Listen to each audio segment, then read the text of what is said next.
wake up. United as a nation. We don't have time.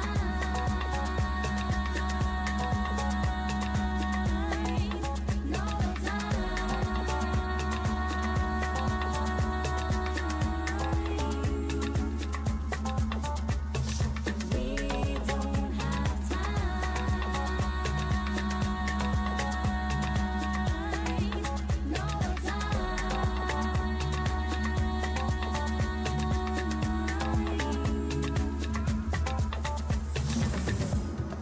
time to wait. There's a world to save. Right or wrong, how will you behave? Do the right thing, as they used to say. More than ever, that is true today. Be part of the solution, switch it up for future generations. Level up. If our planet dies, how will you console me?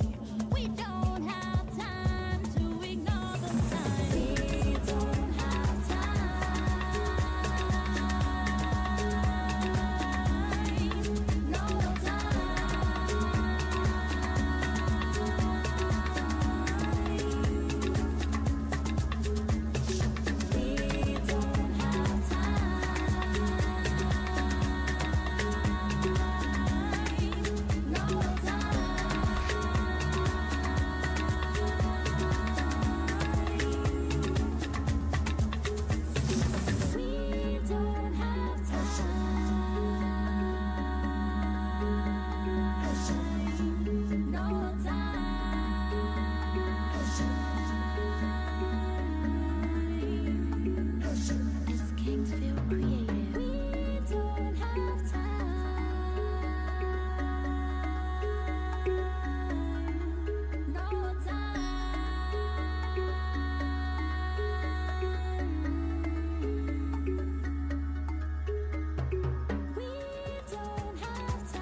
We grow up, and we play. We invent new ways of doing things, and we collaborate. We prepare for that special date, and we care for each other. We do whatever it takes, but our world is on fire, and our future is at stake. We don't have time to wait, but no country, business, or individual can fix this on their own. Together, Pamoja. we can set things straight. Let's act. Through the power of many, we can make change happen. Let's encourage sustainable solutions. Let's suggest new ways of doing things and demand bad practices to stop. We all unite behind the one thing that matters, to save our world. Will you join us?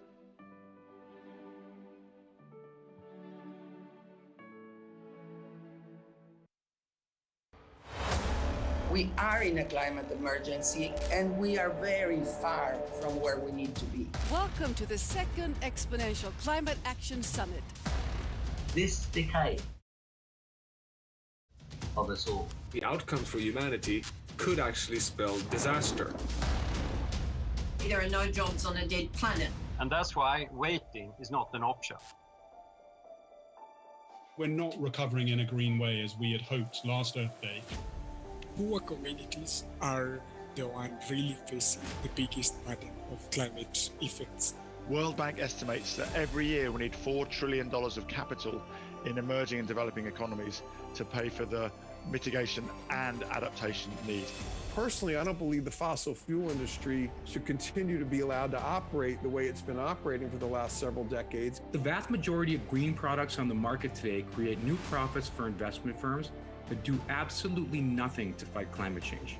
We have to transform the 55% greenhouse gas reduction target that we now have at the European level, the declaration that we're getting from other countries, including Biden today, to halve their emissions, into actions.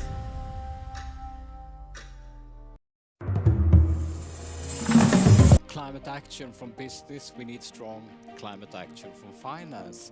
I will encourage every company, every financial institution to join the race to zero immediately. Investing in a low carbon, a resilient economy is actually an enormous opportunity right now. The winners will be the ones creating positive impact. And what we do at Prime is we offer investment options in solar energy projects in emerging markets. So FinTech is helping resolve access issues for the financially excluded while addressing climate change issues at the same time. The key here is to put at least the same amount of determination behind actions to achieving this target as we do for major financial or business targets that the companies typically steered on. So we don't have time, but we do have solutions. When you scale this solution, in fact, we will save money. We will increase our productivity. It's a $100 trillion plus economy, the greatest opportunities ever. That is how we change things together. Your opinions will also be a rating on our platform, where those business and organizations that are doing good climate action will get a better climate score compared to the ones not doing enough. This is going to change how corporations compete. This top line is 200 to 300 green growth companies that are delivering much better results while taking down our footprints. Young people have demonstrated that campaigns on the ground can actively shape where the money goes. We want to be the provider that shows to the company, its employees, that you can make a change with your savings. We now got 87 asset managers with $37 trillion of assets. That's more than a third of global assets committed to net zero by 2050, and 43 banks with $29 trillion. The drive to net zero is the growth story of the 21st century. And the time to act is now.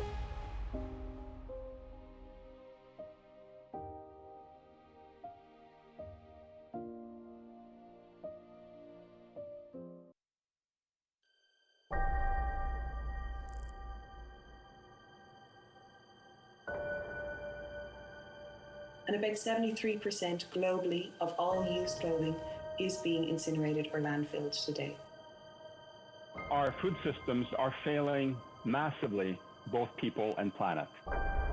In 40, 50 years, the glass age will sort of be over because we don't have any sand left to produce glass.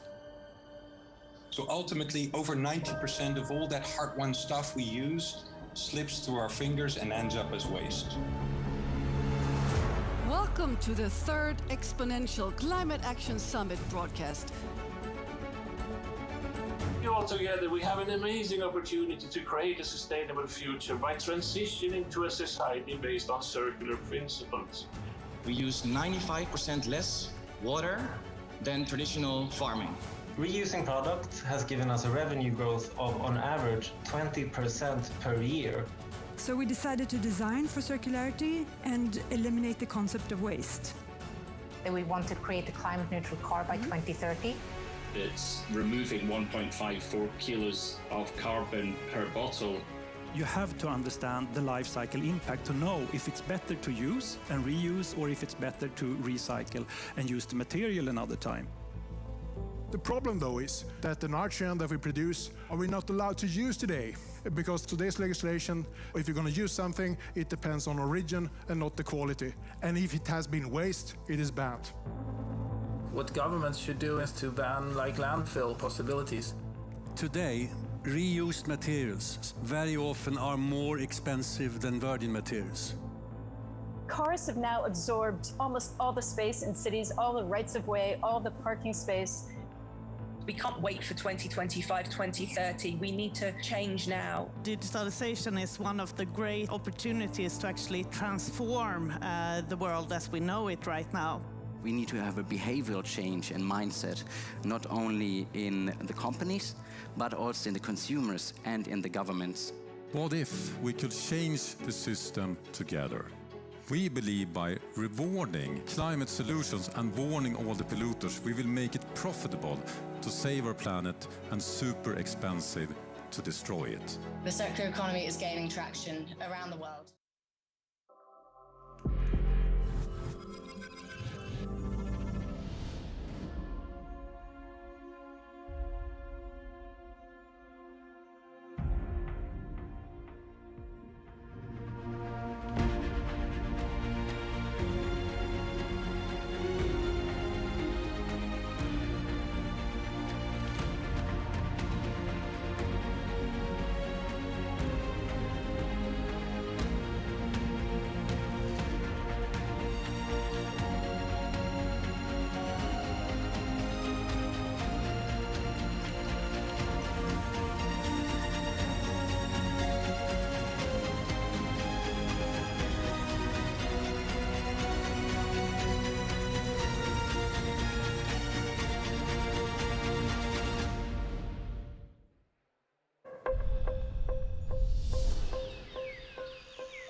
So a warm welcome to Wednesday's edition of Nature's Newsroom, live here from the Nature Positive Pavilion at Sharm El-Sheikh at COP27.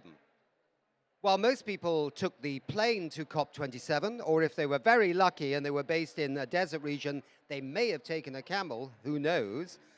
One man, however, did something different. He actually swam to this conference. And it is with great pleasure I want to welcome up on stage Lewis Pugh, who is a British endurance swimmer, an ocean advocate, and a UNEP ambassador for the seas and oceans, I think. Grab a microphone, Lewis. Come and stand next to me here. I want you over here next to me, right on the camera there. Lewis, what was it like? Where did you swim from? When did you get here? Just tell us about everything. So I started a few weeks ago. I started in Saudi Arabia, and the first section was to swim from Saudi across the Gulf of Aqaba, here to Sharm El-Sheikh, then along the coastline to the most amazing point here in Sinai, which is Ras Mohammed National Park, and then across the Gulf of Suez, all the way through to the African side to Hurghada, 123 kilometers. Took me 16 days to complete. And what kind of biodiversity did you see? Oh, it was absolutely amazing, especially when you go to the Ras Mohammed National Park. When you look down, the colors are absolutely amazing. So when I took a breath, arid desert. When I put my head down in the water, life, and life exploding. And the colors of the fish are so amazing. The goldfish, and then the fish, sort of like luminous blue with an orange tail, and the yellow fish, and then the manta rays, and the turtles, and the sharks. Everything amazing. Absolutely amazing. I mean, I have had goldfish when I was growing up, but they didn't look quite as exciting as that. They were normally in a glass bowl sitting on my mother's kitchen table. Tell me something. You've swum so many places now. You've swum in the Arctic. I mean, the first person to swim across the Arctic. You swum in lakes in the Himalayas, the result of the melting of the glaciers. Yeah. You swum around the coastline of Britain. So many swims. is anybody out there listening to your voice, which is so powerful from the images of what you're doing on this issue of climate change? Do you feel better about climate change at COP27 than you did, say, at COP26, for example? What's your perspective right now? So I didn't swim across the whole Arctic because that's a really big swim, but I did swim across the North Pole 2007. And I remember standing at the North Pole, looking out over this open patch of sea and about to dive in, and realizing that at that time, very, very few leaders were admitting what was happening in the Arctic.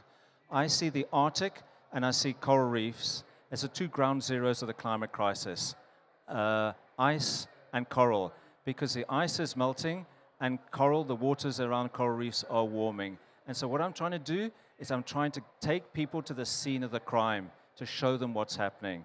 And over these years, yes, there's so much more awareness about what is happening. But actually, in terms of the real hard action, we've got a long way to go.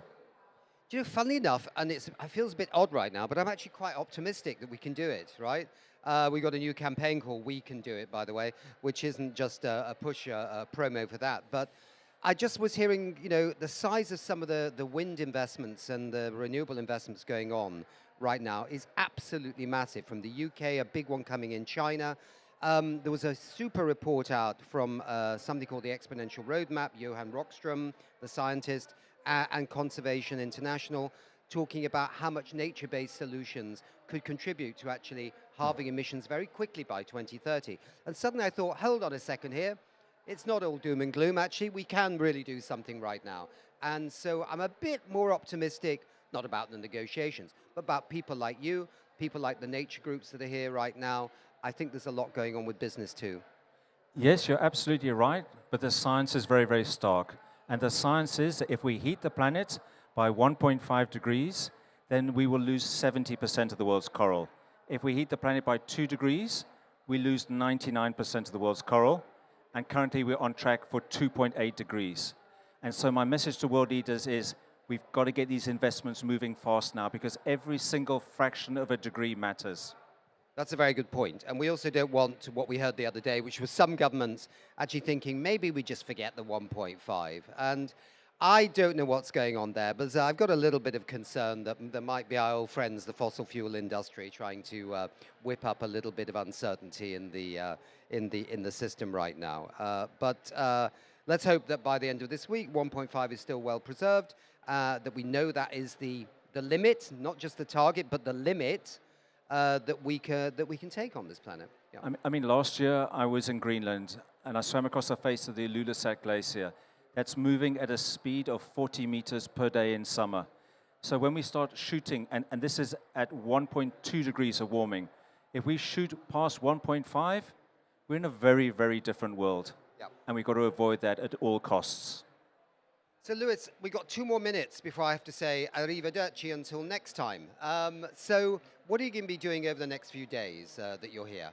So lots of talks, and then talking about what I saw here in the Red Sea, and just trying to be a voice for coral. Being a voice for coral, being a voice for ice, talking about these two ground zeros, getting people to understand the speed of the change which is coming our way. And any other swims planned in the near term? Always, always. So we have to wait. That's sort of top secret, isn't it, until it comes out? Yes, but I'm always looking for swims where I can take people to the scene of the crime to show them a place in the world which is probably a long way away from them, but which matters and which is going to impact them wherever they are in the world. What we're seeing now here in the Red Sea will impact every single person on this planet. It'll impact every single future generation and the whole of the animal kingdom. This place really matters. Yeah, absolutely. So, Lewis Pugh, thank you very much indeed. It's been a pleasure to have you on the morning show, Nature's Newsroom this morning, and we wish you all the best with your work. You're doing a tremendous job, and he's also a tremendous public speaker. So thank you very much for being with us. Thank you so much, Nick. Thank you. Thank you, Lewis. So that was Lewis Pugh. Great to see him. I'm now pleased to invite Carlos Manuel Rodriguez, who's the CEO and chairperson of the Global Environment Facility and a keen surfer, I understand, a keen surfer. So that links us actually with Lewis, which is quite handy.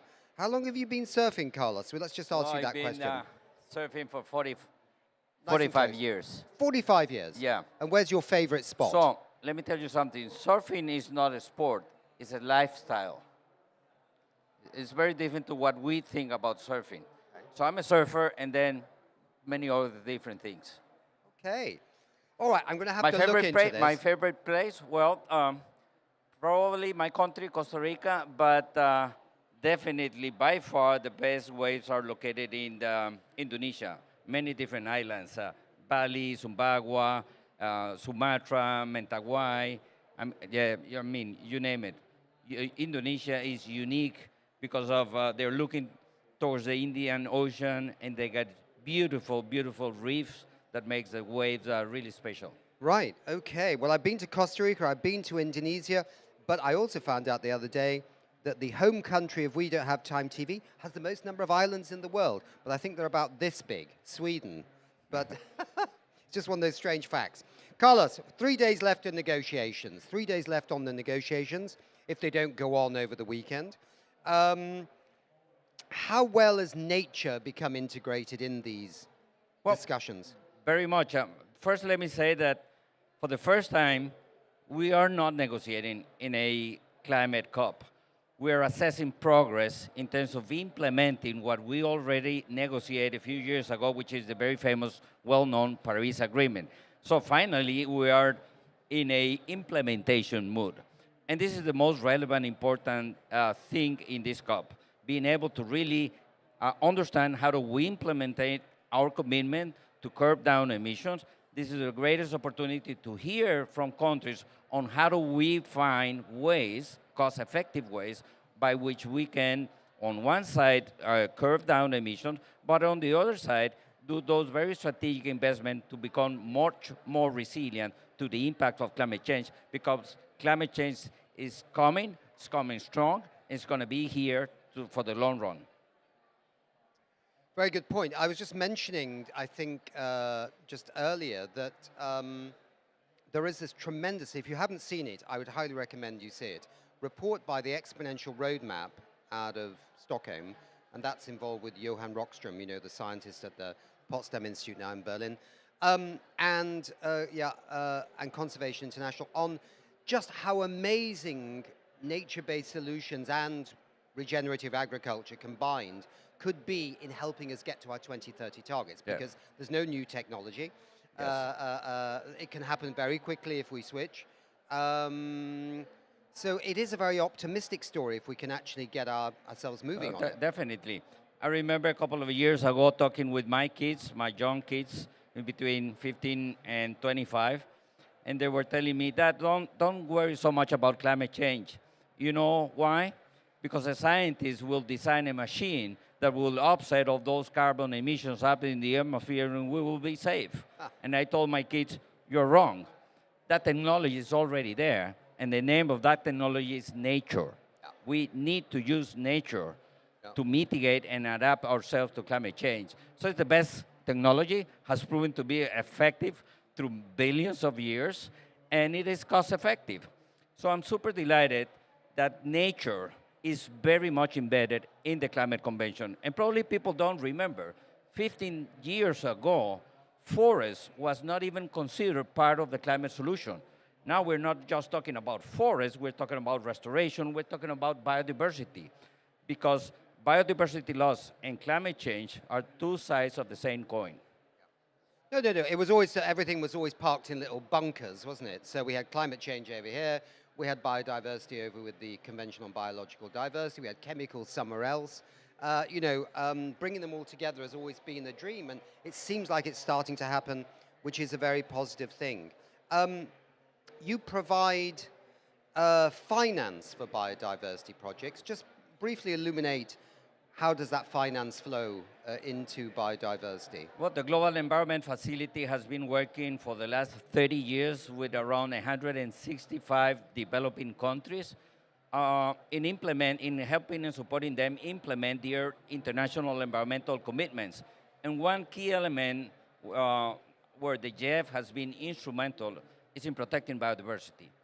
And the most successful tool that we have used to protect biodiversity are protected areas, national parks, or private reserves. And the GEF has been systematically supporting countries creating systems of protected areas that protect the diversity of ecosystems and wildlife.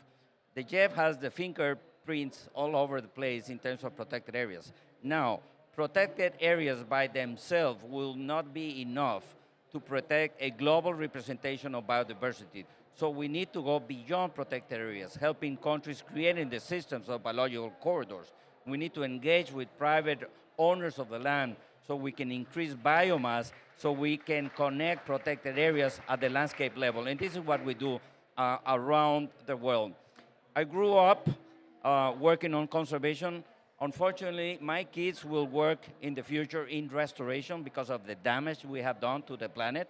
So conservation and restoration are coming together very strong within this convention and the many other international conventions.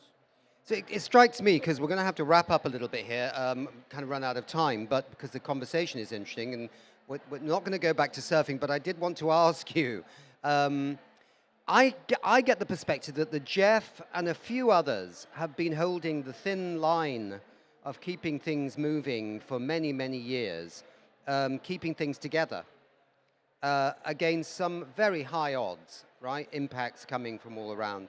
And that we're now starting to see the private sector starting to step up a bit, philanthropy starting to step up a bit. So I think, in a sense, the GEF story is that you've been there when nobody else was really there, and now others are joining in. So do you feel now that you've got more friends in this journey of protecting biodiversity and fighting climate change? Definitely, yes. And let me be just with the facts.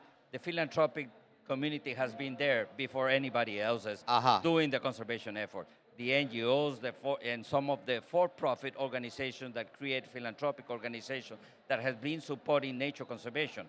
It has been just in the last couple of decades that a stronger effort through public investments has been done, and the GEF has been there. So it's a nice complement. Now, everybody now connects the dots within nature and human well-being, nature and growth, nature and political stability. And this COP is a good example of how we're bringing together major stakeholders around a common goal. And that common goal should be nature positive on the long run. If we make this planet nature positive, we'll be resolving the climate issues and the pollution issues, which are very important, as opposed to think that we should just concentrate in climate mitigation, which is relevant, but is not the most important strategic investment we should be doing. So, Carlos, thank you very much indeed for your great work. I love your country. I have been to your country. I've seen both sides of it as a journalist, but also as a UN diplomat in my past career. Thank you very much for your work, and thank you for being here. My pleasure. Thank you. Thank you. So what we'd like to do right now is we have a lovely film. It's a film by Ellie Goulding, who's been looking up close at Red Sea coral. So if we could actually roll that film by Ellie Goulding, that would be absolutely marvelous. In fact, about 90% of world's corals are completely under threat. I've seen corals myself. I've had conversations with people who have seen corals that are completely bleached white, dead. I think people sometimes see corals as something like a visual, like something that's really beautiful to just look at. But they are alive, they are huge ecosystems, and their health is an indicator of how healthy the ocean is in general, overall. So without corals, we're kind of screwed. So we depend on oceans for our own health. They soak up so much carbon, they create half of all the oxygen we breathe. And so they are under threat, and it's crucial that we now do everything in our power to save them. Nature is so incredibly resilient and brilliant when we leave it to do its own thing. We don't get involved. And these corals are the perfect example of that. They're just so incredibly beautiful. And my first thought was, like, how can anyone see these for themselves and not want to save them? It's just the idea that my kid, my son, and everyone's kids are going to grow up learning about corals in books, but never being able to see them for themselves. That is one of the saddest things in the world. And not just that, but they provide these really important ecosystems. They are one of the most important things for the entire biosphere. So I'm going to go over now with great pleasure to Christian Samper. Christian, you've many things. I think when we met, you were with the Wildlife Conservation Society, but other things too. Introduce yourself. Where are you now? It's great to be here with you at this COP27. I'm currently the Managing Director and Leader of Nature Solutions at the Bezos Earth Fund. My career is as a scientist, worked up in Colombia, setting that up, was at the Smithsonian, and then 10 years leading the Wildlife Conservation Society. Maybe we met when you were at the Smithsonian. I don't know. I used to work at the UN Environment Programme and other places. So, Kristen, I do know you. We have met. Fantastic. All right. So, this Earth Fund is really attracting a lot of attention from a lot of people, right? Everyone's very focused on it. Tell us a little bit why it's putting so much money into nature-based solutions. Why does the Bezos Earth Fund see this as a major player in the climate change challenge? Well, I think we have to start by recognizing that this is the one planet we have, and we all share it. We are part of nature, to start right there. And we know that our impact as humans has been enormous. We've transformed more than 73% of the surface of the planet, probably every corner of the ocean. And we're seeing the impacts more and more of climate and destroying nature. So to his credit, Jeff Bezos recognized that this was one of the most important investments he could make to help humanity and help the planet. And that came in with his $10 billion pledge 2 years ago. So we're starting to design and implement it. And the key issue is we can't solve the climate crisis without nature, and we need to solve the climate crisis if we want to protect nature. I was just saying on the previous program with Lewis Pugh, the endurance swimmer, and also wonderful chap Carlos from the Global Environment Facility, that there is I've got very positive here myself, actually, from seeing some of this research about how much nature-based solutions could help us halve our emissions by 2030. And I always thought this was a bit too much, it wasn't really possible. But now I'm totally, it's like a Damascus moment, seeing this research from the Exponential Roadmap and Conservation International. So are you positive on this? Oh, absolutely. And I think as the science is getting better and better, and we're recognizing the importance of nature for carbon and for other issues is key.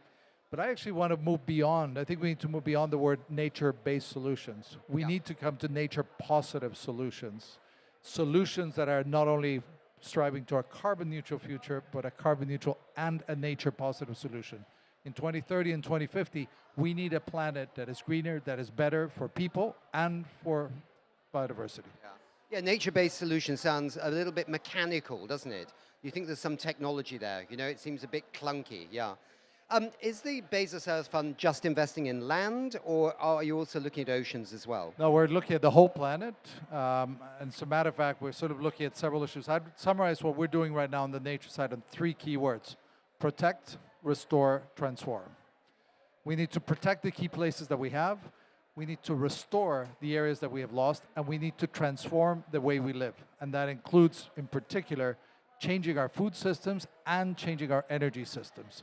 And that is the only way that we can really build a more sustainable future. And we're doing that mostly in land, but this year we announced our first investment in the ocean. We Don't Have Time TV, which you're on right now, is doing a series with Unilever on regenerative agriculture. So I couldn't agree with you more. And even my eyes again are opening up on regenerative agriculture. And it just seems to every farmer you talk to who has gone through that difficult change from intensive to regenerative, and there is a difficult 2 or 3 years in between, suddenly comes out the other end and starting to find actually that they don't really need to use fertilizers anymore, synthetic fertilizers, pesticides, another thing. It's almost like being organic without the label. I think there's great promise in regenerative agriculture, and of course we can learn a lot from lessons of indigenous peoples all over the world. I mean, they have been practicing regenerative agriculture for hundreds, if not thousands of years. Our systems through a green revolution took us in a slightly different direction. It's time for us to really come back and change the way we do this to take into account the full dimension. We need to feed the planet, the 8 billion people, but we need to do it without destroying the planet. Well, I'm glad you mentioned indigenous people, because that is an issue, isn't it? Because, I mean, the fact is they have been the custodians of many of these nature-based, not nature-positive solutions, yeah, in the Amazon, but also in many other parts of the world.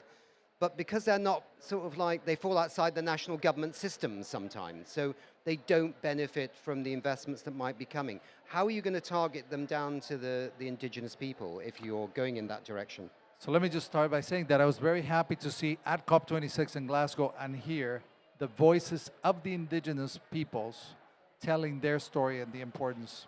And one of the groups that we are supporting right now is called the Global Alliance of Territorial Communities. And it's an association that represents all of the indigenous associations for tropical forests around the world, in Central America, in the Amazon Basin, in the Congo Basin, and Indonesia. And we've made a contribution and support for them to deal with issues like how do we secure the tenure rights, how do we strengthen those organizations, and how do we build their capacity to be true guardians of this forest and to take advantage of new opportunities like carbon markets. Good. I think we're coming to the end of the interview, Christian. What are your priorities for nature over the coming years? And how's that going to look? Well, so our first big investment announcement came a year ago in the protection side around supporting the concept of the 30 by 30. The proposal that we need to protect 30% of the planet and land and sea by 2030. And we announced that we will be investing $1 billion behind that initiative. I'm happy to say that we have already invested more than $300 million in 1 year alone in places like the Congo Basin, the tropical Andes and the Western Amazon, and the Eastern Tropical Pacific Ocean. What we've done as well is create a coalition with other donors, 10 other foundations that together launched a year ago what we call the Protect Your Planet Challenge, which is a $5 billion investment between now and 2030 toward that goal as a private philanthropic commitment to support local communities and governments, and as a partnership we need to do with governments and with the private sector to be able to achieve that goal. Science tells us we need at least 30% protected. We need to restore another 20%, and that is the path toward a sustainable future. Is it enough money? Sorry? Is it enough money to solve this problem? No, Do we need money it from isn't. somewhere else? No, it isn't, but what we're doing is building coalitions. Okay. And that's the way. We use our funding. Philanthropic funding can come in early, can take risks that others can't do, and can unlock the potential so that we can find other more sustainable funding sources. So off to a good start and committed to see this, and we look forward to being at the COP in Montreal. And it's in some ways a coincidence that we're having these two COPs back by back. So I just came out of a biodiversity session here, and I'll be speaking at a climate session in the Biodiversity Convention. That's what we need to do, bring these two agendas together. I'm going to ask you one cheeky question. Talking about money. This here is a counter that we've got on the amount of money being spent on fossil fuel subsidies by governments, both direct and indirect. Numbers from the International Monetary Fund. Everybody says it's absolutely stupid. It's $11 million a minute. The source of the numbers is the International Monetary Fund. It's a lot of, numbers on this. It's a lot of numbers. It's 6 trillion since COP26. Wow. So that might really be a good pot of gold for rather more useful purposes than subsidizing fossil fuels. And we're doing a campaign with the UN Development Programme on this. They have something called Frankie the Dinosaur. Do you think there are sources of money out there that could be maybe better redeployed into the nature story? Oh, absolutely. And we know it's not only in fossil fuels. We know that there are subsidies in the agriculture space as well. They're promoting the wrong kinds of development in agriculture. We know there's subsidies in the fishery space. And a big part of the solution is redirecting some of those areas toward a nature-positive future. That's what we want to do. Thank you very much indeed, Christian. That's very nice to see you, and best of luck with your work. Thank you very much. Really amazing. Onward. Okay, thank you. So, we're now going to an interesting panel with Rob Cameron, who's the Global Head Public Affairs for Nestle. We've got Andre Vasconcelos, who's Global Engagement Lead at the Global Canopy. And we've got Christina Gill, who's Executive Director of Sustainability at Suzano. Hi to everybody. A little tip here. with the handheld microphones, which we hardly ever use at We Don't Have Time TV, but here you've got to use them. Make sure the microphone is nice and close to your mouths. Like this. All together now. Nice and close to Mine our is mouth. not. Oh, very good Is indeed. mine working?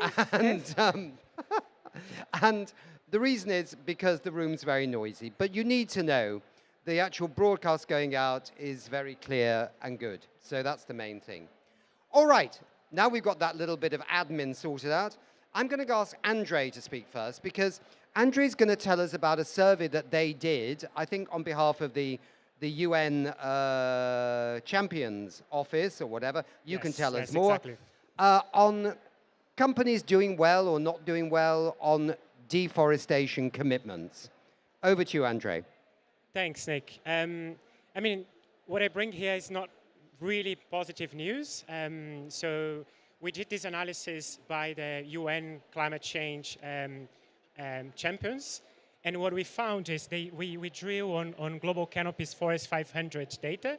And what we found is that 90% of the companies who have pledged to net zero are at a risk to actually implement their commitments on net zero, especially because they are still lacking actions on deforestation.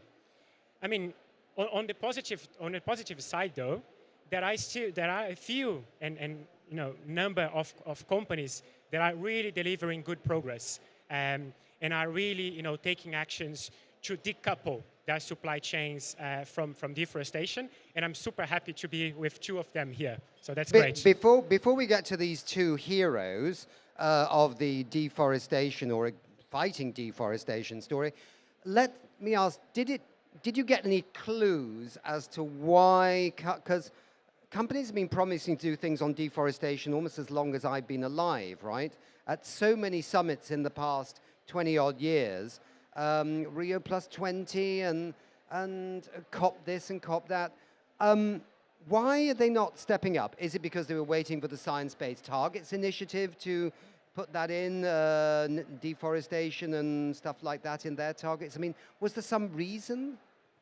I mean, there are a few reasons, but one that I would like to highlight, actually, I think companies and finance institutions actually still need to recognize, that the destruction nature overall. Sometimes we only talk about climate and we forget about nature.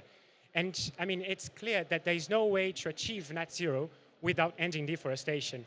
In another piece of research that we did, actually, in the Deforestation Action Tracker, in which we assess the policies of finance institutions, we assess over the policies of deforestation of over 500 finance institutions.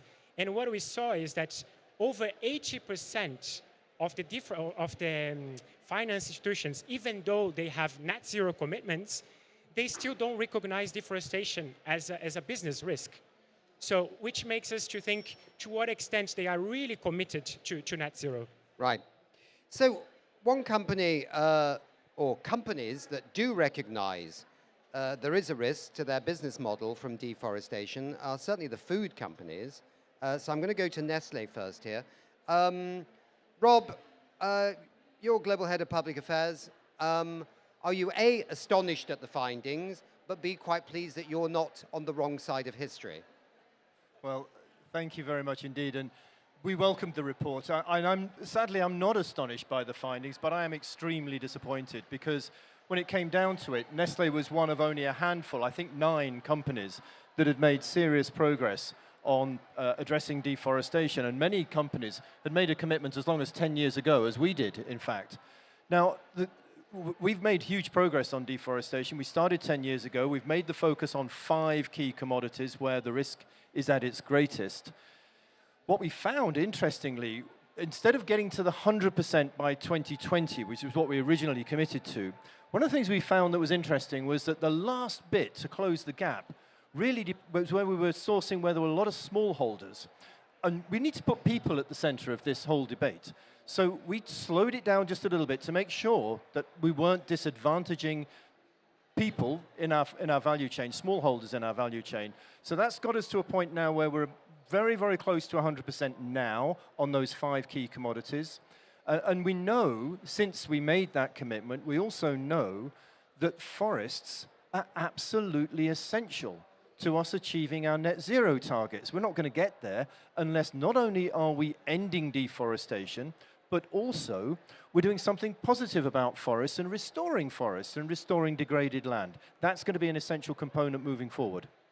Absolutely, and I said on an earlier part of this Nature's Newsroom this morning that everyone has to look at the Exponential roadmap out of Sweden. That's Johan Rockström and others, and Conservation International's new report. It's very new on how regenerative agriculture and protecting forests and other things could easily help us hit the 2030 targets. I also want to point out that I'm not paid by the Exponential Roadmap or Conservation International to keep plugging their report. It's just I think it's absolutely brilliantly interesting.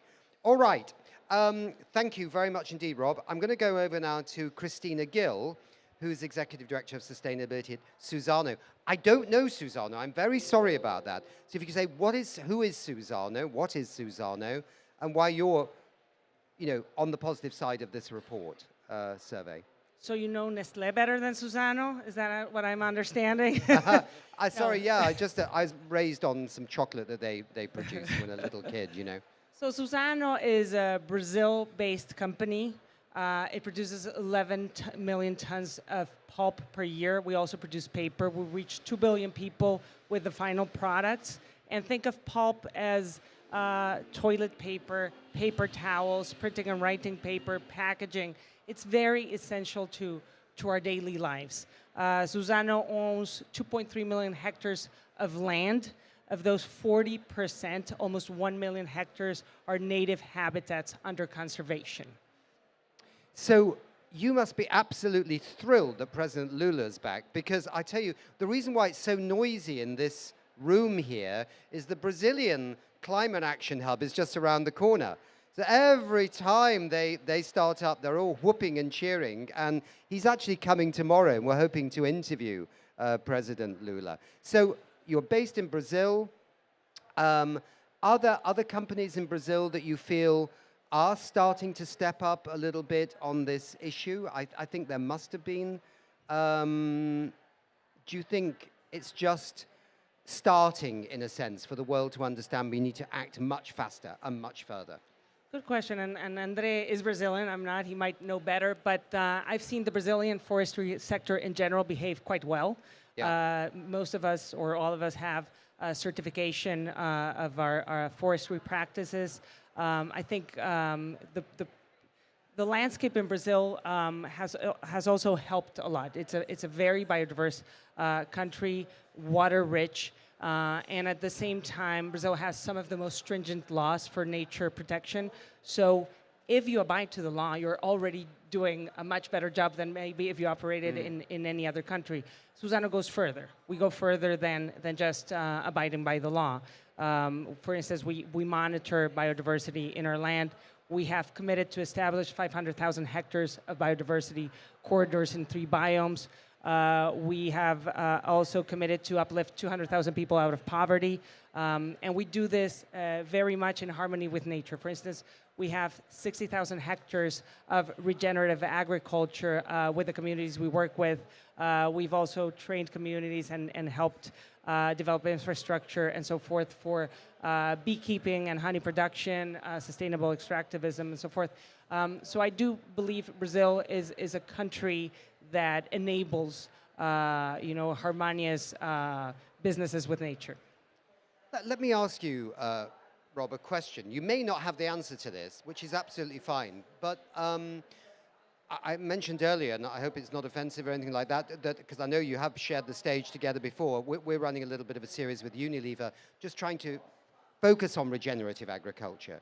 Because if people don't know about regenerative agriculture, it seems like another big new name. Because we've had agroecology, and we've got organic, and we've got fair trade, and all these different terms for agriculture. And then somebody's now saying we have to get our heads around regenerative agriculture. But then when you get your head around regenerative agriculture, you realize it's kind of a broad church in which many different, interests can gather in common cause, if I can put it that way. But if you switch to regenerative agriculture, and the food is more nutritious, and you don't use fossil fuel-based fertilizers anymore and pesticides and other things. How do you sell it to the consumer? Because there's no, with organic it says organic, right? If it's fair trade, it says fair trade. But how do you sell regenerative agriculture to the consumer, and the consumer to say, I want food that comes from regenerative agriculture? Yeah, I'm not sure that consumers necessarily are going to instantly say, yes, I want that. I don't think it quite works like that. I think what consumers want to know is that their products are produced in a way that's kind on the environment and kind on the people that have produced those ingredients and indeed the product itself. So I think what people are concerned about most of all is people, and that things are kind to the environment. From our point of view, to your point about the confusopoly that exists around regenerative agriculture, I think pretty much... Confusopoly. Everybody take a note of confusopoly. It's a good term. There's no question it's there. But I think that the way to think of it is not to get too hung up on all the technical detail, because all of us agree on a few key principles on regenerative agriculture. Chief among them is that soils are degraded, and soil health is what matters most. If we can get to a point where we're restoring our soils, lots of other things flourish as a result. More biodiversity, better water retention, carbon sequestration. Carbon sequestration. Yeah. It can be a reason why you do it. It can be an added benefit, but the whole thing about this is it comes together in a wonderful kind of combination of mutually reinforcing things, with one other key addition, which is the fact that you have to think about the farmer and put the farmer at the center of things. So we need to work with farmers to make sure that they're not being told what to do, but they're being helped to understand a different way of doing things, maybe a way that indigenous peoples, local communities, and farmers from my grandparents' generation also used to farm. Yeah. So a lady from East Africa who's an expert on the show we had the other day said, maybe just a little tag, nothing heavy, that just says, this food came from regenerative farming, it's good for you, it's good for the planet, and just leave it there. Well, good for you, good for the planet is very much the line that we use internally, and we do indeed on many of our products, really? And we'll do increasingly. Okay. So there's no fee. I'll take my 10% I'm sorry. then. No, we already had it. Let's go back to Andre, because we're running out of time, but this is a good session. Andre, you've got the final word on this. So the survey showed that not enough companies are stepping up with their deforestation targets. After COP27 and nature being so absolutely critical, and agriculture in this COP, and I'm sure it will be at the United Arab Emirates next year, do you think maybe the dial is moving now in the right direction, or could do?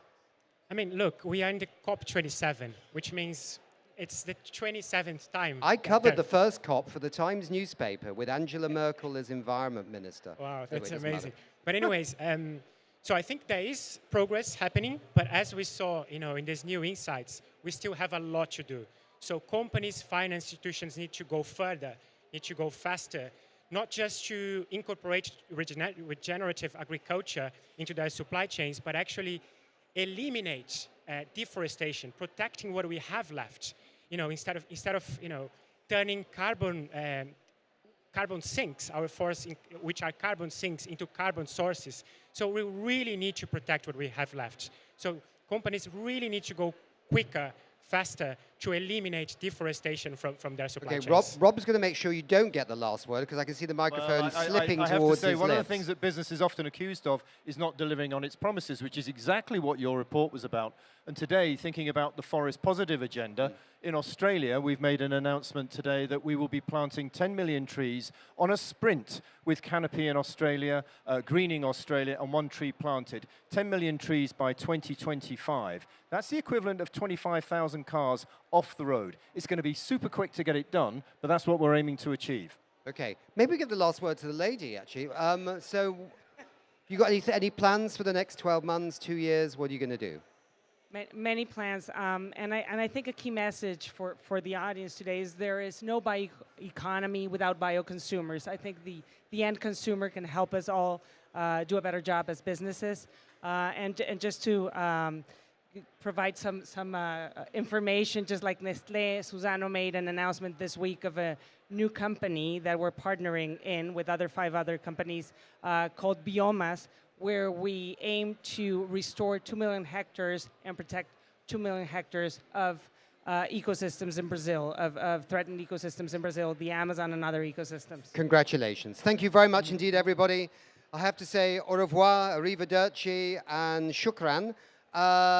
So, yep, we're going to our next session, please. Thank you.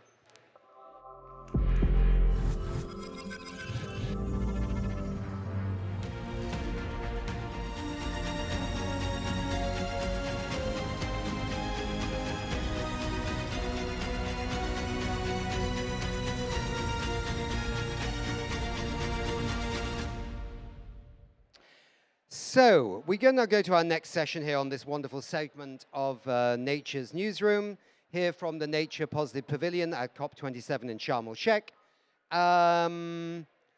Yeah, last Sunday, some of my colleagues had the great privilege to go snorkeling in the beautiful Red Sea, the waters of Ras Mohammed National Park, just outside Sharm El-Sheikh. I didn't because I had to judge a film festival, so I was very jealous, but they told me that it was very beautiful.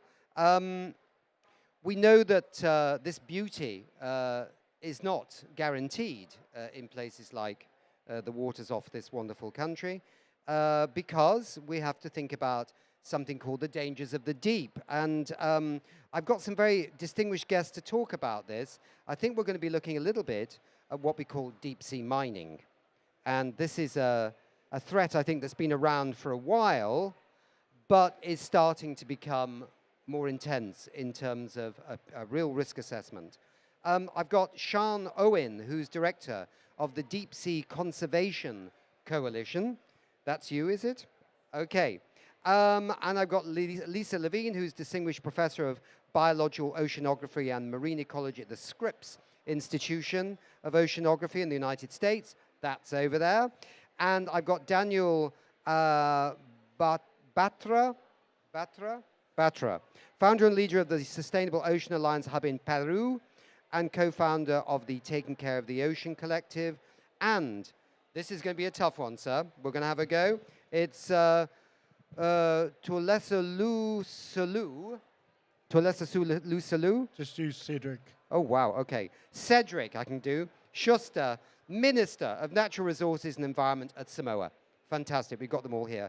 Sean, how soon could we see deep seabed mining in our ocean begin? So deep seabed mining has not yet started, so you're correct to say that it's still an up-and-coming threat.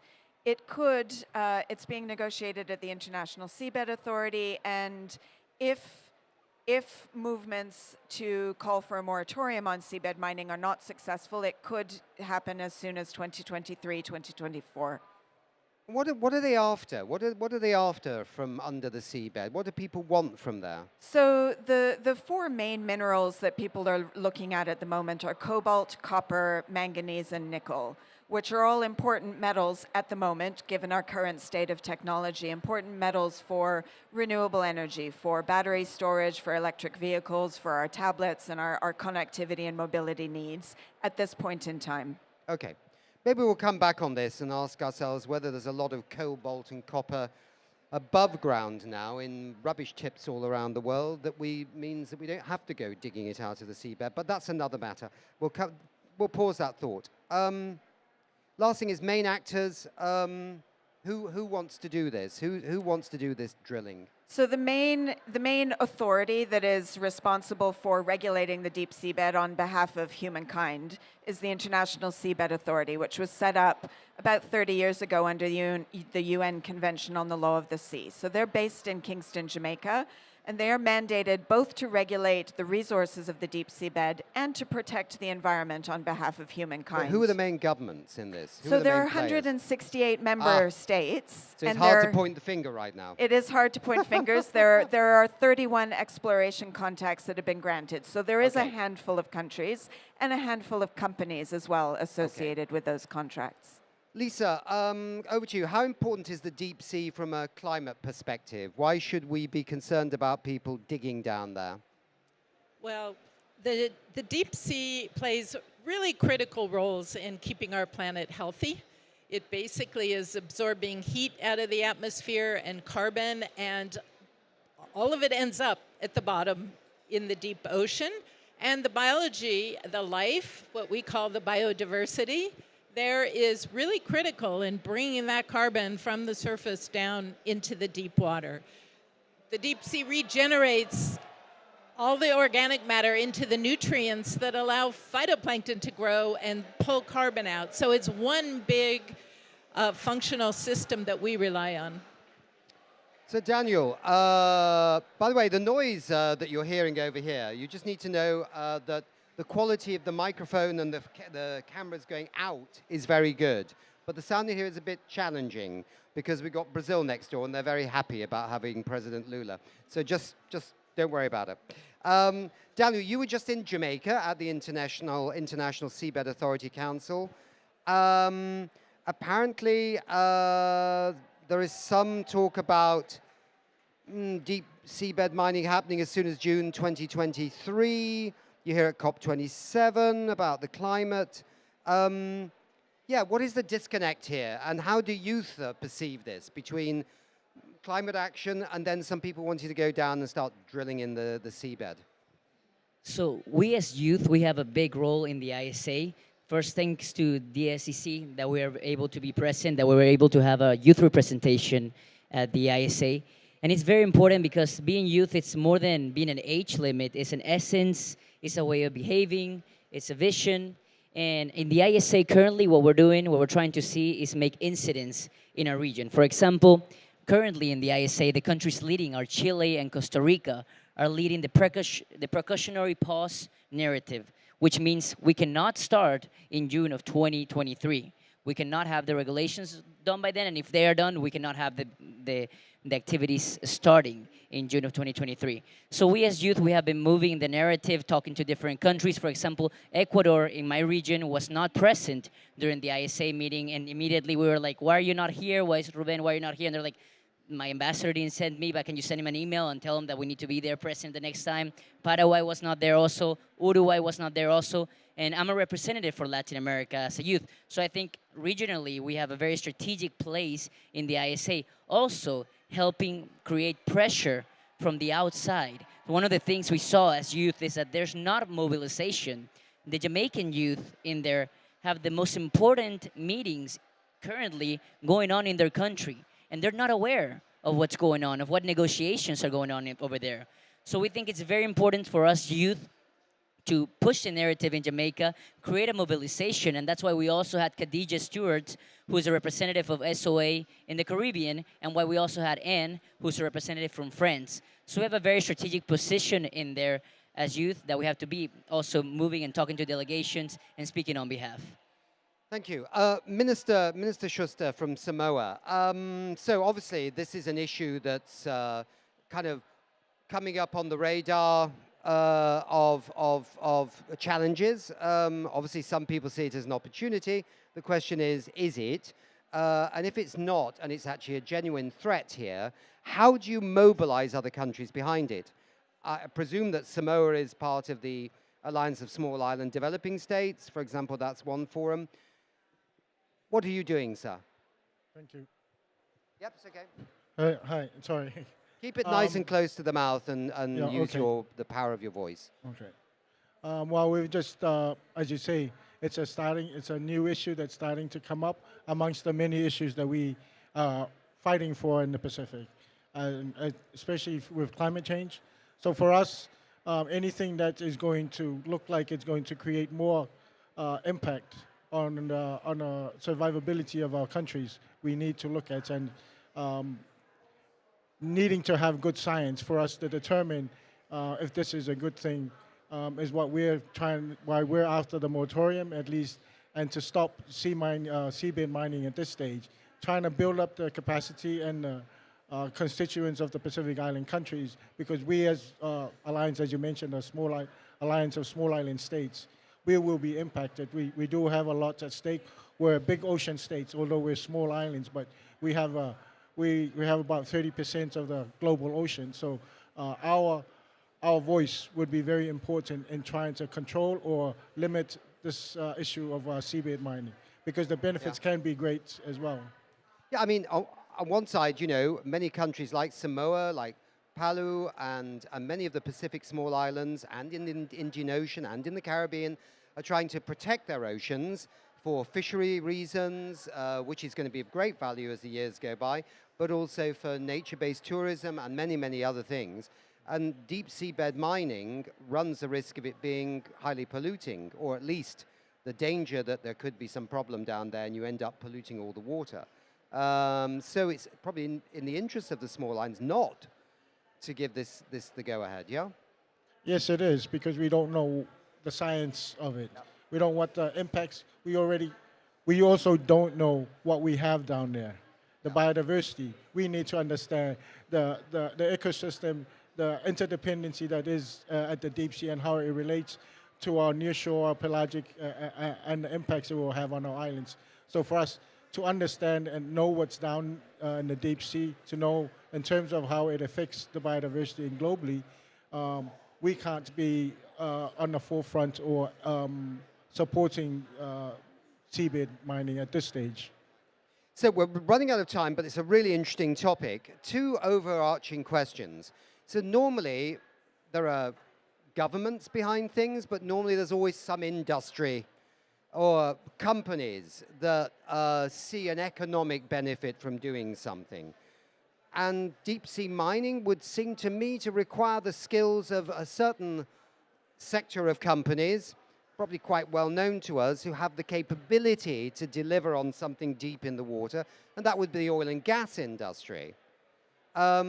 Are they players in this story? That's the first question. The second question is, the minerals down there that everybody thinks that they want, or lots of people think that they want, aren't they possibly available above ground? I think a lot of people forget there's a lot of metals above ground now. Some people say there's more iron above ground now than there is actually below ground. Because we mined it, it's all sitting on the surface in rubbish tips or in buildings or old electronic goods.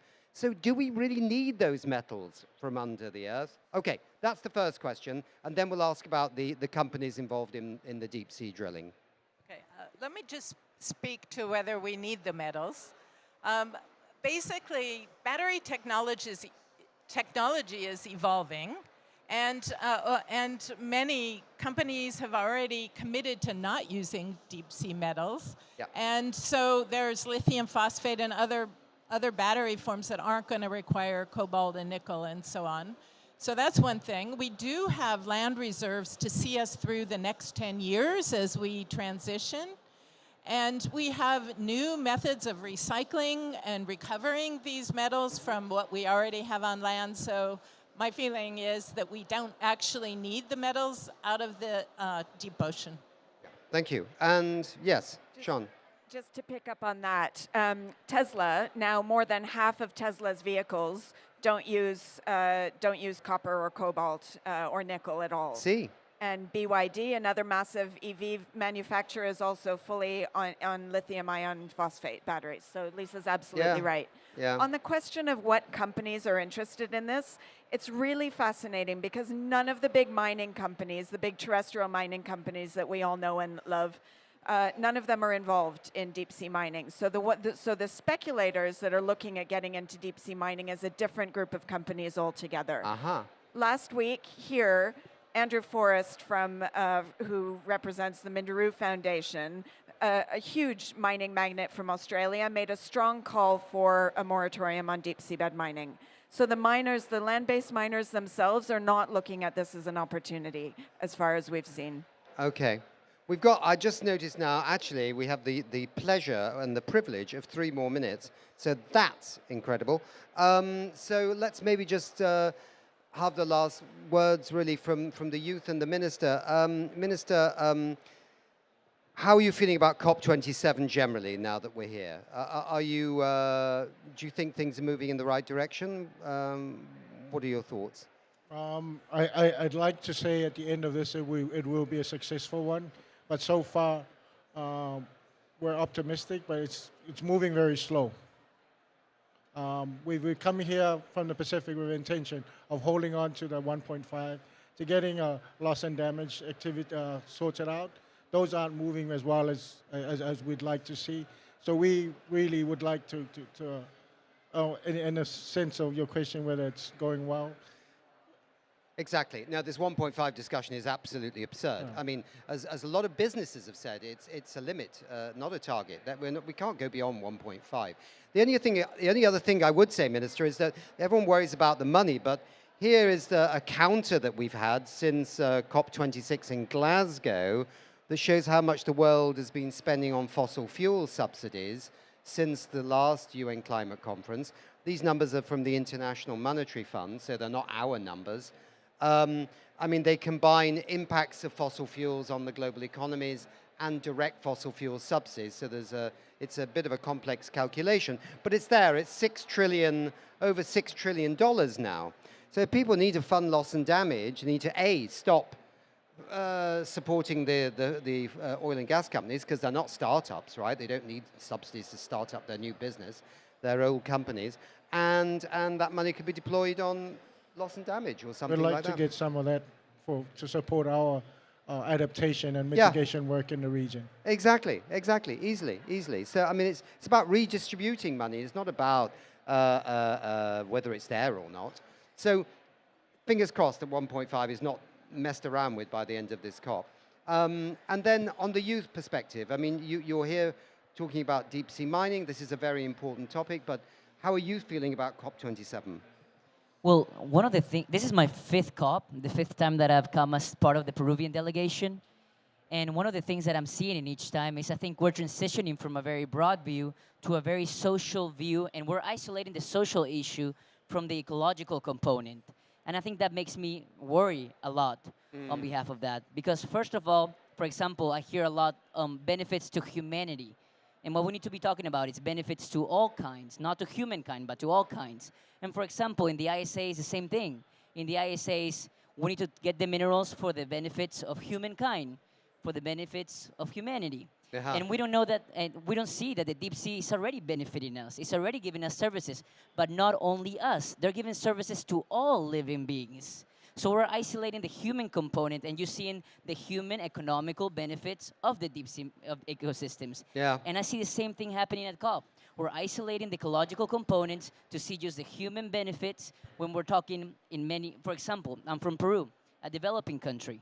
So we're starting to see more of a request for permissibility, for flexibility to countries like mine, when because of social justice. But in a context, we're in a crisis. This flexibility is transmitting and translating itself into more emissions that will directly impact the people that depend on the functioning ecosystem services. So I think more than ever today, we cannot isolate the ecological component from the social component. We need to actually see the ecological and the ecosystem functions to be working together to benefit us. Because the main service that we need is survival of our species. Got you. So in a roundabout way, that comment links us back to what we originally started with. It was very interesting. Thank you all for being here. We have to close right now. It's 11:30 because we're moving on to another part of the TV program. But thank you very much indeed.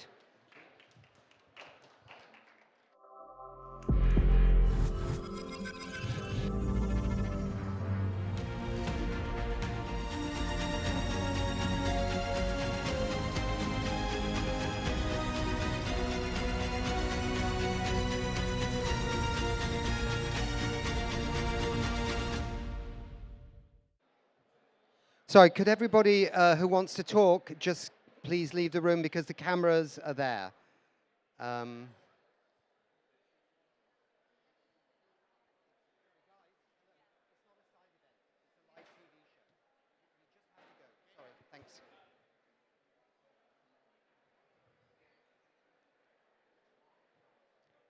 So, welcome everybody. We're going to the next session of the show this morning. I was a little bit taken by surprise.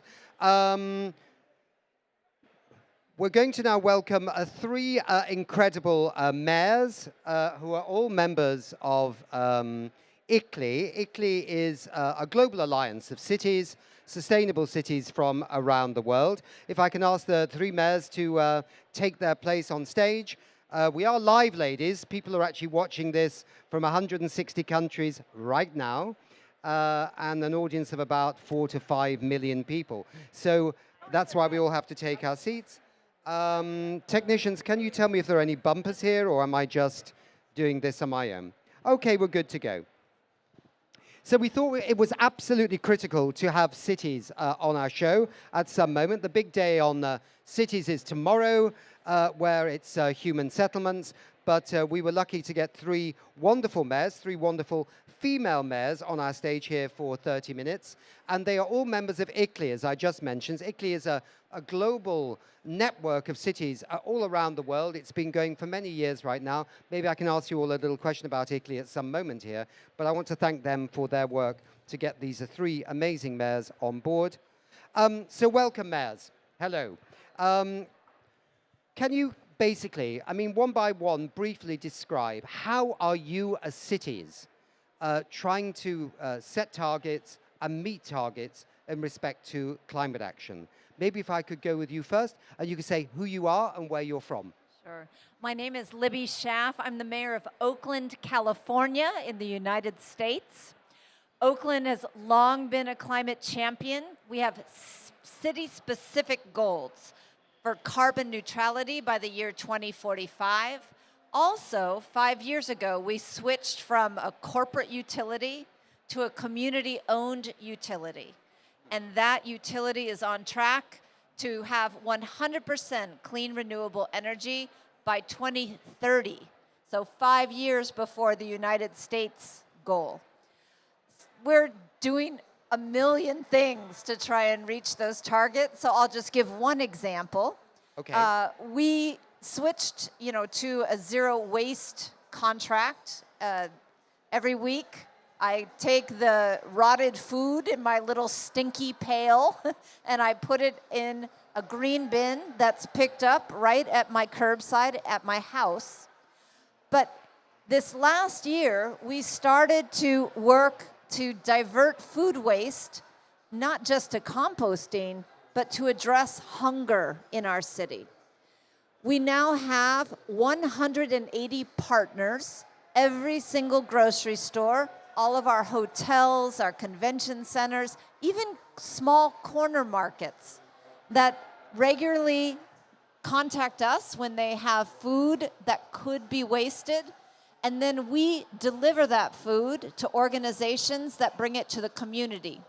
One organization is a nonprofit that works in East Oakland. It's a part of our city that is very disadvantaged and has been disparately impacted by both systemic racism and the impacts of climate change. Many of the people that then get to enjoy this food are in our city as a result of climate migration. They're from Central America, South America, have been forced to come up the continents to California. And I just think that it's a good climate story. Yeah. Because when we put equity first in our climate action, we're not just achieving our climate, and emissions reduction goals, we're actually reaching the communities that have been most impacted by this crisis. We're doing it in a way that's respectful, that is led by the communities themselves. And we, just this last year, took almost 1 million pounds of food, diverted it from waste, and actually fed the people. Mm-hmm. Okay, great.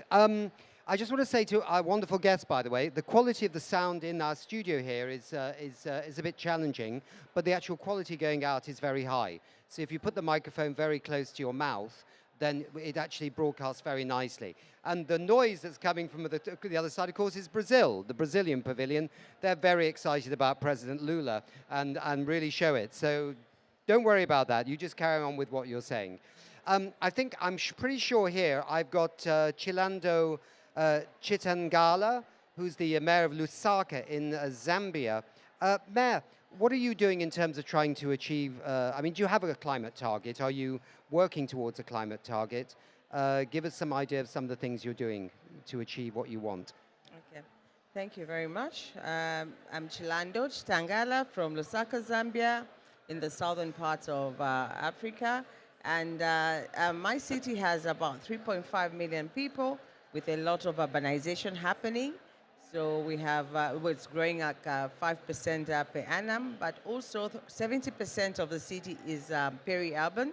So that's informal sector. So that is a very big challenge when it's time to fight climate change. So what we've done is, as a council, we've engaged people at the local level to work with us, and also with other stakeholders that we have on board, like the University of Zambia, and also some NGOs like Lucy, and also government comes in to work with us.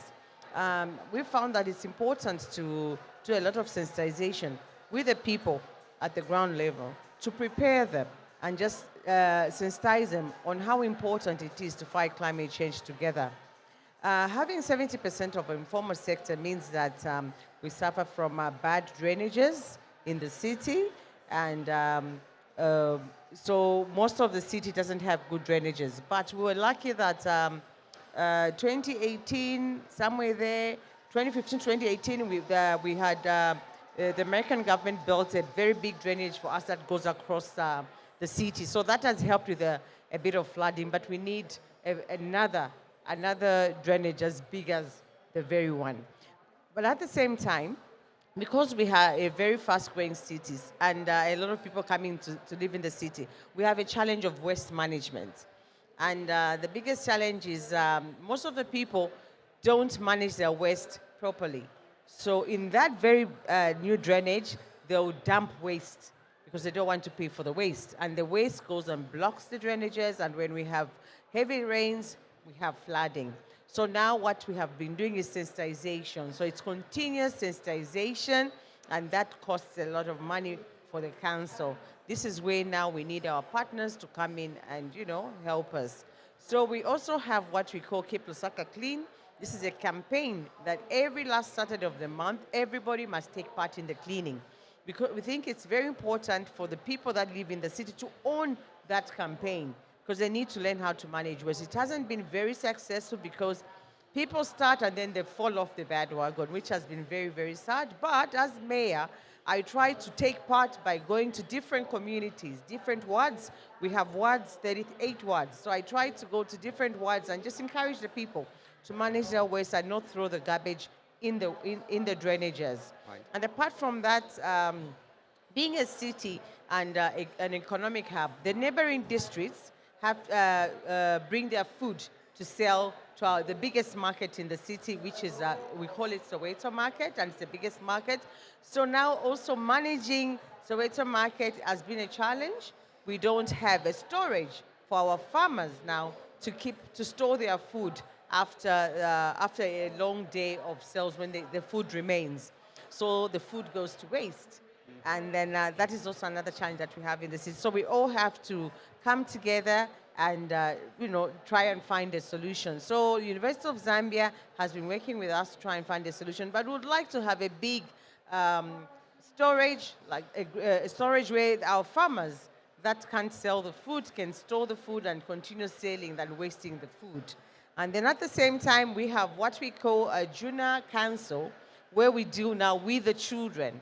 Yeah, this junior council was introduced a few years ago, but it's now doing so well because we are trying to teach the youths to work with the council and also help us do the sensitization on the ground. So junior council has a mayor, a deputy mayor, and all the other 38 councillors. So each youth works with the councillors in those areas to sensitize and also do the climate change campaign and give us feedback to the main council so that we know exactly what people want and what people are leaning, and then pass it through the full council to make policies or a bylaw. Yeah. All right, thanks, Matt. And I think what we're touching on there is a bit that a lot of your challenge is how to adapt the city to climate impacts rather than massive emission reductions, because you don't produce that many emissions in comparison to, say, a big city like Oakland in California. So yours is about building resilience, adaptation, trying to avoid the impacts of flooding and things like that. These are some of your aims, Let me go to Utrecht, I believe, in the Netherlands. I'm not actually physically going to Utrecht. I'm actually going to the mayor of Utrecht. That's Sharon, is it Dijksma. Dishman. Dijksma. Okay, thank you. It's difficult. It's a tricky one, yeah. Do you have a target in Utrecht for climate change, and are you Yes. going to meet it? Well, that's an interesting question. Yes, we do have a target because we are one of the 100 cities that have been appointed by the European Commission to be energy neutral by 2030. So this will be a heavy task actually for all of us. We believe as Utrecht we're the fourth largest city in the Netherlands. And since a long time already we invest in especially sustainable mobility. I think that we are one of those cities in the Netherlands which have a lot of public support also for the climate agenda. In that way we are somewhat different than some other of the cities which have a less progressive approach on this issue. So that helps me, obviously, as a mayor, to really be able to step forward, actually. And what we do is we do not only set the target, but we actually work now in an almost integrated program on several subjects. Even further sustainabilize our mobility. So it means that we try to have as much people on the bike or on the walk. And whenever they can't, let's have the best public transport system in the Netherlands. That is one of our goals. And we heavily invest in this together also with our national government to even put a step forward again in this. It means that we have a lot of public parking spaces for bikes, for instance, in which we invest, etc. Also the largest biking garage, 10,000 plus, almost 12,000 places beneath the Utrecht Central Station. Utrecht Central Station is the biggest national railway station in the country. So you have to see and regard us as more or less a national hub when it comes to public transport and also logistics. And the other example, and then I close, which I would like to give is building back with nature. So yes, we have to both work on mitigation and on adaptation, since we also face a lot of flooding and drought periods. So we need to do and work on both. And what we did is actually by referendum, our citizens asked to get rid of a four-way highway through the heart of the city and build back the old canal as it used to be at the beginning of the last century, before Second World War. So now this canal is round again. It's 5 kilometers. You could go on your sub on it. You can sunbathe on the shore. You could jog along it. You have a perfect round of 5 kilometers. Then you know how much you've walked. So what we see is that it makes people not only happier, but it also diminishes more and more air pollution, since we just got rid of that motorway, and now it's a green lung in the heart of the city. Fascinating. I mean, what we're basically seeing, I think, is how varied and different cities are around the world, but you are all united in one issue, which you need to deal with climate change. You need to try and ensure a good quality of life for your citizens. And obviously other issues too, which are unrelated to this, or maybe they are related, like education and all the other things that go with the job of being the mayor of a city. But you are united because you're part of a network with other cities around the world via ICLEI. Is this beneficial? Do you think you get ideas from other cities in different parts of the world that you might not get if you weren't part of ICLEI? Absolutely. I mean, just over these last few days to be inspired by the examples of what other cities are doing. And, you know, mayors can be a little competitive. So when we hear about, you know, you've set your carbon neutral goal for 2030, maybe I need to push mine up a little. But also, we are united as a voice to the national governments that they cannot achieve their ambitious goals without the collaboration and cooperation of the cities. That urban environments are where the majority of the emissions are coming from, so that we need to actually be integrated into the agreements that are reached at each COP. That's a very important point because, of course, there was a big debate here a few days ago that some of the governments, national governments, might be wavering on the 1.5 degree centigrade target. And a lot of businesses have stepped up. 200 businesses like Unilever and Volvo and IKEA and many others saying, no, no, no, you don't mess, no governments mess with that 1.5. It's not negotiable. It's how do we achieve it, not what the temperature is. Mayor of Zambia, sorry. Thank you. Mayor of Zambia. I do apologize. Mayor of Lusaka. You can be mayor of Zambia as well if you like. Well, it's a capital city, so mayor of Zambia. Thank you so much. It's been very important that we come together. We use ICLEI as a platform. We learn from each other, just like my colleague has said. And when we learn from each other, we know we come from different continents, but the problems are very, very similar. The solutions could be different, but we learn from each other. For example, if I'm dealing with Amsterdam or the US, I'll listen in and also just understand how they sort out their problems. And then if I have Ghana or South Africa or Uganda, we are very similar. So it will be easy for me to actually adopt the solution that they have. So having a platform like this helps us a lot. And like my colleague has said, it's important to learn because then you know you also have to achieve for the city. Yeah. Utrecht? Yes, I think it's important, but it's not enough. Because what I feel, and ICLEI also asked me to bring this a little bit further here at COP27, is that cities still are not recognized enough, also not as a platform, by the international community. Because what the mayor was saying is perfectly right. Without our implementation, there won't be any alignment with the Paris Agreement. It just doesn't happen then. And to recognize as national governments, but also as UN institutions, the role of cities, the impact that they have, the needs that they have in amounts of like expertise and money, that is something that we should even advocate much stronger, because if that's not going to change, then we have a perfect network, and yes, we work our way through things, but we could make so much more impact when we would be much more serious stakeholder at the table where the negotiations take place.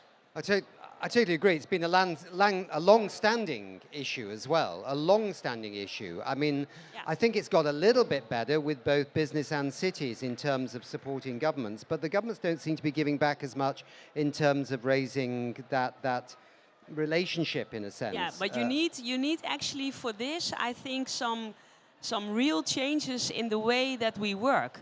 Yeah. For instance, the example of the national determined contributions. Why are not cities taken into this by national governments, not because national governments feel like it, because they have to? So this is the change you need. And I could give more examples, but yeah. We should really try to intervene more in this. I'm going to pause this conversation here because I'm conscious we've got about 5.5 minutes left, and there are a couple of things I wanted to get to, but your point is well taken. Look, tomorrow is Human Settlements Day, so it's kind of your day. Of course, every day is your day, but this one has your name on it. There is an announcement that I think you're making tomorrow, and I know ICLEI is involved in that. Tell us a bit about what is being announced tomorrow. Is it Surge? I think it's called Surge. Not Sergey, I thought at first. Surge. S-U-R-G with a little e, or the other way around? Okay. Anybody want to give us a quick glimpse into what Surge is tomorrow? Yeah, well, I would actually think that it is an initiative, sustainable urban resilience for the next generations. That is what it's standing for. Okay. And I would regard it more or less as an agenda where cities can align with on 5 themes which they have to address in order to be more resilient and to be more adaptive, and also to diminish their emissions. So it means that if we would cooperate through these 5 lines, then we would make the best impact worldwide, which is possible. But the initiative is not the goal, I would say. The goal is to give cities much more strength within the international organizations. And as a tool, you could work together on search. So it would be really nice if the Egyptian presidency and also the UN family would embrace this as a way of working together, as cooperation, I would say, with cities. But at the same time, they need to recognize our position. So if we only would end up with search and not have a recognition formally for our position, it won't be enough. Okay. Anybody else want to briefly comment on this? Well, I just want to add that if we are going to save our planet, we need to engage every person. And as mayors, we are closest to the people. We are the ones who can translate these terms like GHGs into things that are meaningful to people every day. When I talk to a mother about the pollution in her home that is caused by a gas stove, and that her child won't miss so much school if we can help her get a heat pump and an induction oven. That is the language that that mother understands, and then we can engage her in the fight for more aggressive goals for climate change. Yeah. Thank you. Ma'am? I think for me, I think governments need to really recognize that local authorities and local governance is very important in this fight. But also at the same time, even just the international world must know that we need support. And I think the support that we need is they must realize that because we play a very big role in local governance, the finances and the support must come directly to the local authorities. Because what has been happening, when the finances go to national government, it takes long or doesn't even take place. The money doesn't trickle down to the local governance. So that has been a challenge. So, and they must know that we have to go through mitigation, adaptation, and resilience. And all those stages will need support, not only from the government, but also from other stakeholders. So funding is very important. They need to support us in that. So I think it might be, for the audience out there watching, they may find this incredible that governments have got this blind spot, national governments, right?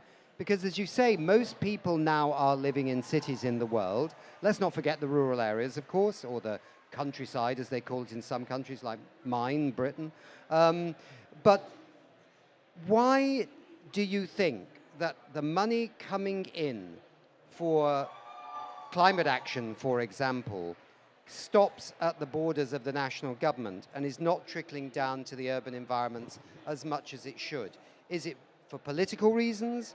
Is it because national governments are increasingly short of money and therefore starving also cities who are then increasingly short of money? Because I get a sense that these days we live in times where people don't tax as much as they used to because they're scared of what the voters are going to say. Where else do governments get their money from? Yeah, what's going on? I think for my case, I think that is both. It's both political and it's also governments don't really have those funds. But I think the funds must be directed to the real cause, where the fund is supposed to really go. Yeah. And that is the problem that we've had, where I'm coming from. I think we need to really be taken care of as local government. Yeah. So if the money is supposed to be for climate change action, it must come to local governance because the people are really at the bottom. Yeah. Yeah. And politics play a role for sure. In the United States, when Donald Trump became the president, he took our country out of the Paris Accords. But cities and states raised our hands and said, we are not out. Yeah. We are still in. And then I mean, even today, we have governors who are climate deniers, and they withhold funds from their cities for purely political reasons, and our world will suffer from that. Right. But maybe both happens. That is what you see here with the examples. But there are, I would say, luckily enough, also positive examples. For instance, in my country, we, before the previous elections, still lacked about 700 million euro to really, as cities in the Netherlands, work our way in the Paris Agreement and do the things that were necessary. Since the new cabinet started, they had closed almost all the gap, which means that we have been fighting hard for it. This was my point last time at Glasgow. My biggest issue was show me the money, because we didn't have it.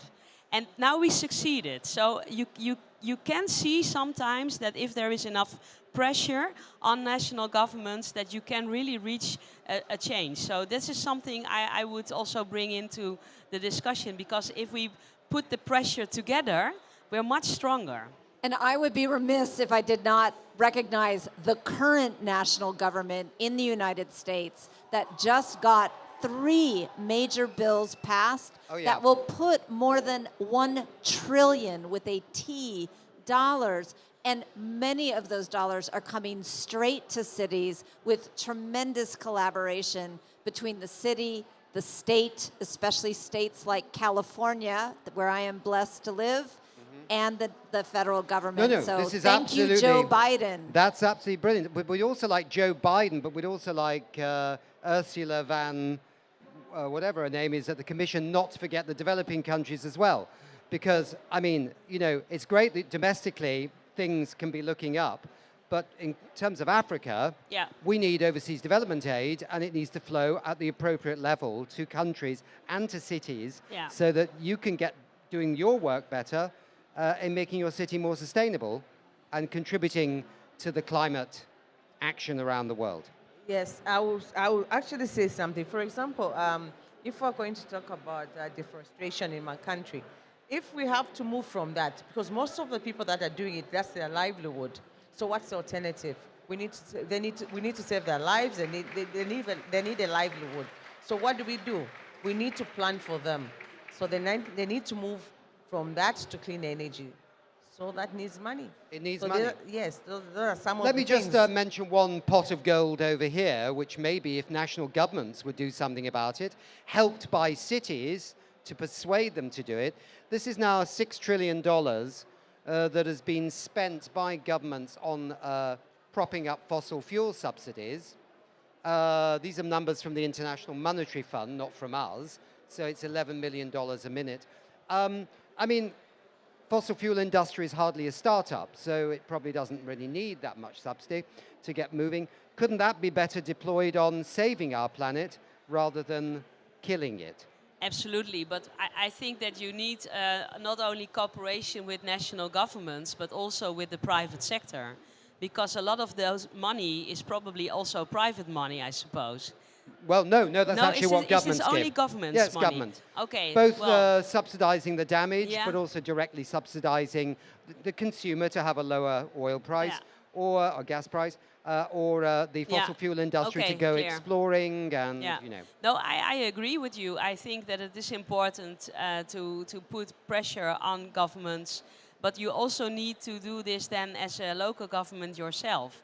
So you have to look into your investments, in which way can I also contribute of getting rid of fossil fuel subsidies. And for instance, what we are doing now is even to get out of gas with our housing. So, and this is really not so easy, but we are doing this. Absolutely. Nobody says it's easy to get off fossil fuel subsidies for all kinds of political reasons. But it doesn't make any sense in the 21st century that we're trying to decarbonize our economies. And on the other hand, the energy ministries are going around subsidizing fossil fuels. I mean, it's absolutely crazy. Ladies, I was going to say ladies and gentlemen. I'm the only gentleman here. We've got a few in the audience. Thank you very much for being with us. This could have been a 10-hour show rather than just 30 minutes. But thank you for a glimpse into the work you're doing. Thank you for your perspective. Thank you for your work. And I hope that tomorrow the governments do finally recognize the importance of cities more clearly than they have perhaps done in the past, and with the funding. Thank you very much. Bye. Thank you. And thank you to ICLEI as well for helping us organize this event. Thank you, ICLEI.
Regulatory frameworks pushes for that enabling environment for supply, but also the demand side so that there's a market. But within that, there are things around it and between it that I think I'm hearing a lot about too. In the in-between, I would say supply chains, security of supply chains. So what are those pieces that we have to build that are really hard to build because of supply chain constraints that we have right now? Whether it's the resources or the technologies, technology deployment is one thing, but there's actually supply chain constraints in terms of getting things at scale as well. And so talking about that. And then also the people-centered aspect of it. So the sustainable jobs, the transition aspect and the people, and engaging communities so that people are feeling the benefits of this transition. And so I guess I would say we are talking a lot about the beginning and end, like the supply and the demand, but the in-between and the people around it, I think, are a really important part of the conversation as well. Just to build on some of the things that Canada has been looking at in terms of those mechanisms, I think from a multilateral perspective, the conversations that are happening on standards and definitions are really important. You talked about procurement and that pull for demand in the market. I think the standards and conversations at the multilateral are really important on that. And I think some of the conversations at the IEA on heavy industry sectors have been really important with respect to that. I think multilaterally, our ability to pool expertise and funds is also really important to spur both demand and supply. On the Canadian side, just to profile some of the things we've been doing, you talked about the roadmaps for these difficult to decarbonize sectors. So we've launched roadmaps for a number. Just last week, we launched the Cement Association roadmap, and we're also going to co-lead on the Glasgow breakthrough work on cement and concrete. And again, really aligned with what you're talking about, our priority areas for cement are that market development, advancing innovation and deployment, and technology adaptation at scale. So I think it's very aligned with what you're talking about, but just in Canada, that's going to deliver 15 megatons in the next 6 or 7 years, and then 4 megatons annually after that. So it's not small. And then another thing we launched was the work on decarbonizing steel production, and we see 6 megatons of reductions by 2030 for that. And we have a number of funds. We have an innovation fund called the Strategic Innovation Fund, which is really helping with the deployment and demonstration of technologies. Clean fuels is one, but also hydrogen. We've also developed some investment tax credits for CCUS and hydrogen, which provide, on hydrogen, for example, we just announced an investment tax credit which would give up to 40% back of the initial investment for the lowest carbon intensity projects. But also another important part for us is we have a federal price, a national price on pollution. So we have a carbon price across all of our heavy emitting sectors. And we're advancing a work to ensure that we're future-proofing that, so that if people are investing in decarbonization and energy transition projects that are expensive, that are really important for these efforts, their investments are future-proofed. So they know what the trajectory is for the carbon price, but also having contract for differences. So if ever there was an undoing of that carbon price for some reason, there's some certainty for those investors in terms of the value of those investments. So I think it's a mix of policies that are important for that, as well as an international conversation to make sure that we're standardizing, whether it's intensities or definitions, but also creating that pull from both supply and demand.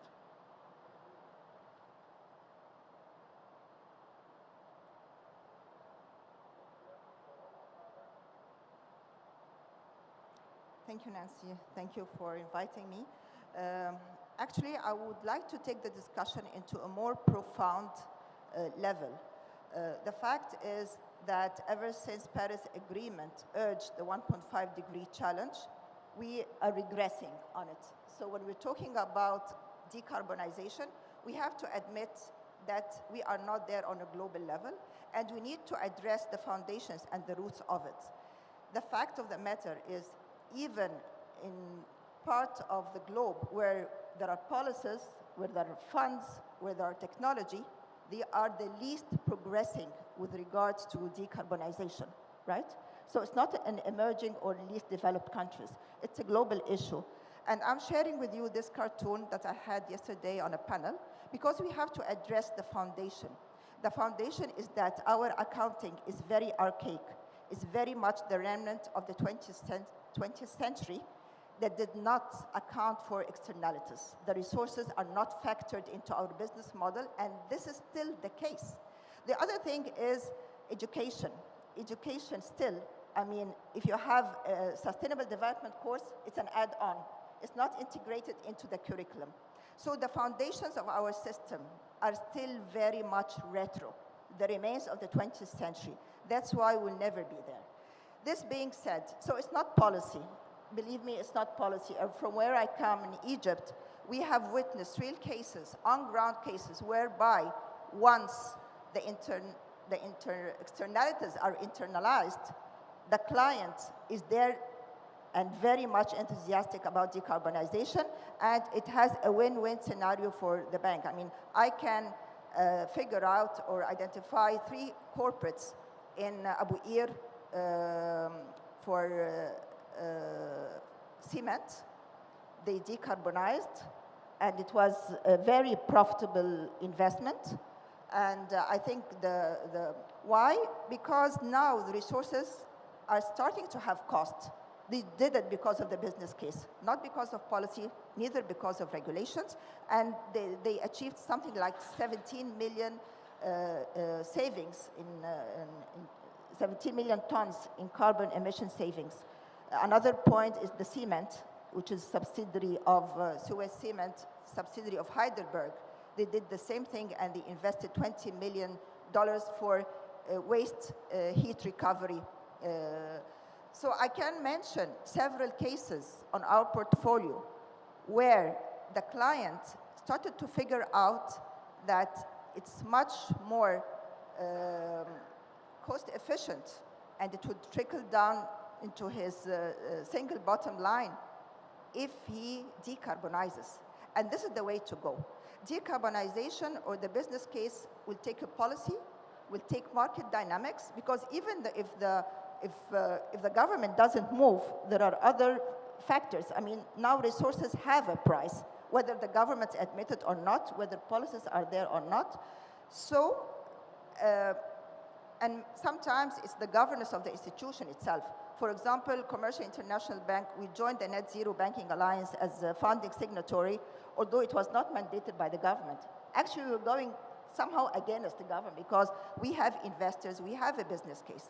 So let us be very clear. If we want to address this matter in a profound matter, it's the education and it's accounting. And until this takes place, it's the business case for each bank and each company. If you start to internalize water, carbon, now it has a pricing. The business case will be there, and this is where I lobby for emerging countries to decarbonize. It's not because it's a commitment, and this is my discussion with my colleagues at the Net Zero Banking Alliance. It's not a commitment for 2050. If you see the business case, you will do it before 2025. Thank you. Wow, very good previous speech. And I think I agree with most of what was said here, but let me introduce myself first. I think that I am the only company representative here.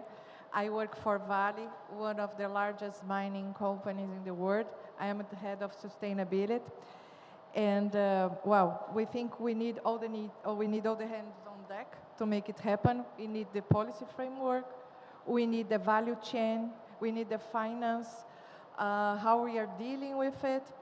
So like from inside out, the movement is get to know yourself, understand your impact, set your goals, be transparent about it, make them part of the culture and not responsibility of a department. We need the company to drive a change, you know? So I am the head of sustainability. I always say that I am a biodegradable professional, okay? One day I have to disappear because the social and environmental lens has to be embedded in the way that we do everything in this company, right? But you need to create the tools to make it happen. For instance, you make me to remember, we set an internal carbon price that has been orienting our capital allocation, our product portfolio, you know. And last week, the head of our operations in Indonesia, Febriani, she was here, and she shared with the public that she has just approved a project that used to be based on coal. In using the carbon internal price, she was able to convince the company, you know, to already use transition fuels, okay, at this moment. So it really helps you to drive for the change. You need to create equipment, you need to make it part of the culture, you need to have a very good relationship with your value chain. We, as a mining company, I mean, our scope 3 is our biggest challenge, okay? 98% of our emissions comes out of our customers. So we have now the responsibility to come up with new products. We have just launched the green briquette that helps them to reduce around 10% of their emissions. We have to look for higher quality iron ore because also reduce their emission. So you need to be able to really get their pressure on your business as well. So another important point is innovation. My recommendation for next year, if this is the year of implementation, next year we should be here showing breakthroughs, you know, showing really good cases that can be shared with the different sectors to scale up. Because what I have been learning is that sometimes you find a good model or a good technology, but guys, to scale up, it's not easy. Right? We have operate throughout the world. So you do good here, but then when you think about that you have to transport it, it kills, you know, the whole thing. So how to work on it, that's quite a challenge. And my recommendation is that what I have been seeing here these days is a lot of social issues being put on the table beyond just transition. In our case, we are contributing, one of our goals is to lift 500 people, 500,000, 500,000 people out of extreme poverty, right? It is happening. This extreme poverty exists before talking about climate change.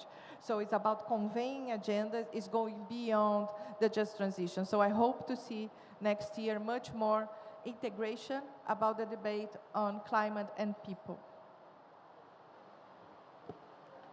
So this has been, remember the question was just, what would you give as a policy recommendation? And this panel has been challenging in saying it is, you can't de-link policy from finance, and you actually have to think about risk in the context of de-risking investments. You hear the voice of policy. It's not about policy. It's about education. It's about making the business case, and the business case is being made now. You hear about supply chains and something that's very close to both my program, but to me professionally, which is the power of the purchaser and procurement. And the fact that we're talking about bringing clean, innovative technologies, right? We've talked a lot about that, many, many COPs. But what about if you bring the technologies, who's going to buy? How do we prepare them to buy? Where is the capital available to invest, but also to buy? Most organizations don't provide new innovative technologies because it's a good thing to do. They tend to need to have a business case and a purchaser at the other end. And then there is the conversation about internally, organizationally, what do we need to do? And more importantly, that we don't distract as we have these conversations about the people impact and the social impact. So that's a lot for opening comments.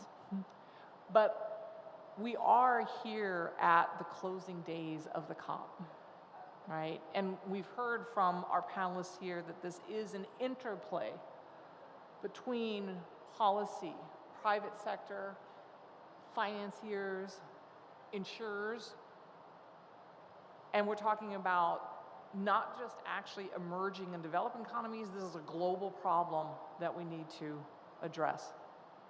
So we have the bully pulpit, we have the ability to give a what do we do after tomorrow ends, right? The formal closing happens, and we're already positioning then ourselves to COP28. What do we make sure that we achieve next year? Because I don't know about all of you, but I've gone to many of these, and we're running out of time for the impact we need to have. We understand how essential it is to leverage clean, innovative technologies globally to transformatively decarbonize, especially the harder to abate sectors that we're focusing on, that we all rely on, that all industry relies on, right? Talk to me about a company that isn't using a particular material or using long-range transportation to move people or product. So we know we've got to do that.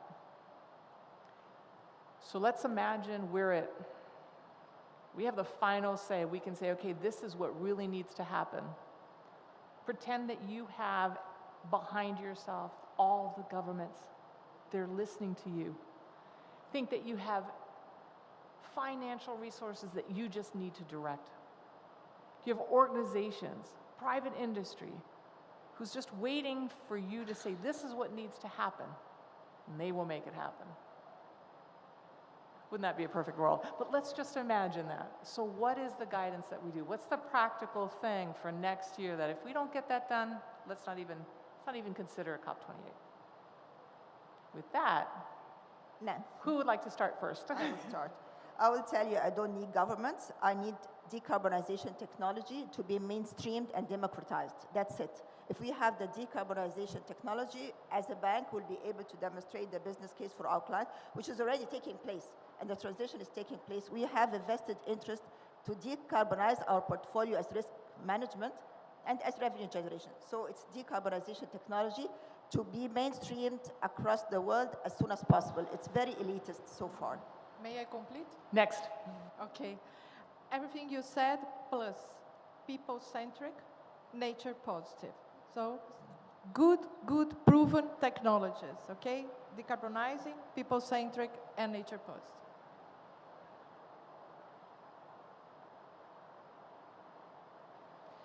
I agree with everything that's been said, and I think a range of technologies, a range of decarbonization technologies. I think what I've been so impressed with this implementation COP is the participation of companies that are on this panel, companies that are in this audience. And I know that has been controversial for some, but I think it's really important to have the implementers, to have the innovators here talking about the challenges and the solutions alongside the communities.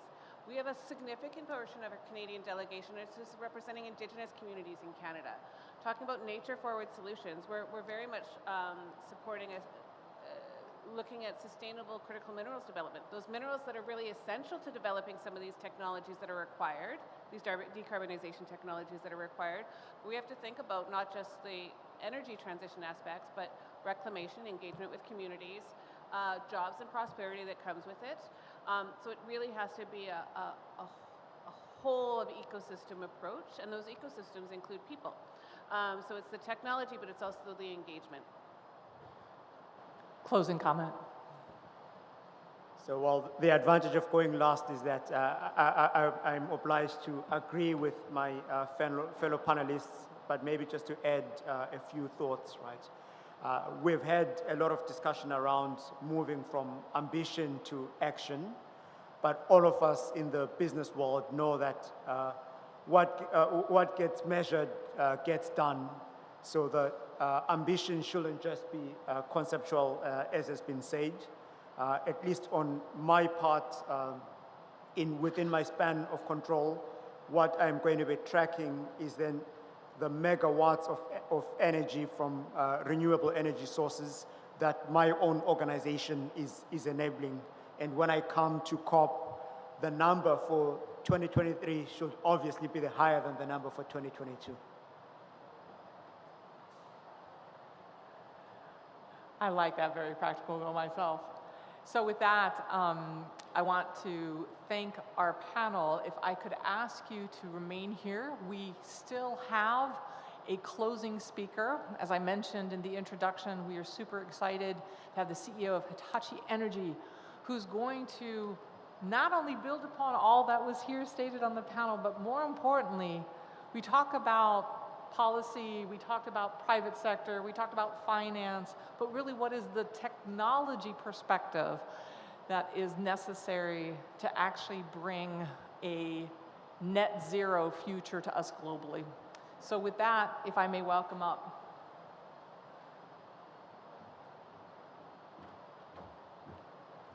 Thank you, and great panel discussion. It's going to be more than 5 minutes if we want to summarize all the great points made.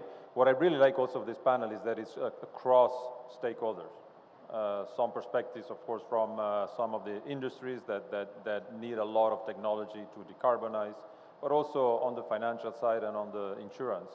Because there is an important part, what I would like to start with is technology is not really the bottleneck as we see it. And I'm not saying this because I'm leading one of the technology providers that act globally in this space. It is because when we engage with all the stakeholders across the sectors, there is always an opportunity to push, to innovate, and to get the technology that is needed. But what is the next step that we need to do, and I think this is the great forum to kickstart that, is to innovate and change the way we collaborate so that we can deploy that technology that today is available and can deliver a lot, maybe not yet everything, but a lot of these decarbonization targets. I would like to pick up on some points just to lead into the technology aspect. Mary mentioned capacity, and it was also mentioned on the supply chain by Rachel. Capacity in some of the key technologies, it's already today there, whether it's the existing one, of the pipeline, of, for instance, building solar panels to meet the ambition of net zero by 2050. There is other areas, like for instance on lithium, where of course more needs to be done. And that's where then we need to come in from an innovation standpoint, from a technology standpoint, working more into the circularity of those resources, making sure that with innovation, with technology, we can drive the reuse of those resources that are needed to deliver the net zero. I think it's also important to remind that in that case, when it comes to we can close the gap on capacity, we need to address stronger and in a different way the whole aspect of financing, and we heard some of those aspects also during the panel. Eric mentioned that there is no credible path to the 1.5 degrees limit, and I would like to push back on that. I think we should not, out of this COP, we should not give up the target. It is going to get harder and harder. We have to acknowledge that. We need to create the awareness. But as a pioneering technology leader in many areas of this energy equation, it is up to us to keep that target alive. And there is a lot, once again, that we can do with what we already have today. Nancy, you mentioned, of course, the First Mover Coalition, and there, as we're also part of that initiative, just look at the slide that she showed. Steel, cement, two of the harder to abate sectors. Technology was yellowish, if I well remember, but what was red was financing, what was red for infrastructure, investment in the infrastructure, and what was red also was the policies. And I do believe that we need, yes, there is a lot of business cases that make their way without special intervention on policy. But if we want to scale that technology, if we want to scale it at the speed that is needed to deliver the 2030 targets, the 2050 targets, we need also to work in an innovative way and challenge ourselves on what is it that we need to do from a policy, from a regulatory standpoint, to deliver the scale, to deploy the technology on time. Leslie, I love your idea of combining both the investment from the insurance part as well as de-risking. And I think there is a great opportunity there. We have to also allow ourselves to understand that the risk profile in, for instance, countries in Africa, yes, might be higher from an investment standpoint, but at the same time, it is also clear that it's cheaper, and in certain cases, way cheaper to decarbonize and to take out 1 ton of CO2 investing in Africa as opposed to investing in more mature markets and economies. So I think we have to create also that awareness and push for that aspect. It's a great point, education and accounting, and I would stress as a technology provider, education. Education, there are some challenges in order to debottleneck the supply chain, and we're working on that. But on the medium to long term, we all of us here as stakeholders, we have to work, invest more, collaborate to create the talent pool and to build the talent pool that is required to deliver that technology. And that's not just the talent pool in engineering. It's also talent pool across all these sectors that is needed in order for everyone to understand what it takes to deliver and what it takes to have an integrated, holistic planning approach. We need to become much better understanding what the challenges are on the other side of the fence. And that's something that we need to do as a technology provider. We need to better understand the needs of our customers, the needs of the governments, the needs of the policymakers. And the same would go for them as well. It is important that we spend more time, and this is one of those great opportunities, so that we can explain better what technology can do not only today, but in the near future, so that the policymakers have that in mind when they design the policies and the regulatory aspects. Last but not least, it's together for implementation. That's COP27. The feedback I gathered in the last couple of days is that there is a lot of good momentum. I think we're turning the page from negotiating and planning into how can we then collaborate and execute. So to closing, in my view, it's technology is there. That's not the bottleneck. We will continue to innovate. We don't need policies to continue to push and invest in innovation, but we do need policy. We do need collaboration. We need everyone on board to drive the scale and the speed that is needed. We need to act. We need to act together, and we need to act now. And by the way, let's not forget also, I learned that this week we are 8 billion people in this planet. And I think everyone out there has an opportunity to contribute, but particularly this forum here has a task, a commitment to take, and make sure that everyone understands that the clock is ticking and the entire world is watching. Thank you.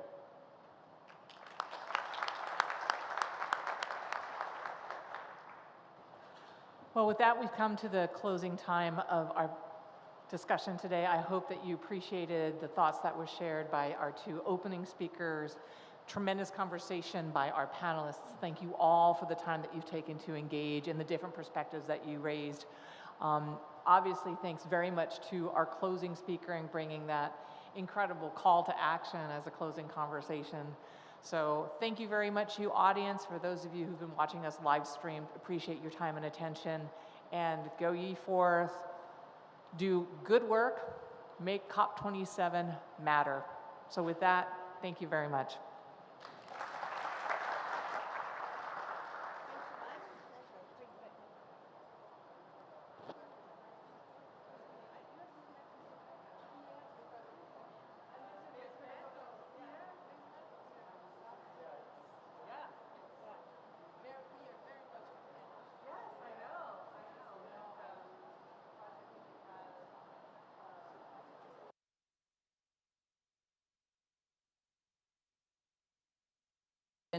Cost significantly, and there's been really a lot of announcements like Adani and Reliance trying to come up and say that in the next decade, like in 10 years, the cost is going to come down significantly.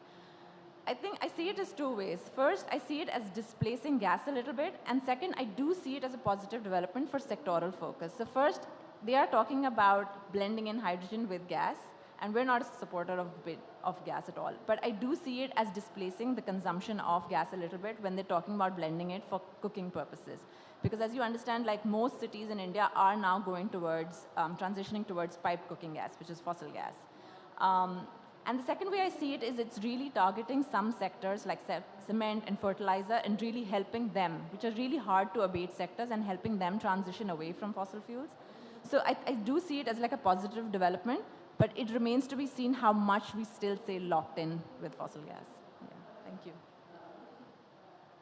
Thank you. Guillermina? No? Any?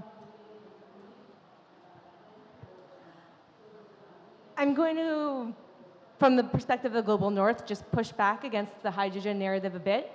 Though there is a role for green hydrogen, renewable hydrogen in certain sectors, very limited sectors, almost always direct electrification and energy efficiency is the better option.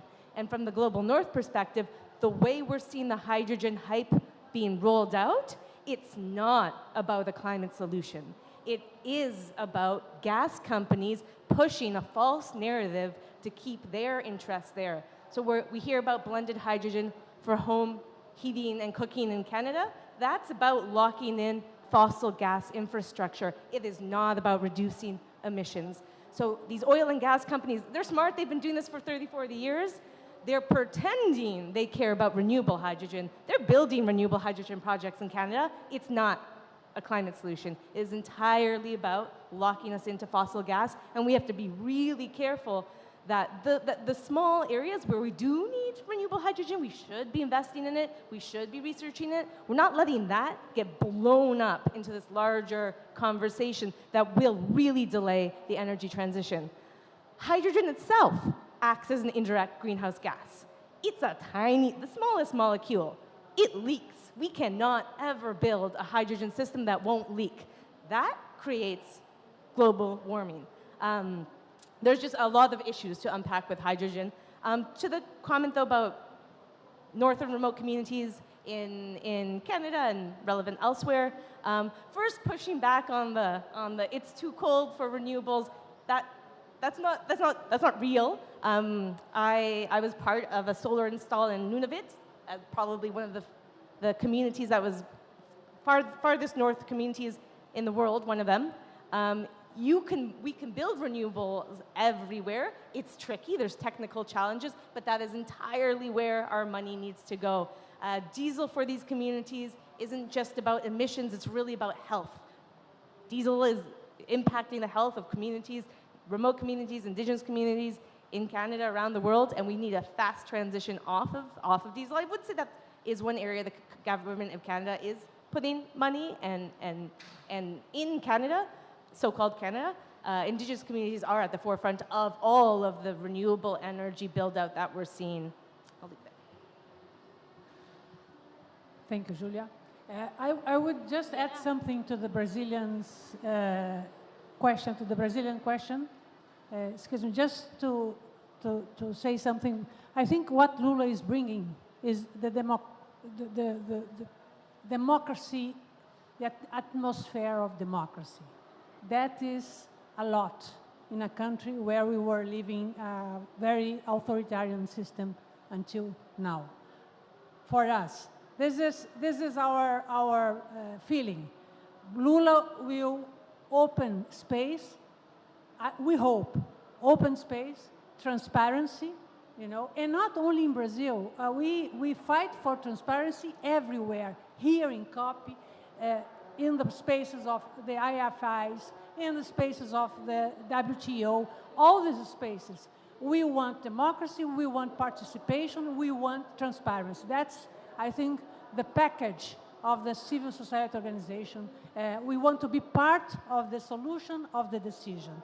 That's our political position, looking all the companies and everybody who is in this, in the same table, taking decisions on behalf of our people in our countries. Please, Guillermina. Bueno, perdón, primero yo había entendido que las preguntas iban más dirigidas a Brasil y a India, pero quiero hacer un par de comentarios que tienen que ver con, desde la perspectiva del sur global, particularmente desde Argentina, y en realidad coincide muchísimo con lo que acaba de decir Yara. En cuanto a la transición energética justa, una de las cuestiones que esperamos que ocurra es que haya participación ciudadana para que justamente los ciudadanos, o sea, los trabajadores no se vean afectados en este proceso. Creemos que es fundamental a la hora de diseñar o planificar un sistema energético que sea justo, escuchar las voces de quienes trabajan en el sector, pero quienes también, por ejemplo, viven en el territorio donde se va a llevar a cabo los distintos tipos de energía. Después, respecto al financiamiento internacional, bueno, yo ya mencioné...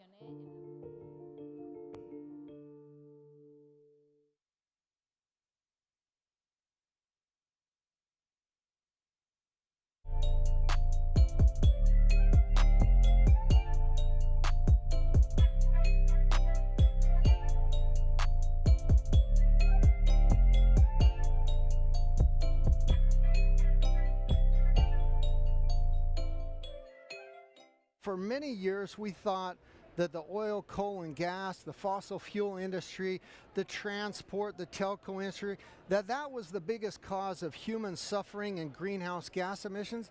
Absolutely not. The biggest industry that touches every human being on Earth, human suffering, human health, and greenhouse gas emissions is the agriculture, seafood, and beverage industries and how we produce and consume food. And so it's the biggest pivotal moonshot moment in history that we have. 9 years left to really fix it. And so I say global food reformist. I think the entire food system needs to be reformed. For every 2 tons of food produced on the planet, 1 ton is wasted. So around 1/3 of everything that's produced on the planet is wasted. It's over 1 billion tons of food every single year. Now, when you talk about those big statistics, it's hard to get your head around them. So let's just talk about them in a bit different way.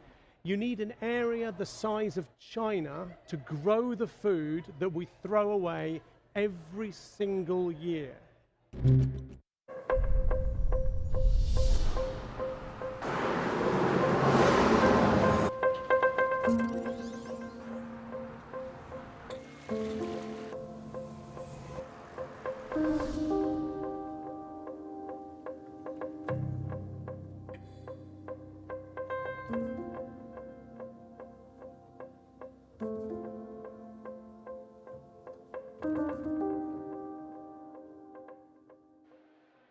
Hello and welcome back to We Don't Have Time's broadcast here in the Nature Zone Pavilion on one of the final days of COP27 in beautiful Sharm El-Sheikh. We are now going to kick off the latest session of We Can Do It, a recurring segment on our broadcast where we sit down with experts, activists, and business leaders to showcase actionable plans for climate solutions. Today's session has a unique focus on transportation, given it's Transportation Day, and we'll be covering how climate action can be taken across all forms of transport to help us all get closer to our net zero goals.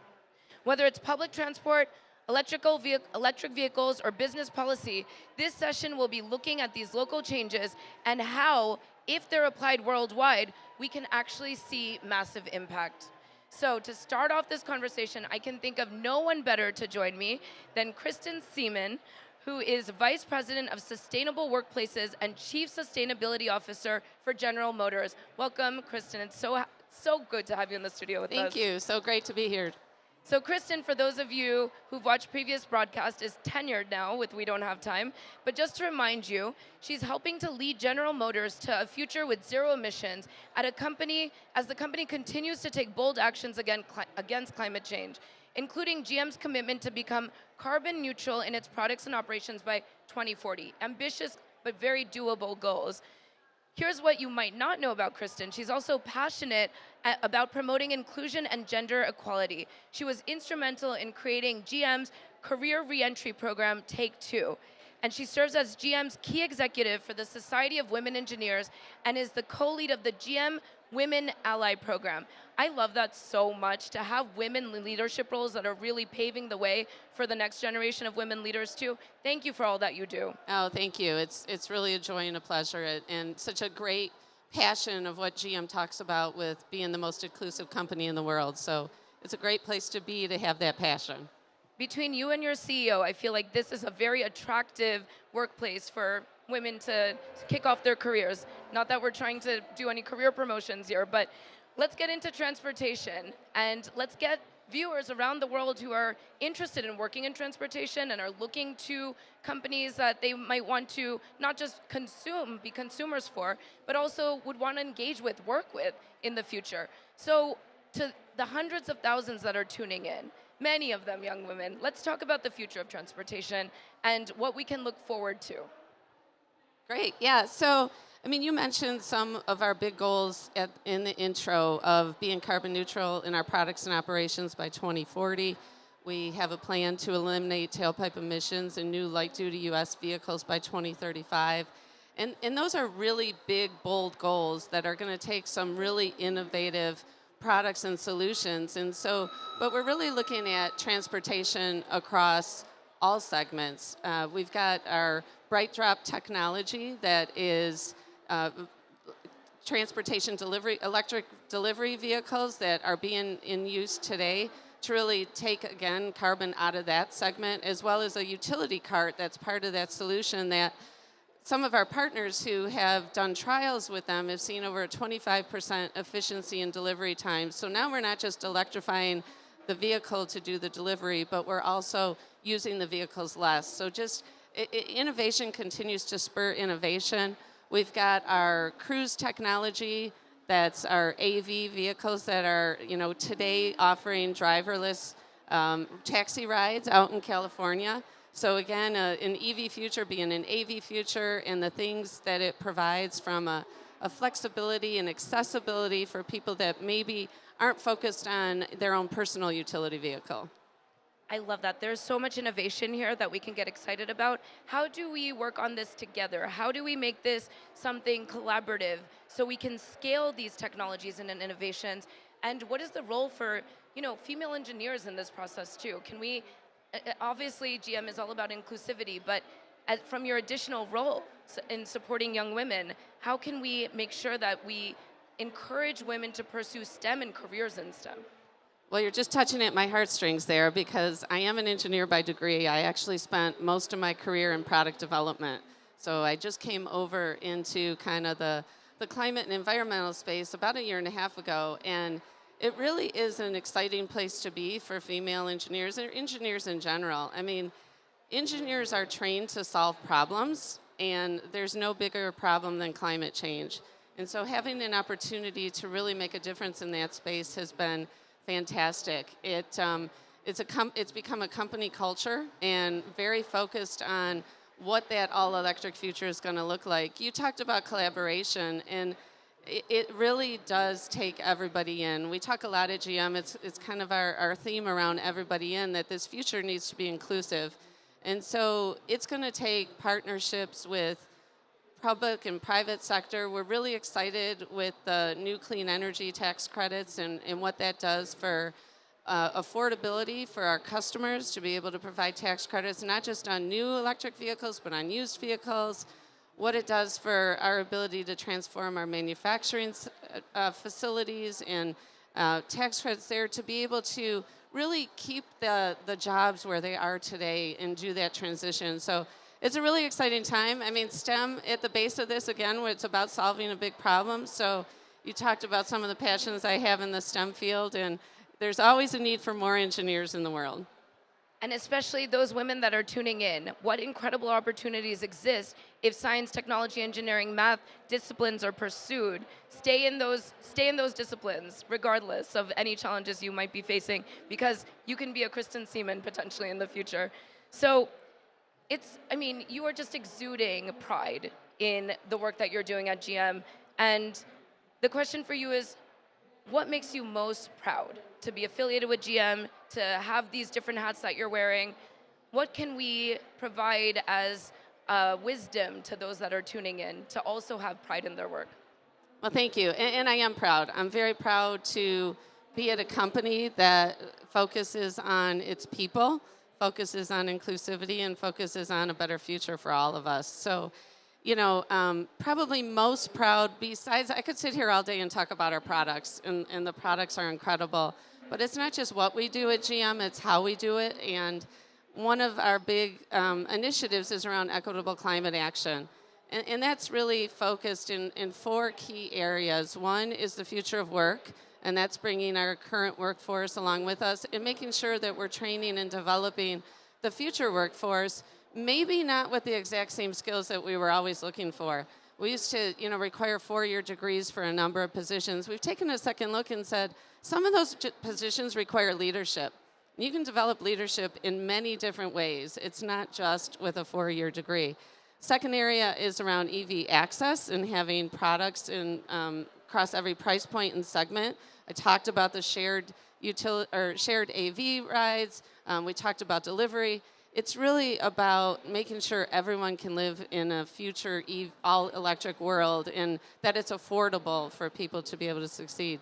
The third area is around infrastructure access, so having charging stations across every segment. And probably the fourth and most passionate is around our climate equity fund that we started 2 years ago, and we just doubled it to $50 million last year. And that's working with community organizations across the world to really focus on how we affect communities that maybe have been disproportionately affected by climate change.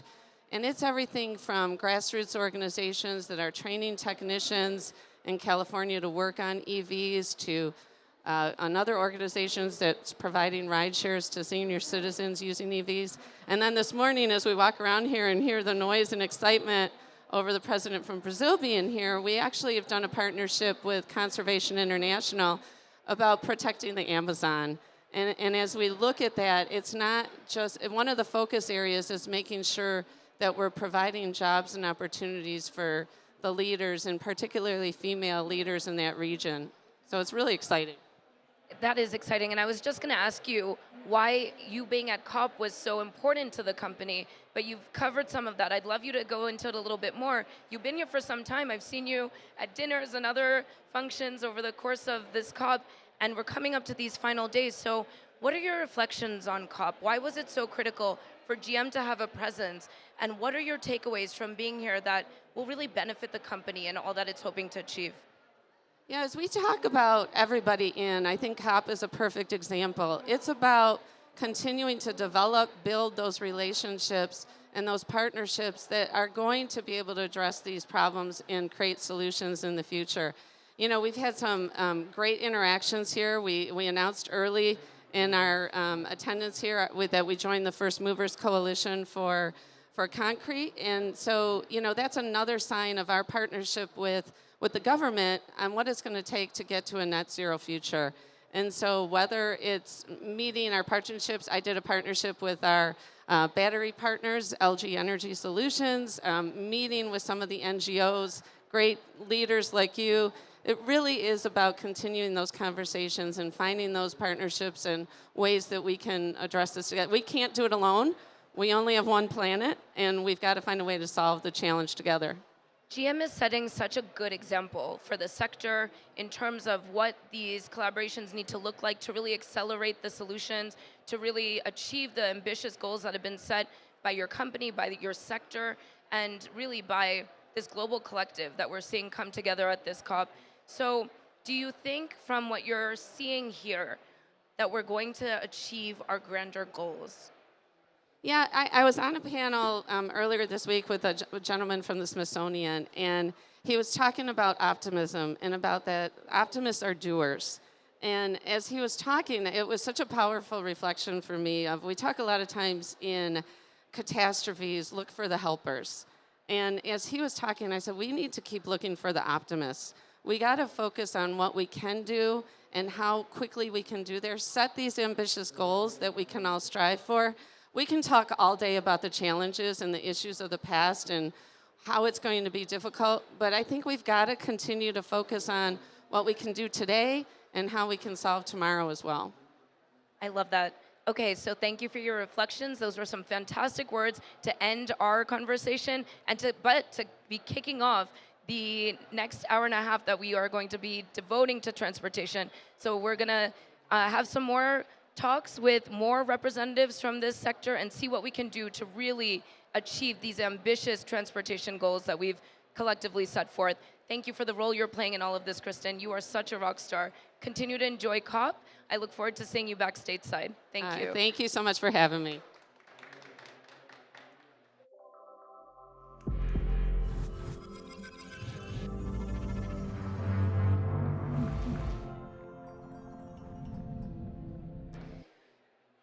We are now going to go to our Stockholm hub to see what they're making of all of these conversations.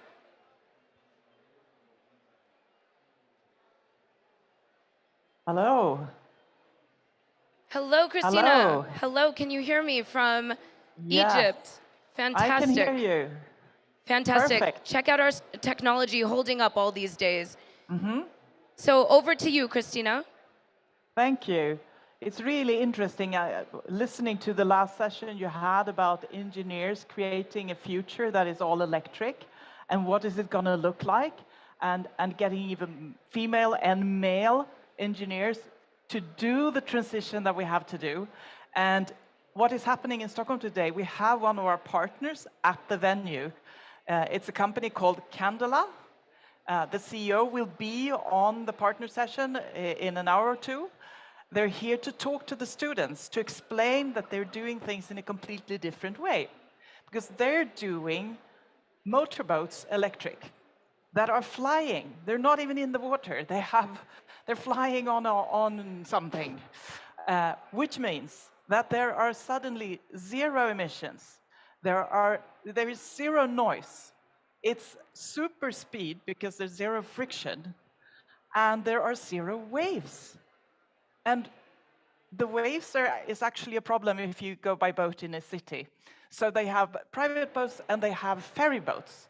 And the ferry boats go in the spring, they will test this in Stockholm. And as I told you, this is all electric. It's a future. It's like space invaders almost. It's completely new. And today they're here talking to students, making them understand how you can disrupt an whole industry and build something really different. And this is what we have to do over and over again. So this is really exciting for us in Stockholm.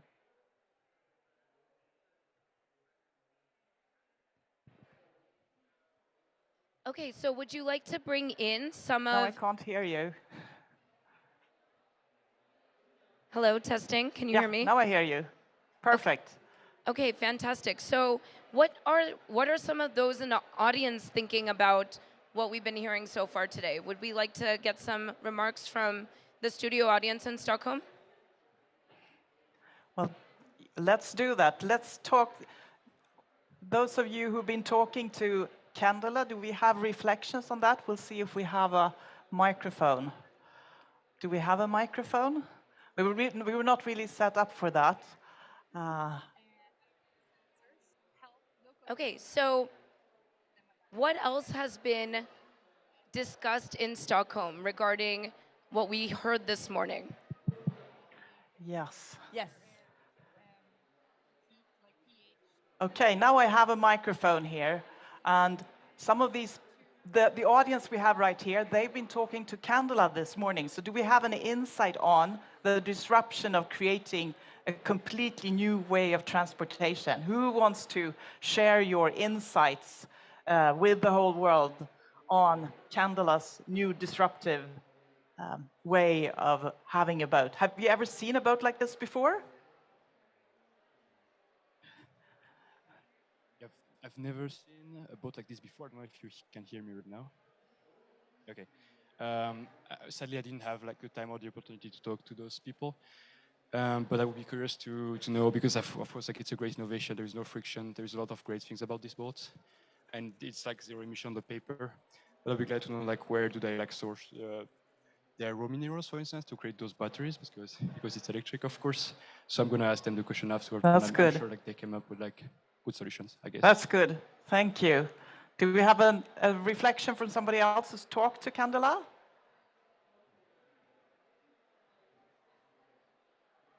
So we're going to do this over lunch, so they will have more opportunities to really look into this. And the CEO is coming on the partnership session in an hour or two, so you all get a chance to listen to this. And one of the reasons why we are at the Royal School of Engineering is what we heard on the woman who was talking before me, is that we need to get young engineers interested in taking the courses so they can actually help with the transition to go all electric.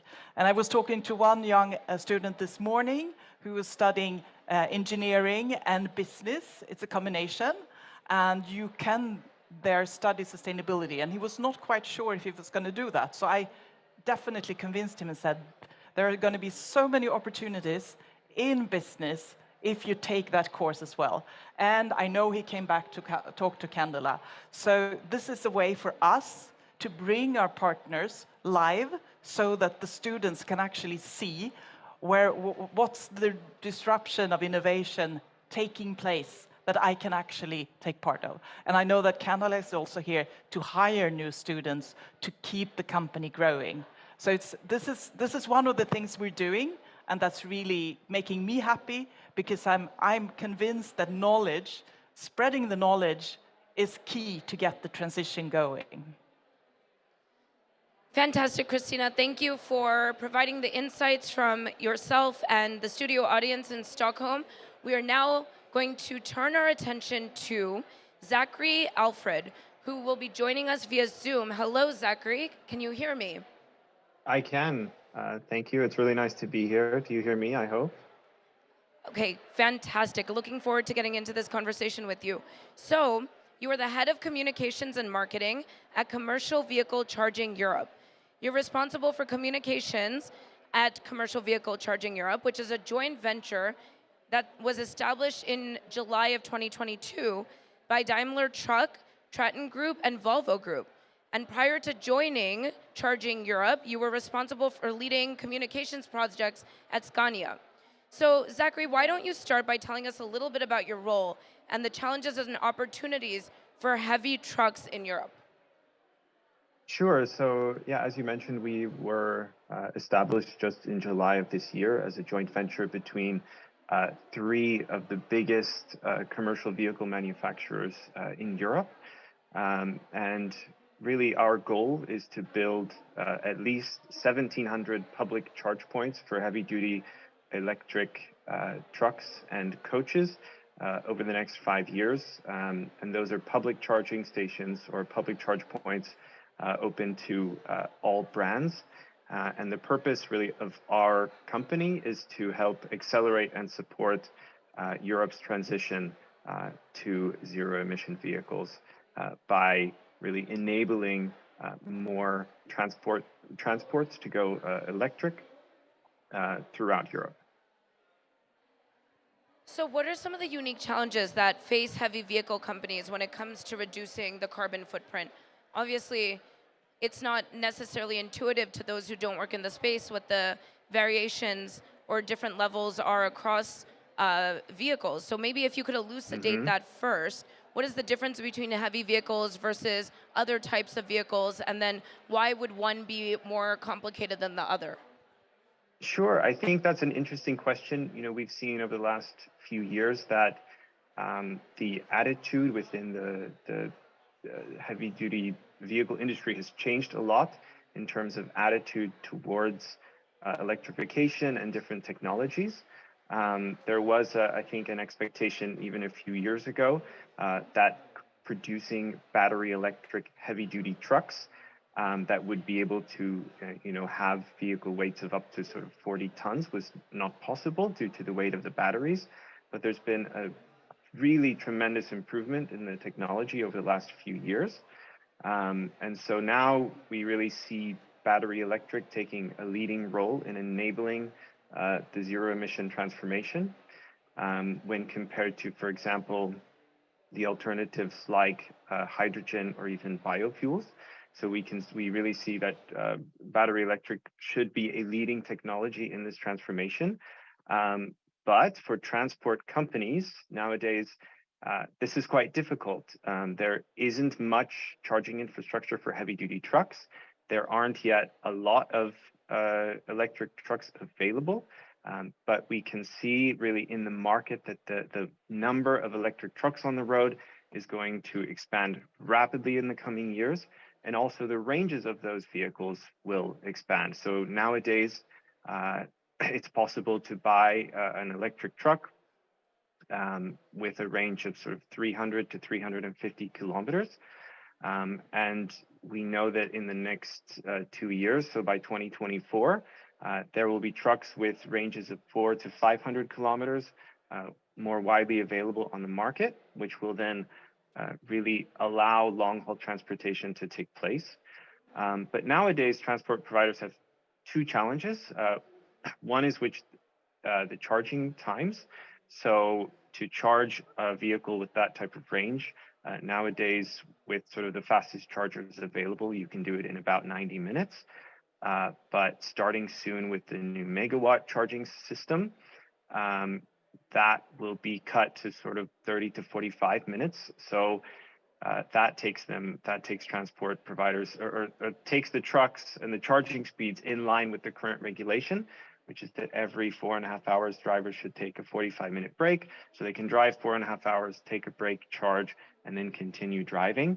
The challenge then it becomes the charging infrastructure. And what we're really here to do is to roll out that infrastructure as fast as possible, make sure it's as reliable as possible, as sustainable as possible, using green energy as much as we can in order to basically create the full ecosystem to enable sort of widespread battery electrification of transport.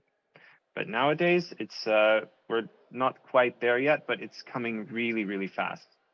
Thank you for sharing all that. That's not necessarily obvious, and the idea that charging can actually improve safety, that's fantastic too, right? To take those breaks, those required breaks, and make that a required rest stop as well, I think can go a long way in ensuring that the transportation electrification revolution is also a revolution in safety. So fascinating. And that I think is another interesting point. We can see nowadays, there's a shortage of, I think, around 40,000 parking spots in Europe for trucks. And there's a shortage of hundreds of thousands of drivers. And really, when you look at the working conditions that a lot of drivers are experiencing, it's not great. It's often a challenge to find parking. And often those parking areas aren't necessarily very nice. And I think for people who've sort of gone on road trips around Europe, it's quite obvious. You see, big parking lots really full of trucks. They often don't have amenities that are, that drivers really should have, like a place to shower or even, use the toilet. And one thing we are really focusing on is making sure that while the trucks can charge, the drivers also have a very nice rest and recharge experience, so that we're focusing not only on the sort of emissions side, but also on the people sustainability and making sure that we're giving them a better working environment. Thank you for sharing that, because that is not always reported on. And there is so many implications of being able to really re-envision how we're going to think about transportation in the future, especially for heavy vehicles. So the impacts are beyond just the benefits in terms of carbon release, but look at all of the potential implications and positive outcomes for human health as well. So that's fantastic for sharing. Thank you. So now let's say we succeed in this, right? And we're very optimistic across the board on knowing that if we come together, we are going to achieve our climate goals. What will the impact be? What will the potential impact be of seeing all of these ambition, solutions, and goals that you've described to us actually come into reality? Well, I think, today, heavy-duty transport makes up, I think, around a little bit more than a quarter of Europe's road transport emissions. So there are huge implications for reducing sort of emissions overall, and thus reducing the climate impact. And that, I think, will become an even greater focus because, of course, as cars and other forms of transportation are sometimes easier to electrify, and the demand for road transport is increasing a lot, the impact we can really have on reducing emissions as a whole is huge. And I'm not sure why I've been asked to ask you this, but where are you currently? Where I think the question was sort of where are we in the process, maybe. So I am in Amsterdam. Okay, yeah, that wouldn't have made sense. I think you're taking it more correctly. Yeah. Yeah, I don't have this beautiful view behind me, but I am in Amsterdam, and we are located. So we are starting now with a lot of operations. So we just started 4 months ago. And as you can imagine, building large-scale infrastructure takes a lot of time. So where we are in the process is starting up those operations, and within the next few months, we will start opening our first charging locations.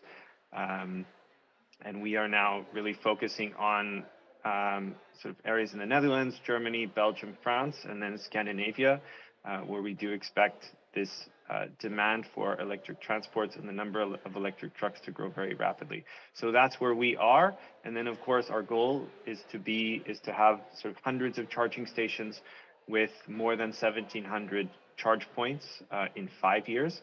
But we also know that that's not going to be enough. So as we are moving as fast as we can and really with the ambition to lead the market, we know that others also need to come in and help fill those gaps. So yeah, that's where we're at. I think that's the question, so where we were supposed to go with it. And do you think, based on where you are, and yes, that was where we were supposed to be going with it, so thank you for that. Based on where we are at currently, from what you are seeing from your expert vantage point in the sector, seeing what your value chain is also supporting, seeing what your partners, strategic partners, collaborators are doing, will we achieve these ambitious goals that we've set forth for ourselves? I don't think there's any reason we can't. We have the technology, there is the ambition there, and what we now all need to do is really execute, and that's what we're doing. So I think if other actors in the market, if the truck manufacturers can get the trucks off the line, if the transport companies are buying those trucks, and if charging solution providers like us can really continue to build out that network. Also, of course, we do need some help from sort of grid operators and governments to make sure that we can get the energy where it's needed. But we're also, on our side, working very pragmatically to ensure that that isn't a bottleneck. I mean, there's no reason and that it shouldn't happen. And we really see that, especially, transport is it's a business with very tight margins. And so the total cost of operation of a truck is extremely important in order for transport companies to make money. And we see that also electric trucks will be competitive with diesel. They are already competitive with diesel for sort of urban and regional applications in some places. And we expect that competitiveness to be much more widespread in the next few years. So our expectation is that, when we look at these targets, we have also now signed the global MOU on zero emission medium and heavy duty vehicles, which has an interim target of 30% reduction by 2030, and then 100% new trucks, new medium and heavy duty vehicle sales by 2040, in order to sort of facilitate the net zero 2050 scenario. We see that if you look at the changes in the market that will come, that could potentially go a lot faster. So we see and we hope that as electric trucks show themselves to be a proven technology and the infrastructure is in place, that transport companies will have the opportunity to change much more rapidly than I think a lot of people might expect today. I'm actually probably supposed to stop asking you questions, but I'm learning so much from you, and I'm so absolutely curious. And given that it sounds like you have a North American accent, but I don't want to make any assumptions there. I'm obviously from the United States. You are representing Europe. So what can the US learn from what's happening in Europe? Europe is well ahead of electrification as compared to the United States. Is there lessons to be learned that can be scaled in other parts of the world? Well, actually, I think in terms of transport electrification, the US is doing quite well. There are a lot of projects now on the West Coast focusing on this. And I know yesterday there was actually a big announcement that 2 more companies are joining up to build actually a charging infrastructure across the US. So I think that's happening, but I think the goal is really, when we look at the questions around energy supply, that's expected to be a big problem. That in our work, we can see that a lot of those issues can be solved really pragmatically. So it's just a question, I think, of not really taking no for an answer and making sure that we're implementing solutions as rapidly as possible. And I think Europe has done well to have quite ambitious targets, and we actually think we can be even more ambitious. But even though I actually personally am American, but I haven't lived in the US for a while, and I don't know enough about the US system to sort of give a detailed answer to that question. Well, thank you for entertaining me with your insights. That was still more knowledge than I have personally, and I know our audience, the hundreds of thousands of viewers tuning in from around the world, will appreciate your insights. We're here at COP, and so I can't leave you without asking one final question about your thoughts. I know you're coming in from Amsterdam, and we're providing the technology to be able to bring in people from wherever they are in the world to engage with us, to engage with COP27. But what are you hearing from your vantage point in terms of outcomes from COP that will be helpful and support the ambitions that the transportation sector has put in place, especially around heavy vehicle technologies? Well, so as I mentioned, we've now signed the global MOU, which is an initiative headed by CalSTART and the government of the Netherlands, which was launched at COP26 last year. And I think around 20 countries signed on, and quite a lot of companies as well from different aspects of the transport industry. I think we're hoping that we'll see sort of who signs that. I think there's an announcement coming up, but I think really aligning, if we can get more people to join those types of, or more governments and companies to join those types of initiatives, then I think that will have a huge impact, because I think the question around this sort of transformation of transport is really a question of making sure that everyone is moving in the right direction and has some sense of the speed. So I don't know yet sort of who else has signed on to that for this year, but we'll see if that can spread even further than it has already in the last 12 months. Okay, so that's something we'll be keeping an ear out for, absolutely. And We hope that your ambitions are realized, and we support communicating the incredible work you're doing and the solutions that you have put forward for these ambitious efforts to overhaul heavy vehicles. So thank you so much for your insights, Zachary. Please keep doing what you're doing, and we look forward to bringing you back in the future to get your reflections on the outcomes of COP more properly once we actually get through the day and through this COP27. So thank you for taking the time. Appreciate it. Yeah, absolutely. Thanks a lot, and have a good day.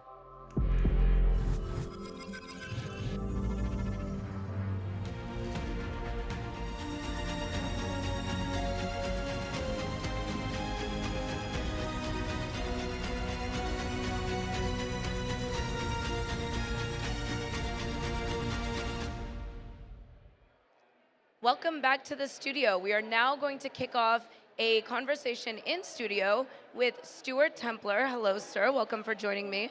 Hello, thanks for having me. I think I said welcome for joining me. Thank you for joining me, and welcome. Thanks for having me. Stuart, as you know, who's been on our broadcast many times, is the Director of Global Sustainability at Volvo Cars. And Stuart, we've interacted. I've seen you on Zoom before, but this is the first time we're having the opportunity to meet in person. So it really is a pleasure to finally get a chance to talk to you face to face. Pleasure to meet you too. Delighted to be here, Shrita. Thanks. So let me start by asking you, how can companies work with policymakers to make sure that we get the regulation we need to accelerate transition to sustainable transport? And just a little more context around that, we've been discussing solutions, technology solutions, but many of these technologies will not come to commercial viability without real policy and legislative support. We know that so much has transpired in the United States post the Inflation Reduction Act, which is putting billions into electrification of transportation. So are we going in the right direction with policy? And what else really needs to be seen to see some of these ambitions truly realized? I think in terms of the development of sustainable transport, low carbon transport, I think the technology is there in terms of electrified vehicles. The technology is there, but what is needed now is to accelerate the growth, the adoption of vehicles with zero tailpipe emissions in line with science-based targets, which is 100% zero-emission vehicle sales by 2040 globally and 2035 in leading markets.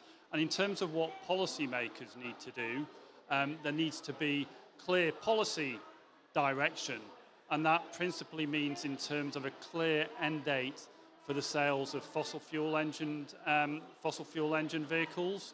That sends again a clear signal to the industry that they need to sell only vehicles with zero emissions by that date, and we've still got some way to do on that.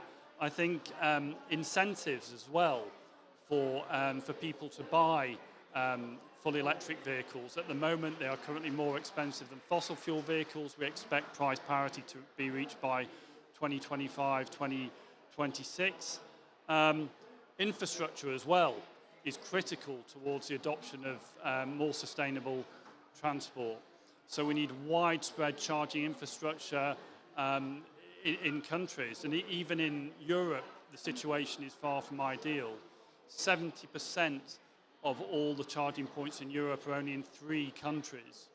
So there needs to be a lot of work to do to make them available, make them fast charging, make them user-friendly for customers as well. Procurement of electrified vehicles by major fleet buyers. I think if there was regulation saying that companies needed to electrify their fleets by a certain date, that would send a strong message. President Biden has sent a strong example, as you probably know, in the US, when he said he wanted to electrify the 600,000 strong federal fleet. So I think that's really important. There's initiatives like EV100, run by the Climate Group, which I think has over about 120 companies committing to electrifying their fleets. So that sets a really good example. So I think those are the main areas where policymakers can really set the level of ambition necessary and accelerate the adoption of vehicles with zero tailpipe emissions. So I have a question for you that just has come to the top of mind, and I don't want to forget it. So I'm going to ask you this. As you were talking and saying that there needs to be a end date for the sale of fueled cars, correct? Fossil fuel vehicles, yeah. Right. Yeah. So what about e-fuels? That can still be used with the existing infrastructure that we have? Is that sort of stepping stone towards electrification, or is there no room for that technology? I mean, I can speak on behalf of Volvo, and what we're saying is we're going all in on electrification. We see that as the only real viable technology in the long term, particularly, as you know, with the substantial growth of renewable energy around the world. It's becoming cheaper than fossil fuel energy. And just to say that charging your electric vehicle is really important as well with renewable energy. That can almost halve the carbon footprint of the vehicle over its lifetime. Thank you for clarifying that. So what is still needed? What stands in the way of sustainable personal transport? And you've said all of the policy challenges, you've raised infrastructure. I'm sure there's other points you would like to raise that perhaps once it's out there, we can get it to the ears of those that could support overcoming some of these challenges. Yeah, I mean, I think there's also a really important role, I think, for companies about what companies can do in order to push the regulators and the policymakers in the right direction. I think what you're seeing at this COP and other ones is almost businesses leading governments and saying this is a direction you need to go and the pace that you need to go. So I think companies need to really advocate, raise their voice more. We, from the Volvo Cars perspective, we realise the importance of doing that. We were one of only 2 automotive manufacturers that called on the EU to introduce an end of sale of fossil fuel vehicles by 2035. They've just reached political agreement on that, which is a major step forward. I think it's also important that you align yourself as a company with organisations that share your values, your objectives, your purpose as well. And earlier this year, we announced that we would leave the European automotive trade industry body, ACEA, because our climate strategy, particularly around the pace of electrification, was not aligned with some of the members. And then it's also about joining calls organised by civil society. So like We Mean Business and the B teams call on there to be an end to backsliding by national governments on the agreements they made under the Glasgow Climate Pact, raise the level of ambition in terms of reductions by 2030. And also, campaigns like your own here, let's do it. And Volvo Cars is very proud to put our name to that campaign as well. Love that. Thank you for that. And we need to have Volvo set the example, right? Because one company in a sector can't do it alone. So what are you hoping Volvo continues to do and other companies do to push for regulations that really help the entire sector transition to a low carbon future? I think it's what I mentioned earlier. I think it's that companies really need to live up to their public marketing communication statements about how they are going green, for want of a better description, and actually practice what they preach more. And that doesn't refer to my sector, the automotive sector. It refers to multiple sectors, and that involves, putting your head above the parapet sometimes, like we did over the EU decision, over the decision to leave ACEA. But that's about leadership, and I think that's what really, truly purpose-driven companies do. And as I said before, I think that given the climate crisis we are now facing, businesses need to step up to the plate just as governments. And, the governments are the ones that make the rules, make the regulations, set the ambition at a national level. If that level of ambition and the pace of that action will support companies' climate ambitions like ours. So that government support is absolutely critical. So we try and make our voice heard along with others. I hope it's loud enough, but I think it's really important that companies work together. If Volvo Cars just called for this ourselves, it probably wouldn't be heard, which is why we collaborate with many other organisations, companies, civil society, including through your campaign on the screen there. We are much louder when we come together, aren't we? Yeah, so definitely. absolutely, I think you have many that are watching from around the world that would agree with that, and that's why we bring in their voices as well to learn and to communicate with us directly, to communicate with one another, and we encourage you, all of those that are tuning in, to please get involved, to hear these solutions, to spread these ideas, so we can accelerate these solutions to the climate crisis, so we can make the demands on the policymakers and the decision leaders that ultimately will influence whether or not some of these technologies get to reality fast enough. So what are some of the unintended consequences of all of the efforts that you're making? Can there be negative impacts for that would come from these stronger regulations that might unintentionally hurt some of your efforts? Well, I think we've got to be realistic that the transition to more sustainable transport does not in itself come without sustainability-related challenges. And I think in terms of social impacts as well, there can be negative social impacts in that transition. I mean, I'm talking specifically about the extraction of minerals and metals required in the battery supply chain, cobalt, nickel and lithium, for example. So I think that any legislation or regulation that comes in has to bear that in mind. And there is one piece of legislation coming through from the EU called the Corporate Sustainability Due Diligence Directive, which actually puts the responsibility legally on companies operating within the EU to make sure that any human rights, labour rights impacts are minimised within their supply chain. And at Volvo, we're acutely conscious of that responsibility we have. We launched our third fully electric vehicle, the EX90 in Stockholm last week. And that car uses what's called blockchain technology, which allows us to trace exactly where the cobalt, lithium and nickel comes from the mine to our factory. So ensuring that we can place, our high standards on our suppliers. I think I mentioned the point about incentives, and I think that's really important because in terms of a just transition towards sustainable mobility, you need to make them affordable to people and not just those who can afford an electric vehicle. So I think that will help as well.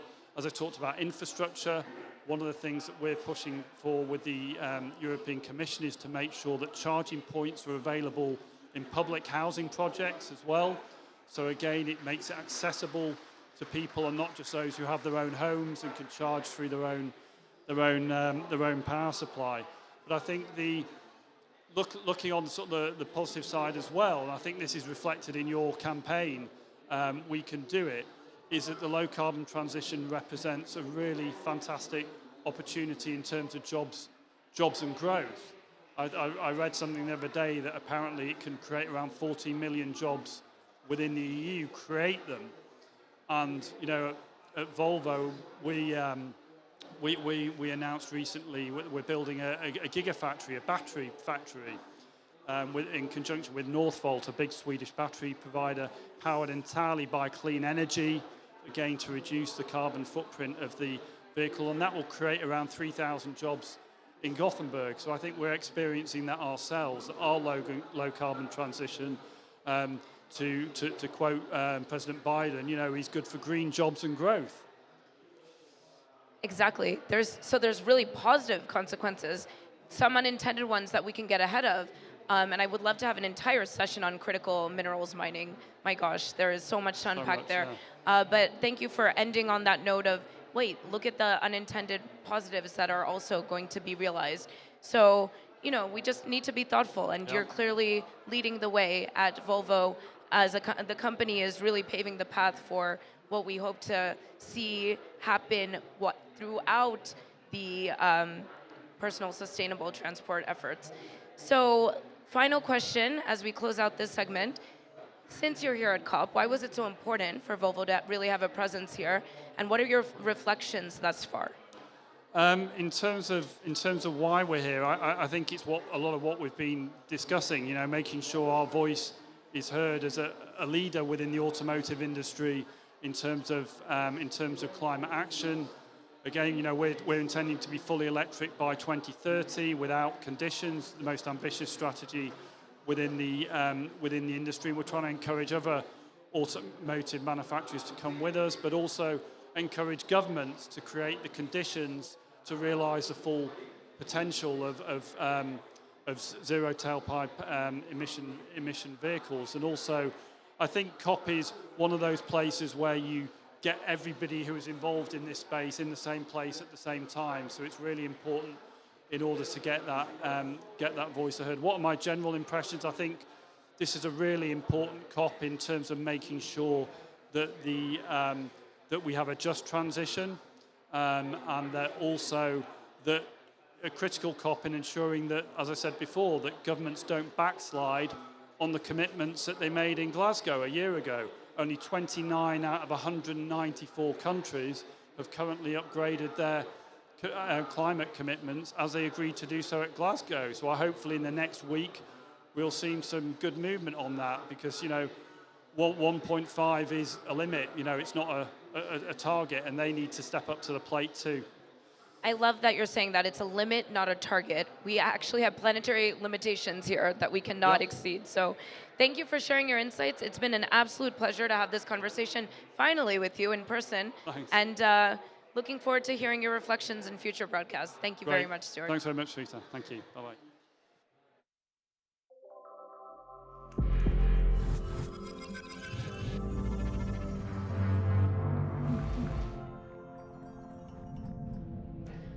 All right, so we just heard from Volvo. We've heard from GM. It's been some incredible companies that are represented here at COP27 that are really taking the lead in overhauling transportation, making it more electric. So now let's see what Nairobi's thoughts are on these conversations that we've had so far today. Let me turn it over to Patrick. Patrick, are you there? Can you hear me? Hi, Shata. It's Robert here from the Nairobi Hub. So we are here for the day 8 of the conversation, following kindly on the discussions from Egypt. We are hosting students from various universities in Nairobi, and a conversation especially about transport, and going from yesterday's conversation on energy. And with me, I have Timothy Degwa, who we don't have time Kenyan chapter, handling the partnership issues, and he's the one who bring with us the reflections from the hub. Karibu sana, Timothy. Thank you so much. It's really nice to. Therefore, we're looking forward to see how we can transit mobility in a more sustainable way. And from the conversation, it's interesting to learn that, you know, one of the biggest challenge that has been there as far as transiting to clean mobility has been the duration of time, you know, between charging the motor cars. And from the previous conversations we've had, there is a initiative whereby could be reduced to around 30 minutes, which is testing, and also the conversation on regarding the development of infrastructure, which again has been a great challenge, especially in Kenya. But more than that, I'm really looking forward to see how also we can be able to address the issues to do with the batteries. How can they be done in a more sustainable way? So one question probably I'll pose to the speakers today is whether they're looking at it from a point whereby they can be recyclable, or as you see how we ability. Also it's another area of concern. Also in terms of also the affordability, because if we make it more affordable, then a lot of people will be able to embrace this sustainable mobility. Thanks. Thank you very much, Timothy. And just before we hand it over to Shata, I just wanted, as a person who deals with partners, but we don't have time here in Kenya, I'm pretty sure we interacted with a number of startups in Nairobi. Would you be able to highlight one or two that are working around transport and improving mobility towards clean energy? Joshua, we have Opibus, which is a Swedish organization, and I'm glad that we'll be hosting them here in a few. And they are really doing amazing work, in trying to bring electric cars in the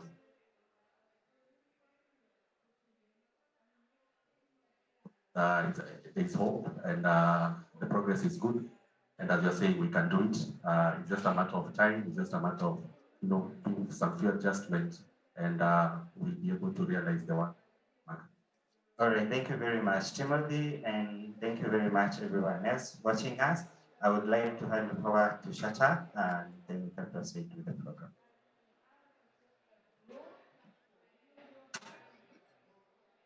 Okay, so thank you, Nairobi.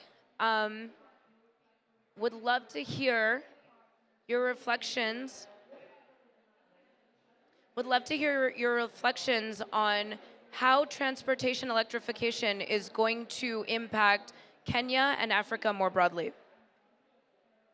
So yeah, I think in terms of how moving towards electric cars in Kenya, it is one of the things is it is something that we can easily be able to do because we do depend almost 70% of our energy is coming from hydroelectric and geothermal, so that is renewable energy. I think it's always a matter of setting up infrastructure and being able to democratize the technology that it becomes affordable for us. But also as a person who is coming from a health perspective, it's something that will greatly impact our health. As countries in the global south, we are seeing a rise in a number of chronic respiratory diseases. And so this would mean that we will be looking at reducing carbon emission and especially other green gases that affect respiratory diseases. In terms of also looking at more sustainable systems, is seeing that we are able to align globally because, and as the technology becomes democratized, if we have the infrastructure set up now, the country will be able to transition faster than probably it would be if we delayed from transitioning. So it is something that is encourageable for African leaders and African countries to focus on and start building the infrastructure right now so that they are able to keep up with the development in electric car industry. But I think also the other point is seeing and I was happy Volvo and GM are represented, but also to note that most of the transport vehicles that we use in the global, and especially in Kenya, they are mostly from Japanese manufacturers, Toyota and the like. And so it will be also great to see what is their move towards improving electric car accessibility, and especially given that they are part of a large market for South Shata.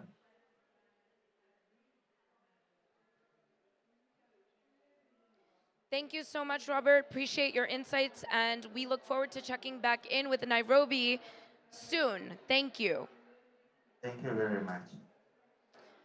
So now we are going to turn our attention from talking about heavy vehicles to sustainable personal transport to a new kind of electric boat engine that has no emissions and can be used for public transportation. So electrification of marine vehicles. We're moving swiftly along to marine vehicles, and with us to talk about this is Gustav Hasselskog, and I hope I said that somewhat correctly. He is the CEO of Candela Technology AB. He is joining us via Zoom. So Gustav, welcome, and let me know first if I pronounced your surname correctly. Well, that's a tricky one, so I think you got it pretty right. So thank you for that, and thanks for having me. Thank you. We're looking forward to this conversation and to learn more about what's happening, the exciting transformation that's happening in marine vehicles. So let's start by talking about this exciting project, this electric boat engine with no emissions. Yeah, so what we do at Candela is that we have built basically a very different type of boat. So we target leisure boats and passenger ferries. And the approach we are using is that we have wings underneath the boat. So the entire hull is up in the air when you go fast with it. That means that we can reduce the drag drastically. So we cut the energy needed with something like 80%. And the core problem with boats and passenger vessels is that they need an awful lot of energy. So that has really been the obstacle for electrification of these type of transports. So by reducing the energy, you make electrification possible. Batteries, as you know, are not super energy dense if you compare that to gasoline. So that is a tricky one to come over. But with our technology, we deal with that, and we have something that flies above the water surface with a very much lower energy need. And then you get both speed and range as you want, despite being electric. That is very interesting, and that's a very unique technology that Candela is putting forward. We've been hearing a lot about electrification of marine transportation. Other companies are doing this, of course, as well. But in addition to what you just described to us, what makes Candela and your electric boats so different? Well, I think it's really sort of the core of it is the fact that they are flying, and that's the starting point. And we have worked a lot with optimizing the whole vehicle, not only on hydrodynamic aspects to reduce the drag, but also to lower the mass of the vehicle. And that, of course, impacts the amount of energy you need to push it forward. I think the other approach we have when you talk about public transportation and passenger transport is that we go for a fairly small vessel. Typically, what we see and like where we come from in Stockholm, passenger vessels have something like 200 to 300 passengers, and we have opted for a much smaller size. And the background for that is that we looked into how public transportation on water is working in different cities. So we looked into Stockholm, we've checked Istanbul, San Francisco, and a sort of whole range of cities around the world. And what we can see is that the seat utilization is typically very low. You rarely see it above 20%. So some 80% of the seats are typically not used. And that is for very many reasons. One is, of course, that you have different utilization or traffic load during the day, but you also see that during the different seasons. And if you go from a town center to the outskirts of a town, you're obviously going to have a dropping utilization as further out you go from the town center. So we concluded that there's a massive potential to optimize the whole traffic system here by using a much smaller vessel. So replacing the big ones with a few smaller ones, you can get a much higher utilization. And that will not only that in itself will, of course, reduce the energy need much more. So it's not only the vehicle as such that is very efficient, it's also sort of this system approach that we have to this that will further improve the reduction in energy need and thereby CO2 emissions. All right, that's fascinating. Thank you for sharing those details. And one of these vehicles, right, I understand vessels, my apologies, will be entering Stockholm's public transportation system next year. Tell us a little bit more about these projects actually now making it to the wider public for use. Yeah, so the whole development of this passenger vessel started in cooperation with the city of Stockholm, where we started looking into could we use the technology that we have developed for leisure boats in building a passenger ferry. And then we quite soon saw all these advantages that I just mentioned. First of all, that we, for the first time, can have a electric ferry that has speed and range. So far, it is possible to go slow, sort of in the very town center, and not use very much energy. But if you want to go a bit further, so far that has not been possible. So we can see, yes, we can do it. And we can also see these other advantages, such as drastically lowering the operational cost for the operator. And they were talking about something like 50% reductions, while then, since we have more ferries, increase the service level for the citizens of the city. So based on that, we decided to go ahead jointly, and we also involved the government of Sweden and got some funding for this initial project. So that first boat gonna go into water by next year, and by the beginning of 2024, we will then also take on passengers on the first stretch, which is going to be from a suburb outside Stockholm into the very town center.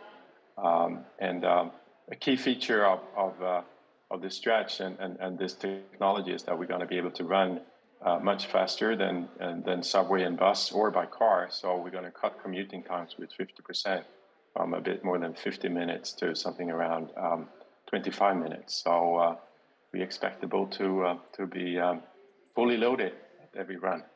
Okay, so it's efficient. You've definitely made the case for that. And at some point, it will be cost effective in the long run. It'll be cost savings in the future. But initially, won't it be expensive replacing marine transportation with this fleet? Well, if we talk about leisure boats, then the initial sort of purchase price is typically a concern, and also those boats are not used very much. But for a professional public transportation company, that's not a big topic, really. I mean, of course, there is an initial investment that needs to be paid, but the return on that investment is pretty fast. And we also see now a lot of funds coming along around the globe to invest in infrastructure like this. So I think the capital is there, and we can help facilitate financing of those vessels so that the operator can lower the cost from day one. I think that's a solid explanation for why this really is a sound investment from authorities. But are you getting any pushback? Are you having challenges in getting approval from maritime authorities to support this overhaul in marine transportation? Well, I mean, two parts of that. One is the topic around getting approval on the vessel, so the needed certifications. We have a good cooperation with the needed authorities on that. We choose to do the first certification in Norway, and the reason for that is that that's sort of the toughest legislation you can have. So hopefully, if we pass that test, then we will pass elsewhere as well. So that doesn't strike us as being a big obstacle. I think more complicated is the fact that cities tend to have their ways of thinking when it comes to how they, what type of ferries they source. So the procurement rules and the procurement processes and the contract length that they're sitting with is certainly an obstacle. So for us, that means quite a bit of education in talking about new types of vessel, also talking about a different size of vessel and a completely new approach to seaborne passenger transport. So we're probably going to see that more sort of private type of public transportation going to be the first ones to move ahead, and then we're going to see a few cities publicly funded come thereafter. And the main reason is public tendering and sort of the complexity to change that. As these technologies become commercially viable, are you seeing regulations and regulatory authorities adjust their standards as well? And to what extent is the private sector actually supporting the public sector becoming more aligned to the climate science, more aligned to the evidence?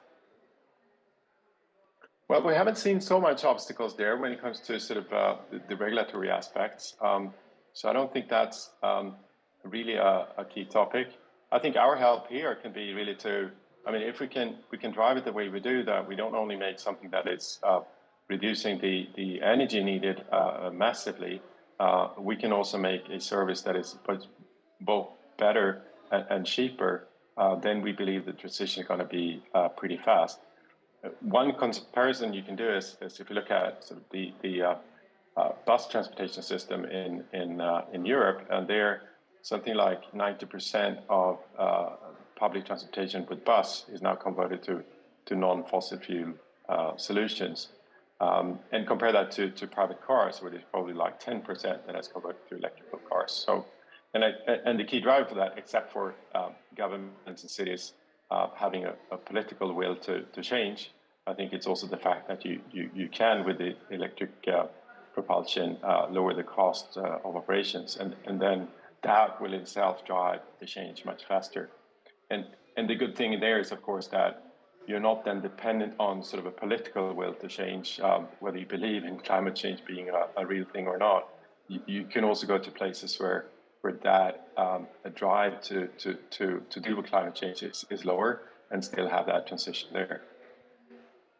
Exactly. How do we communicate in a way that is going to resonate with those decision makers, with different publics, right? We don't have to batter people over the head, but rather meet them where they are and actually communicate the benefits of these types of technologies, regardless of where they sit on the climate science. That might be a bigger issue for us in the US than over in Europe, though. So, question for you, your vessels run on batteries. Why not hydrogen fuel cells? Why not e-fuels? Isn't the infrastructure already on place for e-fuels? Well, we have looked into hydrogen, and I think the key property of hydrogen is that it's very energy dense. So you can get quite far on a few kilos of hydrogen.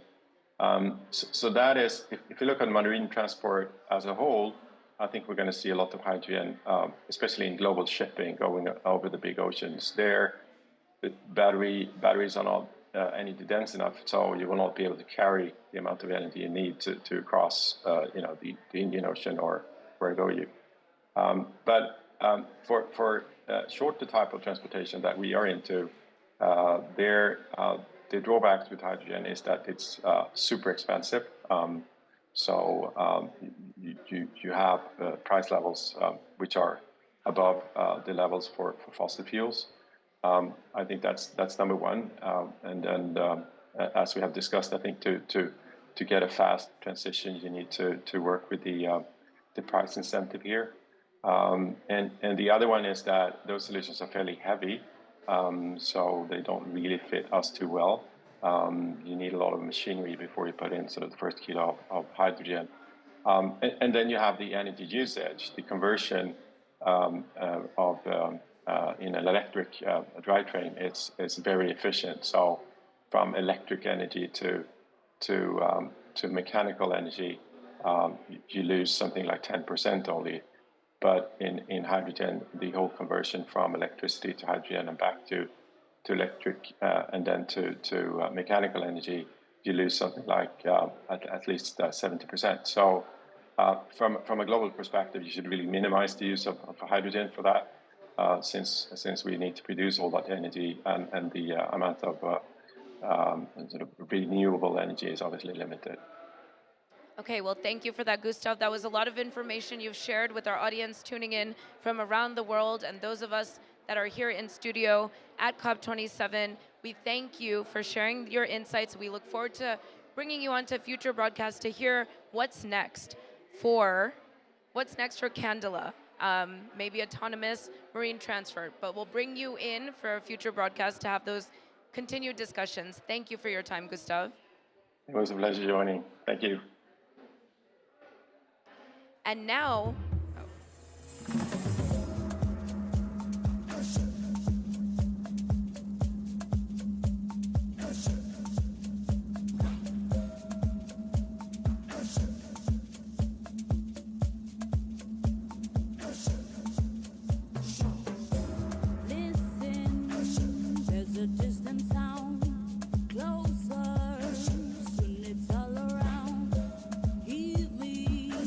Time is running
We grow up, and we play. We invent new ways of doing things, and we collaborate. We prepare for that special date, and we care for each other. We do whatever it takes, but our world is on fire, and our future is at stake. We don't have time to wait, but no country, business, or individual can fix this on their own. Together, we can set things straight. Let's act. Through the power of many, we can make change happen. Let's encourage sustainable solutions. Let's suggest new ways of doing things and demand bad practices to stop. We all unite behind the one thing that matters, to save our world. Will you join us?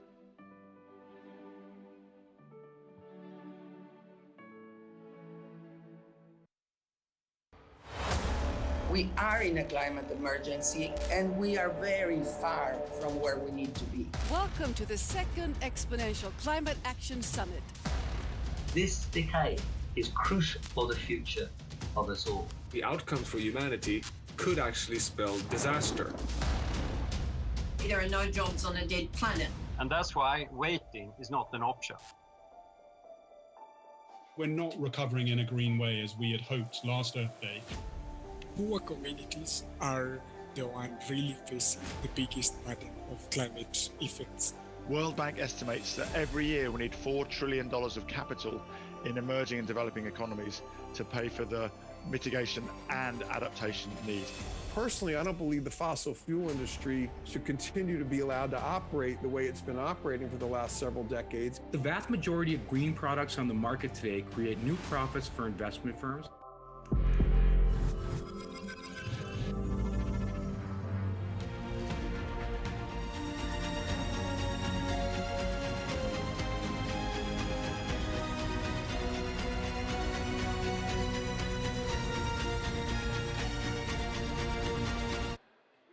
Welcome back to Collective Climate Action, Decarbonizing Transportation. I'm thrilled to have with me via Zoom Maria Day Klein, partner at Kearney. Maria, can you hear me? I can hear you very well, thank you. Okay, perfect. And we see you via Zoom as well. Excellent. Maria, talk to us a little bit about how clean energy is key to any decarbonization effort. How do we ensure that we have enough clean energy and that it's available in the right places at the right time? I think that's really two questions, right? One is about enough, and the other one is at the right time in the right place. So the enough is a matter of investment, and we know with the move away from oil and from natural gas that electricity is the energy source of the future that will drive a lot of also transportation, quite literally. Now, if you look at what clean power is, it's capex investment. There is very little operational expense. So what you need is long-term security that you can earn your investments back, which means that off-takers like the transportation sector also need to commit. So you need a joint commitment from the energy suppliers and the off-takers to say this is the energy source we're going for. Then there is a question of at the right time, at the right place. And here power is special because you can hardly store it. Once it is power on the grid, it needs to be consumed pretty much at that time. So the move to clean and at the right time, at the right place has to do with the opportunity of making it far more decentral and thereby also making it fairer and easier accessible. And it has to do with enough investments into flexibility, into battery storage, into hydro pumped storage to make sure you can produce the electricity when the sun is shining, when the wind is blowing, but you use it when you need to. And also here transportation has a hugely important role to play. because you can think of particularly electric vehicles as batteries on the road, and cars are standing still, particularly passenger cars, more than 90% of the time. So instead of investing in batteries on the grid, recognizing you have the batteries on the road and they're actually standing still, is a huge opportunity to have cleaner and fairer energy for all. Great. Thank you for sharing your insights there. And you represent a company that is extremely well positioned to bring this decarbonization effort into various sectors across many companies. And this key to succeeding in this is partnerships. And again, how well positioned Kearney is to really accelerate some of these partnerships, to accelerate some of these solutions and see them come into reality. What would you like to see happen across sectors to allow for society-wide decarbonization? So it's interesting, you went from sectors to society here. I think the lens we're often taking is that of the value chain. So you need a value chain like the transportation chain to decarbonize, and like the chemicals chain, or the energy chain. And you do that essentially by lifting up and flipping around an entire value chain, rather than going, for instance, from upstream to downstream. That doesn't work, because you need this recognition that you have a shared goal and a shared investment. So, for instance, hydrogen industry use is a key example where companies need to invest to create hydrogen facilities, but the off-takers of the hydrogen need to invest in changing their energy systems on site. Same with transportation. You need a joint investment from car manufacturers into new electric vehicles. You need investments in charging infrastructure, and you need investments in the clean energy, in the grids and in the production of it. So that only works in tandem. And they're having a very joined up interest here, because all of them need quite a long-term investment. You don't pay back an investment on a windmill in less than 10, 15 years. If you're building a new car factory, that also is at least a decade. So you're locking in that joint investment early based on a joint plan on how to lift up an entire value chain. So you need win-win alliances between key players. You don't need the whole ecosystem to move, but you need within the whole value chain, you need significant actors to move together. And it's important to think, you see this very clearly with EV, the countries where companies have first tried to make sure that EV is across the critical mass of number of users, number of cars, number of charge points, and only then start competing for who has which part of that pie. First make the pie bigger, then compete for the pie, is a critical thing here to get right. Otherwise, everyone starts competing in a way too early, and they don't create the market they need. I love that you're thinking so big, and that we need companies like Kearney to really lead and think big across society, across sectors. But today is Transportation Day, and the transportation sector is one of the world's largest emitters of CO2, which is why there is such a heavy focus on it. What do you consider to be the most critical issues we face when we're trying to decarbonize this particular sector? So you can think about this in a couple of ways.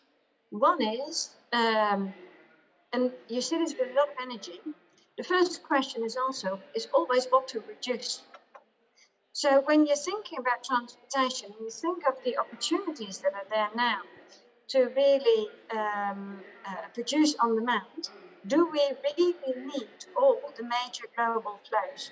So the first question is, what transportation is actually not needed?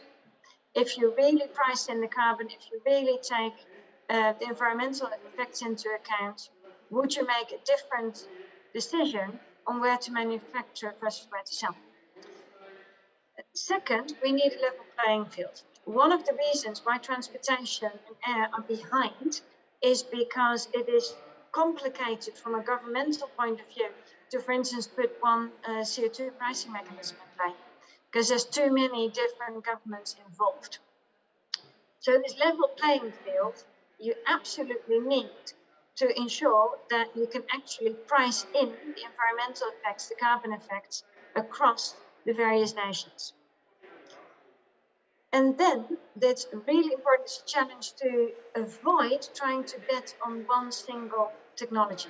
There are clear front runners, but if you're making a technology play instead of a play of may the best decarbonization technology win in a more open field, then you end up wasting money on solutions that don't end up winning.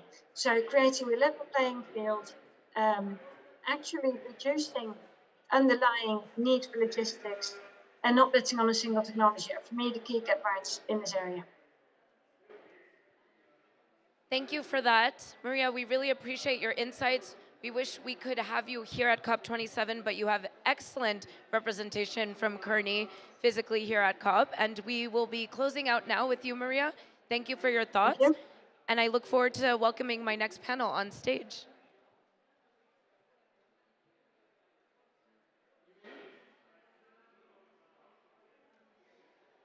So I'm thrilled to have with me in the Nature Zone Pavilion at our We Don't Have Time broadcast at COP27, Angela Hultberg, the Global Sustainability Director at Kearney. It's such a pleasure to have you here, Angela. Welcome. Thank you. Thank you for having me back. Most of our viewers will remember Angela from Climate Week New York, and the fact that Kearney has such a presence here goes to show how critical management consulting is as part of these conversations to really accelerate solutions to overcome the climate crisis together, to make key collaborations and partnerships. So it's great that we also have an additional company to have this discussion with to show the collaborative nature of all of the solutions that are being put forward. We have the head of sustainability at Polestar, Frederica Claren. Hello, Frederica. Pleasure to have you. Hi, it's a pleasure to be with you today. So let me start with you, Frederica. Tell us about the net zero commitment that Polestar has made and how critical collaboration within the industry, how critical that collaboration really is if we're going to see achievement of these ambitious commitments. Absolutely. So Polestar is a young electric car brand based in Sweden, and we know that we stand for an impactful climate solution already today. Electric cars has the ability to really reduce transport emissions if we utilize them. Unfortunately, what we're seeing is that they may be the most underutilized climate solution out there. Only 1.5% of cars rolling around in the world is electrified, and that's not where we need to be in 2022. So at Polestar, we want to use our 3 core strengths of design, innovation, and sustainability to accelerate the transition into electric mobility, not post-2030, but pre-2030. We believe that it can be done. But we also believe that we need to, at the same time, tackle the challenges we have with electric cars. Yes, they are a climate solution. They are better than its fossil alternatives. But we have huge challenges to tackle. For example, the materials going into a car, the batteries. And we wanted to create a sense of urgency around this. Internally at Polestar, among our designers and engineers, that it's really up to us to find the solutions now on how to decarbonize the way we produce electric cars. So we set a moonshot goal for ourselves to create a truly climate-neutral car by 2030. We call this the Polestar Zero Project, and we will work to eliminate emissions from the production and end of life of this car. We will not go for offsetting.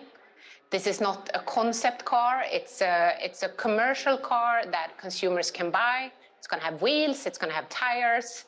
It's not some fluffy vision. It's a true commitment from us. And we are pouring our heart and soul into this project now.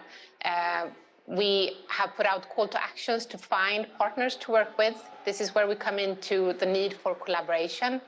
We know that we need to team up with key players in the industry to really secure that we will find climate neutral materials and functions for this car.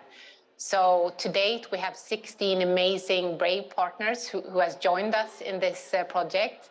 Partners like SSAB, the Swedish steelmaker, Norsk Hydro, who produces aluminium. We also have Chinese company Changfeng Plastics. We have Autoliv. We have smaller companies like Papershell and so on, joining us now in researching how to produce their materials in a completely climate neutral way.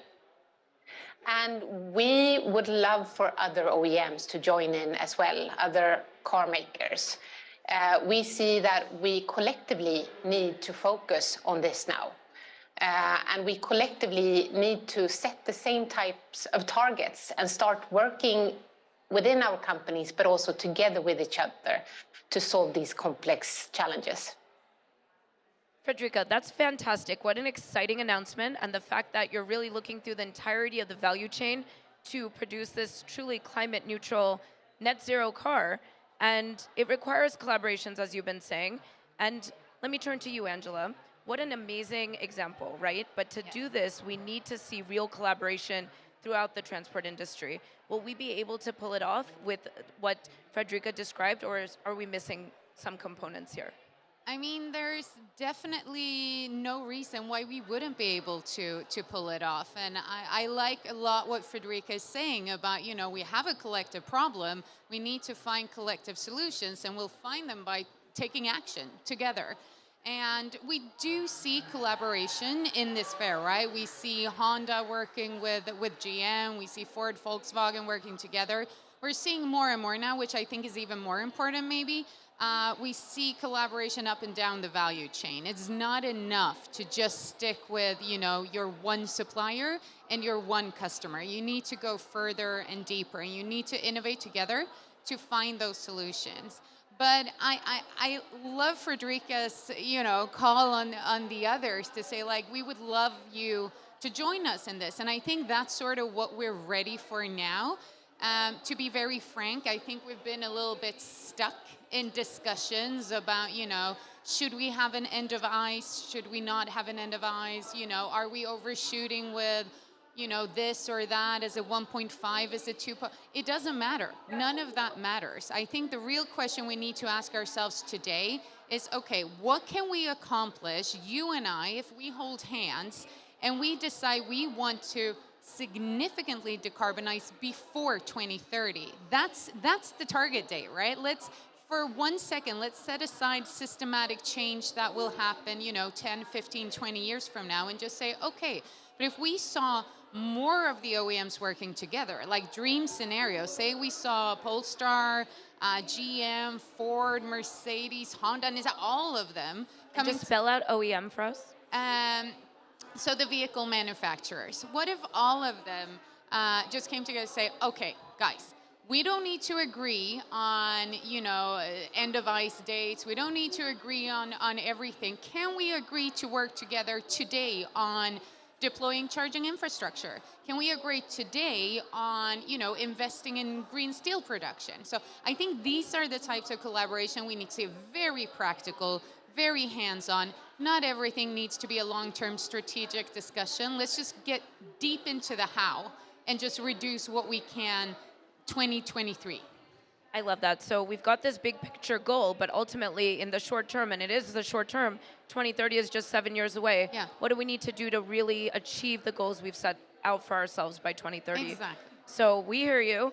So if we're going to really achieve this, Fredrika, this really ambitious net zero car, we need to consider Scope 3 emissions. So talk to us a little bit about what Polestar is doing to address Scope 3 emissions and what you need from these other OEMs to also do to help you succeed in this. Well, what I explained earlier, something that is so important is that we are partnering up with really significant industry players in terms of materials. So we know that there are, you know, great developments when it comes to, like Angela said, green steel, fossil-free steel. Also, the aluminium industry is doing a lot to really decarbonize. Also, the battery industry is focusing on this. But we see that that will only take us so far. We have to innovate more. So we are working on researching how to completely eliminate emissions from the production processes. For example, we know that aluminium has direct emissions. It's not only coming from the use of renewable energy in production, but it also has direct greenhouse gas emissions from the production. So how do we remove all of the emission sources in the supply chains of, the key materials that we will want to continue use to produce cars? And that will mean that we need to fund research and innovation as an industry. We need to redirect the money that we are spending to uphold legacy systems like the internal combustion car, and really focusing it and all of our resources really into supporting research and innovative companies who needs to scale up. That's one key thing. Then also renewable energy, like Angela said, this is really such a concern for us. We are setting strict targets on renewable energy in our supply chain, but we are seeing a supply chain who is struggling in a system that doesn't allow for them to scale up at the rate that they want to do. So we really need to take another approach here and do the job together with our suppliers to invest in renewable energy and build out the production of renewable energy in supply chains. We have such industry leaders right now in this panel, and it's absolutely fabulous to see that you are leading not just these commitments, but real implementation. You're really thinking through what it's going to take to see these ideas come into reality, because we don't have time, of course, our namesake. So what can the transportation sector, Angela, do right now to truly decarbonize? We need to talk about action. That's the whole point of Kearney, of Polestar. You're ones that aren't just all talk. So tell those that are tuning in from around the world what they can do also to get behind these actions, to help support seeing some of these ideas really come in to commercial viability. I mean, how much time do we have? It's a long list of things we should be doing immediately and can do immediately. I think, look, if there's only one word that anyone remembers from this, it's, collaboration, collaboration, collaboration, and take action. That's what one. So I would say the first thing to do is pick up the phone, call whomever is sharing your issue and problem, and work together to find a solution.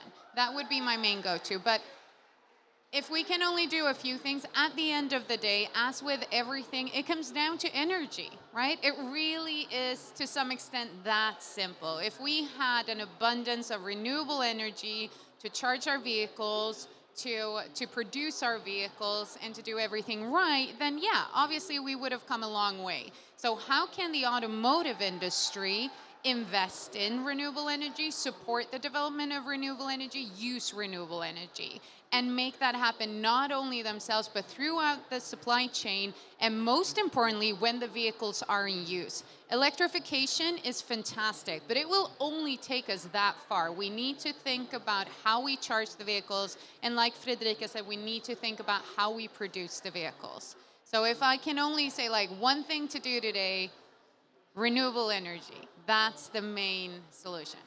No, that absolutely makes sense. And I think that's something that we're hearing through the halls here at COP27.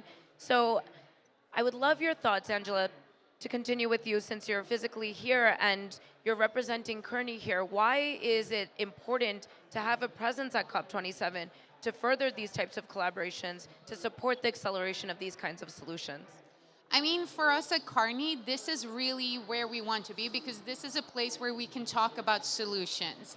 Now, I'm not a particularly patient person, and I know we've had this conversation before, but framing the problem and the issue, it's great. We don't have so much more time to do that. I think we've discussed it for years and years and years. So now is really the time to find solutions. And even just walking around COP27, but also being part of discussions like this and the people you meet, you can really start to find the solutions cross-sectorial, because I think one of the main hurdles we face is that everyone is working so siloed. But in a place like this, energy can meet automotive, can meet steel, can meet building, can meet agriculture, because it all goes together, right? And it's very solution-oriented. To some part, I would say. One of my main reflections is probably that there is a bit of disconnect between the negotiations and the politicians and what's happening in the business community. And I feel the business community right now is much more focused on solutions and what we can do. And I would love to see that sort of transpire into the negotiations so we don't get stuck on discussing 1.5, 1.8, 2.0, who cares? It's too close for comfort either way. Like even where we are today is too much. So we just drastically need to reduce emissions and do so in a just and equitable way, protecting human rights as we do it. That's it. That's the assignment. This is why I love having these conversations with you. You make it so obvious. I mean, this is the rational way to approach this, and this is how we're going to see these solutions really come into reality. This is why we need companies like Kearney represented at COP and the private sector more broadly to be part of these conversations. Again, just to get some reality into the process of, hey, these targets for the end of the century, or limitations I should say, are all good and well, but what are we doing right now to accelerate in this 7-year window? Exactly. I don't think anyone's enjoying the 1.3 degree increase we already have. Like I could do without the hurricanes and the fires and the floods, and I think everyone can. So let's not get stuck negotiating what the target should be. It's not targets to start with, it's limits. And in my opinion, we've already passed it. So it's about the solutions and what we can do here and now.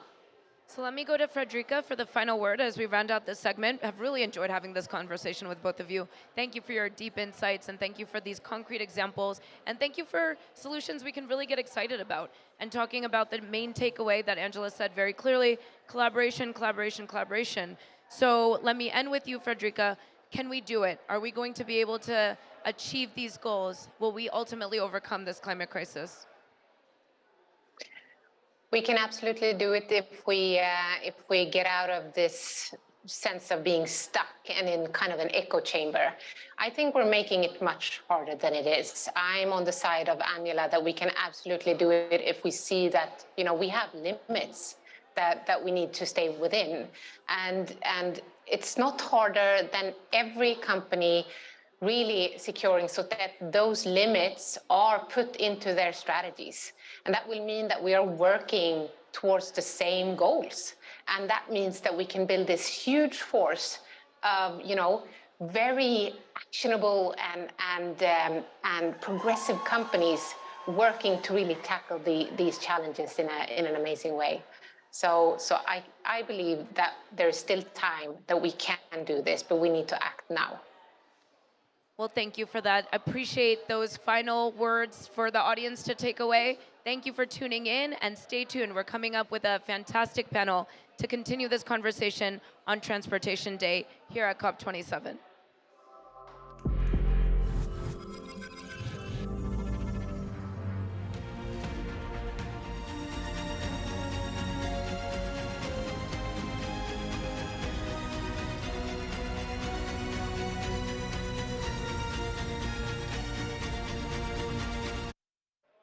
As promised, we are continuing swiftly along with an incredible panel to continue our discussions on how we are going to accelerate solutions in transportation and more broadly. We are coming at you live from our studio here at COP27, and joining me on stage in studio is Andreas Fuller, the head of sustainability at Scania. Welcome, sir.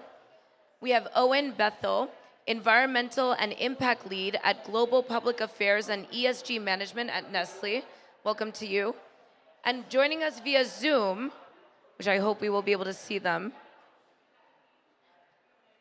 And there they are. We have Annika Ramskold, Vice President of Corporate Sustainability at Vattenfall. And also via Zoom, we have Annika via Zoom. So my three esteemed panelists, thank you very much for joining me. So Andreas, I'm going to begin with you. We've heard in these previous conversations this morning that we cannot decarbonize transport without also engaging non-transport actors. Of course, that means across the entire value chain.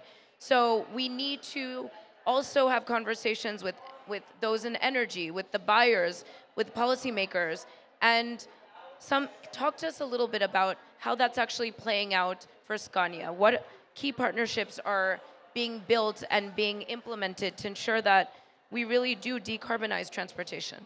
Yes, thank you. Thank you for inviting me. So it's a tough act to follow with Angela and Frederica. I think they said most of it, but of course partnership is a new leadership, and maybe I can be a little bit concrete on the kind of partnerships we're looking at. So obviously I'm here at COP talking about the transport systems and the sector, but we're also manufacturers, and we have set some really bold targets to decarbonize our supply chain. And by 2030 is our ambition to go 100% green steel, 100% green batteries, 100% green aluminium, and green cast iron. And we can do that because we're partnering up with key suppliers and technology providers in our supply chain, like Northvolt, the Swedish battery cell manufacturing, where we have invested and where we work together on R&D to produce the best batteries for heavy-duty transport.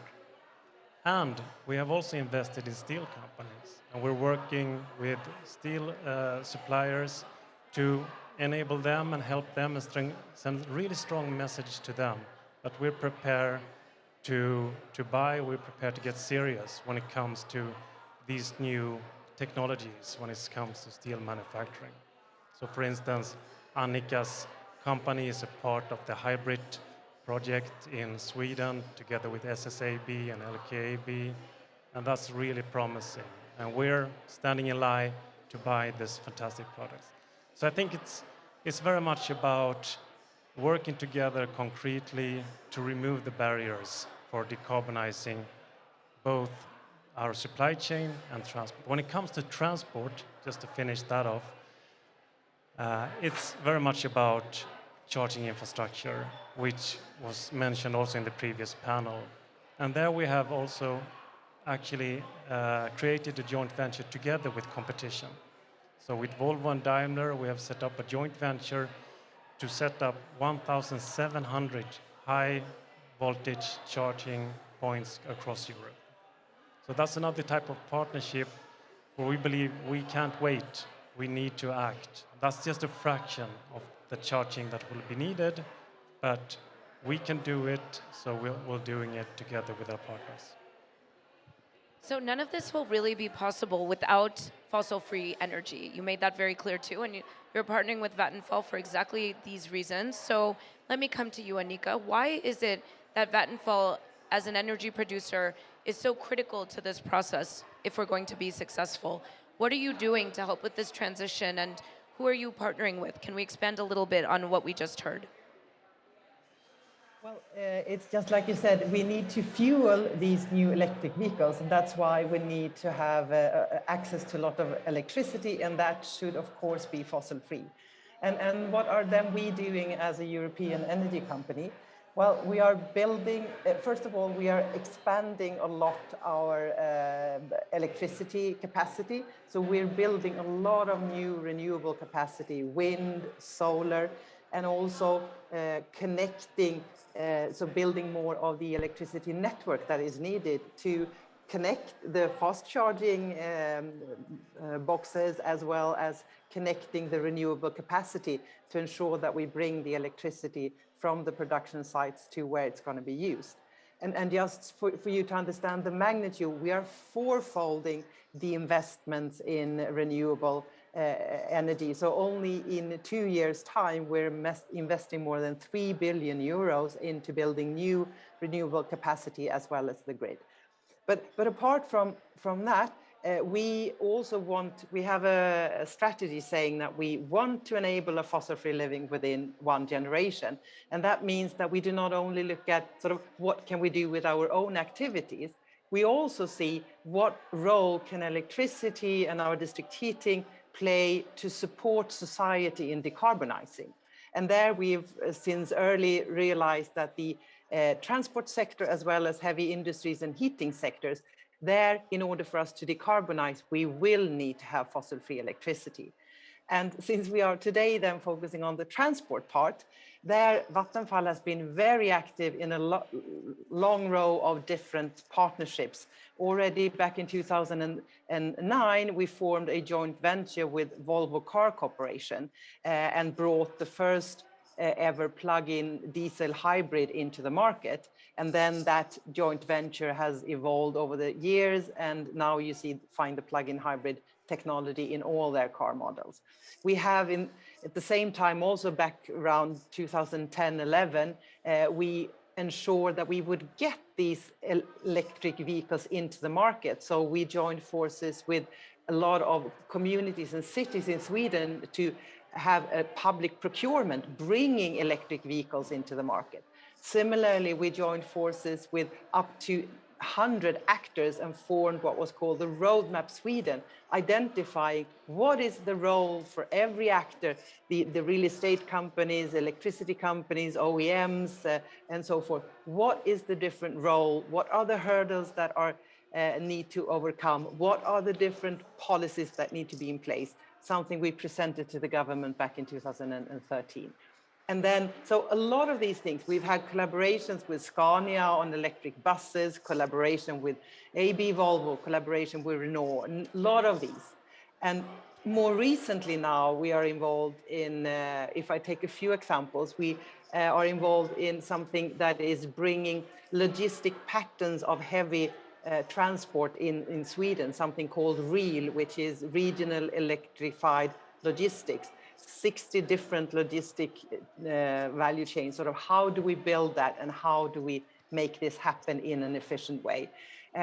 We have also tested in tough environment. We have a very interesting test up in the absolute north of Sweden to transport iron ore in the Arctic climate.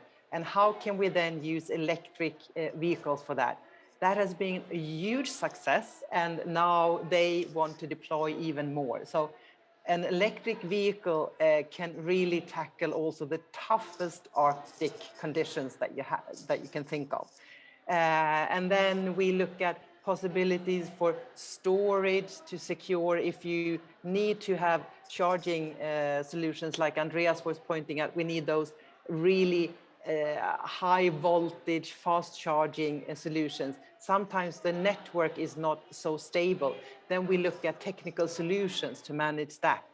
We have rolled up more than 40,000 charging points the past year, and we will continue to do that. So, I mean, there are tons of these different activities ongoing, and they all involve partnerships with local communities, with OEMs, with technology developers and so forth, because it's only through these collaborations that we are able to quickly get this technology in place.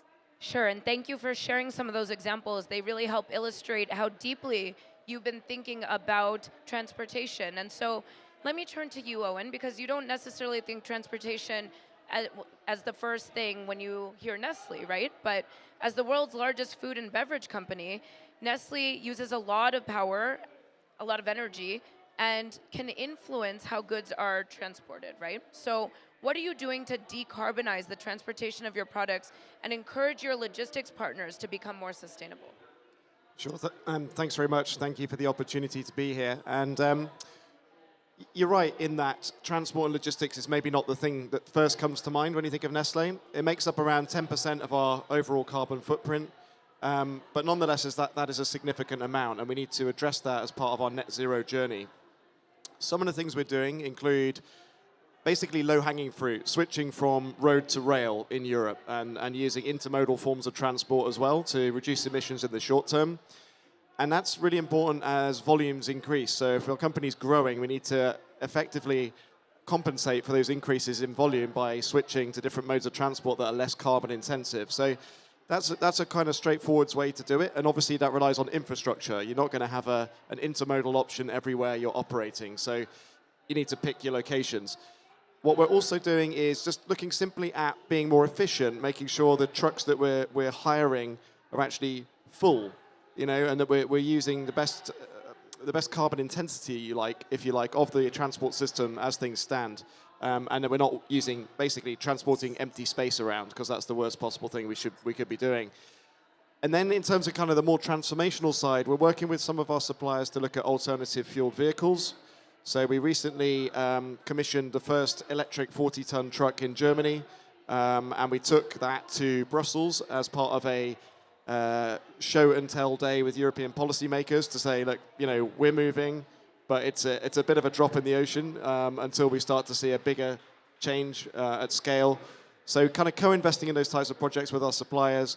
We've done that with hydrogen as well in Switzerland, kind of experimenting, learning as we go, and making sure that transport suppliers understand our ambition and that we can use that to build our commercial relationships in a net zero direction. Excellent. Well, thank you for sharing that and giving us some of that insight. Even at 10% of carbon emissions, that still would make a significant dent in your overarching plans and ambitions as we think through shorter term goals like 2030. So fantastic you're thinking about it in the way that you are. And it sounds like, Andreas, we have so many initiatives in place, right? And we've been hearing from Angela earlier, Frederica, all the panelists today, that this transition needs to move faster. There's an urgency here. We know there's an urgency. If we're going to achieve the 2030 goals, we really need to move faster together. So how can we do that? How can we move faster together? So I've been into a couple of things that we're doing ourselves, because I think we need to, as an OEM, as a transport manufacturer of trucks and buses. But then there are a few barriers that we have to remove together. And just to go through them real quickly, we need to be very bold and deliberate when it comes to charging infrastructure. Let's not spend time discussing which kind of powertrain that is the future. We've solved that in the industry. It is battery electric. And we need to take out now the operational challenges associated with charging them. That's number one. And it's not only about setting up charging points, it's about grid capacity, it is about transferring energy from one part of the country to another. It's about a lot of things that has to do with the energy system to cope with this additional charging need. Secondly, we need a supportive policy environment that brings the TCO parity between electric and diesel together. And this is crucial because it's not only about that diesel and electric have different prices, it's also about that the capital expenditure for electric truck is 2 to 3 times as much. So we really need governance to encourage the shift here, because most of the transport operators around the world, even those transporting for Nestle and all the big companies, are SMEs with 10 or less trucks in their fleets. We can't expect them to do this shift without support. And finally, and this is great to hear from you that you're doing this, but we need to send clear demand signals. At Scania, when we're purchasing logistics, we actually put a couple of percentage, actually a double-digit percentage number, in to be able to purchase more sustainable logistics. So we balance between cost, quality, and sustainability. So we actually spend money to be able to help our suppliers making this shift. And I think that is needed for a period of time to make this happen. So charging infra, policies, and demand signals. That's my short answer. Fantastic, and I like the ranking. We're big on rankings here at We Don't Have Time because we need to prioritize, right? We ultimately need to be able to identify what priorities we're going to focus in on. Of course, everything is important, but where can we make the most impact? So let me come to you, Annika, for your thoughts on exactly that. What are the obstacles? How do we prioritize, honestly, the obstacles for electrifying transportation? Do we agree with some of the rankings that Andreas put forward? How do you think about how to prioritize these main obstacles, and have we raised them yet? Well, I think then maybe you will be happy because I fully agree with what Andreas has said. My 3 points are exactly, we need to secure that we get the charging infrastructure in place, and that means that we need to secure that we can build them. And I know, for instance, in cities, it's not always easy to get access to the land that is required to do that. We've had a collaboration in the city of Stockholm, for instance, making like charging roads, so there are certain points where you ensure that there are enough charging, because we need to realize that we both need to be able to charge private cars as well as those that are commercial. And not everyone will have access to land where you can put a charging pole. So if I want to add anything on the charging side, is also we need the collaboration between municipalities and those that are going to put the charging solutions in there, and we need to get access to that land. Then the other thing was, of course, the cost of vehicles. And we know that the vehicles are available, but it's strange to see that we don't see them come into the market as quickly as they could. And a lot of that has to do with the fact that the investment cost is so high. So somehow we need to lower the threshold to enable companies, like Andrea says, the SMEs, to be able to get enough capital to do that investment, because they know on a life cycle perspective, the cost will be lower because the operational costs are so much lower. So in some kind of investment incentives are absolutely needed in order for these investments to happen. And then the demand signals. Here I see that private companies are stepping forward. And we have this First Movers Coalition that has been launched since COP26. And there are already a number of companies committing to put demands on these breakthrough technologies and ensure that you have zero emission vehicles when you buy something. That's good. However, it's not enough that the private actors act. We also need the public ones to step in. So public procurement is also key in order to support that part. So my prioritizations are the same as Andreas. Those are the three. I just added maybe a few more elements into each and every one of those three. Well, we appreciate that, because now we have a comprehensive list. That's fantastic. Good. Thank you. So, Owen, would you agree with Angela's rally cry from earlier that it is collaboration, collaboration, collaboration? What are the benefits, in your opinion, of working together, and how can we use collaboration to minimize risk and future-proof businesses? Yes, I would agree with that. I think collaboration is great. So it may be becoming a slightly overused word here at COP27, but I think nonetheless important. And from our perspective, we don't own trucks, right? We don't own transport infrastructure, we commission it. And so if we can get more companies commissioning transport in the right way, that will send the right demand signal to the providers and help maybe unlock some of those bottlenecks that we've talked about, getting the vehicles on the road, encouraging policymakers to invest in charging infrastructure, encouraging the private sector to invest in that kind of charging infrastructure as well. And we see that beyond road into ocean transport as well. There's a very kind of live debate going on there around the role of companies like Nestle in encouraging change.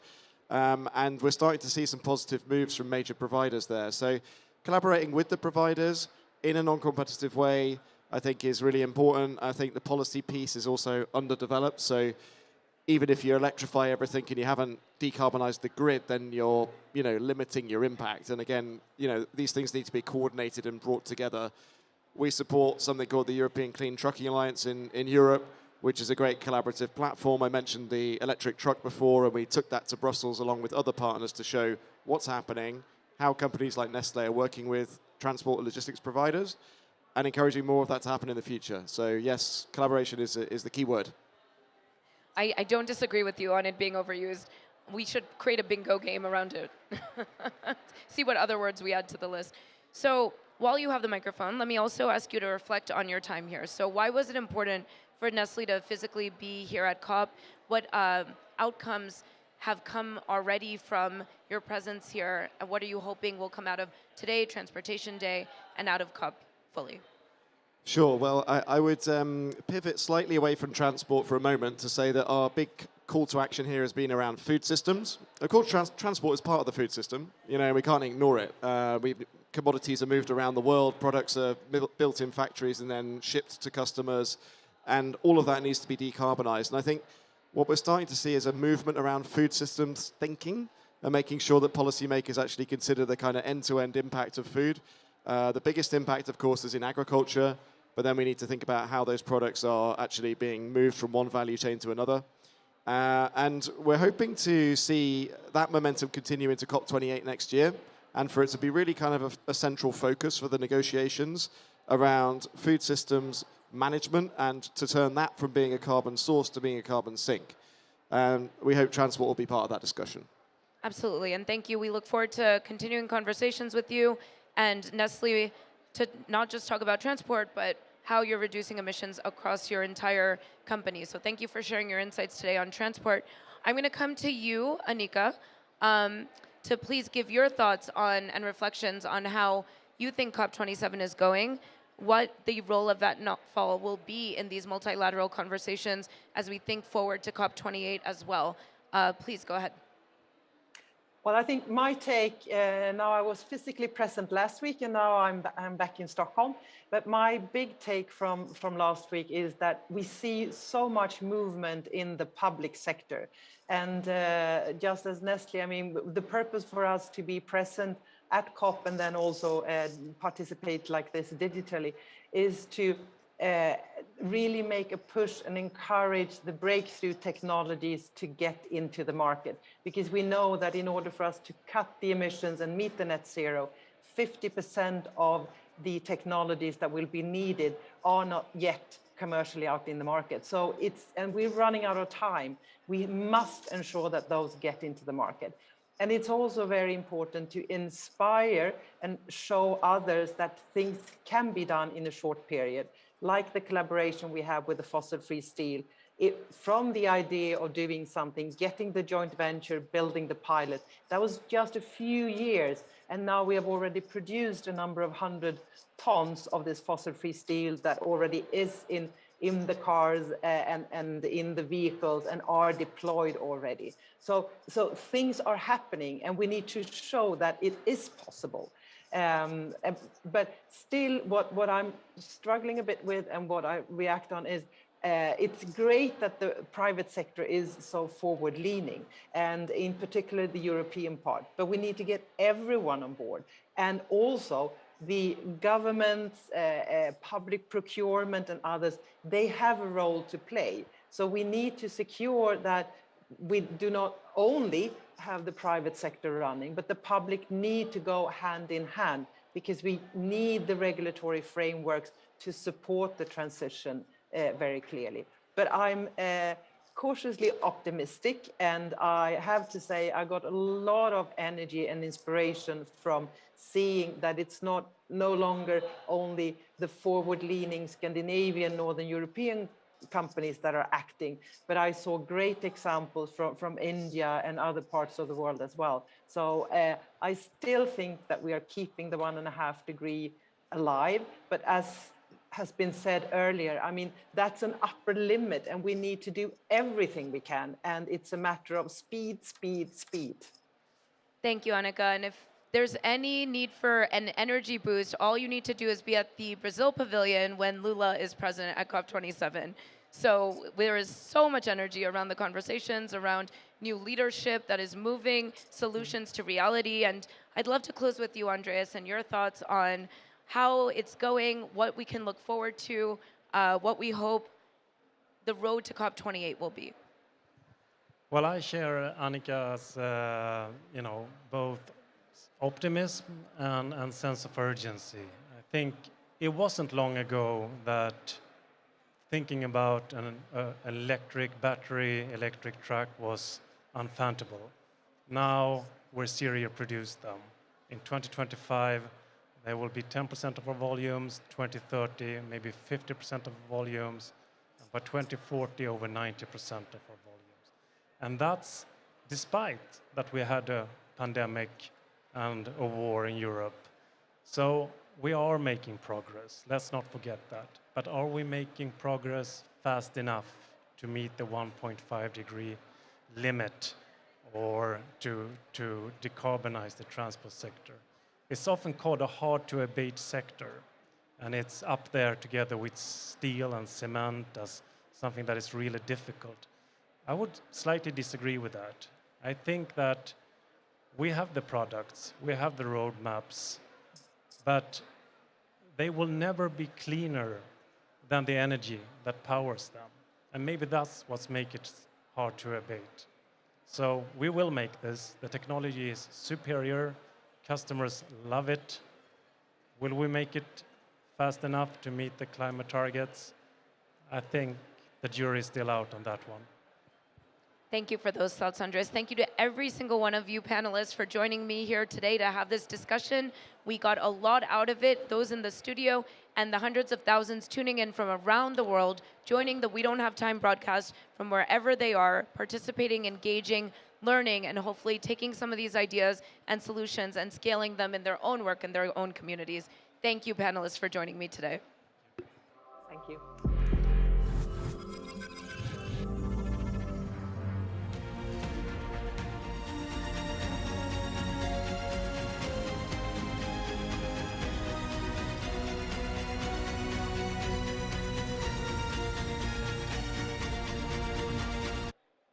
Joining me back on Zoom is Maria Decline, partner at Kearney. She was with us top of the hour, setting us up for this fantastic segment that we've hosted today. And we would love to end with her final thoughts and takeaways from this hour that we've spent together. So Maria, why don't we start with your initial reflections? What are your main takeaways from this hour? We've been thinking really differently, and I think it's inspiring. So what have we seen? The question, can we do it, is not on the table. It's how will we do it? It went from, are we stuck, to, we are moving, let's accelerate. It hasn't been sustainability is difficult, but sustainability is a strength. And I think we need to work in this mindset. On the collaboration, I would like to share a short reflection. Because it sounds like an easy, fuzzy word to do. Of course, we'll be all happy collaborating together. Collaboration between companies is a bold move. It makes companies vulnerable because their results start depending way more on others than before. So it feels like a risk. So when we say let's collaborate, we're asking companies to make really bold moves. And we need solution-oriented people to make those bold moves to work together, because the solution orientation came out very, very strongly. And that is, to me, the most inspiring thing to see today, how solution-oriented people work together, they collaborate to bring results and inspire. So then the million-dollar question, or rather billion-dollar question, multi-billion-dollar question, do you believe that we can do it? Will we be able to decarbonize transport, and will we be able to solve the climate crisis? Right. I would call on all people to join the solution-oriented set of people to start collaborating, and then we will do it together. Thank you, Maria. So really appreciate that strong, positive note to end this hour on. Thank you for everything that you are doing, the leadership at Kearney, ensuring that the company is really at the forefront of supporting solutions to overcoming the climate crisis. Thank you, Maria, for joining us today. So now, as we close out this hour, we have a final video to show. It's about scalable solution that could provide cascading benefits to climate change mitigation and food security with immediate effect. Please enjoy.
Biochar has the potential of sequestering, removing 6 gigatons of carbon dioxide equivalent per year.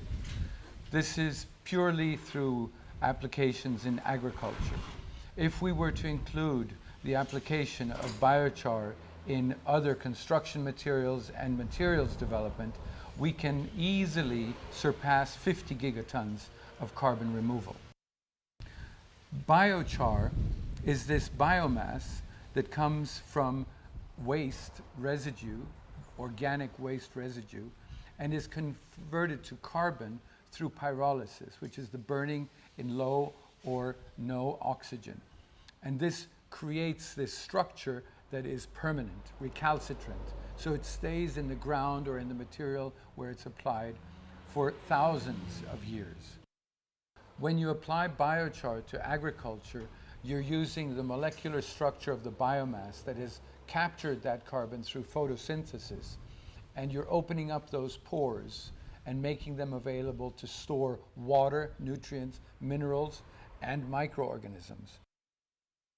Through this process, through correct pyrolysis of the biomass, through direct and correct application to compost, we're able to speed up the regenerating capacity of the soil and the earth and increase exponentially the growth of food. Here in our gardens in Circle Carbon Labs in Mallorca, we have a very beautiful example of this increase of productivity and the results of using biochar in the soil. The results are just absolutely amazing. And we ignore the urgency This is an example of action. of what And our we're afraid soil to speak does, to say to our soil developed countries terrarium. that have caused this problem. This is an experiment It's that time we for did you thanks to to a make the client. financial resources There are for avocado countries like trees Pakistan, planted from a seed. countries in the Caribbean, This is planted that when January they face 2020. these And this is disasters as a planted result July of the 2020. profligate So this is spending 6 months on younger. fossil fuel. So the difference is the soil. This is normal garden soil, a substrate that he bought, and this is the substrate that we do, terrarium. What visitors mostly react to is the health of these plants, the size, the health, and the taste, the flavor. And this is because thanks to those microorganisms making all of those minerals available to the plants are just very, very much healthier. They're growing to their full potential. And we see that without any fertilizers or pesticides, the growth of the plant is perfect.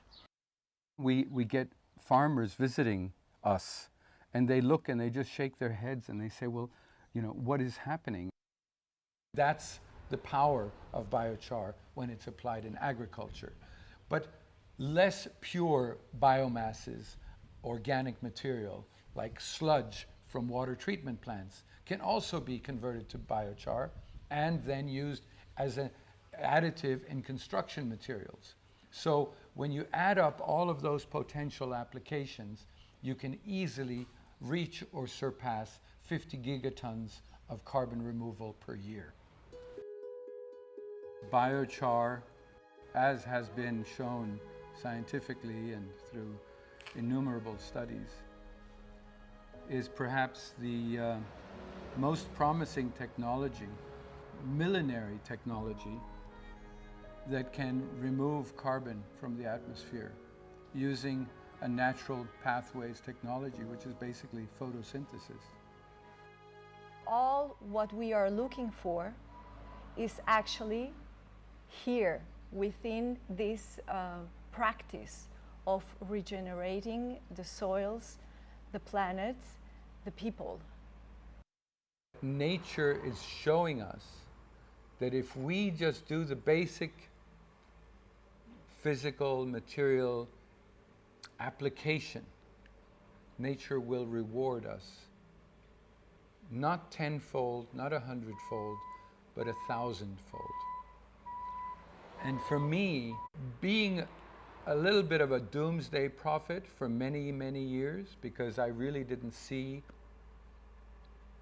a solution, this journey with biochar and microorganisms and nature, plants, trees, vegetables, has taught me that the solution is staring us in the face. Now, if we can create a jungle in 3 years in this greenhouse, then imagine what we could do in 5 years or 10 years if we just applied this. And I want to stress that it's not rocket science. We do a very small part of what nature is showing us. We just get the process started. It's a kick-starting. Nature creates this quality of soil that would be forest soil. To build this quality of soil, this virgin soil ready to take up the force of growth, physical growth for plants, takes 500 years to build 1 inch. So 500 years, we with 4 months can build that. So we are given an incredible tool to reproducing an ecosystem. And we can show very clearly that by regenerating the soil and planting trees and food in the form of vegetables or fruit trees, that we can not only regenerate, we can create abundance, a generous abundance, enriching not only our health, our society, but also our economy. And if we think about it, what is more important than to have food? Healthy, nutrition-rich food. From there, everything else will develop. Let's just remember that we're losing between 10 and 12 million hectares per year of fertile soil. According to the United Nations, we have 60 harvests left. This was 5 years ago when they came out with that study.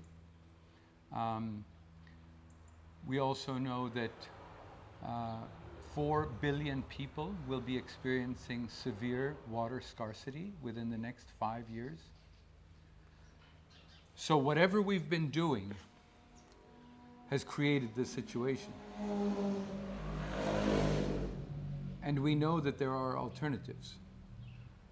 And we can show here at Circle Carbon that with the application of biochar mixed with a special mix of organic matter, we can reverse that by creating the conditions, the minimum conditions for a fertile soil through biochar, which accelerates the process many, many times over through the introduction of exponentially more microorganisms. But, and that's a big but, knowing that there is a solution is not enough. We have to do it.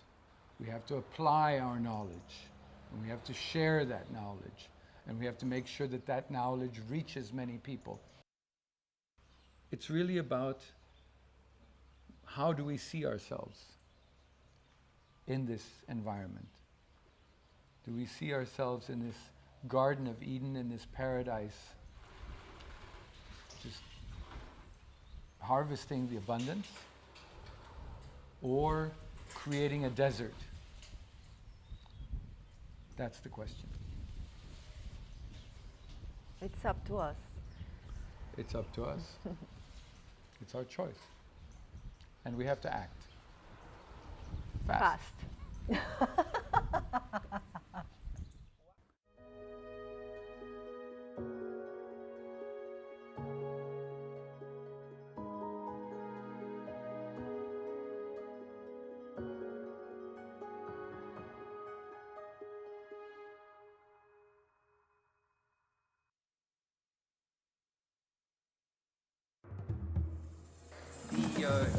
When we come to addressing, currently we are supporting 9 projects almost all of them having to do with trying to come with a parametric insurance scheme.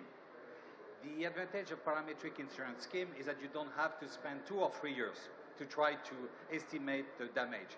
Basically, if the level of rainfall is above a certain threshold, the money immediately is triggered. And so that's the type of immediate finance that Minister Morton was speaking about. It's not charity. It's due. It's basically an insurance that immediately is delivered. It's only one of the mechanisms that we need for addressing climate. Insurances will not cover everything. Let's be very clear. Catastrophe clauses, which immediately establish a moratorium for any kind of debt, could be, for example, another instrument. And there are plenty of instruments. It's not, we are not doing it because we don't know what could be working. The reason why we are not doing it is because there is a gigantic gap when it comes to resilience funding. This was already, I started my career now, wow, more than 3 decades ago. And this gap already existed. You have a huge body of literature on the fact that there is no connection between emergency relief and resilience, building back better. And I've added my own little stone to that body of literature. And very little has happened for the past 3 decades.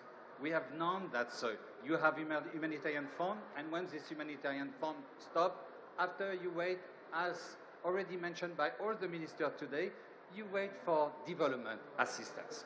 And that follows the tempo of development assistance. You wait for private investment.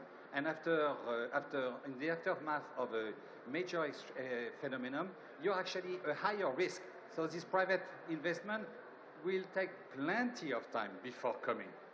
And so we need to develop new instruments in order to build back better. If you go to a number of countries affected by extreme weather events, you see that we are the opposite of building back better. For example, in the Caribbean, there is a traditional architecture where the roofs are tilted because it's a good protection against wind. Every time an area has been badly hit, it's reconstructed with flat roof. And that is basically extremely vulnerable. It's reconstructed with flat roof because it costs less. And in the aftermath of a disaster, people have less money, government has less money. So if we want to build back better, we need new sources of funding. I'm the representative of an implementing entity and have no business expressing any kind of opinion on whether we need a fund, what kind of fund, etc. But one thing I keep repeating to every counterpart that I meet is that today, if a number of countries are highly indebted, it's not because they lack of fiscal discipline. It's because of extreme weather events. We have entered in the age of disaster. And I will take an example from the Caribbean, which is not Dominican Republic, which is not Antigua and Barbuda, but I suspect that Minister Morton and Minister Milagro de Campos will be able to recognize the country. It's one Caribbean state that basically was at 50% of debt to GDP in the 90s. So much more disciplined than most OECD countries. They got hit in 1999 by a disaster, a hurricane. 50% of their GDP went on in 12 hours. A war is 20%. Their debt to GDP ratio skyrocketed to over 100%.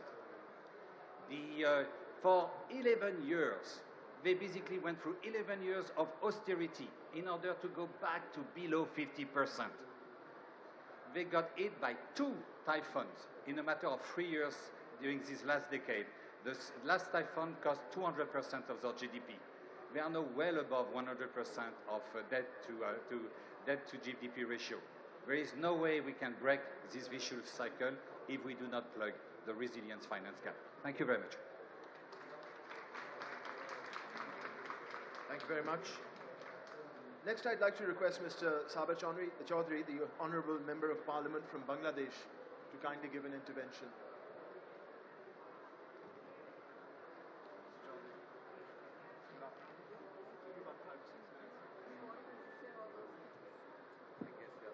Thank you very much. Assalamu alaikum and good afternoon. Thank you for inviting me to come and share a few thoughts.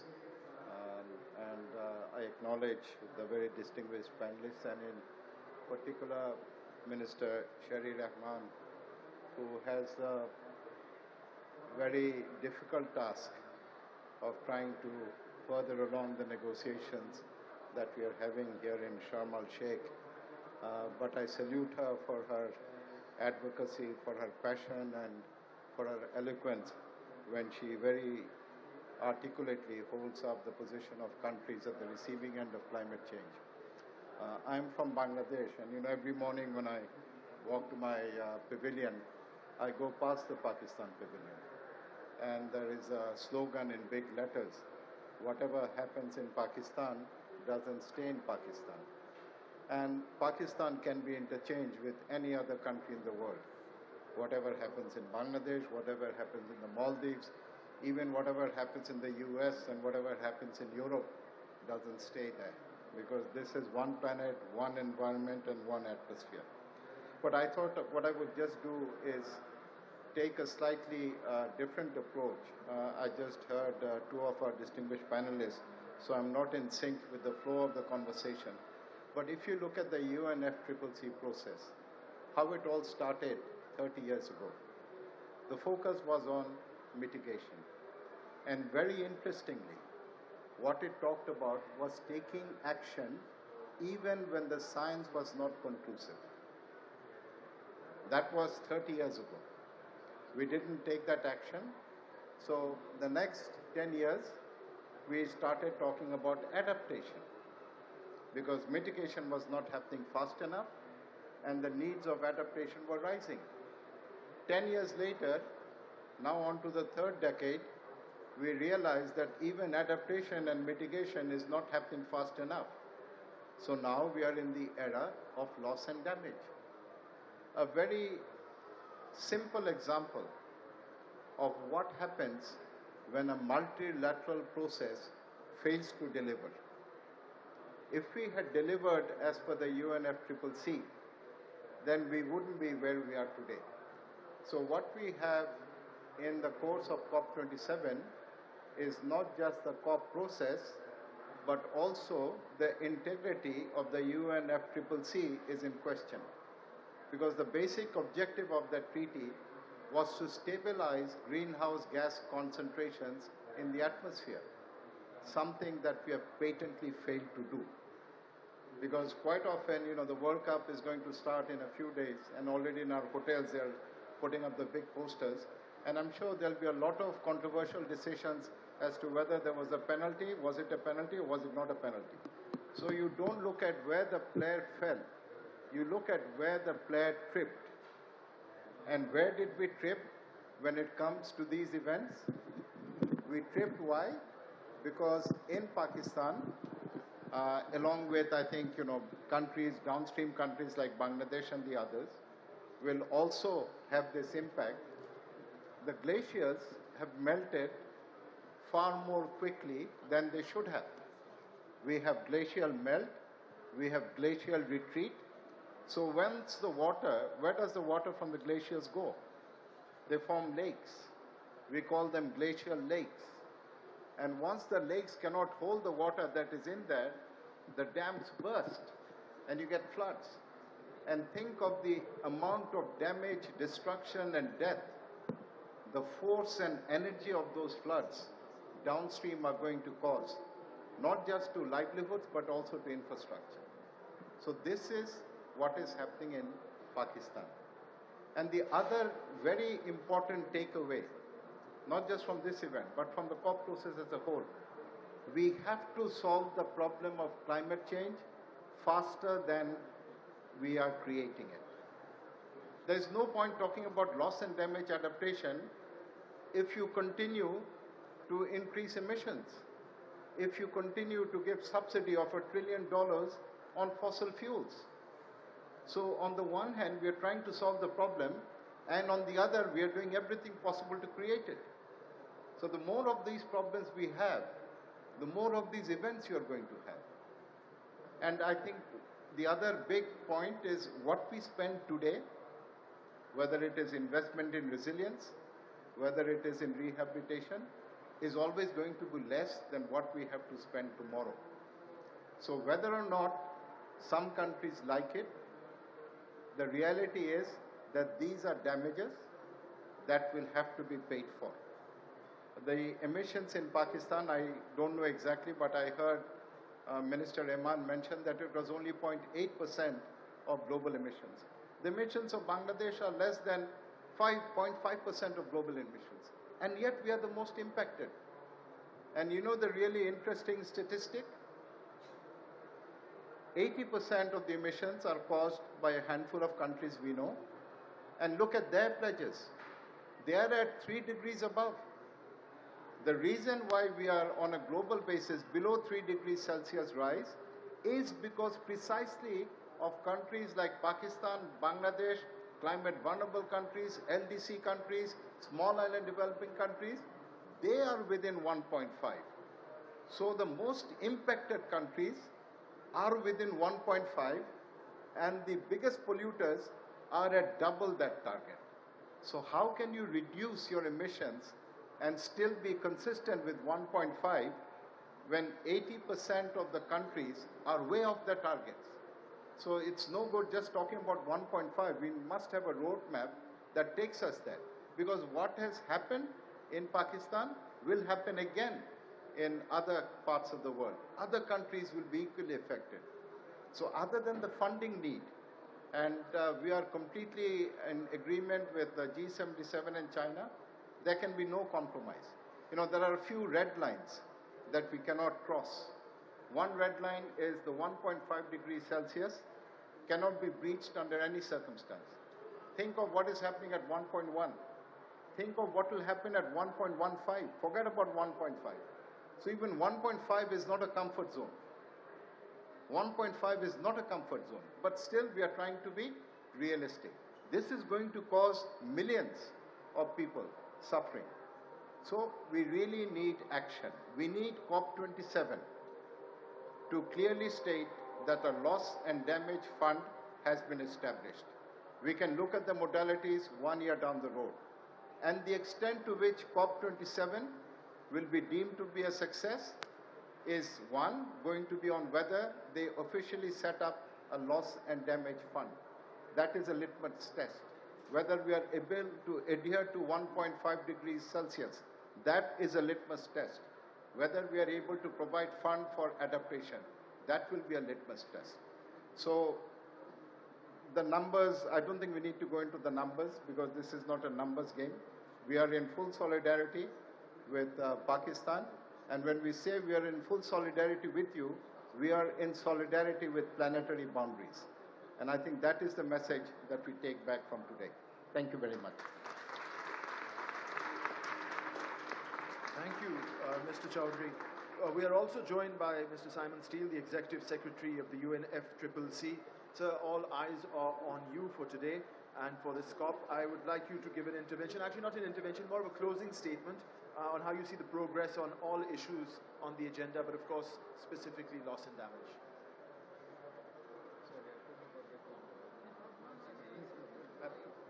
I can be shorter as long as you want. All right, thank you. Thank you very much. And it's indeed a pleasure to be given this opportunity to speak at the closing of this very important session. And I certainly want to thank all of the panelists for their contributions on this very rich subject. I mean, what we've seen, the devastations, I was just speaking to the minister from Pakistan as to where we are 3 months or so after the devastating floods in Pakistan. And the millions of people who are still impacted. The waters have nowhere to go. And this story is a story that has been told countless times in other climate vulnerable countries on so many continents. And this is also a discussion that has been taking place for many decades, there are high expectations that there will be a substantive outcome here in Sharm El-Sheikh. I sit in the negotiating rooms and I hear the frustrations of many vulnerable nations, vulnerable groups, and the need to bring this within this process when talking about decision text, decision outcome, something that is very abstract and completely meaningless to someone who is trying to regain their lives and livelihoods after a disaster. My own personal experiences, I've lived through 2 hurricanes in the Caribbean, and there are millions and millions of people around the world who are looking in here at these discussions in Sharm El-Sheikh with high expectations. And I too want to see a substantive outcome.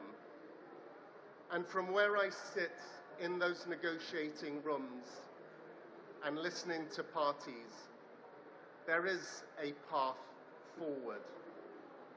A path forward that parties can converge on. There's ministerial facilitation within the groups now to try and progress the conversations. My message here is for parties to engage and engage constructively.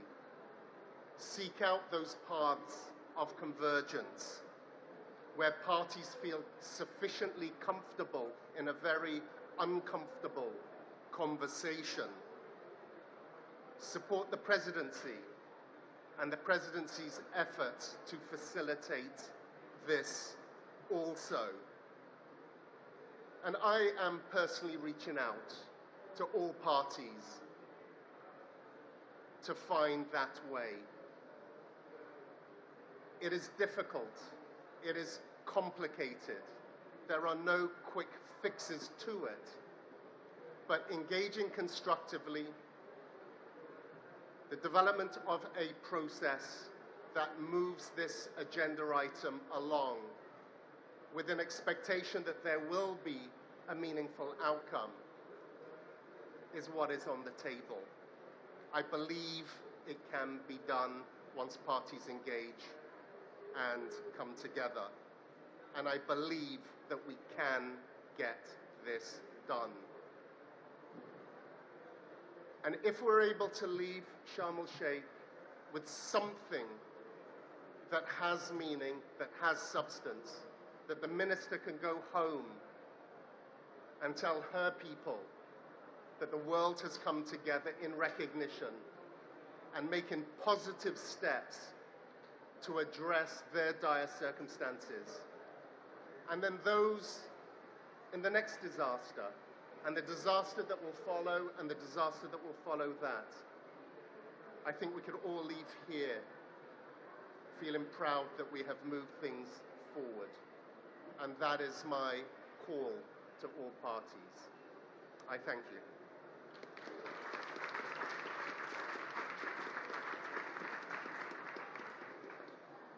Well, that was deep. Thank you all very much for a very, very instructive hour, for taking time out and speaking your mind on this ever so important topic. I'd like to request you all to join me in our appreciation of our panelists and what they've said today. Thank you all very much.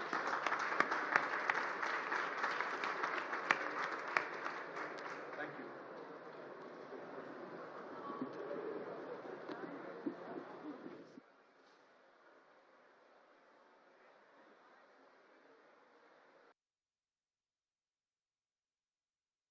Replacement of fossil fuels by sources that do not emit greenhouse gases, such as renewable sources as well as nuclear sources, fossil fuels with carbon capture also.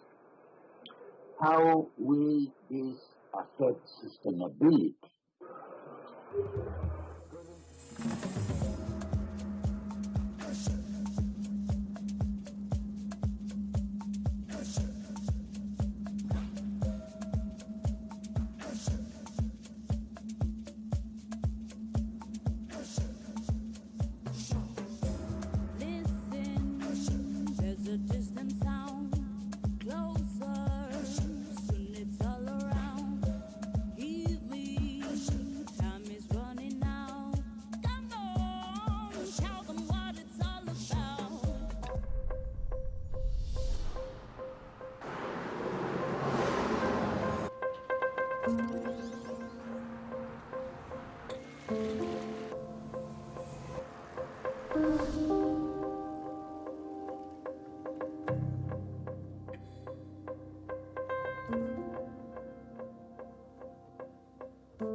So, welcome one and all to the final part of our series on exponential solutions here at COP27 in Sharm El-Sheikh, Egypt. Yesterday we broadcast the exponential solutions energy, and on the 12th we focused on food and nature.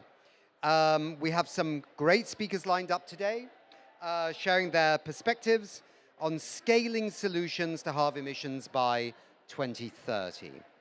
During these broadcasts is our way of bringing to COP important solutions to millions of people around the world to inspire accelerated change. The focus of today's session is exponential solutions in the race to zero, the UN race to zero. We have on stage to explain our theme today and what's going on, Johan Falk, co-founder and CEO of the Exponential Roadmap Initiative. So, over to you, Johan. What do you mean by exponential solutions? Well, Nick, we know that we need to halve emissions by 2030 to decrease the risk for dangerous climate change. But in order to do that, we need to scale up the climate solutions exponentially to shift out the fossil-based solutions. And normally, all new technical innovations, they follow this exponential trajectory. But that's not sufficient because normally these diffusion curves are pretty slow. So we need to accelerate these solutions through energy, through industry, buildings, transport, food and land. So we need to shift the curves to the left. So tell me, I mean, how can you make that exponentiality, if that is actually even a word in the English dictionary, exponentiality? No, I don't think it probably is, but I think we know what I mean. How can this happen? What makes it happen? What makes Moore's law happen? Yeah. Moore's law for climate solutions. Yes. I think the first thing is we need to recognize that as human beings, our thinking is very linear. So it's also about our mindset. The Moore's law came into place. It's not a technical law. It's because the expectation was that we should actually double the number of transistors every 18 months, so it became a self-fulfilling law.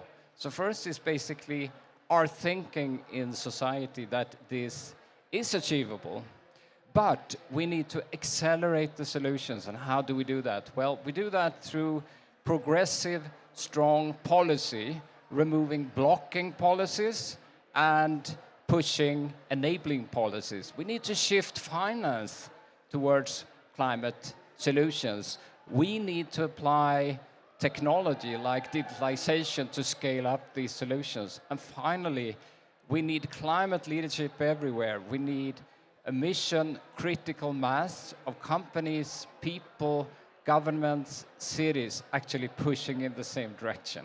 Yeah, absolutely. Yes, we certainly need people as well, as you said quite rightly there. We need people to demand these things as well. Yeah, exactly. Not least when you look at nature-based solutions with things like regenerative agriculture. We need consumers demanding they want that kind of nutritious food that isn't trashing our planet. Absolutely. Okay, I'm now going to ask you, Johan, if this is all right, to actually give us a keynote speech here. Are you ready to do that? Yes, most definitely. Fantastic. Then I'm handing over to you immediately. Thank you, Nick. Thank you. So, starting off a little bit and explaining who we are, the Exponential Roadmap Initiative. Waiting for the first slide in the technical room. Oh, great, thank you, thank you. We, the Exponential Roadmap Initiative, we bring together leading transformers and disruptors, taking action in line with the 1.5 ambition, with this mission to halve emissions by 2030 through exponential climate action and solutions. And as we can see in the next slide, we are truly anchored in science through our collaboration with Potsdam Institute of Climate Research and many other organizations. We bring together companies representing something like 900 billion US dollars in yearly revenue, quite powerful companies, all aligned with the 1.5 ambition, but also smaller disruptive companies. And next slide, please. We are beyond pledge, and we need to have all focus on action. And that is the reason why we are implementing a number of projects with exponential impact. The carbon law, which I will talk about, the exponential roadmap, the business playbook, the supply chain leaders, and finally the SME Climate Hub, which is basically a common resource for small companies to align with climate action, with open free resources. So I'll talk a little bit about our journey and how we come to the point where we are today. On the next slide, the carbon law was introduced 2017 with our co-chair, Johan Rockström, which basically states that we need to halve emissions every decade, starting with the first halving by 2030, 50% by 2030. And at the same time, we need to protect nature and build up the carbon sinks. And this narrative has been now implemented by UN Race to Zero, but also in Europe and in US. So it also shows that it's possible to spread a narrative exponentially. Next slide. However, we asked ourselves, is it really possible? Do we have the solutions to make the first halving to 2030? And we published something called the first Exponential Roadmap in 2018, which basically concludes, yes, we do have the solutions in all these sectors, but they need to be accelerated. And this has now influenced the IPCC latest report, which also concludes, yes, indeed, we have these solutions, but they won't be implemented automatically. Next slide, please.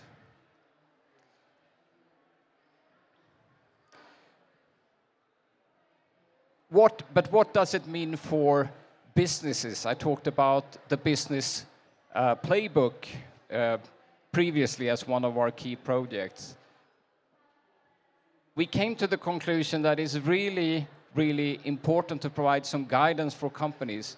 What does it mean to align with the carbon law and how you can contribute to global net zero? That's the reason why we developed this playbook together with our large ecosystem and the UN Race to Zero, which has now been updated recently in September as an open resource where we encourage every company basically to follow this playbook.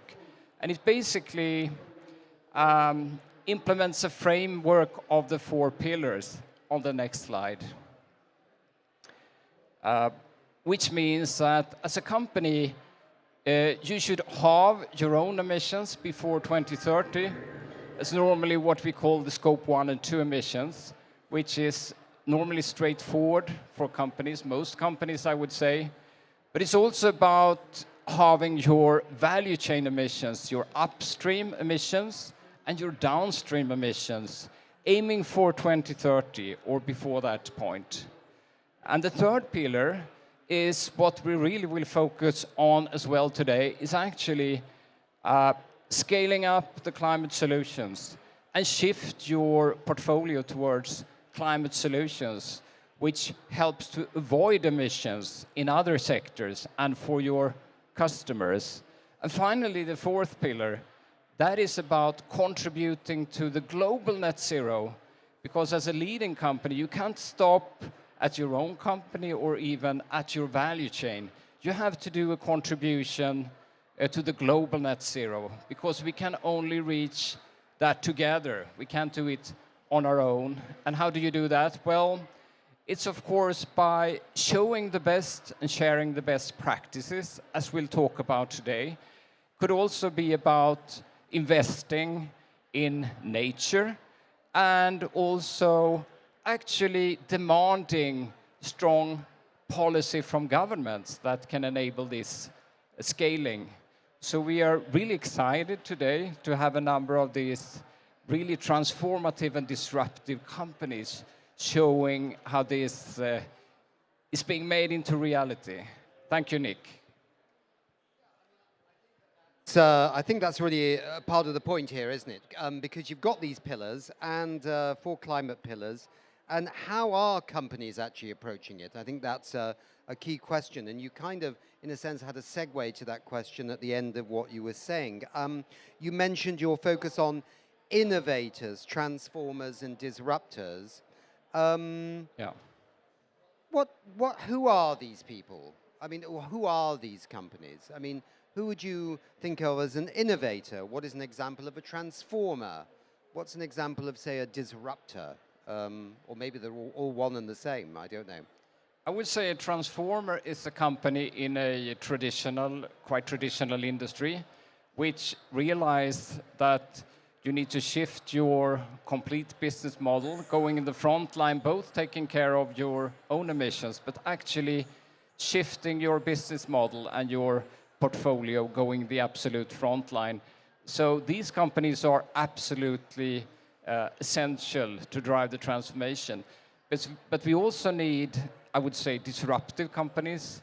Tesla would be an example, of course, just focusing on the new climate solutions, which will also challenge the existing large companies. So that is really important as well. And we will have upcoming innovative companies who actually provide completely new technologies, which we will also need, in particularly to make the second and the third halving. Even if we have the solutions to take us to the first 50%, we need to spend much, much more effort now in really inventions, research, and basic research actually to break some of these problems. And we still have some time to do that, but that has to happen in parallel. I'm just going to say that I keep mentioning this all day, and I will continue to mention it because it makes me very excited, is the report that the Exponential Roadmap Initiative did with Conservation International on nature solutions and also regenerative agriculture. The interesting thing about those areas is some of them are actually, they're disruptive because they're disrupting what we've been doing for the last 100 years, but they're in a sense returning us to some styles of agriculture that predate the use of chemicals and fertilizers and things like that, which is kind of interesting because that's almost indigenous knowledge, not quite. It's old systems that work with nature. I think, yeah, that's very absolutely relevant. And a lot of the best innovations, we should actually look at nature, because nature has been working millions of years to actually create some of the most efficient solutions to problems from an energy perspective. You see what I mean? Exactly. Yeah. Exactly. No. So copy nature. Yeah, exactly. No. So maybe there's another category you'll have to develop, from innovators, transformers, and disruptors to rediscovering. Yeah. Power of nature. Innovations in nature. Good. You speak a lot about halving by 2030. What about companies who actually provide climate solutions? Shouldn't they grow their businesses? Yeah. Absolutely, and that is why we talk about your own business, your traditional business, that we need to follow the carbon law and really halve down your absolute emissions. But when it comes to climate solutions, they should absolutely scale as fast as ever possible without any limitation, which for certain companies will mean that they need to incrementally increase their emissions in that particular segment. It's of course really important that how we qualify these climate solutions, and the rule we apply is that they should at least avoid 50% compared to the business as usual, at least. But some of these solutions that we'll hear about today remove like 90%, like near zero steel, as an example. And of course, we really need to get them on a fast ramp to shift out the other solutions. Absolutely, yeah. Yes. And I think, you know, there's another word that's coming back, I think, into the lexicon of people as time goes by, which is the notion of quality. that people are now starting to look for quality rather than quantity. So the idea of producing lots of cheap things, I think people, food is a good example, but I mean, I think there are other examples even with technologies. That my brother has a Tesla, for example, in Canada, and he's had it now for 8 years, and he hasn't changed it because the quality of this car is so high. It's one with the Gulf wings, right? It's a bit of a show-off car as well, which suits my brother. But it's so, he just gets updates to the computer system on it. And at the moment, he hasn't really replaced anything after 8 years, which is quite something, actually, with modern cars to be able to do that. So quality is an interesting side to things, too. It is, and I think what is really important, we haven't really talked about circularity, but it's very much about that we start to evaluate things, we bring back value to things and food, because if we really put the value on it, and that means that we will not throw it away. See what I mean? So that's incredibly important. Because, exactly. Yeah. Yeah, I think exactly. There's a whole debate to be had about this, I think, in this transformation of our economy. I think we're pretty close to starting and bringing on our terrific guests, actually, Johan. Sounds great. Thank you very much indeed. Thank you. Let's do that.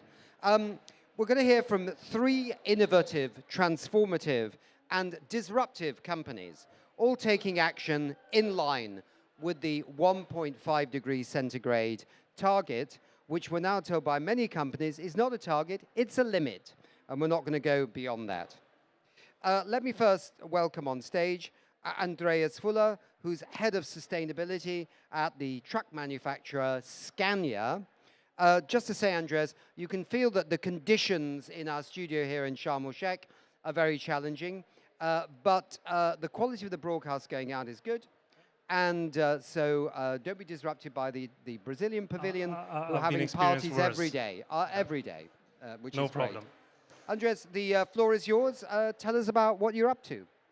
Yes, so great to be here, great to be in Egypt on COP, and to tell you a little bit about what we're doing at Scania. So for those of you Andreas, who don't know... I'm sorry to stop you. I have to say one thing to you. Bring that microphone very close to your mouth. It was almost in my mouth. Yeah, that's good enough. That's great. Okay.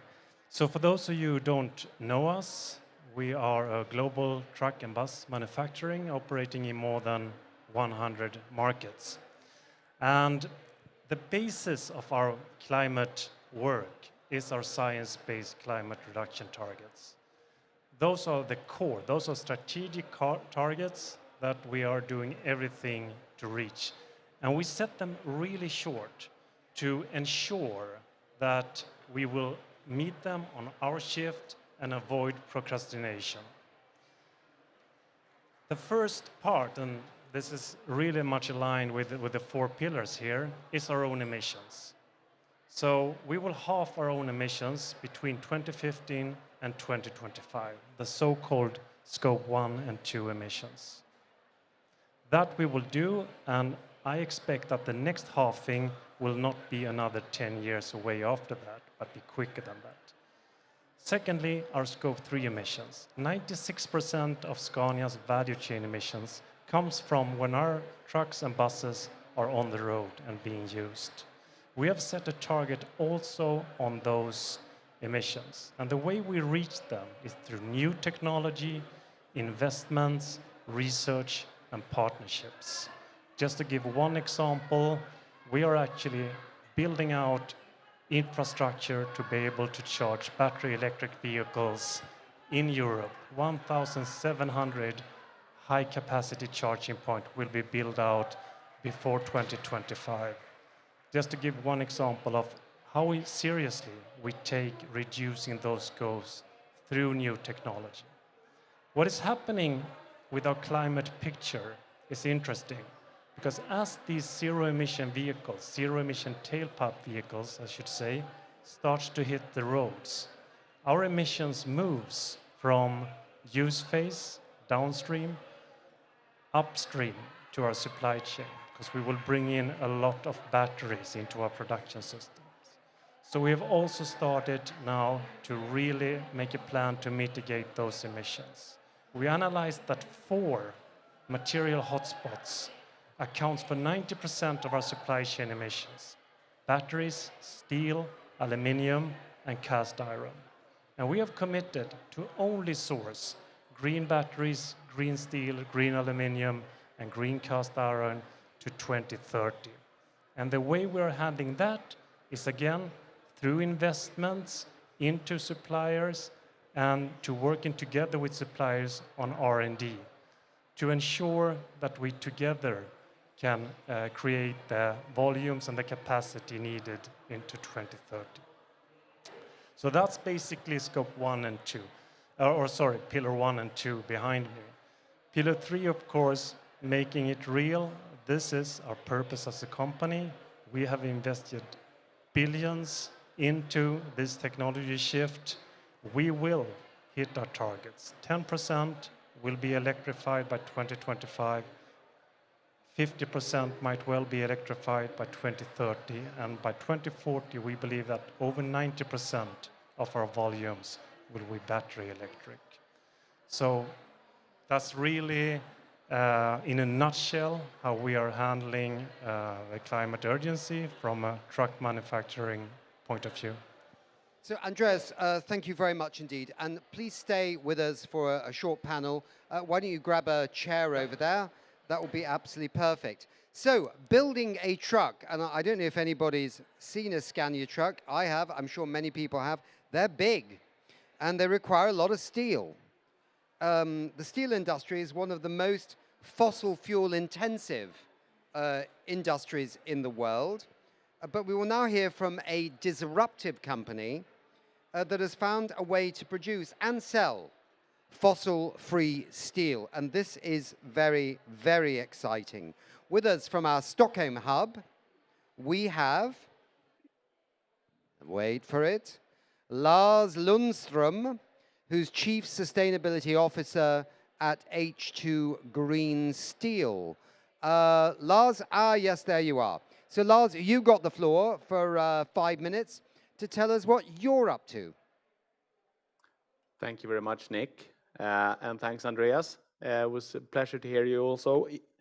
It's great to be here in Stockholm also, but I wish I could also be in Sharm El-Sheikh.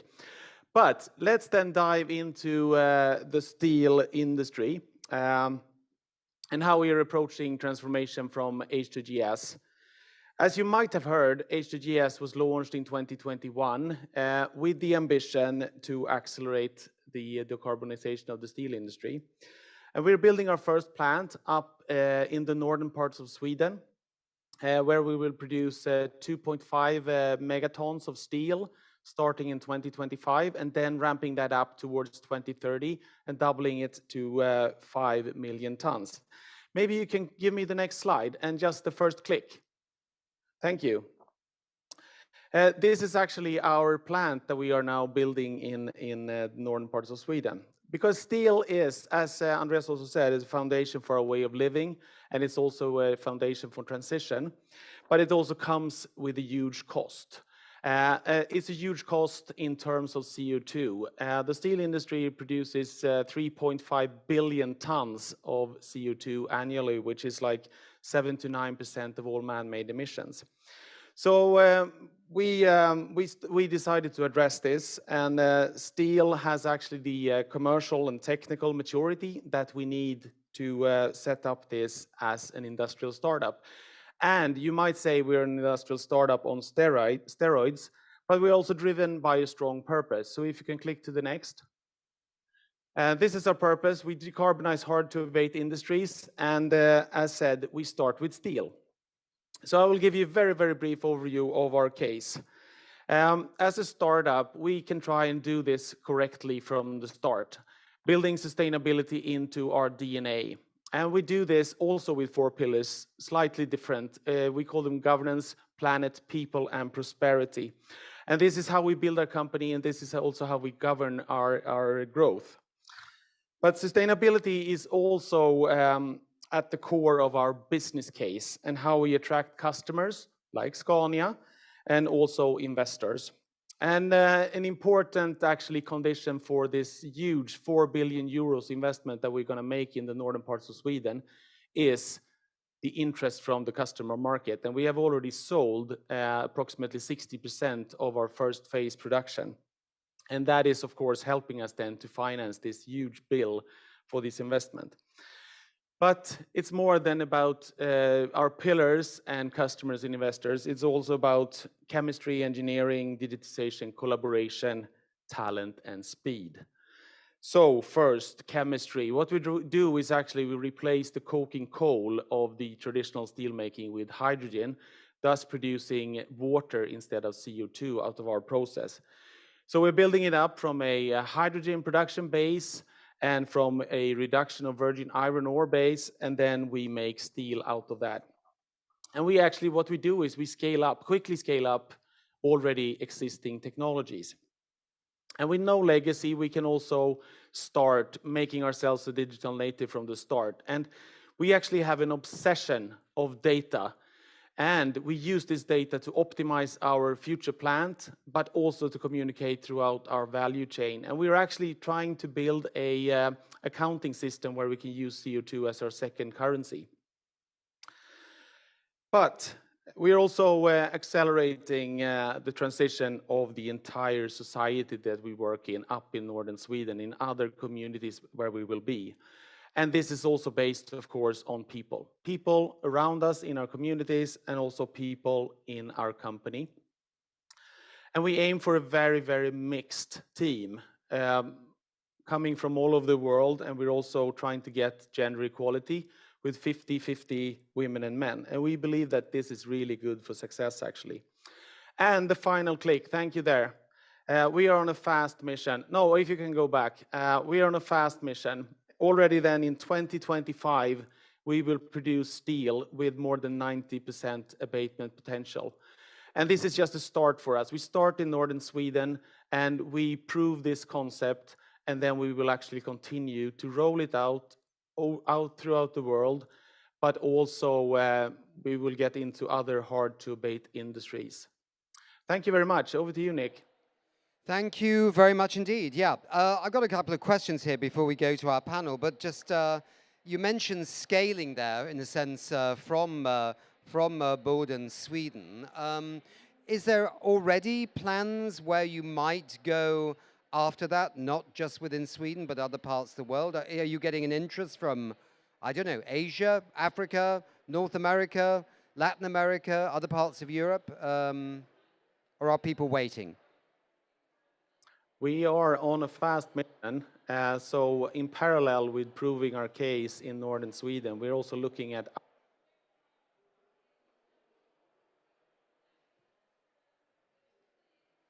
I've just lost the feed. Partnership with Iberdrola in Spain. So we will continue and look into new opportunities and try to do this scale up quickly because it's so needed. And it's actually a good case also for our investors and customers. Okay, and one last thing. I need to really clear this up in my own head, and maybe we need to clear it up in the audience's head, Lars. What is, there are several, I mean, there's not just you in Sweden doing fossil-free steel. Are these different processes, different approaches between two different companies, one an established one a startup? And what's it like around the world? Are there others maybe in the pipeline with different techniques? Please just clear that up for the audience, because I think they'd like to know. Yeah, I think you start with the hybrid initiative in Sweden, which is actually the steelmaker SSAB and the iron ore producer LKAB. We are using quite similar technology with the H2DRI EAF, which is very, very similar. From a company perspective, there are, of course, huge differences, as we are a startup and they are actually a transitional company with a 130-year history. And these kind of cases we see around the world, where the traditional steel makers are also now increasing their speed in their transition and mainly basing it on the H2DRI EAF process, which we believe is the strongest and most viable way forward, actually. But we see those announcements coming also from other traditional steel makers. But for sure, for us, hybrid has been a huge kind of lighthouse to start with, and we want everyone to success with this, because that's how we can actually reach the 1.5 degree target. Super, Lars. Thank you very much for that. And let's now move on to our next guest, who will form also part of a panel. So we're going to a car maker now. We've had a truck maker, a lot of steel in truck making. We've had a steel producer that's doing it fossil-free. And now we come to a car maker, maybe not quite as much steel as in a truck, but still an important amount. So we are going over to Frederica Claren, who's head of sustainability at Polestar. Frederica, tell us about your journey. Tell the audience what you're up to. Thank you. Thank you, Nick. A pleasure to be with you today. Polestar is a young electric car brand founded in the middle of this rampant climate crisis. We built our business with learnings from clear and solid science about the environmental impact of companies and products, and also the knowledge that businesses can drive change. There are sustainable solutions to be used and scaled up. That's why we are choosing to build our company on 3 core strengths: design, innovation, and sustainability.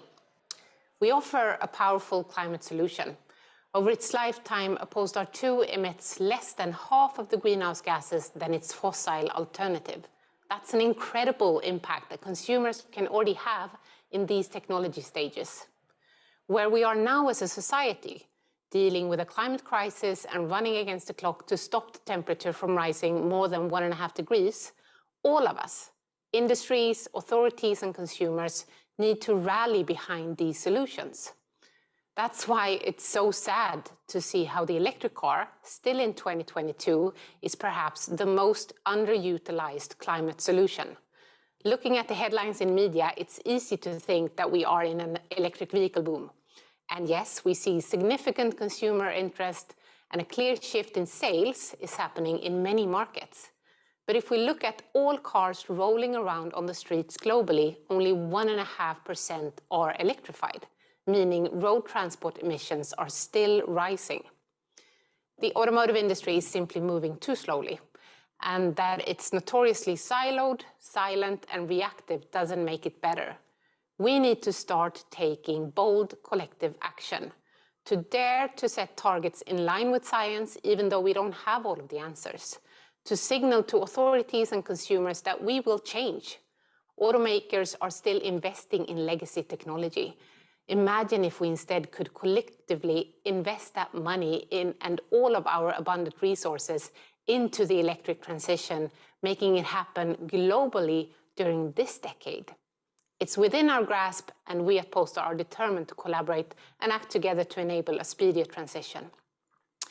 And while working to do that, we are also going all in on the potential to make electric cars better and genuinely sustainable.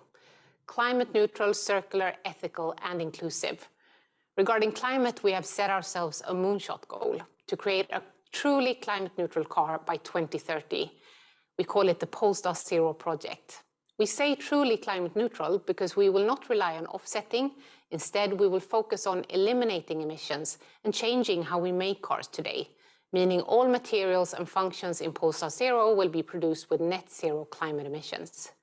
To date, we have 16 brave partners, large and small companies in this endeavor, starting up agile and speedy research projects so that we can have solutions ready in time for the car production. Global partners include Swedish steelmaker SSAB, Norwegian aluminium producer Norsk Hydro, and Chinese Jiangfeng Plastic Omnium. And we are deliberately and strategically outspoken about this, even though we might risk being brushed off as unrealistic and naive. Because we need to create a sense of urgency amongst our designers, engineers, but also the industry as a whole. We want it to be a call to collaborative action. We will only be able to deliver this car if the industry teams up to solve joint challenges. Some things stand out as critical focus areas. We will need to do the job needed with our shared supply chains to accelerate the transition to renewable energy. We will also need to fund research and innovation on climate neutral materials so that they can be implemented and scaled up within this decade, especially on large materials and parts like steel, aluminium, and batteries. Let's get out of our silos and make the electric vehicle boom happen during this decade so that we will not need to sell a single internal combustion engine after 2030. We as an industry, we have the technology, we know what we need to fix to make it climate neutral. We have the support of good people working within our companies, as well as the majority of consumers. The time for bold action is now. Frederica, thank you very much indeed. We're trying to keep a tight ship today. Ships also actually have a lot of steel as well, but we don't have anybody from ships on here. But we're trying to keep a tight ship today so that we can be on time. So I'm not going to go back to you with a question right now, but I would like you to stay for the panel with Andreas Foller from Scania, Lars Lundström from the H2GS steel, fossil fuel free steel, and Johan Falk. So I think we've got everybody lined up here. Super. All right, let's maybe have a question to everybody, right? So exponential solutions in the race to zero is today's theme. What does that mean to you? And I think it's a brief answer, but I'll go to Lars first because he's on the left of my vision, and then I'll swish to Frederica, and then to Andreas over there, and then Johan. So what does it mean to you in terms of this question, Lars?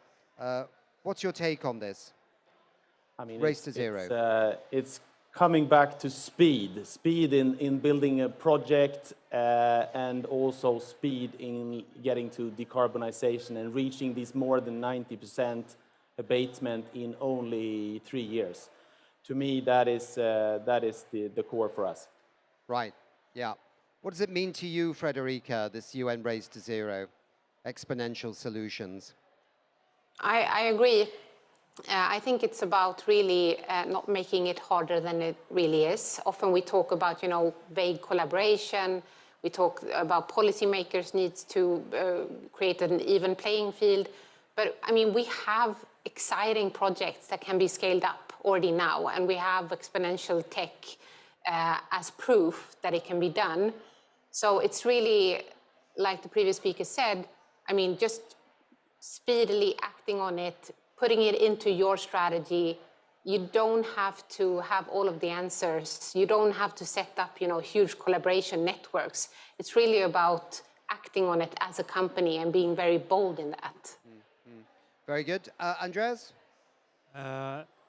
Is this working? Yeah. For us, decarbonizing heavy road transport is about being bold and being deliberate. I mean, we need to agree now on that we have the technology at our fingertips, and we just need it to be adopted. And we also need to support, may I say, the weakest part in the chain here. We cannot expect that the transport providers will make this shift. They will need all the support they can get to overcome the operational and capital expenditure challenges that they're seeing. And you need good policy from governments. Of course, I had some mayors on today. Some mayors came on our show earlier. We forget local authorities are very important in this story too. Johan Falk. Thank you. So all the three of you have really impressive and excellent strategies and roadmaps. I think it's very much about creating this race to the top, because of course we need to lower the emissions, but every company will be motivated basically by growing incredibly fast these climate solutions. We get a race to the top, and also understanding that, well, we can actually aim for 90% new sales of electrical cars by 2030. That is achievable if we can just remove some of the blockers and working with the leaders together. I'm really a strong believer in working through the value chain, basically connecting the absolute leaders, as Polestar talked about, working together and pushing the limits. And then you will get the followers to follow you. Yeah. So the exciting thing about this whole area that we're talking about, I think very exciting indeed, is that, I mean, in the past, a company would make a product, and then they would buy parts and other things to make that product and tell people somewhere down this thing called a supply chain, this is what we want. and then these people would supply it, right? But now you're actually having to really talk to all these people in ways that you never imagined before, because what they do is going to influence what you achieve in setting your targets, and what you do will also mean they can also achieve targets. So in other words, there's a kind of rather beneficial ecosystem developing here, rather than perhaps a more parasitic one that used to be in the past. So that's interesting too. What do we make of this? Is it working for you? Challenges and collaborations. Frederica, I'll come to you first. I'm really inspired by the way that the fashion industry has tackled some of its major environmental changes and also challenges and also social challenges upstreams. They have, pinpointed different sub-suppliers that have the most environmental impact or social challenges, and found business models and ways to really collaborate directly with them, instead of only going to their first tier of suppliers and writing a contract and then hoping that there will be spillover effects. Yeah. There are so many cases from that industry and others that this can be done, and that is when you start to see change. And that's what we're trying to do with Post.Zero, teaming up with suppliers way upstreams from our manufacturing and some assembly plants, and really trying to go about the new way of working. What we're finding is that, yes, research can take time and can be, a bit complicated. But if we all join in around the same clear target, if we all come to the table ready to make investments because we believe in this goal, then things happen fairly quickly. Frederica, I'm just going to say a quick follow-up here, by the way, because I'm actually the chair of a jury of judges for a London, UK-based film competition, and I had to judge them on my day off on Sunday, and I saw you in one where you're working with an advice or a consultancy in London on the whole way of using blockchain to trace where your parts are coming from around the world, and I thought that was absolutely fascinating. It is. We today in Post.3, which we just delivered, we're able to trace cobalt, mica, lithium, and nickel by means of blockchain. And that means that we can also not only know where the material is coming from, we can start extracting data from this digital blockchain. So it's we have solutions. We have solutions. Absolutely. Andreas, collaboration, supply chains. I have to say first that it's really exciting to be here. I'm the dinosaur in this context, working, looking at these two disruptive No, if you want to be a dinosaur, you look at me and Johan, right? You're not a dinosaur. No, but we're mutually dependent on each other. Let's look at it soberly. If Lars and H2 Green Steel doesn't succeed, we will not reach our climate targets.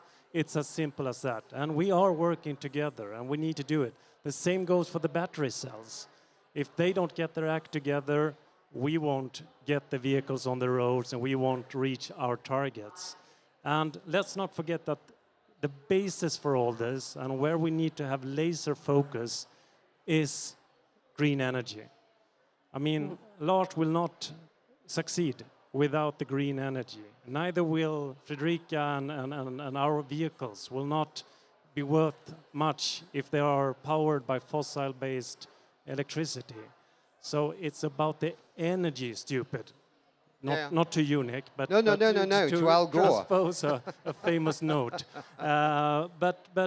And this is what governments needs to understand, that they need to be active, not dictating what kind of fossil-free energy that will be built out. The market will take care of that. But to actually create an energy roadmap that we can trust, that include energy efficiency, transformation capacity, storage, all that is needed in an energy roadmap. Absolutely, totally understand that one. And I'm going to have to hurry everybody with their answers right now, because we're now moving into about a 4 or 5 minute point. Just quickly with Lars, do you have a lot of suppliers? Is that really your challenge, or is the challenge to scale your industry or your solution? I think of Scania and Polestar having very long supply chains, potentially. Maybe not so long for you, is that right? We are building up our supply chain and populating it with partners. But of course, it's less complex than Scania and Polestar, but it's still a quite complex supply chain. So it's our raw material suppliers, and it's of course our equipment providers, our partners for building up this process equipment. So it is actually also a super important in our build-up phase, but it's also very, very important for us to reach our targets and then our commitments to our customers. So the supply chain collaboration is central for us. And coming back to customers and also demanding consumers, which we start to see, and Polestar is mentioning that, and transport buyers like Scania's customers, if they can put also demand and requirements on the OEMs so they can actually work together with us to reach these, that's how we can actually push this transition.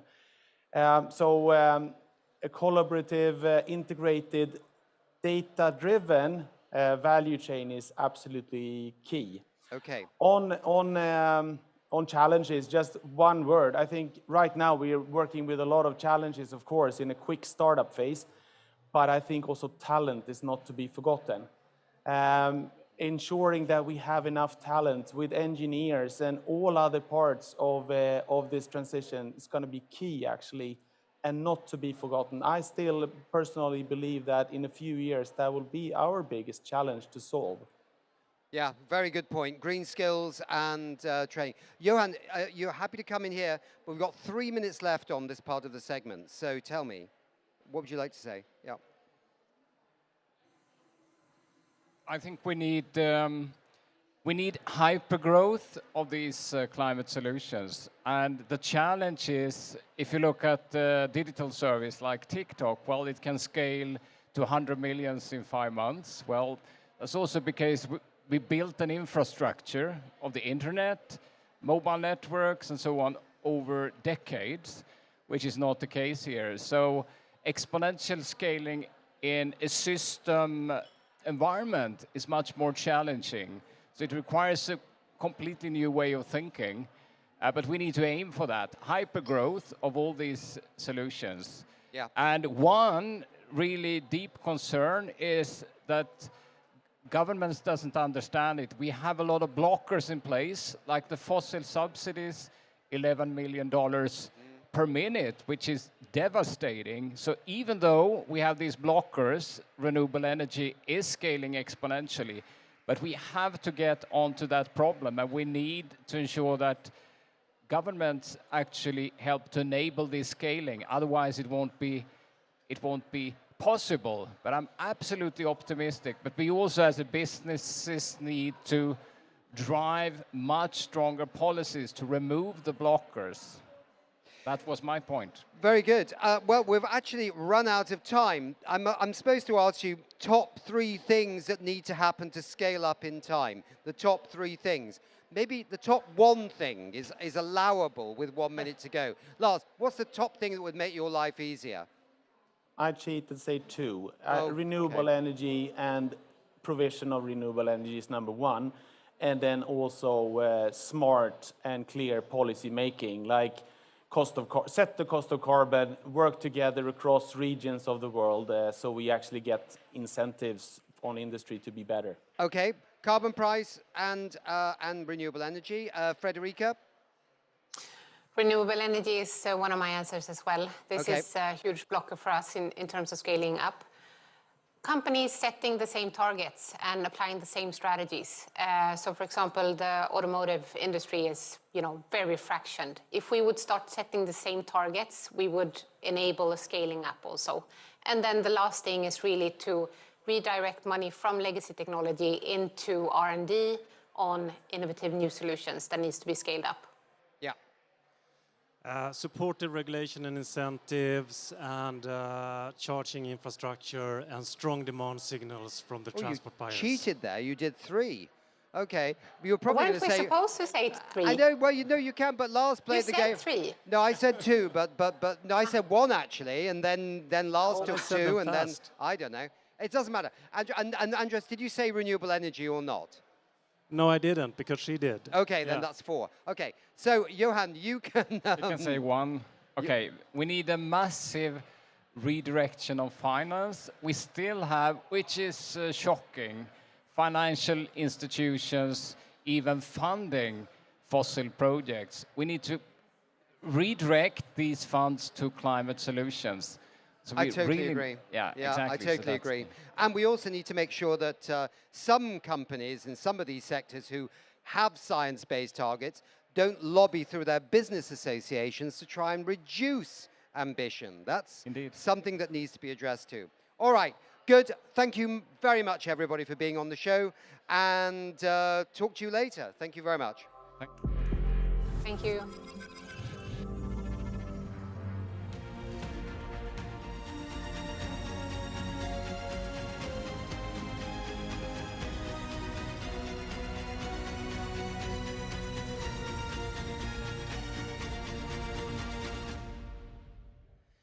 Super. All right, that's good timing. So that was great with the people before, and we've got a big picture there of transformation and how it needs to work in industry. It's my pleasure to welcome on stage Fiona Macklin, who's campaign manager of the UN Race to Zero. We're very lucky to have her here. They're very busy, these people.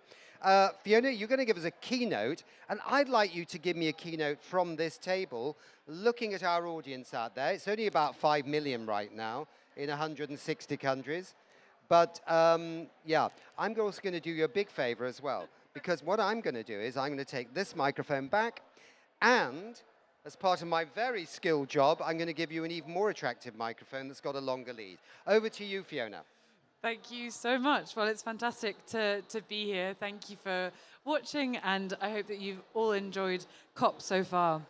As mentioned, my name is Fiona Macklin. I manage the Race to Zero campaign, which is led by 2 UN climate change high-level champions, Dr. Mahmoud Mahieldin and Nigel Topping. And really what Race to Zero has done since its launch back in June 2020, so now over the last couple of years, is look to build, with the support of our partner initiatives, a real groundswell of voluntary momentum behind robust science-aligned net zero targets.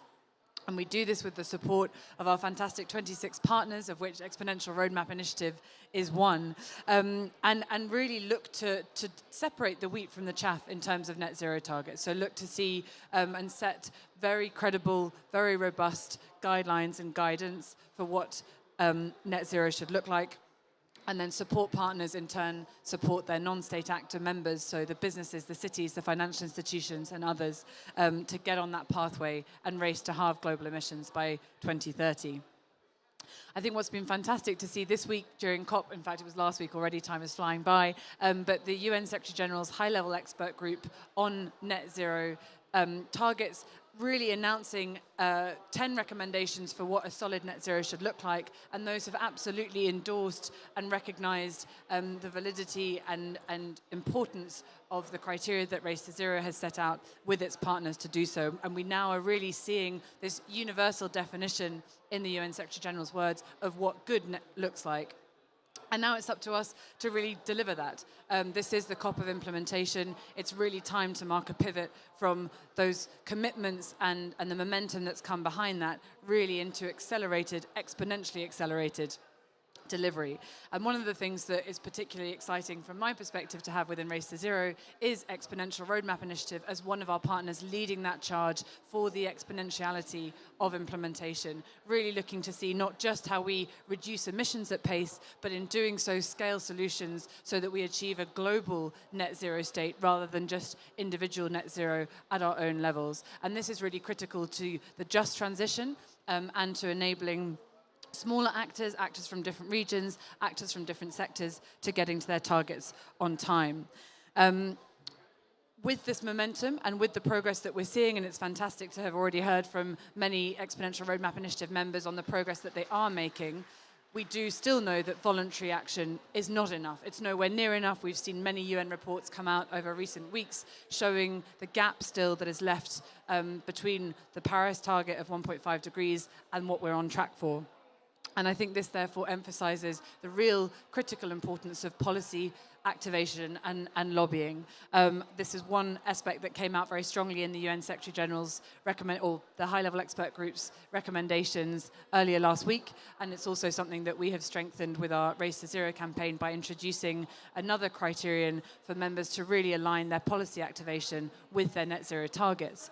And following on from that, it's fantastic to see the launch of this We Can Do It campaign, which really demonstrates the fact that voluntary actors and non-state actors are on track, but they also know that it's not just about setting emissions reductions targets and focusing on those within their own company, but it's about engaging their supply chains, engaging their policymakers, engaging regulatory actors around them to really accelerate this shift exponentially.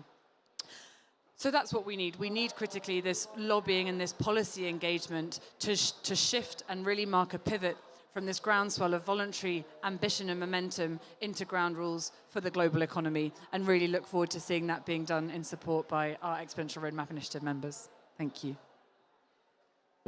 So super, Fiona. Thank you very much indeed. I'd like to ask you just a couple of questions about this. So the Race to Zero support, let me get my glasses here, projects like the 1.5 business playbook, that's the Exponential Roadmap, the 1.5 degree supply chain leaders, and the SME Climate Hub, the Small and Medium Enterprise Climate Hub. These are all part of a landscape of trying to move ambition. I mean, do you have a perspective on the usefulness of these various initiatives? Yeah.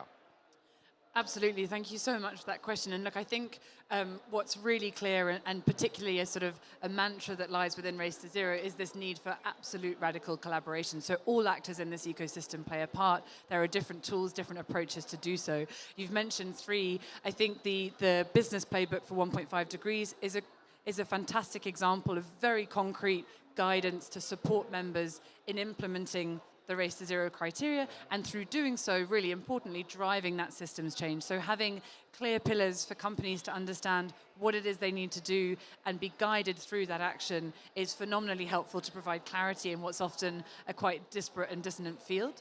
I think then the supply chain leaders is a different tool, an example of leading initiatives and companies who know that what their responsibility is also guiding their SMEs across their supply chain to get to where we need to go. And within the policy perspective as well, they play a critical role in making sure that they can sort of use forcing mechanisms to say that they will only be supplied by small and medium-sized enterprises that are aligned with 1.5 degrees. And so through that, they can really bring momentum into all of their climate activities.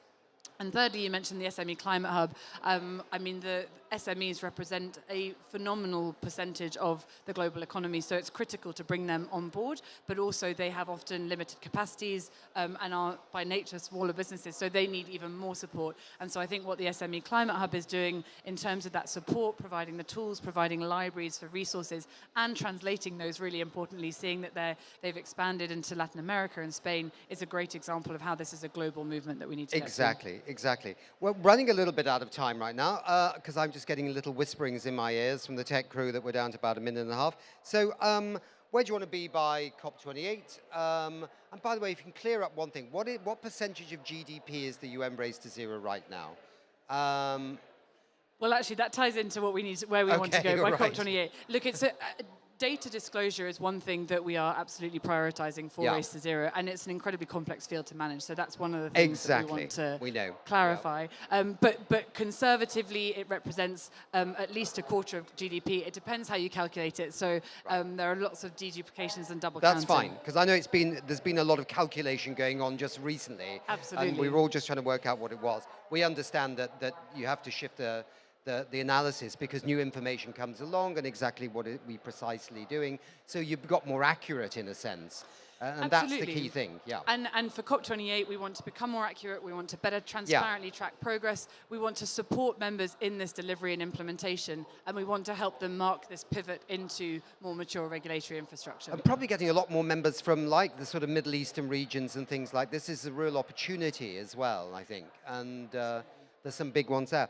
Lastly, how do we speed up acceleration exponentially through collaboration across industries and stakeholders? It was kind of what we asked the companies before, but they had some simple answers. Well, they had the best answers probably, but what I would add to that is this collaboration, this sharing of knowledge, and that's what we can really do with Race to Zero, is that cross-pollination. So we work with a lot of different types of actors, so we can bring in the voice of investors to share with SMEs, we can bring in the voice of energy experts to share with cities and regions, and so we really need to continue enhancing and improving that cross-collaboration to get where we need to be together. Okay.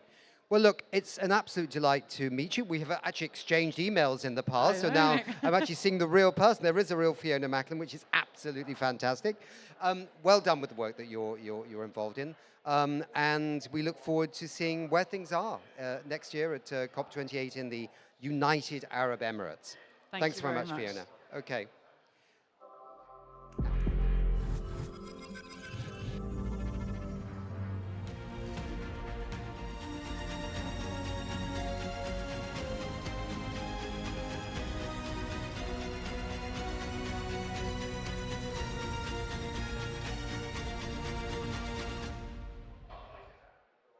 So a big question is, how do we finance the race to zero? It's not a big question, it's a whopping massive question that's so absolutely critical. With us to talk about this is Susan Nickey, who's Executive Vice President and Chief Client Officer at Hannon Armstrong, the first US public company solely dedicated to investments in climate solutions. Susan is with us from our hub in Washington, D.C. I can see you, Susan. That's absolutely brilliant. You're coming to us by the magic of Zoom to Sharm El-Sheikh at COP27. Welcome to the show. I'm going to hand you over for a Q&A with me for about 10 minutes, if that's okay. So, Susan, the U.S. Inflation Reduction Act has recently been passed. We've all read about it. Everybody's excited. Is this what you think the biggest climate investment ever taken by Congress? And how will this help scale solutions exponentially?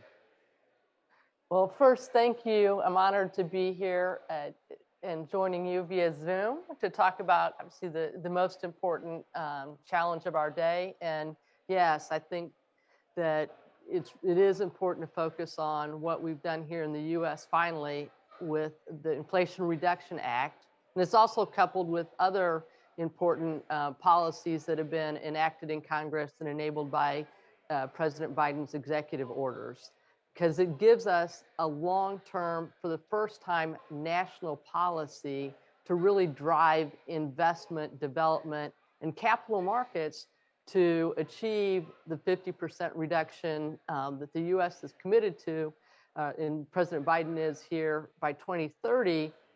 But more importantly, to really unleash long-term development and capital to invest. The way we look at it, and as a finance person, a lot of these technologies, solar, wind, are 20, 30, offshore, 40-year assets, infrastructure. So to really attract the capital that's going to invest in development and deploy for the long term and achieve all these goals, we need an energy policy that wasn't just a 1 or 2 year in the U.S. tax credit extension. So this is phenomenal. We're all still digesting and working through the details of that bill, but it is truly transformational as an industrial policy here. Okay, so renewable energy is a good example of how perhaps the U.S. Inflation Reduction Act will fire up one part of the climate solution story. Is there another area that you think it could really have a very strong impact on in terms of firing up investments, another area of climate action?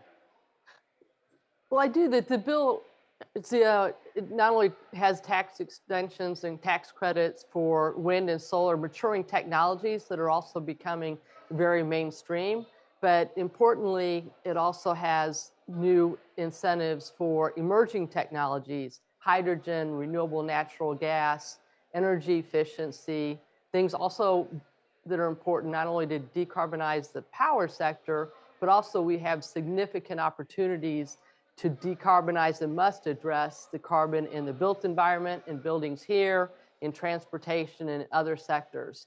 So there's a lot to unpeel, a lot to learn about, and a lot for us as not only financial investors, and we follow the developers and companies who are coming up with those solutions, that this will, again, this bill helps us enable and scale and drive new technologies and business models that will be deployed in the US and then also enable that to grow and expand around the world.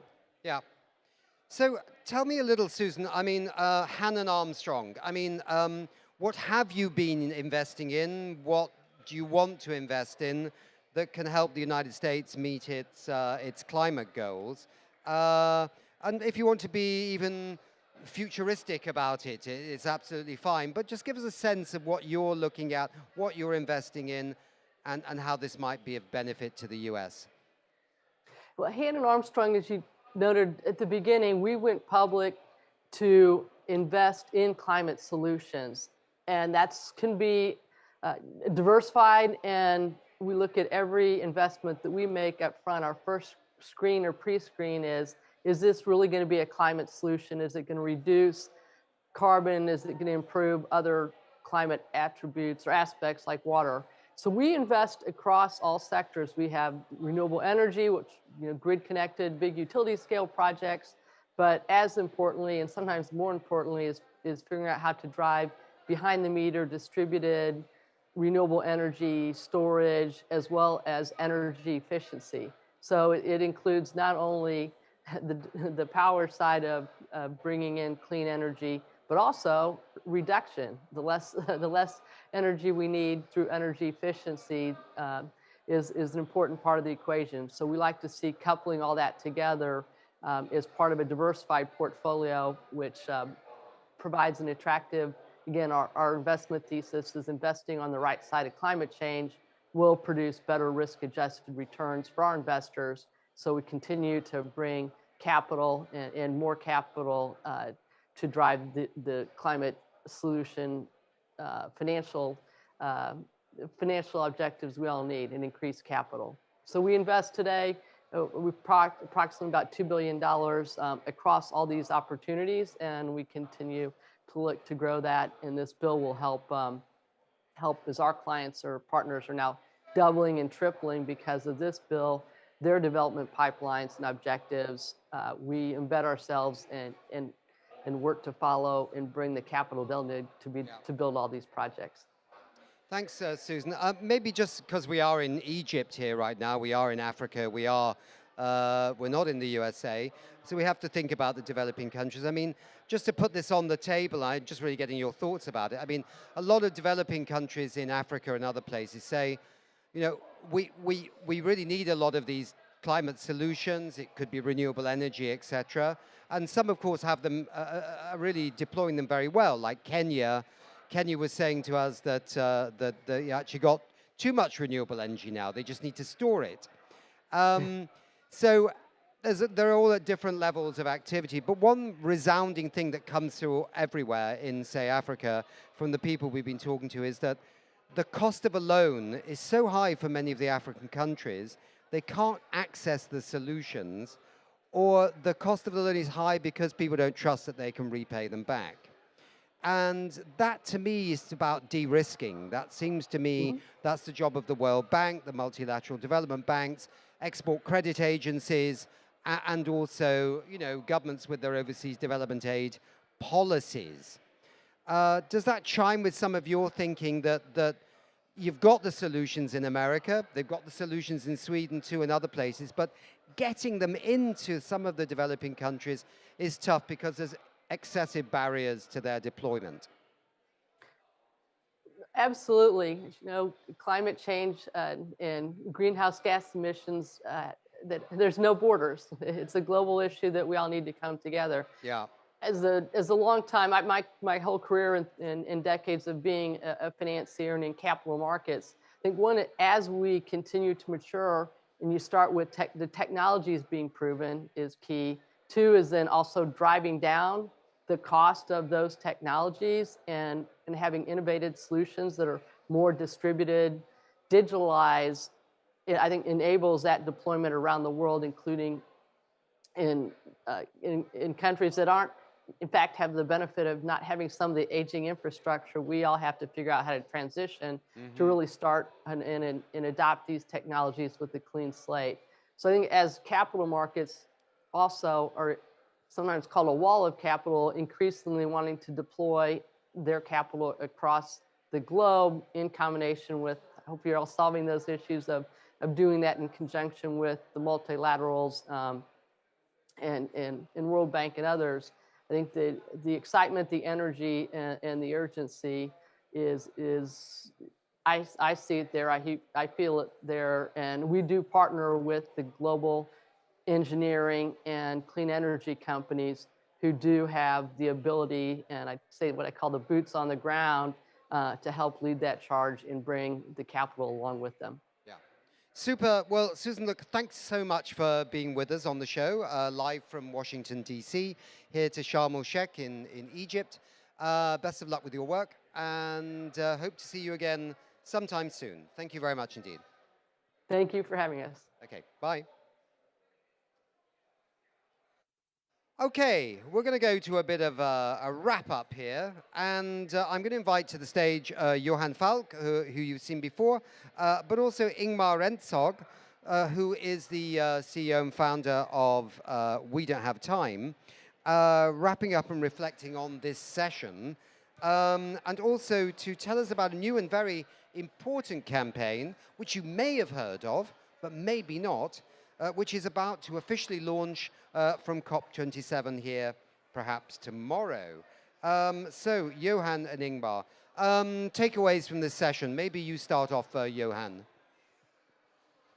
I really expect a shift away from just talking about cutting emissions to actually scaling climate solutions and nature solutions exponentially. That will be a big shift, I would say, next year, because we need to have that laser focus on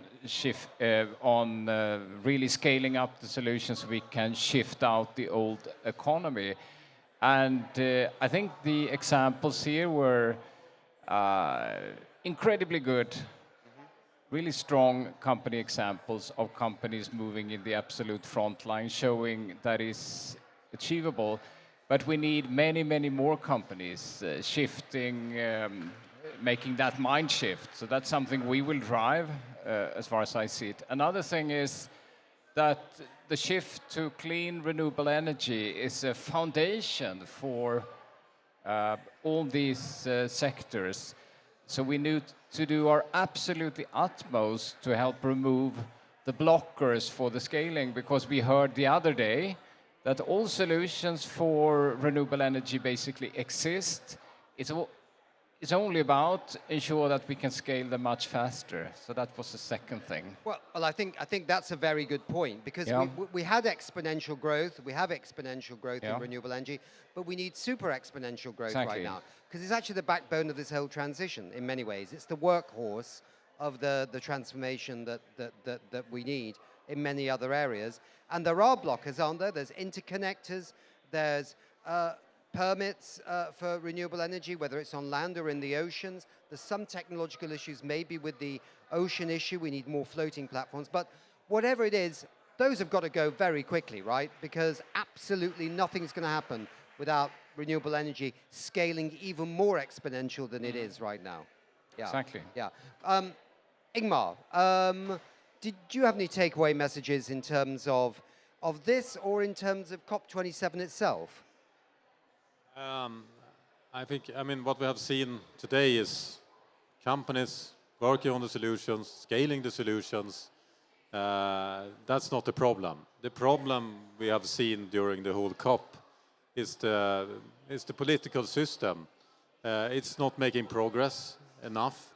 And we also have this very, very worrisome rumor that it's a lot of countries and interests that want us to take a step backwards and skip the 1.5 degree target and give up. We don't have climate meetings to give up on our targets. We have climate meetings to take at least one step forward. So if we don't know if this is going to happen yet, but what is clear is that the last defense line here is actually businesses. They are demanding, don't give up on this target, keep pushing. We want you to do more. And more businesses are getting outspoken about this, because if we don't get the policy makers behind climate action, we will not make it. It's not enough to just act alone. We must have the companies on board on this. So that is very positive that we see, but it's very frustrating that it's needed. It shouldn't be this way. It should be the policymakers taking 2 steps forward and the companies going after, not the other way around. Yeah. So it's not the why, it's not even the how. It's actually how do we scale the how that we've already got, if I can put it that way. Yeah, quite right. There's kind of a debate about, you know, why do we have 1.5? It's just ridiculous. And everybody thinks it's outrageous, and business thinks the same way. We had them on our show, 200 plus companies, some of the biggest names in the world, basically saying to governments, don't mess around, don't muck around with the 1.5. So you're absolutely right, Ingmar. I'm just hearing that we have 2 minutes left. So let's go to anything else, a takeaway from you from COP27. I have one. Okay, I think the focus on nature climate solutions is incredibly important, and I see so much innovation around here, which is very, very promising. So we can't just scale, you know, the renewable energy, but it's also about scaling natural climate solutions, and that we need the funding to reach the people, you know, the foresters and the farmers. So I think there is also a sort of understanding, it's just 1% going to the right people on the land, that it has to be driven from the people, so they also need the incentives. So that, I think, is one thing to mention. Yeah, absolutely. Okay. So I think we're all in agreement on this, that we need to also maybe raise our game collectively to an even higher level. How are we going to do this? I think we have an answer, yes? So, Ingmar, tell us about We Can Do It. Yes, so We Can Do It is not just about defending the targets. That's important. We shouldn't need to defend the targets, but obviously we do.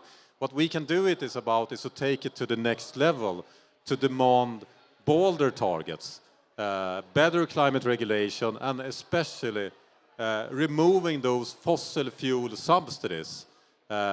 We need to remove the subsidies going into the wrong direction, sponsoring the fossil fuel industry, making all the dirty energy and everything else that we need to get rid of cheaper. If we take away the subsidies, we have the money to solve things, and we will make the things that are destroying our planet the expensive alternative. I mean, volunteer climate action from businesses and from individuals are cute, but if we don't get the economy behind it, we will never move this fast enough. But when we get the economy behind it, this will go super fast. So that is the mega super exponential scaling you're talking about. Take away the subsidies, and we will have that. The subsidies, to quote John Kerry from last climate meeting, are insane. But do you know what is more insane? Being in power, making that quote, and increase the subsidies to the next COP. And that is what US have been doing, and most countries on this planet. It's not just that you are keeping the subsidies, you are increasing the subsidies. It's more than insane. Yeah, exactly. Johan. Yeah, and we also want to really make people and politicians understand the concrete opportunity with the climate transformation and the nature transformation. It is basically all the economical growth we're talking about, creation of jobs, prosperity, and better health. So really building a positive narrative that these solutions is what we need to focus on and which can actually build the future rather than seeing it as a burden to actually make this transformation. It is the opportunity, but it's also stating that we are convinced we can do it. You know, we really need to be convinced that it is achievable, and gathering all people actually would have that conviction, because then we can do it, basically. Yeah. Guys, we've got to wrap it up here right now, but just quickly, in 1 second, when is the world going to be able to fully participate in We Can Do It? Tomorrow, we're launching this campaign. We have gathered so far 600 business leaders, reaching many, many millions of people. We're talking about more than 100 billion turnover represented here. And this is where we start. Yes, this is the start. So we will only grow from there. And next year, we will be so many business leaders, investors, entrepreneurs, but also policymakers and scientists that will be so many and so powerful force that the political system can't ignore it again. Let's set the agenda before next COP. We have 1 year to do it, and we will do it because we can.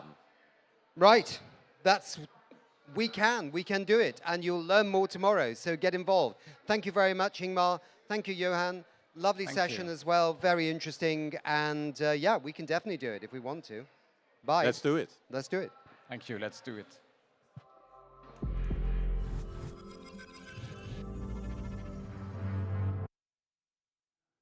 41% of 16 million people will face acute food insecurity between today and December 31st. This is one of there are hundreds of centers of displacement around the small city of Baidoa, which is a city that I worked in the famine of 1992-93. During that time, more than 400,000 people died of famine in Somalia.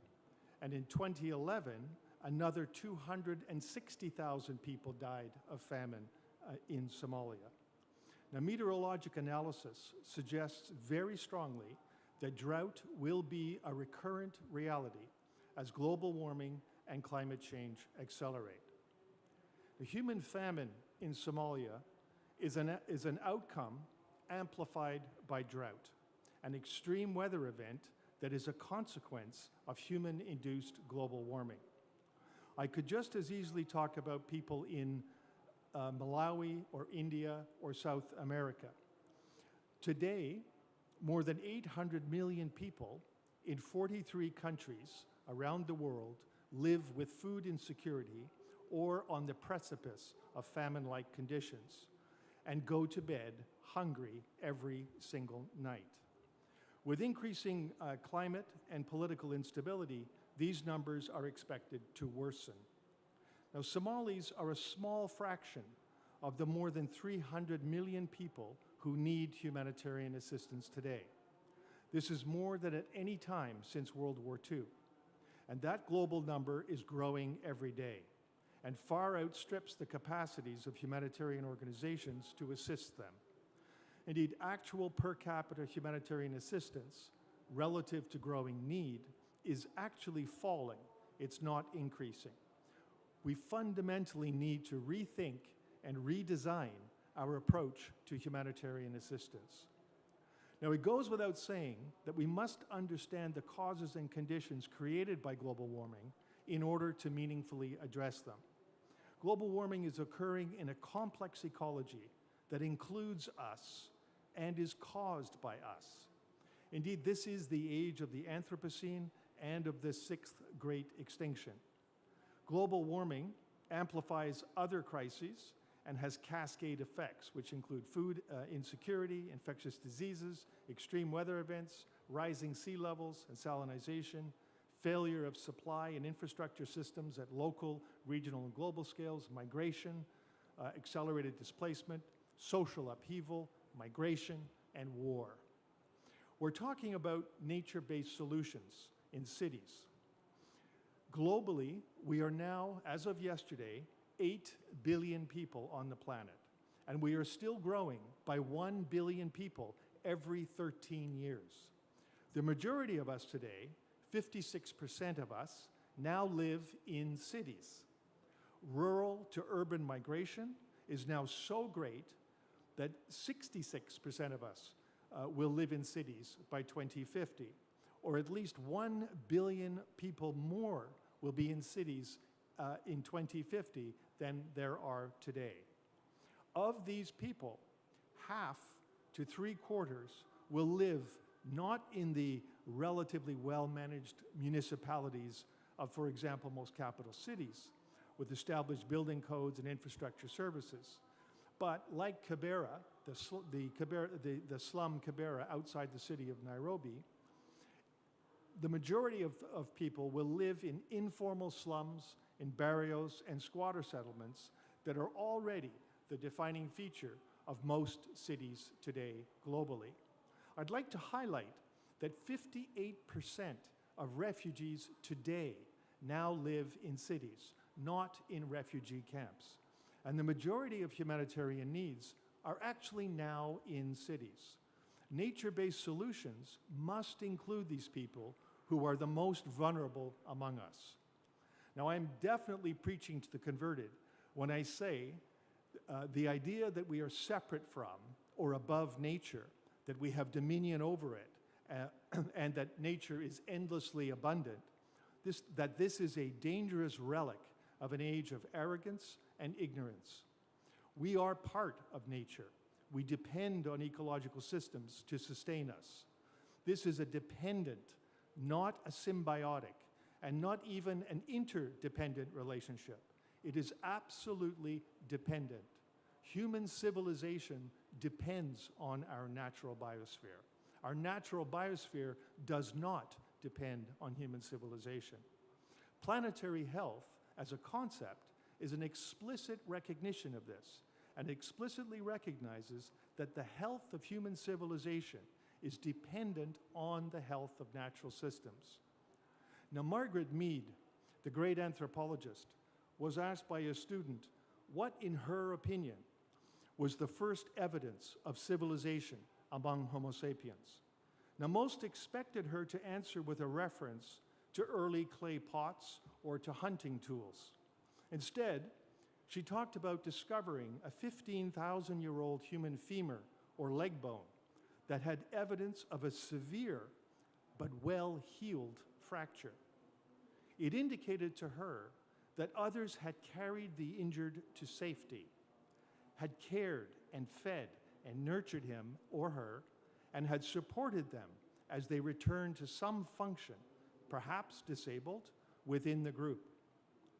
Now, I want to put it to you that there are no viable solutions within nature-based solutions that are not life-centered in design, within its sustaining ecology for all life, including human life. If we do not consider the most vulnerable among us today in our proposed solutions, including nature-based solutions, we are very, very unlikely to consider them tomorrow. We are part of this beautiful and wounded biosphere, including the most vulnerable among us.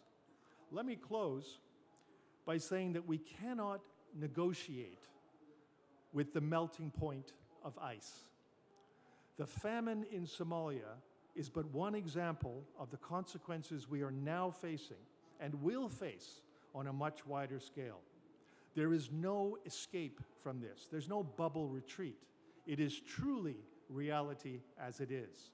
If we meet greenhouse gas emission targets according to existing policies and trajectories, the likely scenario is that we will be living on our own planet that is 2.8 to 3.2 degrees warmer than it was at the end of the last century.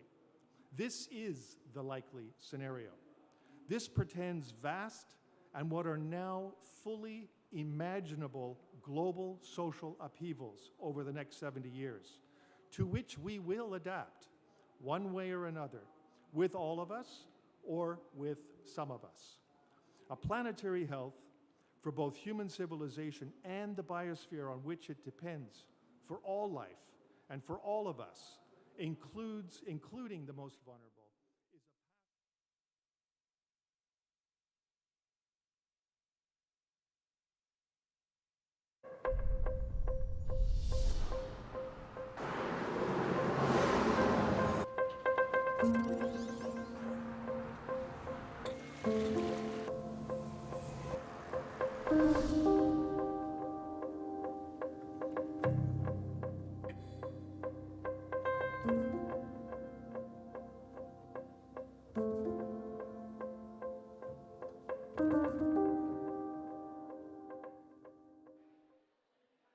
Great, so we're coming to a session here which is called Reducing Emissions in Heavily Subsidized Industries.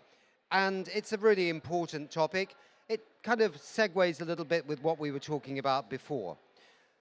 I've got with me right now Ingmar Rentzhog, who is the CEO and founder of We Don't Have Time. And he is very clear about one area of this whole economy which would make things go a lot faster in respect to what we do with heavily subsidized industries. Ingmar, over to you a little bit. Which area would you actually single out in this particular topic as in need of reform and urgently? Thank you, Nick. I will say that what is the most efficient, we need to do many things in order to solve the climate crisis. But what's most efficient to do, and what we really should focus on, is to get rid of those fossil fuel subsidies. Because the fossil fuel subsidies are making everything that we need to get rid of, the fossil fuel society, cheap. And everything else, the clean energy and all the other alternatives, expensive. And people, we buy what's cheap and avoid to buy what's expensive. Most people are doing that. And the reason why fossil fuel energy is cheap is because it's subsidized. It's not because it is cheap. So I would say the subsidies is the single most important thing to get rid of. If we take away the subsidies, we will change everything in the world economy. And as you see here, we have had a counting up the fossil fuel subsidies since the last COP meeting. And as you know, we have those meetings at COP. We're talking about how rich countries are going to give $100 billion to the poorer countries. That is something that we are giving the fossil fuel industry in less than 1 week, according to the IMF. It's $11 million per minute. So this is more than crazy. And subsidies are kind of everywhere in society. For example, this is the first time I have been flying since I founded We Don't Have Time 6 years ago. So I'm avoiding flying. And the reason why I avoid boarding an airplane is not mainly because of the emission. It's more that I don't want to sponsor the fossil fuel industry, and I don't want to be bribed. Because every time I do something that is a lot of subsidies included, it's a bribe. I don't want to be bribed. So that's why I have avoided flying. But I'm very, very happy that this time I have been flying without taking any bribe at all. Because thanks to our partner Goodwings, that we're going to hear more about later this session, we have actually flown with the help of fossil-free, with biofuel, instead of fossil-based fuel. But what's very absurd with that is that the plane ticket is super, super expensive. It's about 3 to 4 times more expensive to fly with biofuel compared to fossil fuel. And the reason for that is mainly not because biofuel is more expensive. It's a little bit more expensive. Yeah. But the main driver why this plane ticket is so super expensive is that when you buy biofuel, you get 0 subsidizing. So this is the real cost of a plane ticket. And I think that's good, because we shouldn't fly that much. And when we do, it should be super expensive. But it's very, very unfair that the greener ticket are super expensive because no one are paying for it, but the fossil fuel, the dirt energy, is sponsored by the government, sponsored by tax money, with people that probably will never fly at all. It's crazy. You're absolutely right. And you know, with our friends, the UNDP, doing this series, we've looked at so many different parts of the global economy. And the way that fossil fuel subsidies get into things like synthetic nitrogen fertilizers for farming, which works against more sustainable forms of agriculture, and also leads to massive inefficiencies in the use of those fertilizers, and leads to runoff, damage to our oceans, and more greenhouse gas emissions. I mean, you know, it's everywhere, really. And there's another very upsetting fact with the subsidies, and that is that we have seen them increase since last COP, so they are not stopping, it's increasing. And if you see the numbers, the direct subsidies are almost the same as the profit the big oil companies are doing. So we are paying for their windfall profits. I mean, come on. Who wants to do this? Then we should get the shareholders for all those fossil fuel companies to pay it back right into the overseas development aid budgets of countries. Okay, Ingmar, we're coming to a little bit to the end of this. We're going to, so I'm going to leave it there, okay? I think that's a really important point that you've made. And you're going to leave us right now and come back a little bit later. So let me now go to a familiar face to many of our friends, Boaz Paldi, who was with us in Sharm El-Sheikh, and now looks he's in the autumnal New York state, perhaps, because there's lovely trees behind you, from one place to another. Boaz, you're the Chief Creative Officer for UNDP, and one of the pioneers behind the iconic Frankie the Dinosaur, who goes around these COPs looking ever more like a head of state with the entourage that follows him, or her, I don't know, presumably it's a male. So you had some time with us, that's great. Boaz, what's your perspective on this with heavily subsidized companies? Thanks, Nick. It's very nice to be back with you guys there, although I'm not there physically. By the way, Frankie the Dino is, they prefer they. They're both man and woman, so very gender neutral. You know, fossil fuel subsidy is an absurdity. There is no conceivable reason why we should be paying this money. The direct subsidies, the clock that Ingmar mentioned, is the overall subsidies in terms of impact to the overall economy and climate and planet. But the direct subsidies, this is direct payment to fossil fuel companies, was $423 billion last year. This year, because of the energy crisis due to the war in Ukraine, it's going to be about $600 billion by the end of the year. 80% of that goes directly to manufacturers. When I say directly to manufacturers, that's a nice way of saying fossil fuel companies. Now, about 2 weeks ago, the fossil fuel companies posted the most incredible figures of their profits for this year. I think Shell's profits was up by 30%, and many of the others were about a similar percentage. And yet we are still subsidizing them. We are giving them money. We're giving them tax dollars. And so really kind of like it's an absurdity beyond comprehension. Now, if you take these direct subsidies, say $600 billion a year, imagine what positive impact you could do. Imagine what you could do with that money in order to, you know, kickstart the green transition. Maybe create girls' education and job. Maybe have a universal basic income to all citizens around the world. It could have so much positive impact rather than having negative impact on our planet. We are in deficit, $600 billion in negative deficit of negative impact to this planet. And until we sort that out, we're not going to have positive impact, because even say we get this $100 billion sorted out of mitigation money that is supposed to be due to the least developed countries from the richer countries. Okay, great. We get $100 billion. That's still $500 billion deficit.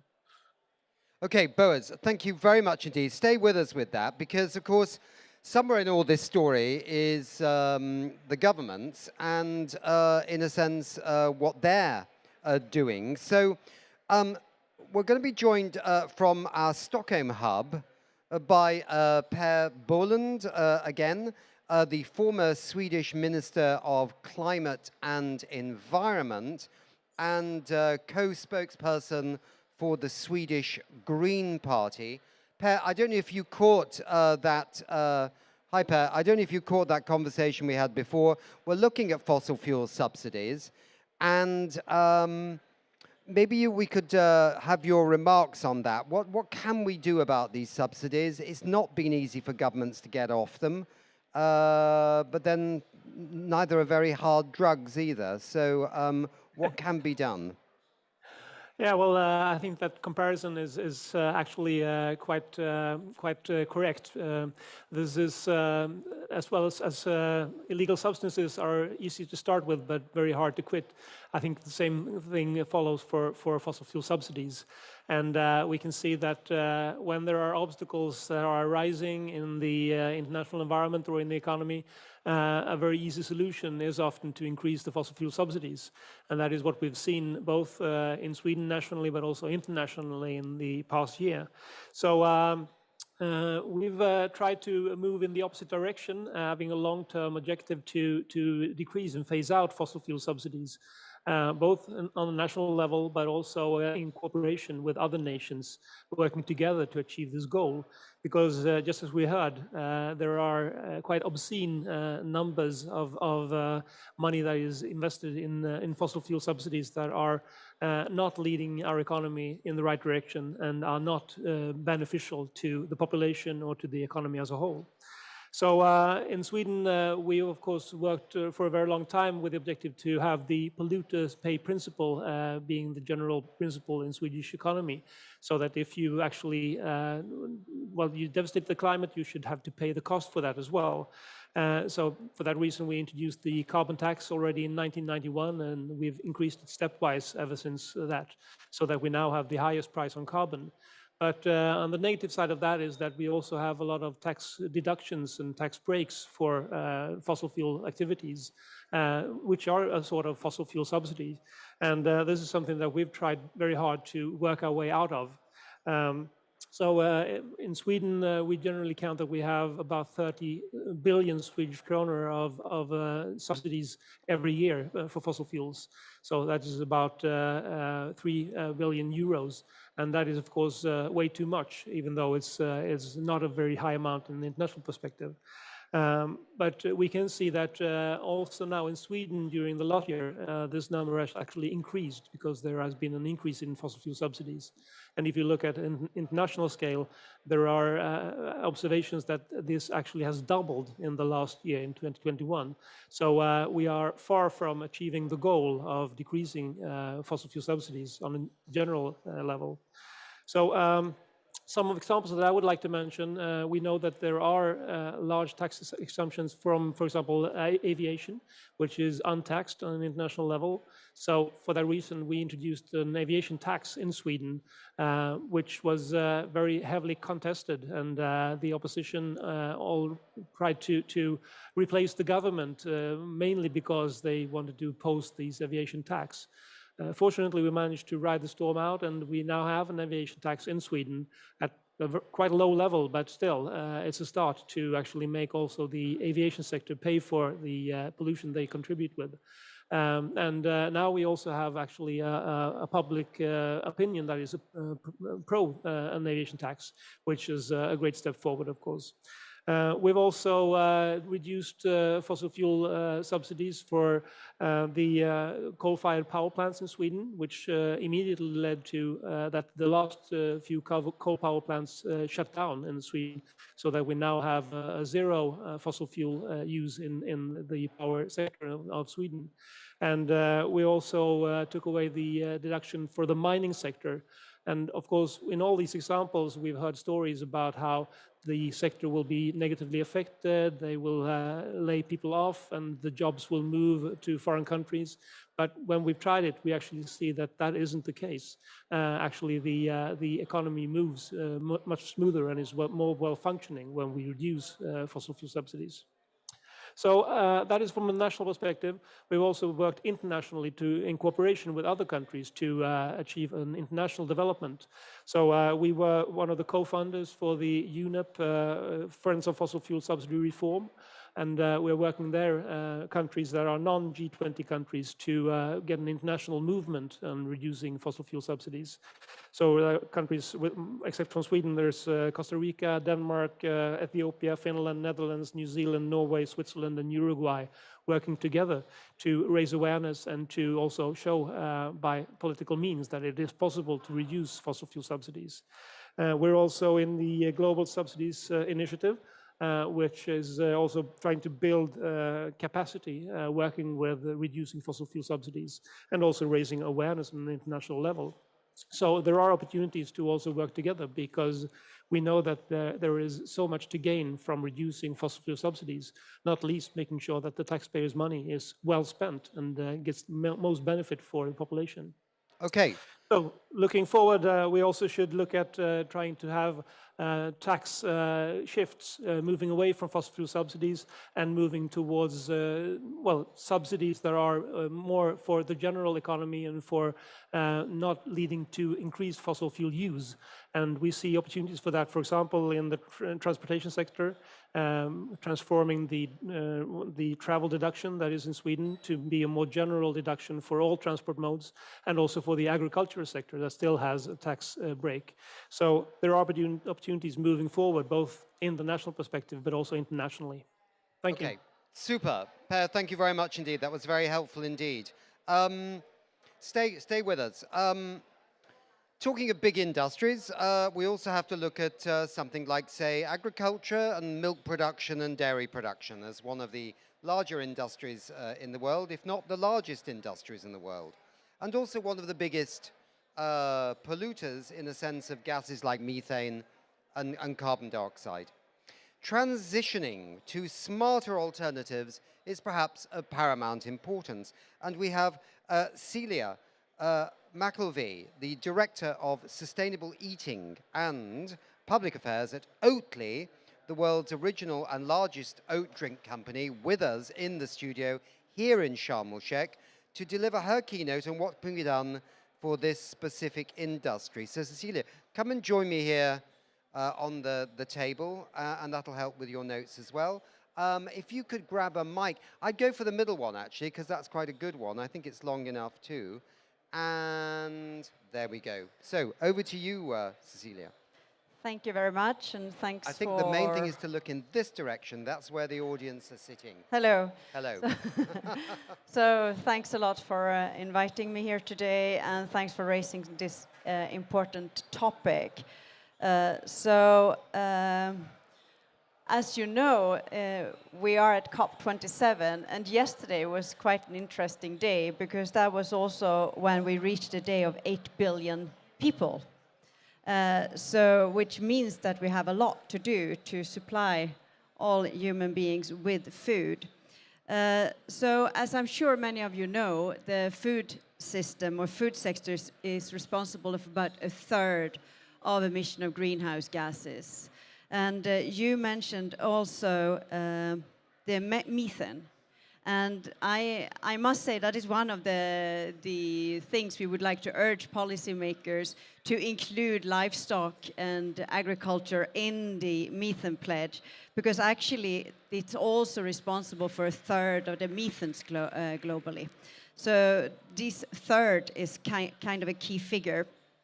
The food sector is, of course, both driving biodiversity loss. It's connected very much to scarce or to water and the water usage, and it's also a very vulnerable sector, as we know.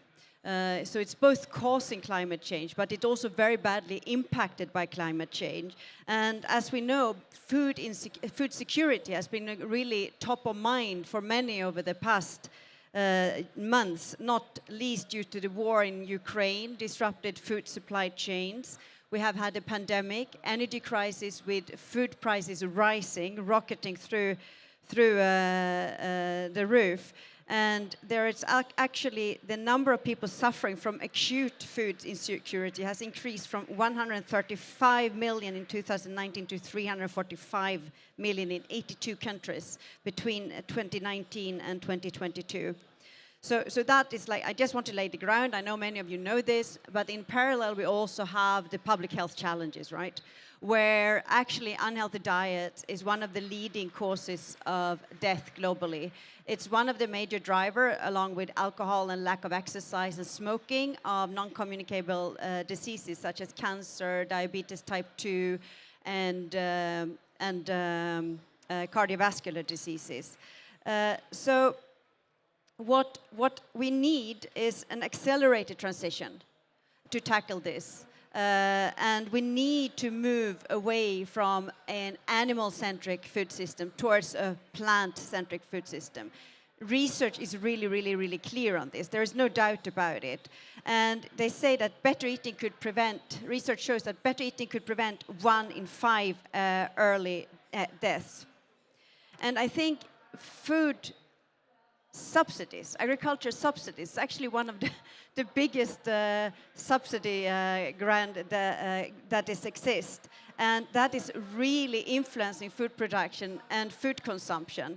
And there, we have spoken to farmers. We collaborate with many farmers who want to transition, but they're locked in. They are locked in by system driving that you have to maintain and stick to animal-based farming and production. And what they have, what we can see, the kind of subsidies that there are subsidies to buy up overproduction. There are subsidies for crisis to help when there is a crisis in the sector. There is subsidy through reduced tax. So, for instance, we have countries in Europe like Germany. They have a much lesser tax rate for milk compared to plant-based options. The same with the Netherlands. And there are several of those examples. And there's also a subsidy that promote that you should eat more of or drink more milk, dairy, or meat. And finally, what I wanted to highlight as well is the school milk scheme. That is actually a subsidy that has been put in place in order to promote a consumption of milk, long-term consumption, to support the dairy industry. It actually says in the preamble to the legislation in EU that it is to promote milk at an age when taste preferences are being set. So those are like norm-setting policies which we really need to change and which are driven by subsidies and again by taxpayers' money.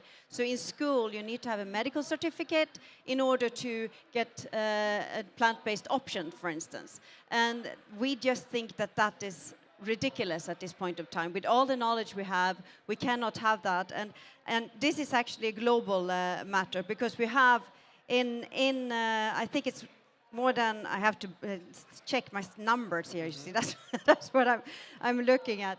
So for the school milk subsidy, there is globally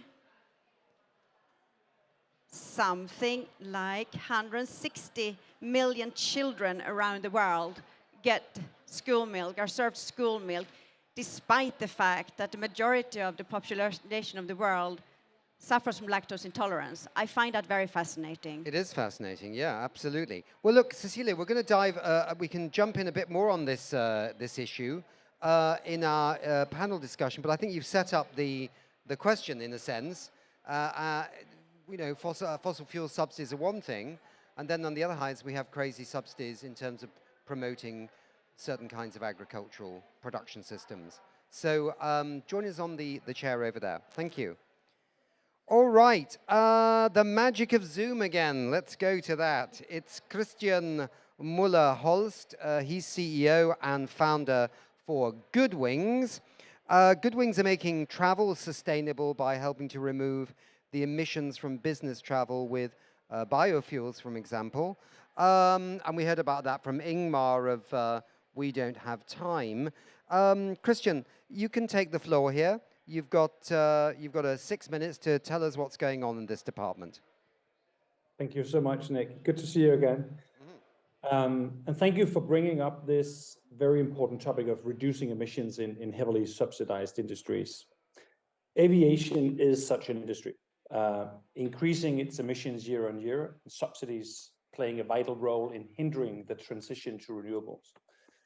At Goodwings, we work to counter those fossil subsidies by making sustainable aviation fuel or biofuel much more affordable, enabling businesses to start using it and to reduce travel emissions. Let me tell you why and how. In 2021, aviation accounted for over 2% of global emissions, while sustainable aviation fuel accounted for less than 0.1% of all aviation fuels that same year. The thing is, SAF, or sustainable aviation fuel, has been around since 2008, when it was first used in a commercial aircraft as a blend between SAF and fossil-based jet fuel. This year, June 2022, we had the world's first flight with 100% SAF on a commercial aircraft. And worth mentioning, as opposed to electricity or hydrogen, other renewable solutions in the aviation space, SAF can be used in existing aircraft, existing infrastructure with just minor changes, reducing emissions by up to 80%. So it proves to be the most scalable, renewable aviation fuel solution out there. So the question is, how come this slow adoption rate of SAF when we know the positive side effects and we know it's available? Well, three things: little demand, no incentives, and lack of leadership. Airlines have been getting big subsidies through tax exemptions on their fuel and tickets. Airlines pay zero duty on their fuel. Plane tickets sold are exempt from VAT. These subsidies total tens of billions of euros each year, money which could be reinvested in greening the economy.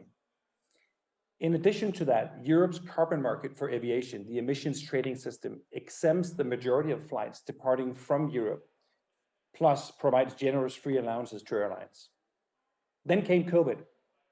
As of August 2020, governments have provided about $160 billion of support to airlines, almost 2/3 of which consists of direct aid, such as subsidies, loans, equity, cash injections, with no binding environmental conditions. So all in all, airlines haven't been incentivized to invest in sustainable aviation fuel. And the support of governments have only resulted in artificially cheap ticket prices. And as an end result, millions of tons of carbon being emitted that could have been avoided, either through the use of SAF or the use of other low carbon or greener transportation alternatives. Change is possible though. At least 53 countries reformed their fossil fuel subsidies between 2015 and 2020, according to the Global Subsidies Initiative, GSI.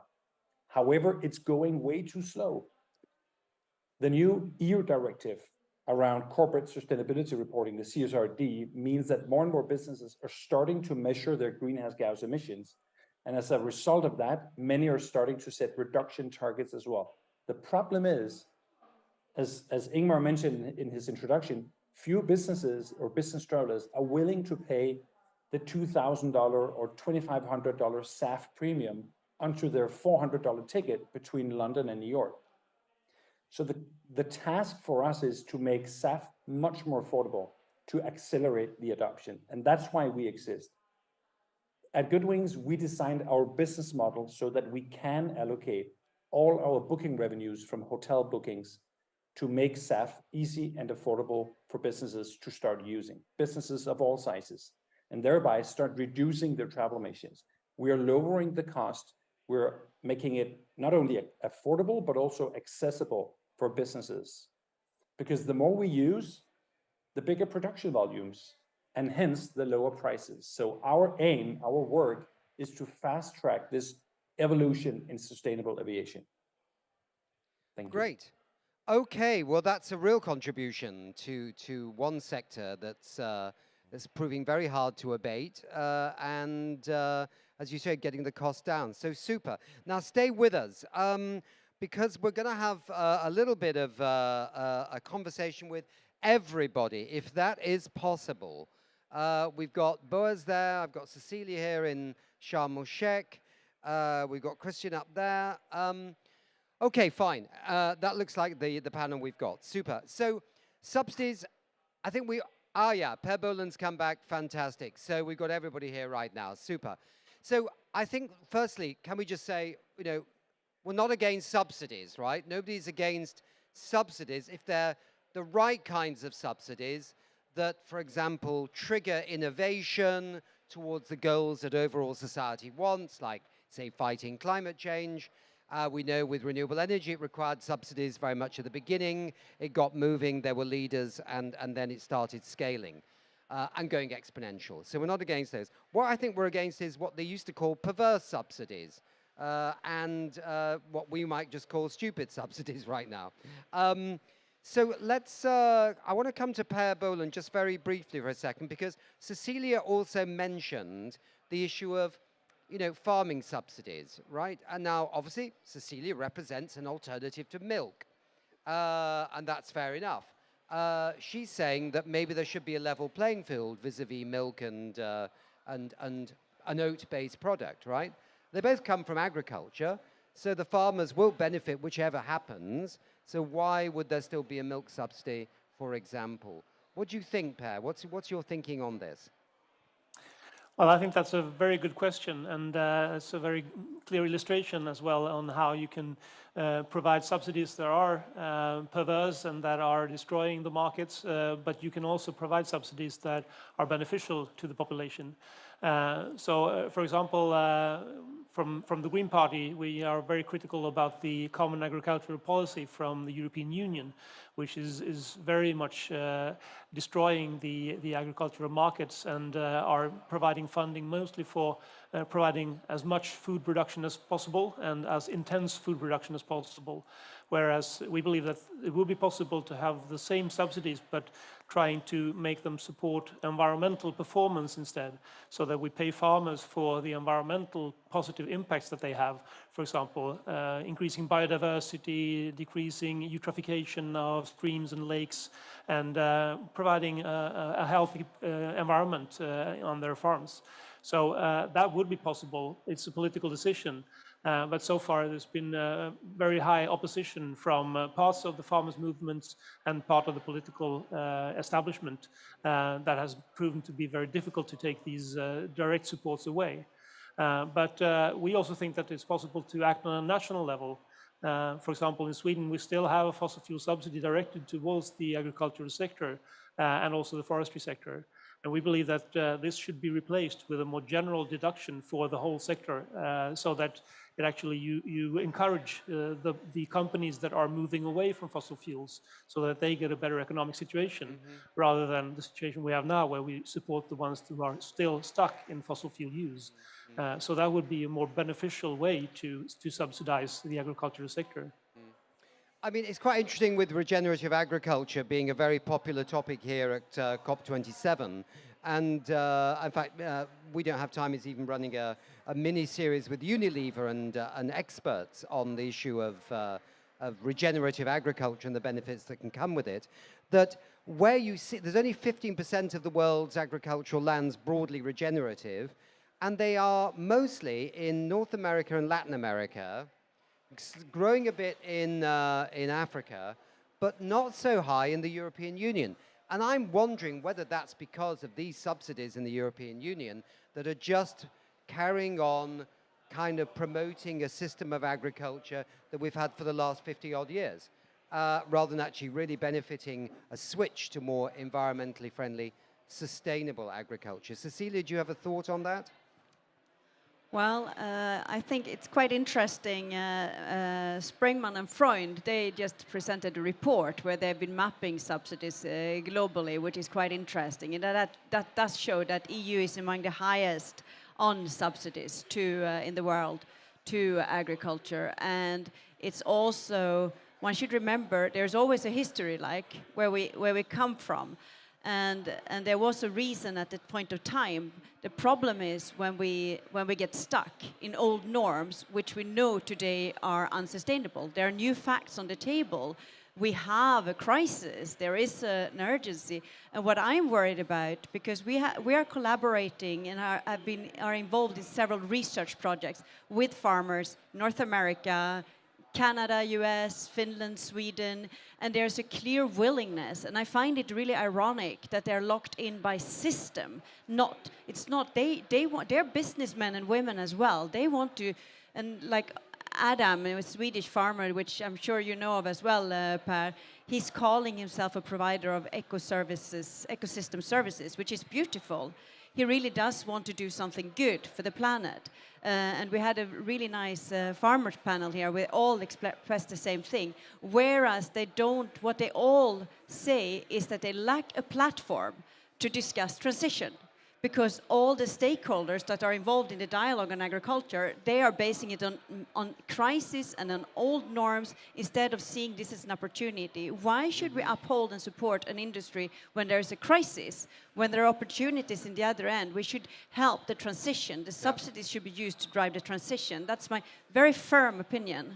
I think this is very important because we had a farmer on from the north of England on the first episode that we had with Unilever, and she said they actually went to regenerative agriculture from intensive agriculture because they couldn't make any money. It took them 3 years to have a really rough time enhancing the quality of their soils. But now they're laughing with the fossil fuel, with fertilizer prices at 580 British pounds a ton.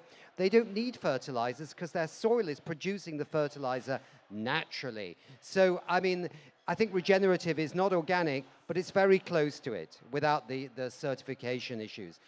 Let me come back on the issue of aviation again, and I'll come back to you, Boris, in a second. But on the aviation, talking to Christian of Goodwings, look, Sweden has done a tax on aviation. Most of the airlines keep wriggling out of their responsibility on this one, let's be really honest. Lufthansa and others have been often in alliances where they say, yes, we must pay for our pollution, but behind the scenes lobbying against it within the European Union and elsewhere. So you've onto a very good idea here of trying to ramp up the biofuels. What do you say to people who say, look, these biofuels, that's fine, but you're taking the food out of poor people's mouths? I mean, you must have had that already. Can you elaborate on that? Because I think there's more diversity now in biofuels than there's ever been, yeah? Christian? Well, just to kick it off with the airlines, I think one of the problems with the airlines is that even pre-COVID, few airlines could make money because we've created a system where the only thing you looked at was price, and they helped create it themselves. But I think the system's thinking of travel, and in particular aviation, has been grotesque for decades. So we need to look at travel, the way we travel, our travel pattern, how often we travel, and how long we travel when we then do travel in a completely new way. I think COVID in many ways really helped us. It shook things up. Unfortunately, we can see in our data that almost all our businesses are back to pre-pandemic levels. So we really need to do much in a very short time. And I want to get back to something around innovation at different levels later maybe, but I'll answer your question first.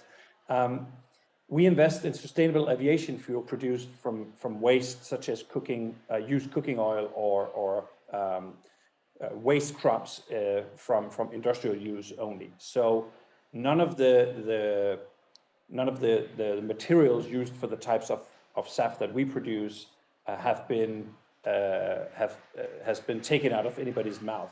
But if you look at the available available agricultural land out there, I don't have the exact number. Maybe our friend from Oatly has this, but I believe it's 75% of all crops that end up in animals, which we then throw out 25%. So maybe we should look at this in a different level. Maybe we should severely cut down on the meat production and consumption, free up a lot of space for crops to be fed to people, also the ones that are unfortunate enough today not getting enough nutrition, leave space for the production of aviation fuels, and by the way, free up space for reforesting Earth so we help Earth cope with the billions of tons of carbon we continue to emit because we haven't bent the curve. So we are hindering Earth's ability to cope with our problem. So I think we really need to we need to address it at a much more systems and much more holistic level than just diving down into one specific new technology at the time, because then the enemy of great is good. Yeah. So, I mean, there's no one size fits all. I mean, to use that cliched phrase, every country is different. Every grouping of countries different. The choices they have to make, sustainability versus this versus that. I'm not talking trade-offs. I'm saying that, you know, every country is different and they have different choices they have to make. But making them in a sustainable direction is what it's all about. So, I mean, Boaz, on the fossil fuel subsidies, you've got chief economists and lots of other people working on this, but where do we need to go with this? How, and I'm going to come to Per briefly on this as well, how can we step up the understanding and the action by governments that even if they've tried to get off fossil fuel subsidies and failed, and even if they say there's never a good time to do it, like now many say it's not a good time to do it, you know, well, there's never a good time often to do lots of things, but you have to do them because there's going to be a better time down the road if you make those decisions. What's your view, Boaz? I think the time is now. There's no question about it. We need to decarbonize our economies as quickly as we possibly can while leaving no one behind. And that second part of that sentence is really important. We need to be aware of the least developed, the poorest, etc. That their transition needs to somehow align with the general transition that we have to make. I think there is you know, the time to get off fossil fuel subsidies is now definitely. Our chief economists, many of our experts at UNDP believe that, you know, fossil fuels are never going to get any cheaper. This is more or less what it is. Even though we're now in the midst of an energy crisis because of the Ukraine war, we won't see major drops in fossil fuels. There was an anomaly of a drop during COVID-19, but that's an anomaly because of the pandemic, because of what happened. That's not going to happen again. So you might as well do it now. But when you do it, you should take care to leave no one behind. And that means using those funds for positive impact. We've had some really good examples from various countries that have done that. Sadly, the best example came from Ukraine, where they managed to wean themselves off subsidies completely, and you know, and here we are.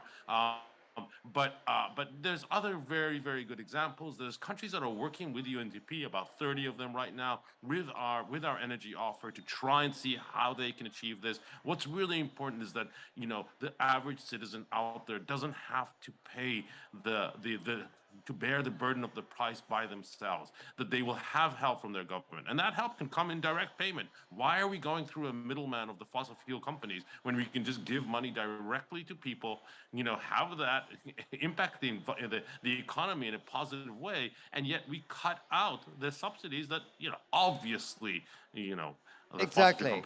Boaz, I think we've got that. I maybe move to Per as a politician, because, you know, last year at COP26 in Glasgow, the UN climate conference there, you know, there was this wording at the end, which many people were celebrating, which was about fossil fuels and included language on subsidies. It didn't quite go as far as people wanted in the end, and the Swiss minister was very cross. It was a big feature of COP26.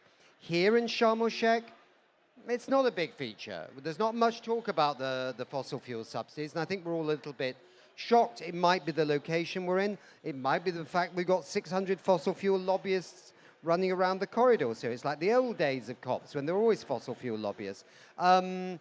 So what's your thought, Per? How do we get Switzerland fired up, and Costa Rica and Sweden and all the other friends of fossil fuel subsidies? Well, I think that one of the reasons why it has gone down on the agenda is, of course, the war in Ukraine and the immense effect that has had on electricity prices in Europe and oil prices on a global scale.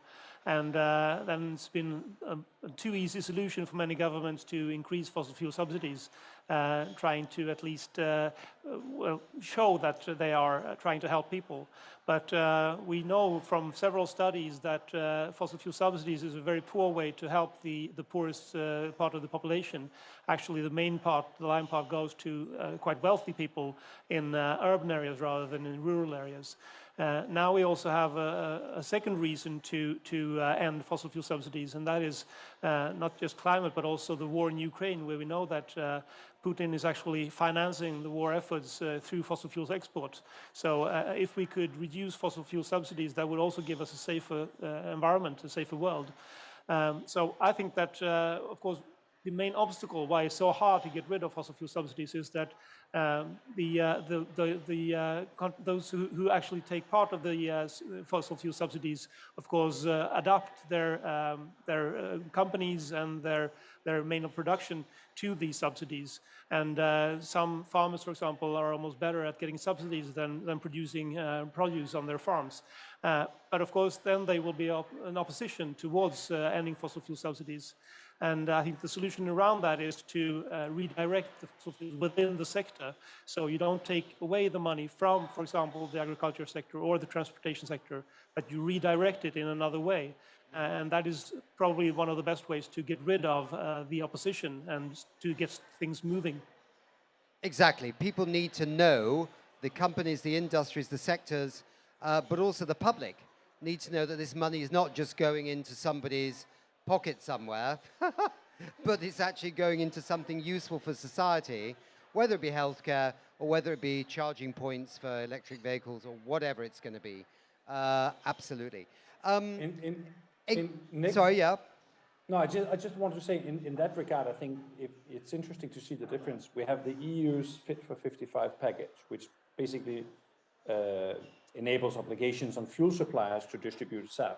And on the other end, we have the US the Sustainable Skies Act, where they basically offer credits, a couple of dollars per gallon for blenders to start using SAF.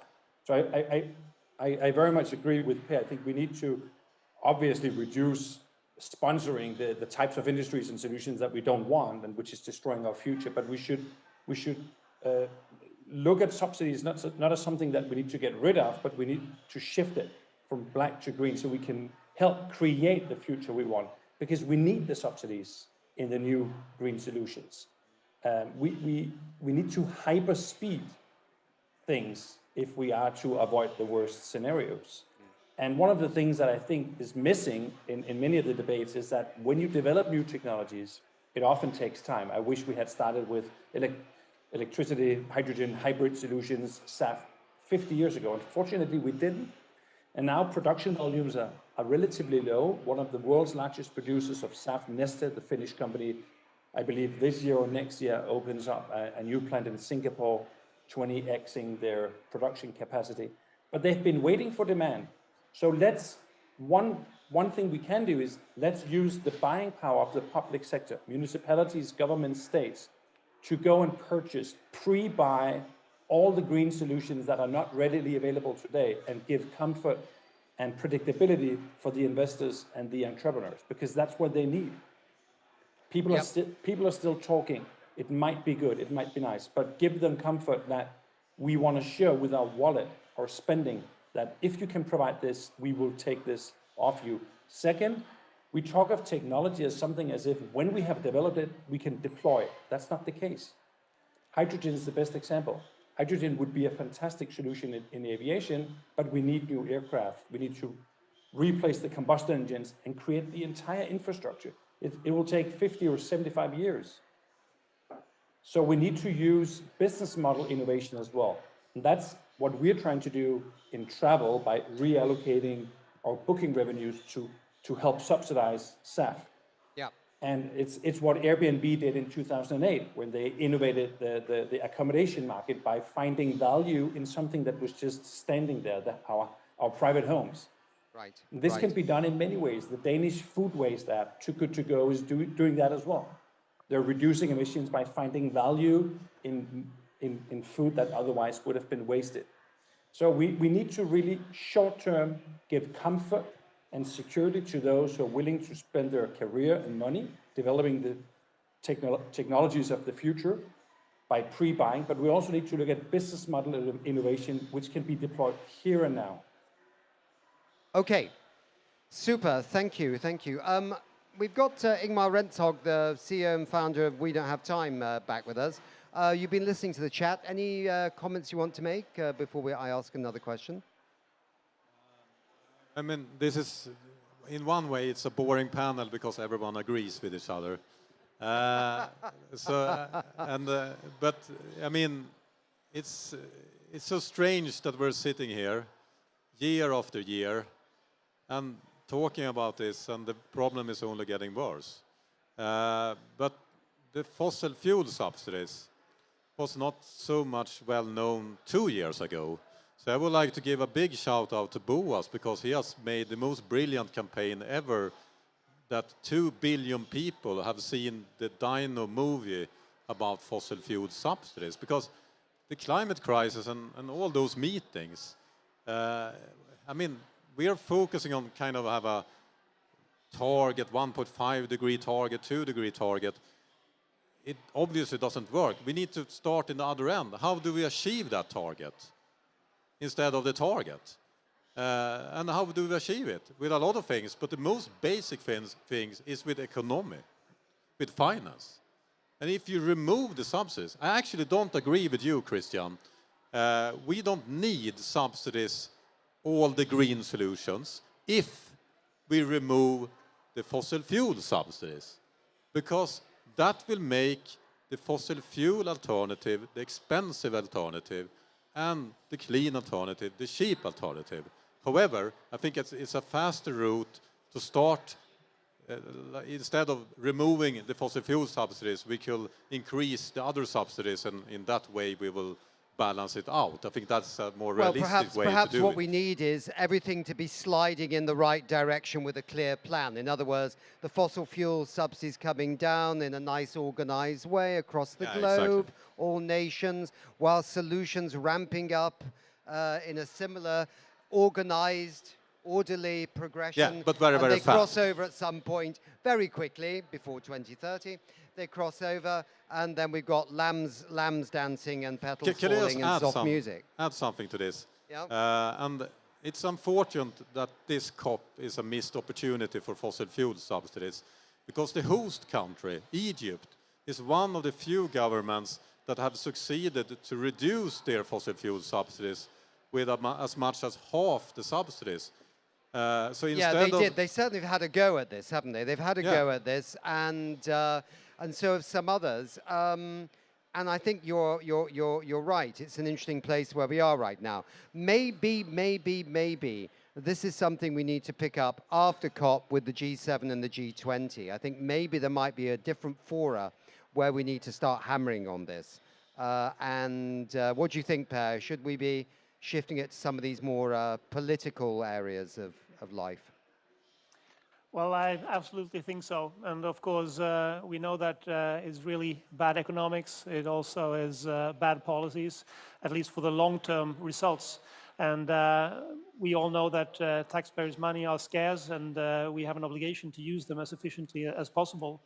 But I think that one solution that we could use in order to decrease this conflict between, fossil fuel subsidies we're all against, green subsidies we see a need for in some cases.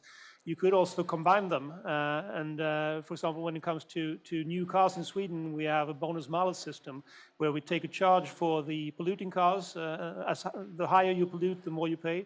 And you shift that subsidy to electric cars where you get a bonus. At least you did until the new government took it away. But that was a very good system to actually incentivize a rapid shift towards green technology.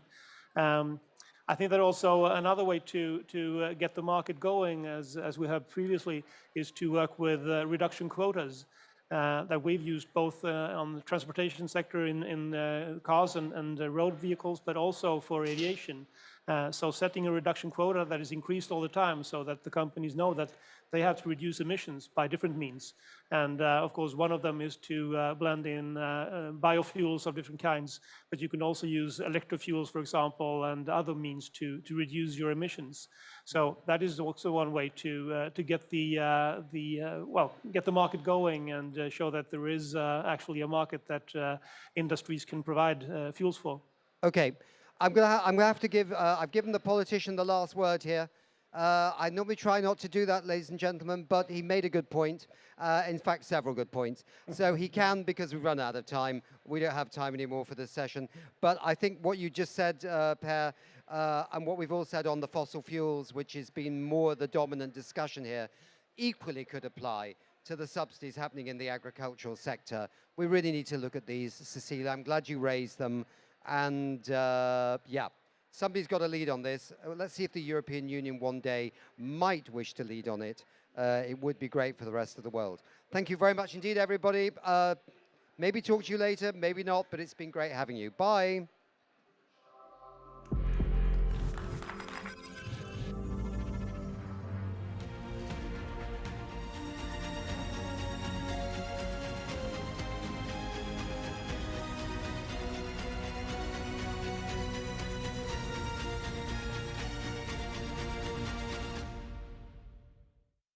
So joining me on stage for a question and answer is Cindy Chiang, Carbon Solutions Lead at Pachamama. It's not Pachamama, because there used to be Pachamama. It's an honorary. Pachamama. Okay, when I looked at this, I thought they've spelt it wrong, but I did say it right. No. That was intentional. Okay, Pachamama. Yeah. Super. Thank you. So many of our viewers are familiar with companies investing in tree planting, but several question these investments. Can you tell us a bit about why leading companies are investing in nature today, and whether these critics of tree planting have a valid point of view? Sure.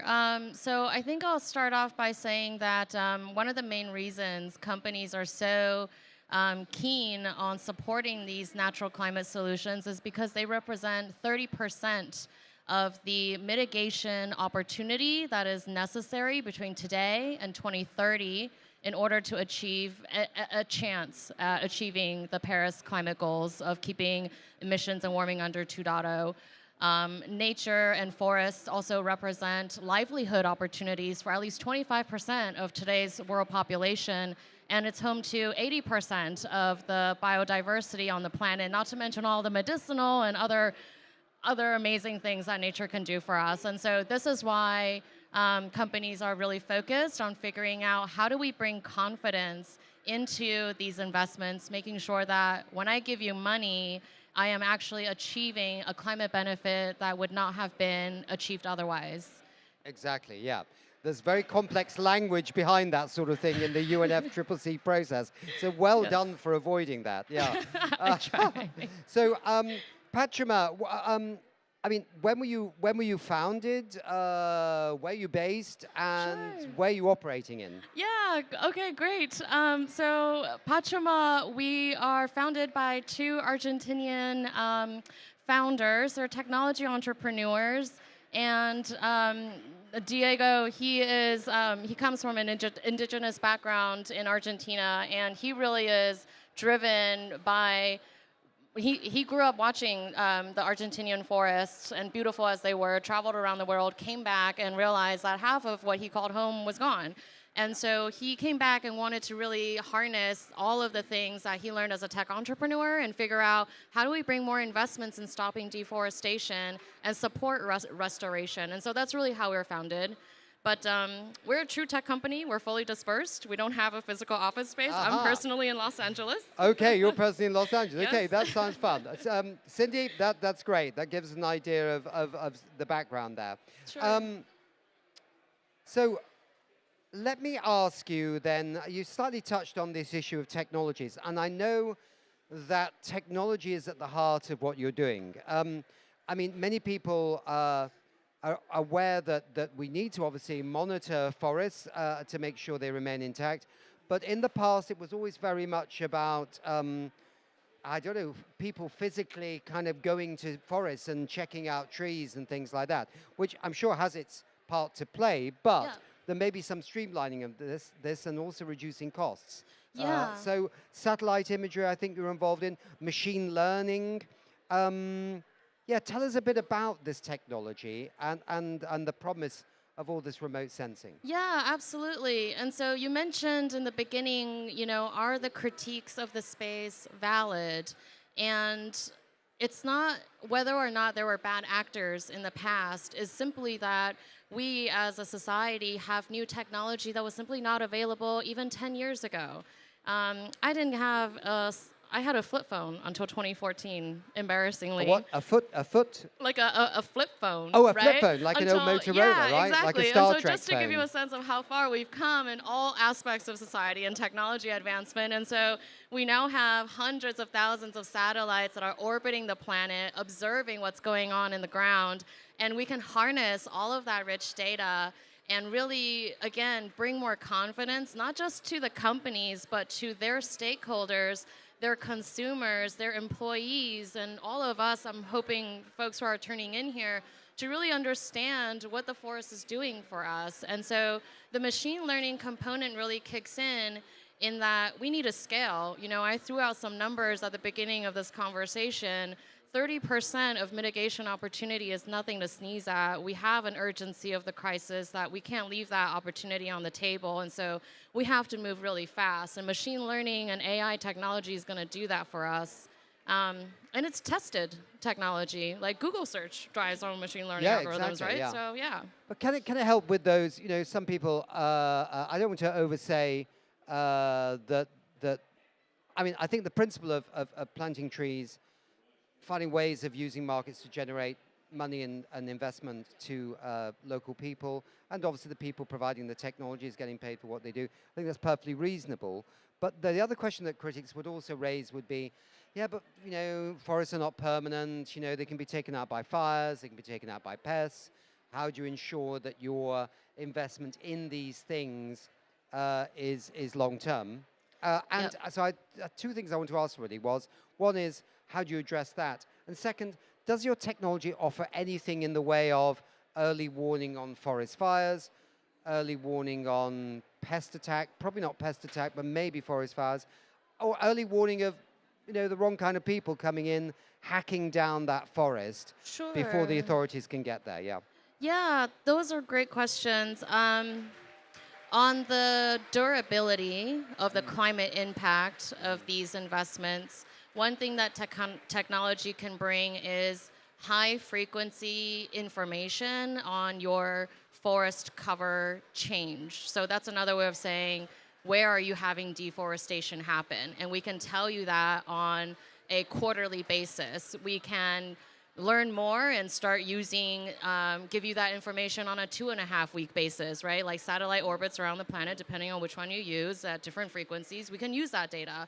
And that's a total game changer. In the past, you have to send humans on the ground, and some of these projects are deep in the Amazon, and you can't observe the entire landscape. So with technology and the monitoring capability that it brings, we can tell you exactly where, to your point, potential problems of deforestation are happening.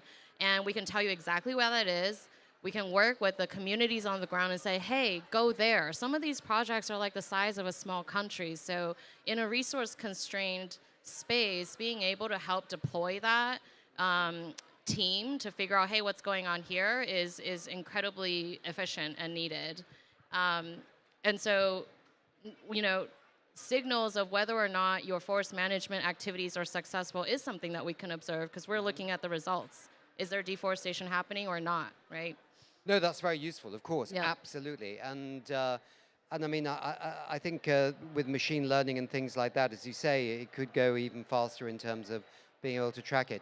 Well, I mean, obviously what you need, I suppose, is, as you say, local people on the ground or local authorities on the ground whose job it is to get in there fast and either put out a fire or put out the operations of illegal loggers. Yeah, And exactly. I just want to add, like, when it comes to forest management, the role of local communities is so incredibly critical. So as a technology company, what we want to do is actually build tools for the local communities that they can use that are actually useful to them, right? So rather than saying all of these tools are about delivering data to the corporates, at the end of the day, we're also building supplier-side tools to make sure that communities not only tell us about what's happening in the forest, they also can tell us about what's not going well with the project, where do they need more financing and why, and we can help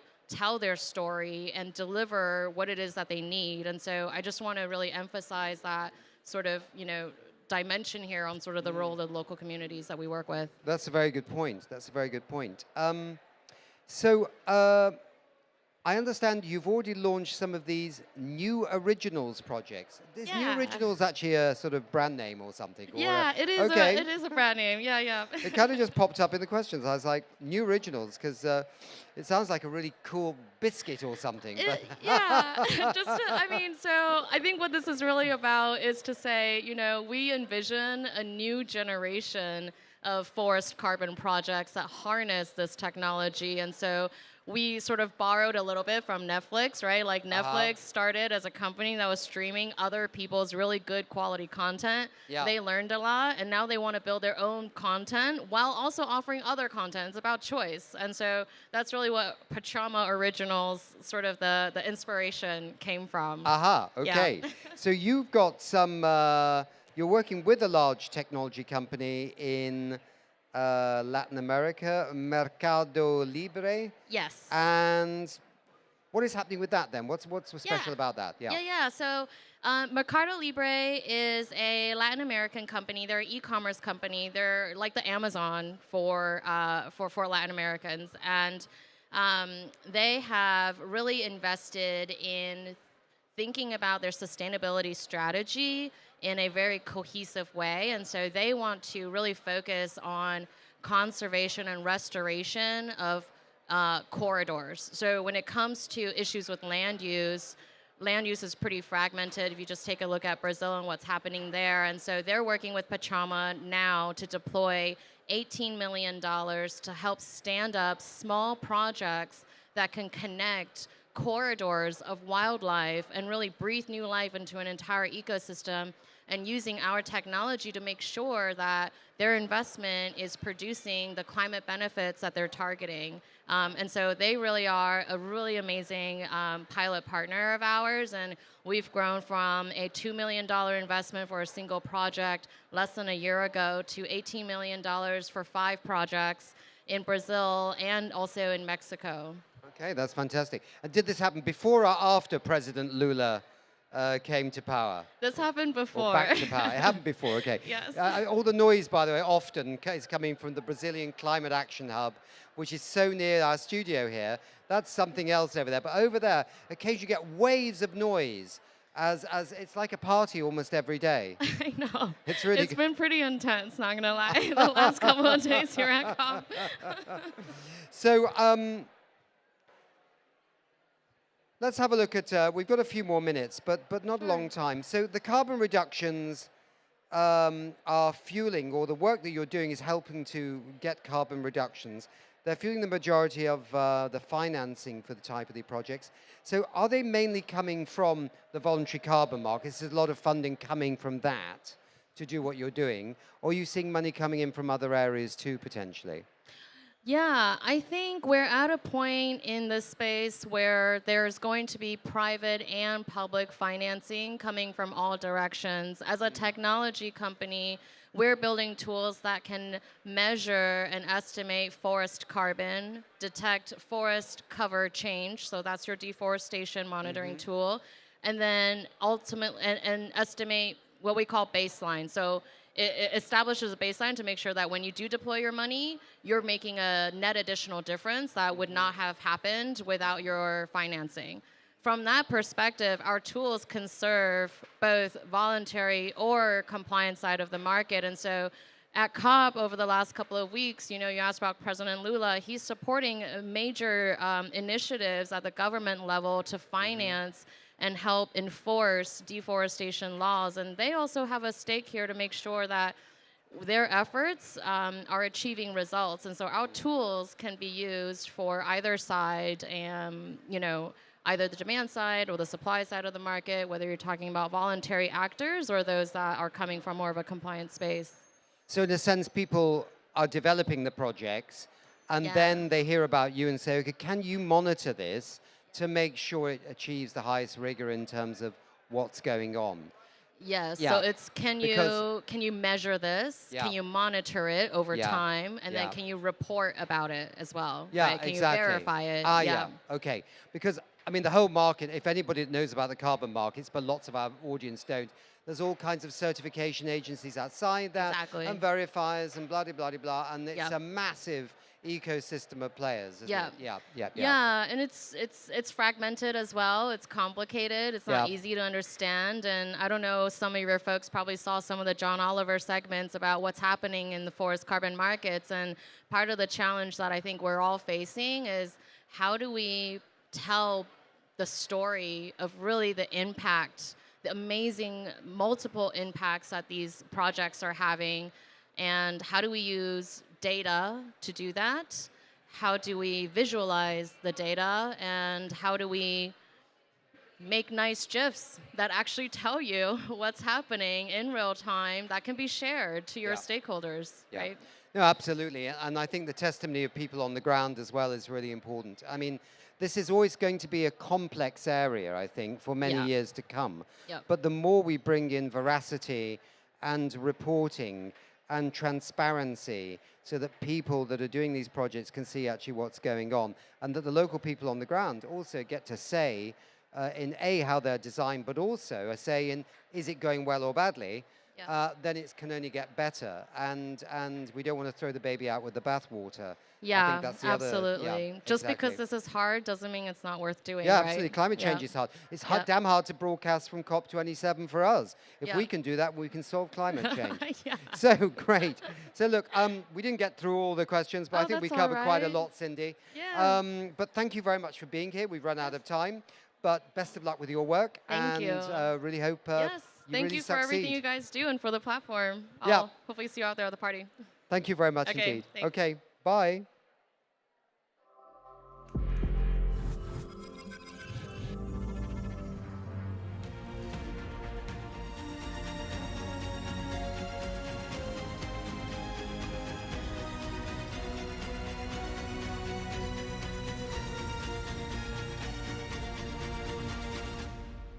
The market development and the energy transition must be inclusive and participatory.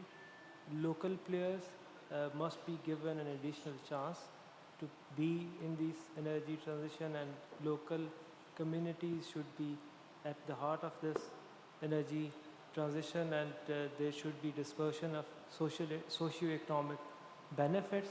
You know, we should simply not focus on the deployment only, but we should also look at additional goals of job creation, you know, creating local value chains and benefiting local communities and dispersing those, you know, benefits locally. So this should be at the heart of the problem.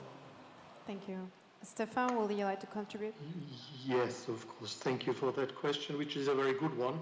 I would say, yeah, please be serious to the decision makers, because renewables are ready. We are cheap. We are cost competitive. There is no doubt. But there's a lot of nice talks, but there's so many barriers. So just remove the barriers. Remove the barriers. It cannot be that a permitting process for a wind farm takes 7, 8, in some countries more than 10 years. There's no need.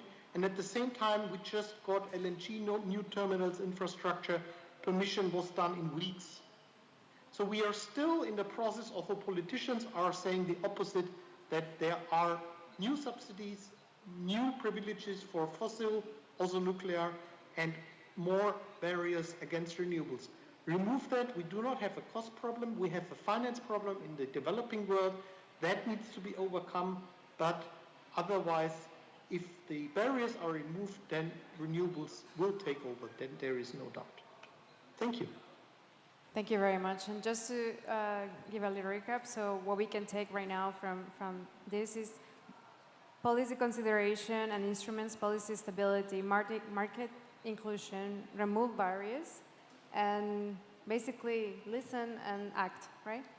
So I think we ran out of time. Oh, no, sorry, we still have 5 minutes for questions and Q&A if someone in the audience would like to.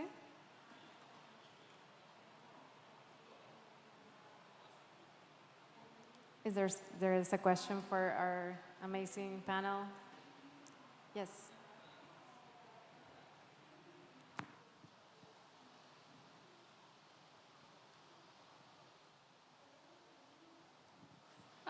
Comment and a question. So Caitlin Hughes, Executive Director with Solar Cookers International. I just want to say thank you to the International Solar Energy Society for being collaborators with us, being a strong partner, doing the exhibit booth with us, and we're so thankful to be a member with ISES and work together on so many different things, including a recent publication from Solar Cookers International and one of your great publications. So thank you so much for that.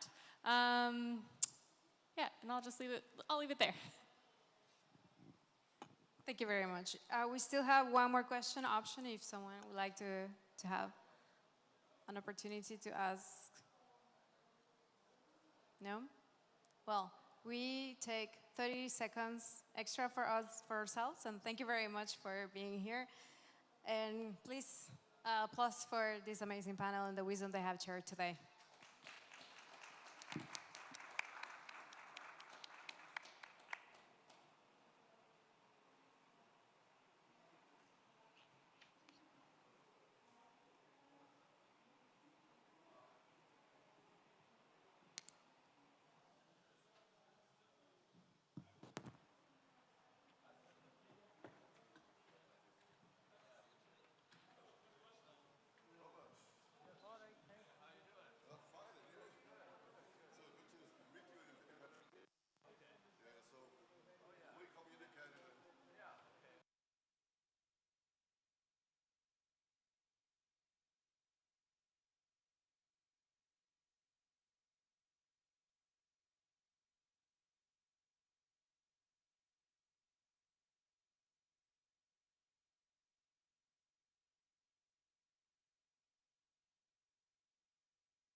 They have not come to the agreement. There's no such money available, and they want to push it for private sector to bring it market solutions, but we are here talking about the people's solutions. So those exist, and let's work together, and let's multiply these initiatives. Let's help each other to bring this and bring the solutions to the climate crisis. Thank you so much for everybody for putting this together.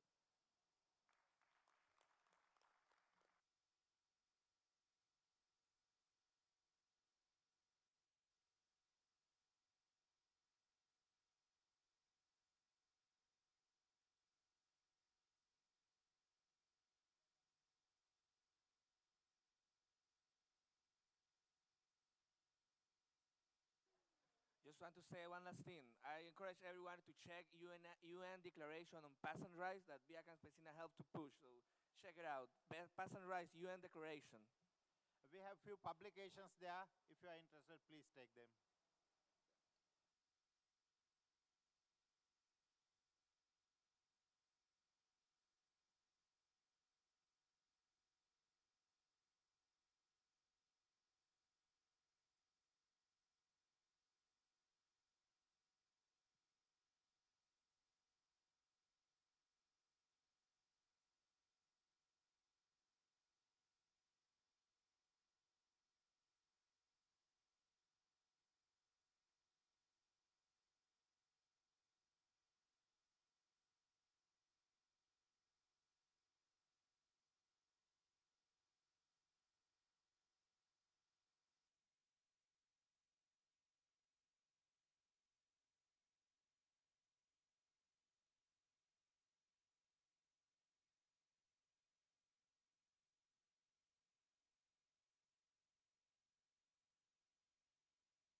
Good afternoon.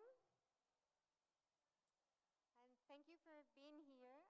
We are waiting for two more speakers to come to join us. So perhaps we'll just wait a couple of more minutes, and then in the interest of time, we will start. They could be locked actually, because there was something wrong with the room. And then first they told us it's meeting room 4, which was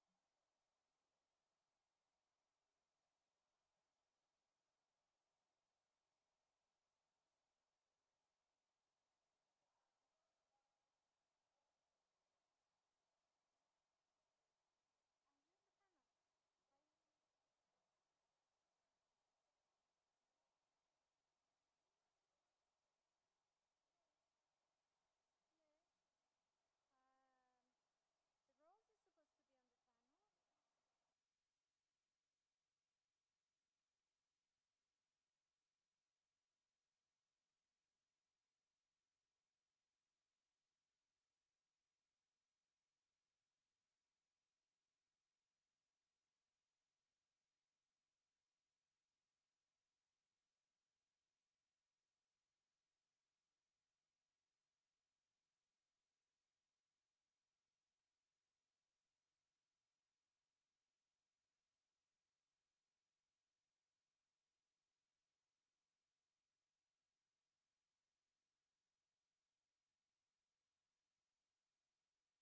the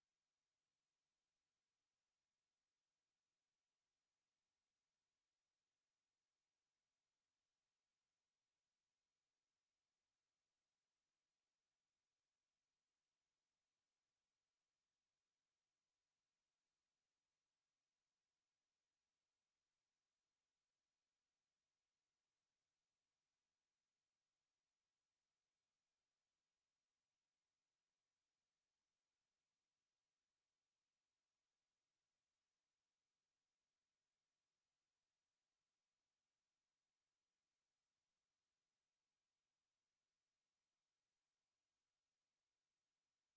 side, and we ran back. I did. The roles is supposed to be on the panel. Great. So I think it is time to start. And so a very warm welcome. It's a big room, but we're very happy to see that some people are still with us. And actually, I'm quite honored to have a panel with a wealth of knowledge that I really hope we're going to use as much as possible. So from the audience, I really would like to see your participation as well. And this event is very dear to my heart. I'm a gender specialist, a senior gender specialist at the International Labour Organization. And I've worked for many years in the Middle East and also in Asia and in Africa. And I've just recently come to COP. It's my first COP, 27, overwhelming, but also very happy to see that the discourse on gender equality is picking up pretty much everywhere. So we're very happy to have this event tonight with our partners, with UN Women and UNEP as well. So tackling the triple planetary crisis by promoting a gender transformative just transition. It is what we would like to discuss this afternoon. And I would like to immediately leave the floor to my colleague,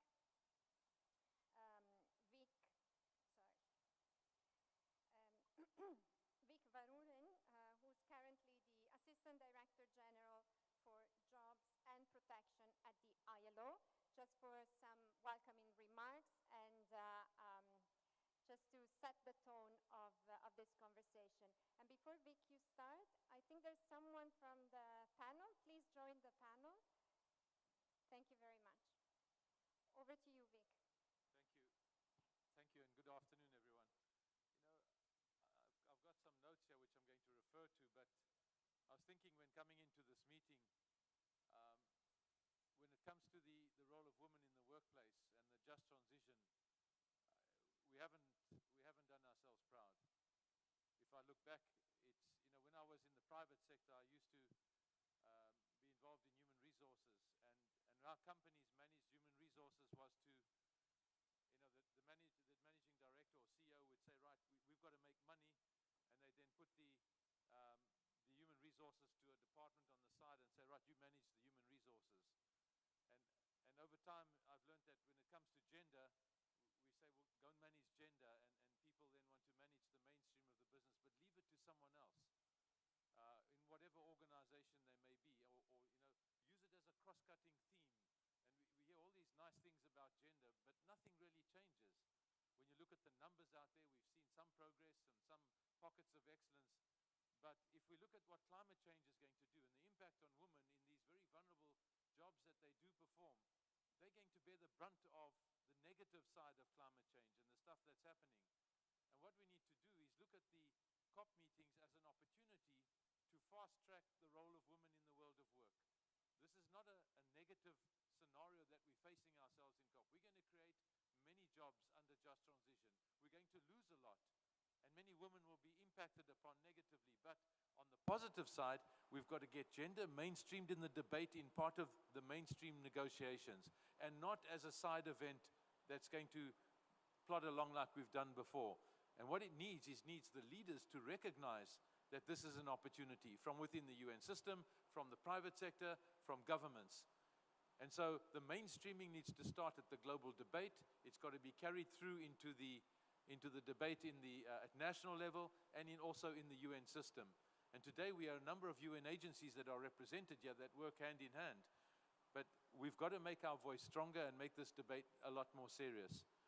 On some of the numbers that we've got, if I can just refer to that in closing, because I don't want to take too much time, there's 1.2 billion jobs, or 40% of the global labor force are dependent on ecosystem services and are at serious risk of global warming.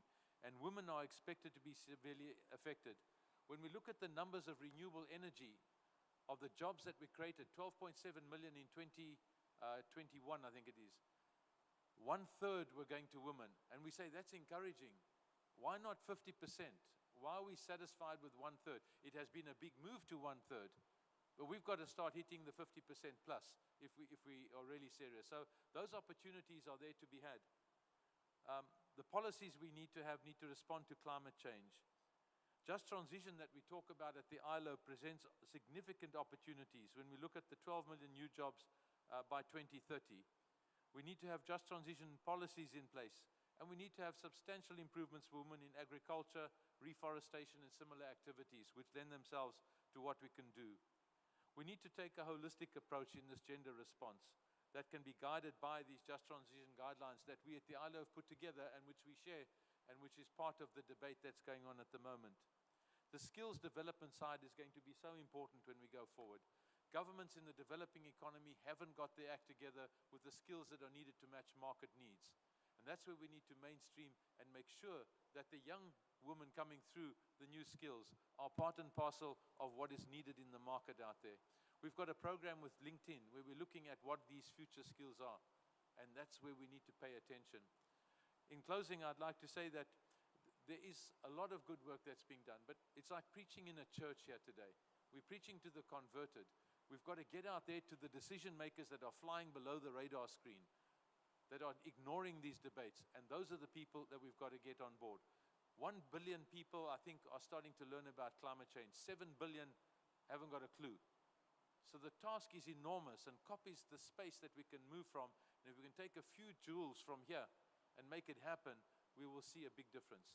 I sound like a preacher, so I'm going to stop and listen to the experts on my left here as to what they can advise us. Thank you. Thank you very much, Vic, for sharing your personal experience, for talking about gender mainstreaming, in all our work in COP27 and the future COPs, and to have more and more a discussion on gender responsive, gender transformative, gender inclusive, just transition. So I'd like to thank Vic, but also to welcome Susan Michael, who is the Regional Director of UN Women based here in Cairo. Susan, over to you. Thank you so much. Now, colleagues and friends, shifting away from economies depending on fossil to one that are based more on low emissions, that's essential, and I think most of us agree on that basic fact. So the question is how? And I want to share with you some of the hows from a gender equality perspective.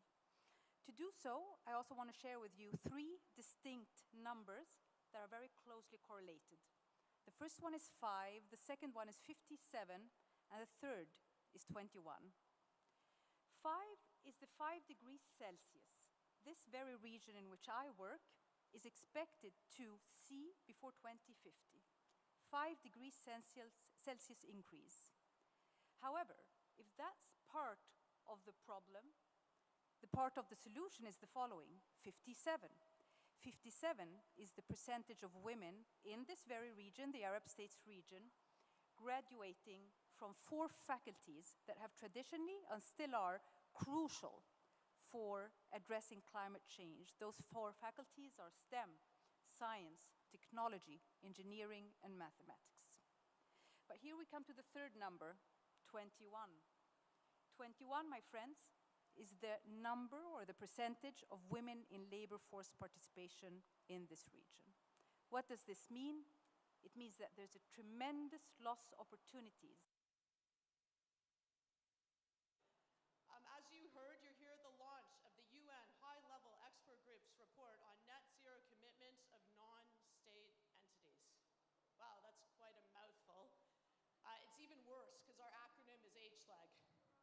But the very good news is thanks to our awesome Secretary General, Antonio Guterres, who really is the best plain talker on climate that I know, our mandate was very clear.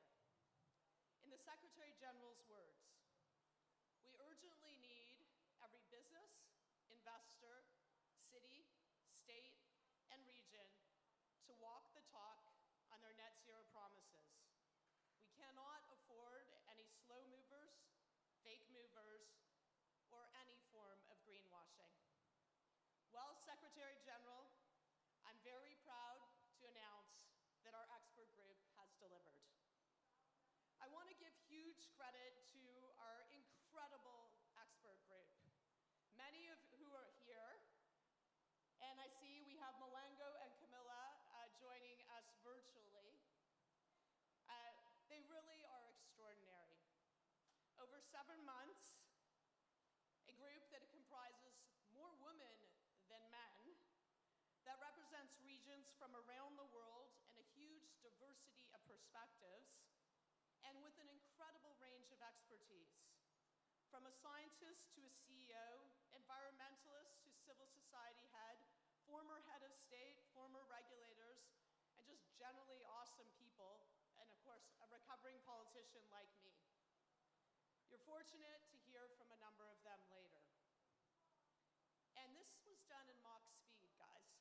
Just 7 months, we arrived at a consensus report. It's called Integrity Matters, and it's being released right now, so check your phones. I want to express the expert group's sincere appreciation to the hundreds of groups and thousands of individuals who participated in our consultations and made submissions. Your ideas and concerns factored greatly into our deliberations. I certainly hope our work can be a springboard for your continued efforts to achieve net zero and hold folks accountable. I don't have to tell you that we're in a critical moment for the planet. Here in Africa, there's extreme drought, which threatens millions of people. I could go through what's happening and what we've seen around the world. We need to act now, and we need to act more ambitiously, and we're all on the hook. But it's also a make or break moment for net zero pledge by non-state actors. Who are they? They're businesses, they're financial institutions, they're cities and regions. Either net zero helps drive the ambition we need right now so that we stay below 1.5 degrees, or by focusing on 2050, it results in delay, obfuscation, and yes, greenwashing. So first, the good news. According to a recent report, over 80% of global emissions are covered by net zero pledges. And I want to give a huge shout out to the first movers, many of whom are in this room. Cities and regions that are reducing their emissions by transforming their grid with renewables and moving to district heating, building new public transit and cycling paths, retrofitting their buildings. Companies that are future-proofing themselves, investing in innovation and driving down emissions while supporting the businesses, often very small businesses, through their supply chain to do the same. Investors that are moving their investments from dirty to clean and investing in companies around the world that are building a cleaner future. But now the bad news. Too many of these net zero pledges represent little more than empty slogans and hype. And consumers are right to be skeptical. Just a few days ago, an Edelman report on trust and climate change, which surveyed 14,000 people and covered 14 countries, confirmed that business lags badly when it comes to green credentials.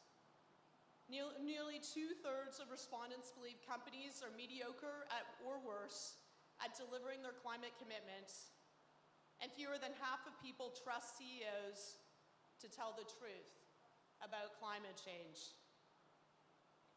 Why is greenwashing so bad? In part, it's because the stakes are so high.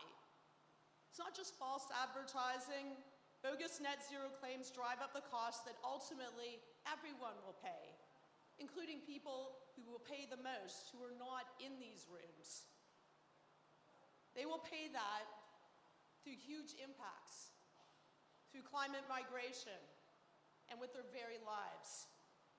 Greenwashing also fuels public cynicism about climate issues and undermines one of the few mechanisms that we have to coordinate global action. And most of all, it threatens us ever reaching the goals that we have all agreed to in this room. The goals set out in the Paris Agreement, the goal of limiting warming to 1.5 degrees, and the promises that we all make to our kids and grandkids to ensure a sustainable future for them. And I say that with my daughter, who is somewhere in this room, who reminds me every day, did you actually do anything on climate change? Most days I say I had meetings. All right, so let's give some highlights about the report and talk about why I think they're important. First, if you're a non-state actor, what must you do? And these shouldn't come as a surprise, folks. If you're going to commit to something, you have to do the work. You must have short and medium-term targets, 25, 2030, 2035, aligned with the science of 1.5 degrees with low to no overshoot. You must show the work. You must have a detailed transition plan focused on immediate emission reductions across your value chain and capital expenditures aligned with these targets and the net zero pathway. You must report publicly and transparently on progress with verified information that can be compared with peers.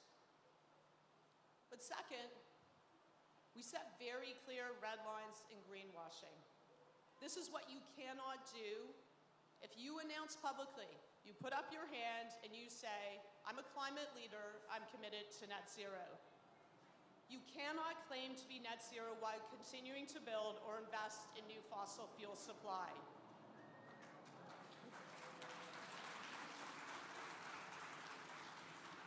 This isn't just our expert group saying that. This is based on the science and the International Energy Agency reports. Similarly, deforestation is disqualifying. You can't buy cheap credits that very often lack integrity, and often hurt local communities and indigenous peoples rather than prioritizing cutting emissions across your value chain. A number of members emphasize that high integrity credits, something that a number of initiatives are crucially working on, can have a role to play, but in addition to the hard work that you must do to decarbonize. And that funding can be used to support decarbonization efforts in developing countries. You can't simply reduce the intensity of your emissions. You need to reduce absolute emissions. And you need to tackle all of your emissions across your value chain. That includes reducing Scope 3 emissions, which for some non-state actors is 95% of emissions. And you cannot say you're a climate leader and lobby, including through trade associations, against climate action.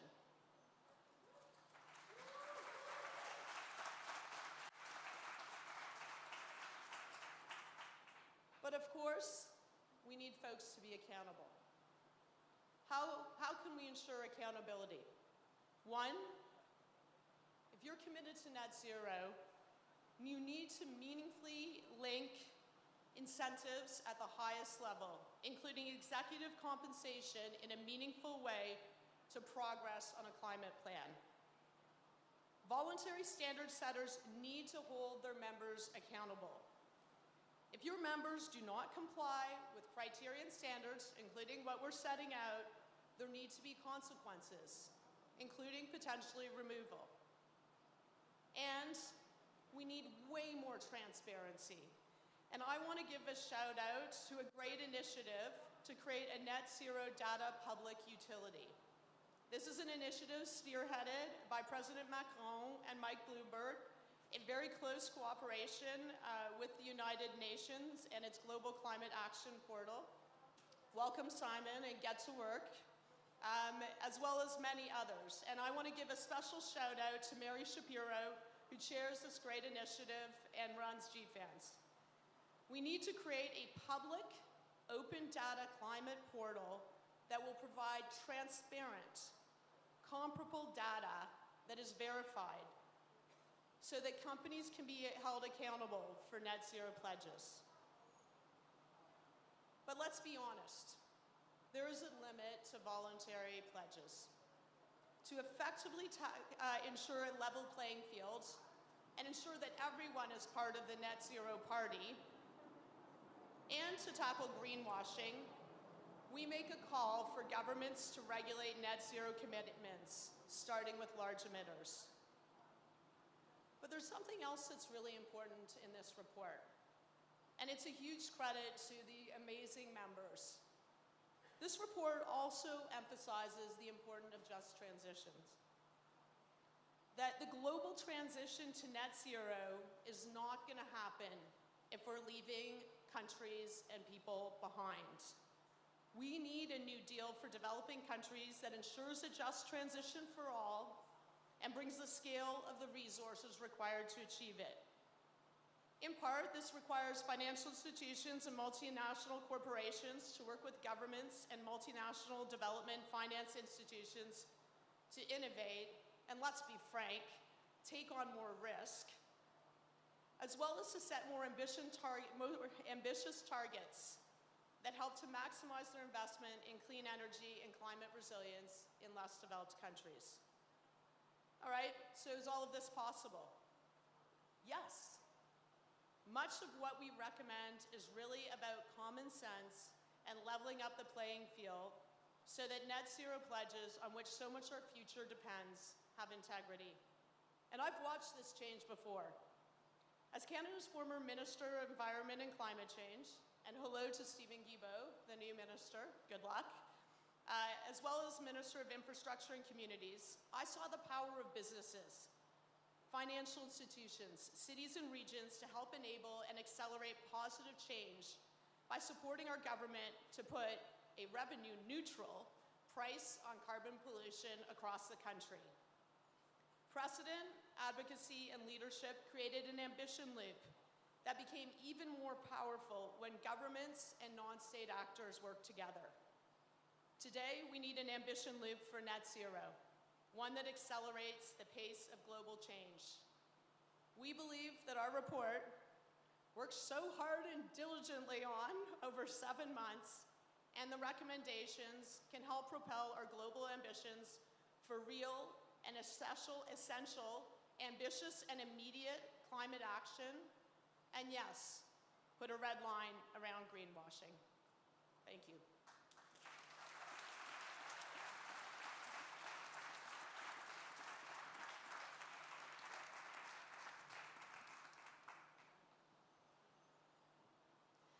Thank you, Catherine. We are now honored to hear from the Secretary General, Mr. Antonio Guterres. Secretary General, take the floor.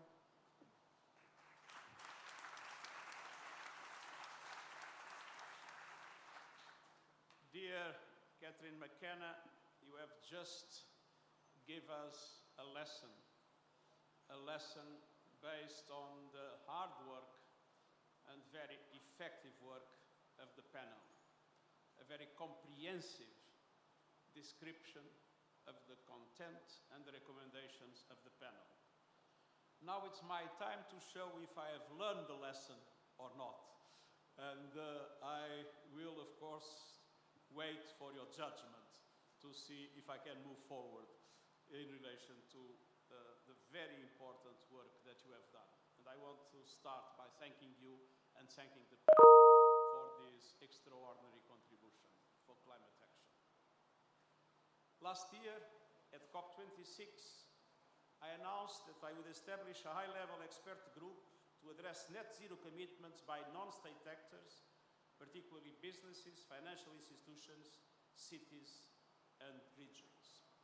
And I have to say that this announcement came immediately after a meeting I had with the representatives of the civil society that made that suggestion, and I found that suggestion a very important one and decided to move forward with it, which demonstrates how important is the role of civil society in helping decision makers to make the right choices. It was clear that we had a big gap in the climate space. A growing number of governments and non-state actors are pledging to be carbon-free, and obviously that's good news. The problem is that the criteria and benchmarks for these net zero commitments have varying levels of rigor and loopholes wide enough to drive a diesel truck through. We must have zero tolerance for net zero greenwashing. Net zero pledges. Today's expert group report is on how to guide to ensure credible, accountable net zero pledges. It provides clarity in 4 key areas: environmental integrity, credibility, accountability, and the role of governments. I will briefly touch on each. First, on environmental integrity, the Intergovernmental Panel on Climate Change is our scientific North Star. Net zero pledges must be in line with IPCC scenarios limiting warming to 1.5 degrees. That means global emissions must decline by at least 45% by 2030 and reach net zero by 2050. Pledges should have interim targets every 5 years starting in 2025, and these targets must cover all greenhouse gas emissions and all scopes of emissions.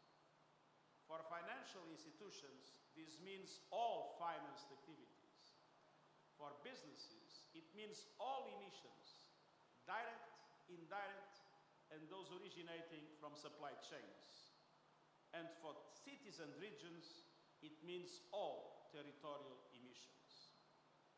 The message is clear to all those managing existing voluntary initiatives, as well as CEOs, mayors, governors committing to net zero.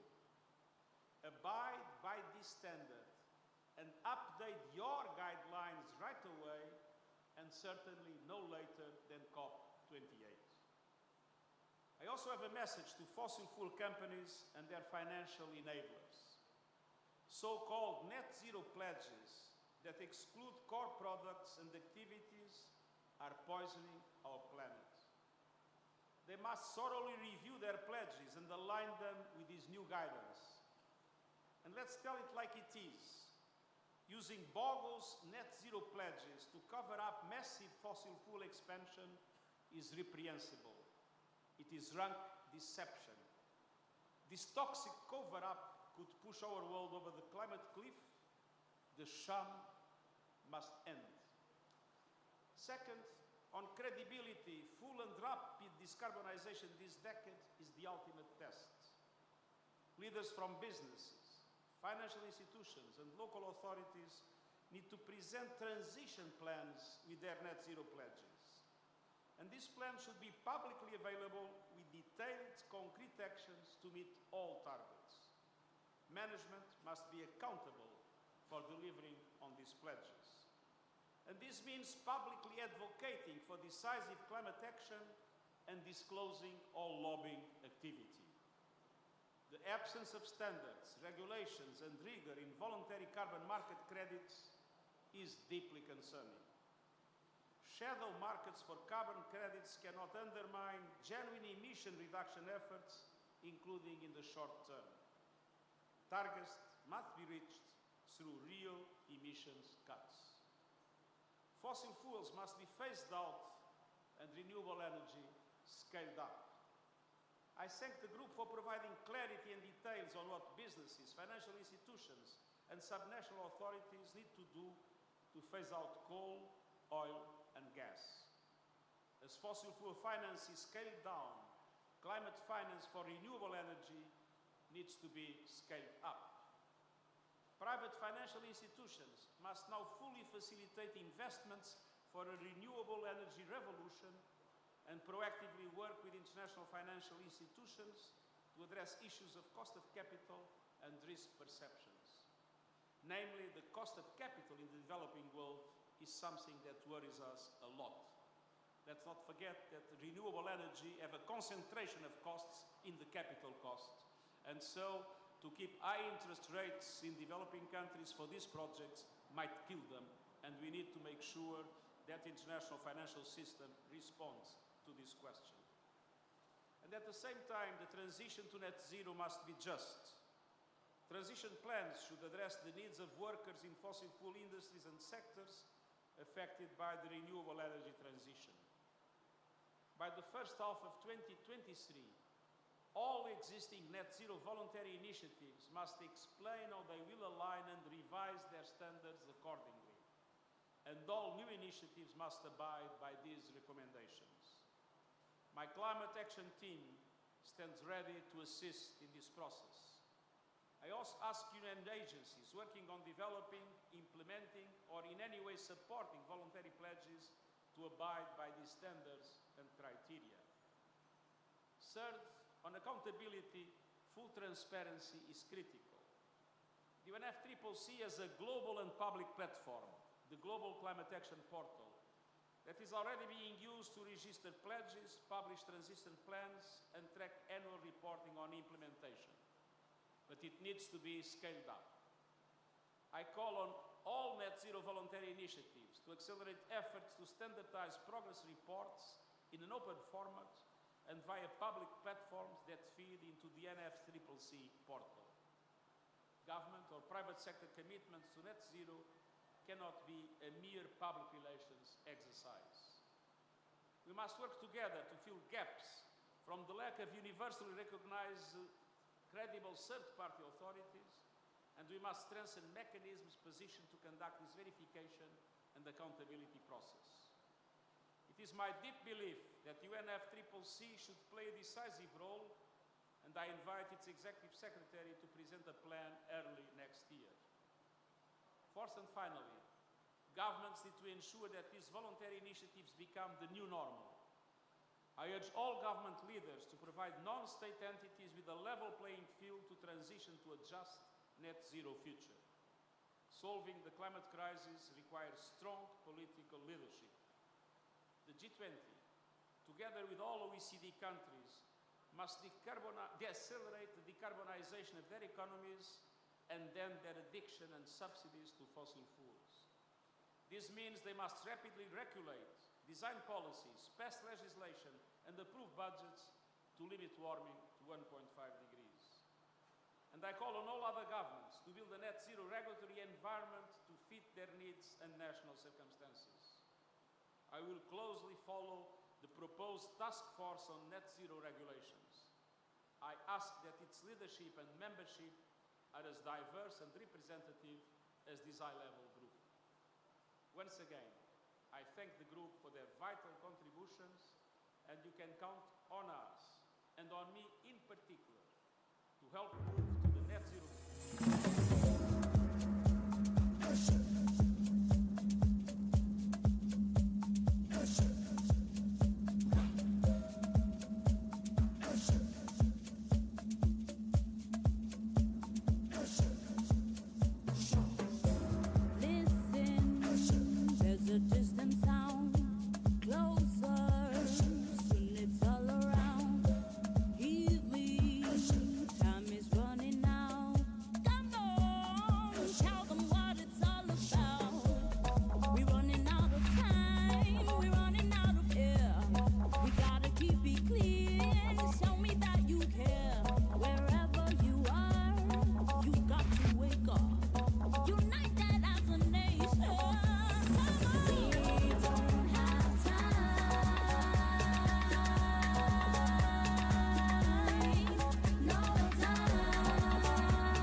Well, this is a really exciting evening, is it not? Because we are coming to the finals of the finals of the finals of the finals of the finals or whatever of Dragonfly's Den. Can you believe it? It's been a long road getting here, spanning several broadcasts and many, many, many months. Tonight decides it all, as the winners from all the previous Dragonfly's Dens are going to pitch it out, as they say. Sounds a bit American. Pitch it out. There we go. On stage with us for one more final time before we decide who is the winner of Dragonfly's Den. Who is it going to be? I must say, my pulse is rising. I don't know how you feel out there as the global audience, but my pulse is going crazy. I can feel my hands just shaking at the thought. There's one change, though, to how we're going to do things this time. As previously, you could vote on which climate solution you thought was the best. This time, it will be decided wholly by the panel of the jury. Correct, Ingmar Rentzhog? Yeah. Correct? Yes, and okay. I'm also the final vote if it's a close call. So okay, you're the final decider. So, this is just a tip. Okay. When you do your pitch, you need to be nice to me. Okay, so if there are any snipers in this building, any marksmen that are trying to take anybody out to try and ruin the result, here's your first target to go for. Because I'm sitting too close for comfort. You're sitting too close for comfort. So, joining me on stage and joining Ingmar Rentzhog, the CEO and founder of We Don't Have Time, is Shuta Chakrabarti from our US operations in Washington, D.C. And from our Stockholm hub, can we go to David Olsen? Wow, there's all these other people here. David Olsen, who is co-founder of We Don't Have Time. Where are you, David? I think the new name is Åsa. His new name is Orsa. Orsa. Okay, fantastic. Orsa is actually coming in to judge instead. Wonderful to see you. Do we have other Likewise, people who are judging too? We have Boaz Paldi from the UN Development Programme. Hi, Creative Director. And we have Simon Begbom from our US operations in, well, the US. That's the United States of America in Washington, D.C. What a lineup. Okay, the winner of this Dragonflies final will stand to win the following. Every year, a proactive partnership with We Don't Have Time, which means that we will proactively support them in amplifying their climate action through the We Don't Have Time platform, on our social media, and in one of the broadcasts next year. So keep an eye on the We Don't Have Time platform to hear more about what the winning organization is doing over the next year. We have like 75,000, 80,000 organizations, individuals, people, influencers, all around the world who are on this platform, generating literally millions in social media. And so if you're a winner, you're going to get very well noticed around the world. Okay, so we're going to go first now to the pitch of the evening, the first pitch of the evening. We're going to go to Erik Alström, who is founder for the NGO Flogger. Erik, you've got 5 minutes to make your pitch and make it really exciting, Erik. Just really go for it. Don't feel shy. I know you're not a shy man. Let's hear from you. Thanks a lot. Thanks a lot for inviting me. And well, I'm right now in the middle of Nepal. I am doing something I call travel, but travel with a purpose. And I will start showing this flag. I think Ingmar will be really happy when I show him the Swedish flag, because this is, as you know, it's a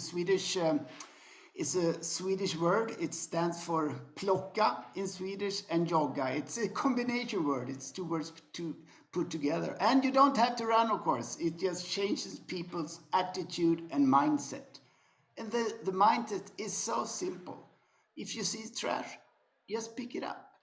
And if you start doing that, people around you will see that you do that. But plogga, it's, as I said, it's a collective name. It exists in all countries in the world right now, and also in all big cities as well. So plogging is an international word. Plogga is the name for it in Swedish. And we talk about 5 reasons why it's so important. Number 1, we're not moving enough, and we have to start moving. And plogga, it's such a funny way to start moving. We spend too much time sitting down. That's one of the reasons why I'm standing up and not sitting down. And that is number 1 of the plogga high five. Number 2 is going to be more plastic in the ocean by 2050. If we don't start plugging it up. And plastic, as you all are very aware of, it's such a big problem. And number 3, we are killing the wildlife. A lot of the wildlife eating plastic, fish get plastic. Well, you've seen pictures of animals are just getting killed from the way we are treating them. And number 4, it costs so much money that someone is employed to pick up litter.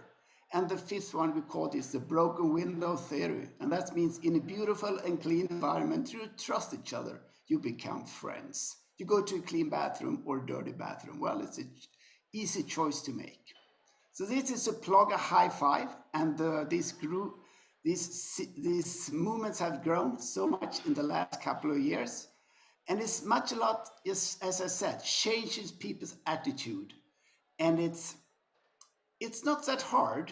I've been doing, to see the world, to change the world, you had to see the world. So right now, I'm in one of the poorest countries in the world. I'm teamed up with Clean Up Nepal, and I try to understand their way of sorting litter. They don't even have a waste management in their work. They don't even have litter bins. So we have to start educating people. We have to start educating the children. It's the same as last week I was touring in Morocco. They don't have that system either. So we have to start more or less from the children and then continue to work with children and also with companies. I was talking to Ingmar last time when I had this pitch, and we had to attract this problem to the big companies. We had to have facts. How much trash are we really collecting?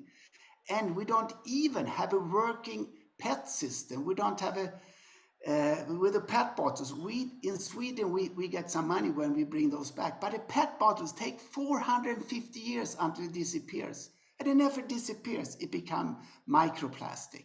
So we had to get money when we collect those, and the big companies, they have to see they are responsible for us throwing away the trash. So trash creates crash. So it has to be a simple way of simple and also a rewarding way of people to get the trash back where it belongs. And a lot of the trash come from oil. This is virgin oil that we are just losing, and it will be something valuable for the future. Okay, Eric, I'm going to have to wrap you up there a bit. That's your pitch. What I understood from what you're saying, you're in Nepal, in the Himalayas right now, which is really cool. But as you rightly point out, their trash systems aren't very well developed yet, and Morocco. So that's a very interesting angle. How can flogging build awareness that you can also build trash systems too? The only thing that made me nervous, I just was saying, when you said picking up pet, I thought you meant pet animals, and I was a bit nervous that you were doing that. But then you clarified it by saying pet plastic bottles, and then I was a bit more relaxed. Okay, so let's go with the jury. Does anybody want to grill Eric a bit on this? You're already dangling something in front of us, Ingmar. Boaz wants to say something. Yeah, I just want to flag that in the developing world in general, trash is a very, very big issue, and the reason why it's a big issue is not because of education necessarily, Eric. It's because of lack of money. It's because of poverty. It's because of the countries that are in that region might not have the necessary means to have trash collection systems in place because they're busy with other things and they don't have enough funds to do it. So I just wanted to flag that. And it's not only about education, it's also about poverty. Okay, anybody else want to have a little chat with Eric? I would say it's interesting. I appreciate what you're doing, absolutely. Too much time was spent explaining the problem. We know the problem, so we need to spend less time on the problem and get to the opportunities and get to the solutions, get to the ask. Okay. Anybody else want to comment? I can comment. Yeah, come on, Simon, then. I thought it was a very interesting presentation. I think one thing I would have liked to hear more about would have been like how much plastics, how much trash have you actually removed through these movements? So if you had some more statistics, I think that could really help explaining how this is important, how it's helping the world become cleaner. Yeah. Yeah. Yes. Do I have time to answer, or how does it work? Yeah, just briefly, Eric. Yeah. This is a main key. We have to have facts. We have to have a toolbox. We have maybe to have an app, and this is what I hope that I can get help from. We don't have time. Okay. All right. Okay, Eric. Sorry, Ingmar. You're waving the green, lovely green thing around. You wanted to do something with that? I have a score. You have a score? Yes, I have a score, and I could start if you Are we going to give away the scores one by one, or are we going to listen to the pitches of the other organizations? Or? It's you, the boss. It's an interesting question, isn't it? Because if you do that, then everyone knows there's a number, and they have to try and beat it. So, yes, exactly. I think we should reveal the score right away, actually. Okay, all right, fine. But if there's a close call, we will have another jury session. Okay, good idea. So let's have the score right now then for Eric and the founder of the NGO, Flogger. Yes, and I want to set this quite high bar. I think that you did a great pitch in Stockholm 50, Eric, but this was not living up to that pitch. And this is the final, so it should be the other way around. I mean, I love what you do, I love Plogga, but as a pitch, I didn't have the energy, and it was too much about the problem, too little about what you actually are doing and how you're going to scale that in the future. You did an incredible strong appearance at Stockholm 50, but this time, I'm sorry, I only give 2. Okay, 2. Does everybody now have to give their numbers? Okay, Shutta, what are you going to give? 3 from me. 3 from Shutta. Orsa? I also love what you're doing, but I agree with Ingmar as well, and I'm going to give a 3 from me. A 3, okay. Boaz? I'm going to be a bit harsher. I'm going to give it 2. Oh, mean. And Simon, what are you going to give? I'm also going to give a 2. A 2. I hope that 2 is a polite 2. When you do that, is that? Always. Okay, is it 2 for victory or is it, anyway? Okay, good. So, are you going to total the scores up there, Ingmar, or are we going to wait for the total? I will reveal the total when we're done. Okay, I hope your maths is good, because that could be the limiting factor here for getting an honest result. Okay, all right, let's go on to Andrew Sims, co-director of the New Weather Institute. Oh yeah, very nice indeed there, Andrew. Andrew, you're going to have to re-pitch because you've got to the final. You have the floor. Thank you so much. So the question, why is change not happening at the speed that it needs to? Why is the climate still changing faster than we are? And one big reason is that people get really mixed messages all day, every day, from advertising telling us it's okay to have high carbon lifestyles like flying and driving big SUVs. It's bizarre. In the middle of a climate emergency, why are we still surrounded by adverts for heavily polluting products and lifestyles that make the emergency worse? Now, of course, there was a time, not long ago, when tobacco companies used doctors to promote smoking. Cigarettes were sold as your throat protection. They used pictures of babies boasting about their dad's cigarette brand. But smoking was killing people, just as the climate crisis is now. Tobacco companies knew about the health impacts for decades, but resisted and lobbied against action. They deliberately undermined the science and used sophisticated PR to prevent public awareness. It's the same playbook used by the fossil fuel industries now. They knew too, decades ago, about their climate impacts, but they sowed doubt and lobbied against action. The tobacco industry lost. They got a $200 billion compensation bill in the US. Their adverts were widely banned, cutting smoking and saving countless lives. Now, fossil fuel and high carbon industries are the new tobacco. Each year, an estimated 8.7 million people die from the pollution from burning fossil fuels alone. That's before climate-driven disasters and extreme weather events. How big is the problem? It's huge. Open any magazine, go on public transport, watch a sports match on TV, and there are adverts everywhere for big SUVs, airlines, and energy companies pretending they're greener than they really are. Shell, Aramco, Qatar Energy, they sponsor everything from international football to cycling and cricket. Car makers spent an estimated $35 billion on advertising in major markets in 2018, with Ford thought to allocate 85% of its budget to SUVs, big SUVs and trucks. Now, following heavy promotion in less than a decade, SUVs went from being just 1 in 10 of new car sales to over 4 out of 10. It's out of control. In the UK alone, 150,000 cars were sold that were too big to fit in a standard parking space. What was the result? SUVs were the second largest contributor to the increase in global CO2 emissions between 2010 and 2018.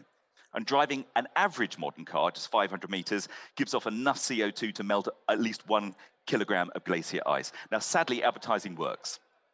A recent estimate looking at the impact on sales of cars and flights suggested that in 2019, advertising could be responsible for between 200 and 600 million tons of additional greenhouse gas emissions. That's somewhere between the Netherlands' entire emissions and almost twice those of Spain in 2019. The message is not getting through. Car makers have cheated on emissions on an epic scale and lobbied against action. The airline's Fly Net Zero plan literally ignores half of aviation's climate impact and imagines flight numbers doubling by 2050. It gets ridiculous sometimes. The football club Manchester City launched a scheme to encourage fans to recycle plastic. Their reward, free air miles to take polluting flights.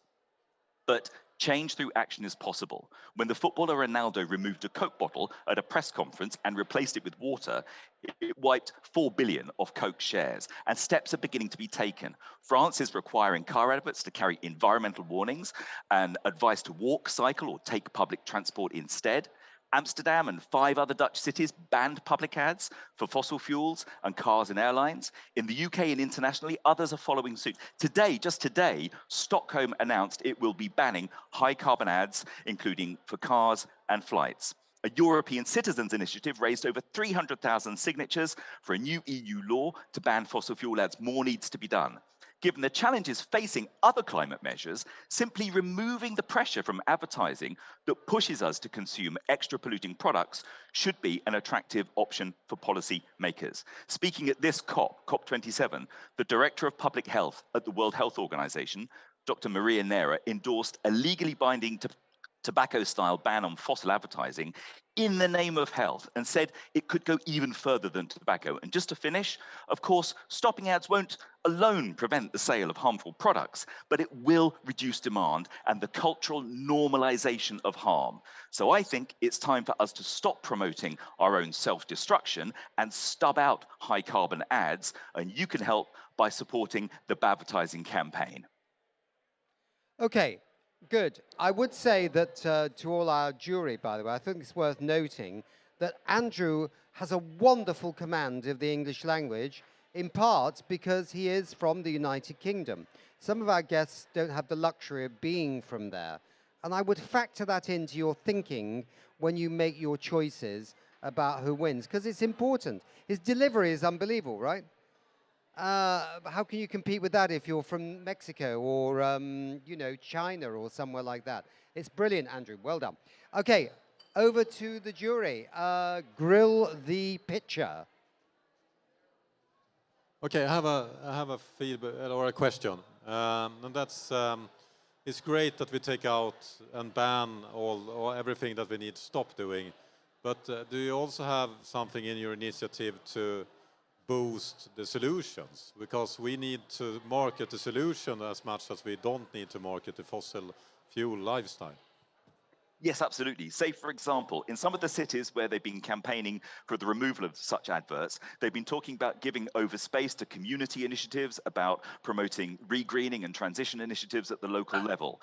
And there's a whole range of ways in which we can actually deal with some of those other problems by engaging more in satisfying sort of cultural activities, things which promote well-being, rather than being constantly defined as consumers whose only reason to exist is to buy more stuff. So yes, actually, I think it joins a lot of the dots by, in the space that's left by the void from that high carbon advertising, we can see stuff which is intrinsically more satisfying and much more about human well-being and less about consumption.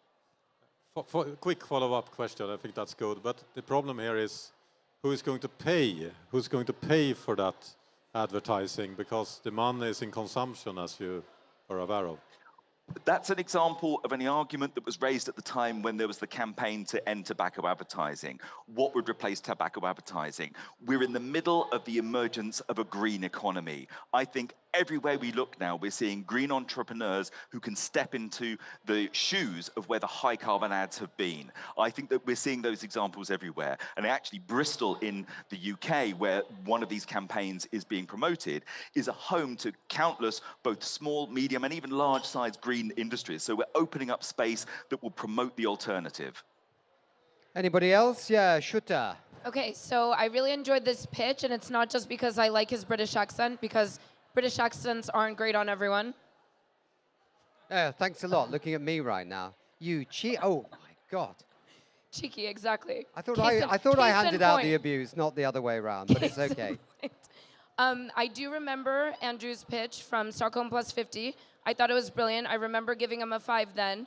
I really appreciated the current event that he raised in his pitch today, keeping it fresh and relevant for the audience, because we are like television, right? We are on top of what is happening in real time, and we are responding in real time. So that gave me the impression that Andrew was going to be on top of everything as it was occurring. And you need to be if you're going to be in advertising, if you're going to combat the machine that is fossil fuel advertising. So I overall just want to say that I've continued to be impressed by this pitch, regardless of the British accent.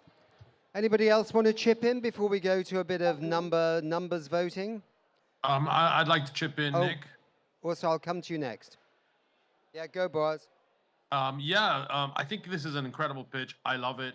It's close to my heart. I have one question for Andrew. Is it government banning tobacco, or is it more of a advertisement industry themselves getting themselves together and stopping this nonsense? What's your feeling about that? I think our evidence is that self-regulation in this sector has not worked. Wherever there have been self-regulatory mechanisms, the response has been very weak. And generally, if it's left to the industry itself, they tend to have to be dragged kicking and screaming to do it. So I do think it is about legislation. I do think it is about rules. It's about local action as well as national action, though. We're seeing some of the pioneers in this area being local authorities, being municipalities, and being cities. National governments take longer to come along, but fortunately, we are seeing movement at the local level. Okay, Åsa? No, I also would just want to say I really enjoyed the pitch, not just the British accent, absolutely. And I also want to say that it's really strong because you also come up with some really great examples, like Shutta was saying, and it also really, you have a really, both a combination of the stats delivery, but also you get me to feel something. So congrats on a good pitch. Thank you. Simon, do you want to chip in? Sure, I can say I definitely prefer Ingmar's Swedish accent to a British accent. But I think the presentation was great. Really liked the tobacco analogy. And I do agree with Andrew that I think there's enough green entrepreneurs that will be able to fill the void that would come from fossil fuel advertising. Yeah. Okay, good. All right, let's go now to a little bit of a numbers thing.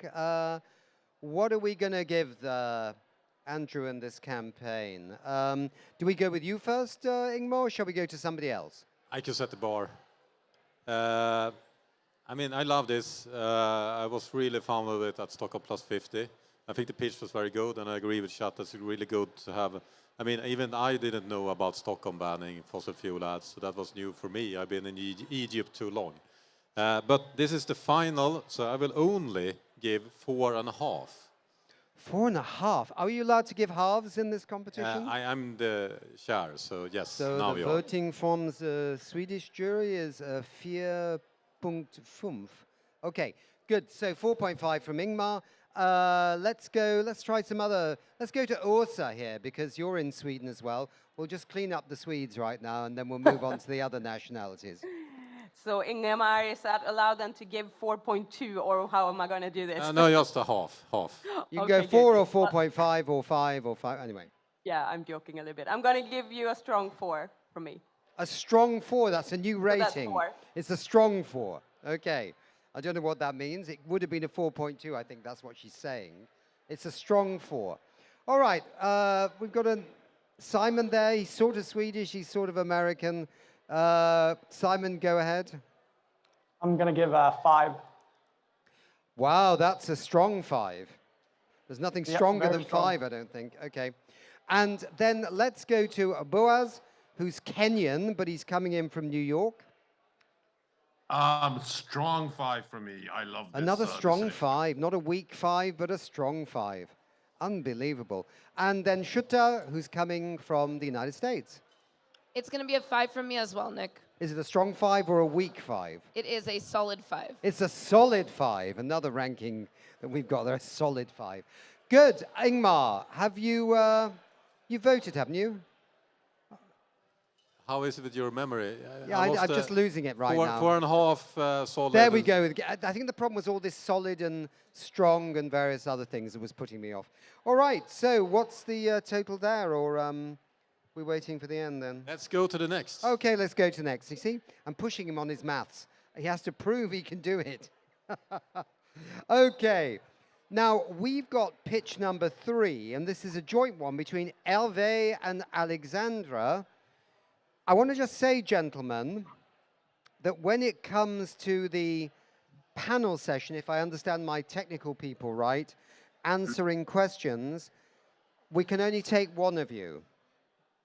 Oh, one at a time. Okay. Now I understand. We can take both of you, but it's one at a time, not together. Okay. Good. So let's first go, so you can split it 2.5 minutes between each, if you like. Which one's Hervé?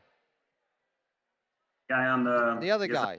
All right, Hervé, give us 2.5 minutes on why we should be interested in what is H2YAM. H2 Actually, Yam. if you don't mind, I'll be doing the pitch, but we just wanted to show up as a team. Oh, okay. Now it's all very clear. Okay, fire away then, Alexandra. Excellent. Hello, everyone. I am Alex, technical lead and co-founder with my friend Hervé of our startup project, HiAm.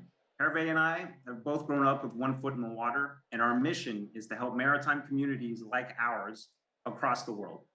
Help them establish a sustainable balance with their ecosystems, thanks to the only affordable and scalable means of decarbonizing maritime mobility that's available now. Fully deployed, this solution will save upwards of 420 million tons of CO2 equivalents. That's more than the annual emissions of the UK. Today, maritime communities and ecosystems are suffering the full force of climate change. And this is particularly true for artisanal operations like those of Noen and Jerome, pictured on the right side of the screen, both oyster farmers on France's Atlantic coast. Now, increasing water temperature, acidity, pollution have all caused changes in shellfish reproductive cycles and mortality rates, progressively reducing yields and productivity. What's worse, high gasoline prices had already made them dependent on subsidies to keep operations viable. The current economic and energy crises have only served to worsen the situation, leaving both of them wondering how they can possibly make ends meet. And of course, they're not alone. Across the world, communities like theirs are placing environmental issues at the heart of their concerns because it conditions their professions and thus their ability to live decently. And that's why the search for an affordable and sustainable engine has been a central focus of theirs for almost a decade. Take Jerome's professional trade union.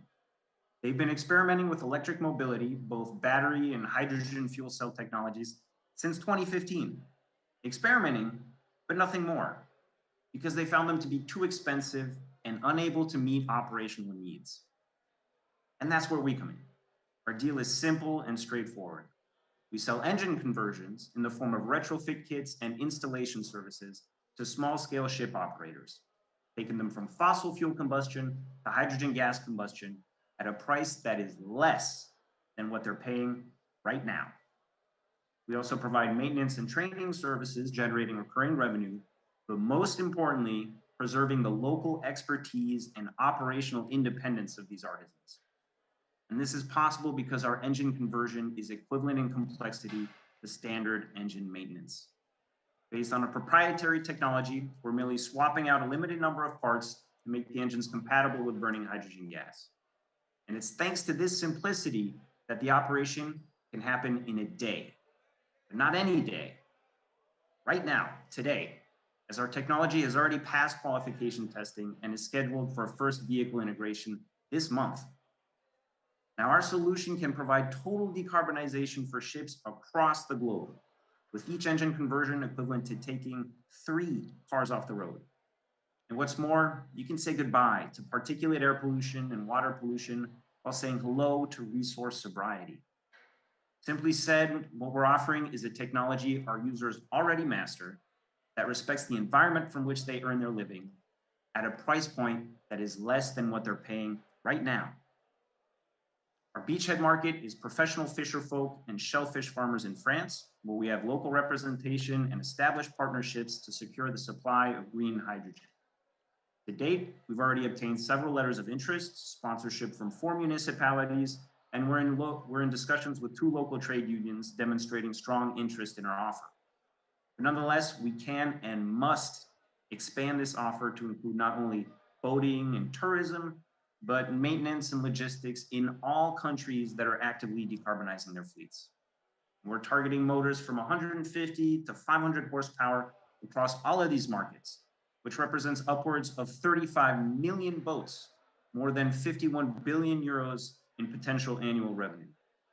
And for ship operators in all of these markets, our solution is simply the quickest, the easiest, the cheapest way to drop carbon emissions to 0, period. Now, scaling this globally is no small feat, and that's why we're actively looking to license our solution to international partners and franchises, including in Egypt. But that's not enough. We also need you, all of you, the global community of eco-warriors and investors. We're looking to raise 2.5 million euros to finance the delivery of our first engines next year and get us to our first profits in 2025. So if you'd like to see our solution deployed on your waterways, find us online, search H2YAM, and help us get the word out. Super. You and our organizers will agree, we just don't have the time. Yep. So together, I am making maritime mobility sustainable, not by 2050 or 2030, but today.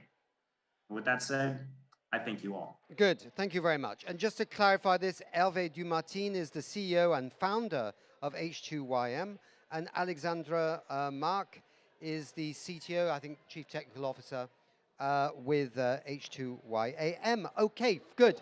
So the pitch is done. Let's hear from the panel. Schutter, do you want to say something to our friends here? Well, I think there's a lot of potential for this solution. We've been talking about electrification of marine vehicles all throughout today as part of Transportation Day. And so this is top of mind, actually, for a lot of those here in our studio and that are tuning in from around the world. It's very relevant. So I think it's an exciting solution. Thank you for sharing it. Good. Ursa? I agree with Jutta as well. It has a lot of potential, and I think it's very interesting. I think you did a very clear pitch. Like, you were talking about the problem, but you were also talking about how you are going to solve it and what you need. So I think it was a really good presentation. Thank you. Okay, I'm not actually a member of the jury, but I want to ask one quick question because I'm just a bit confused. Please. Is it electric?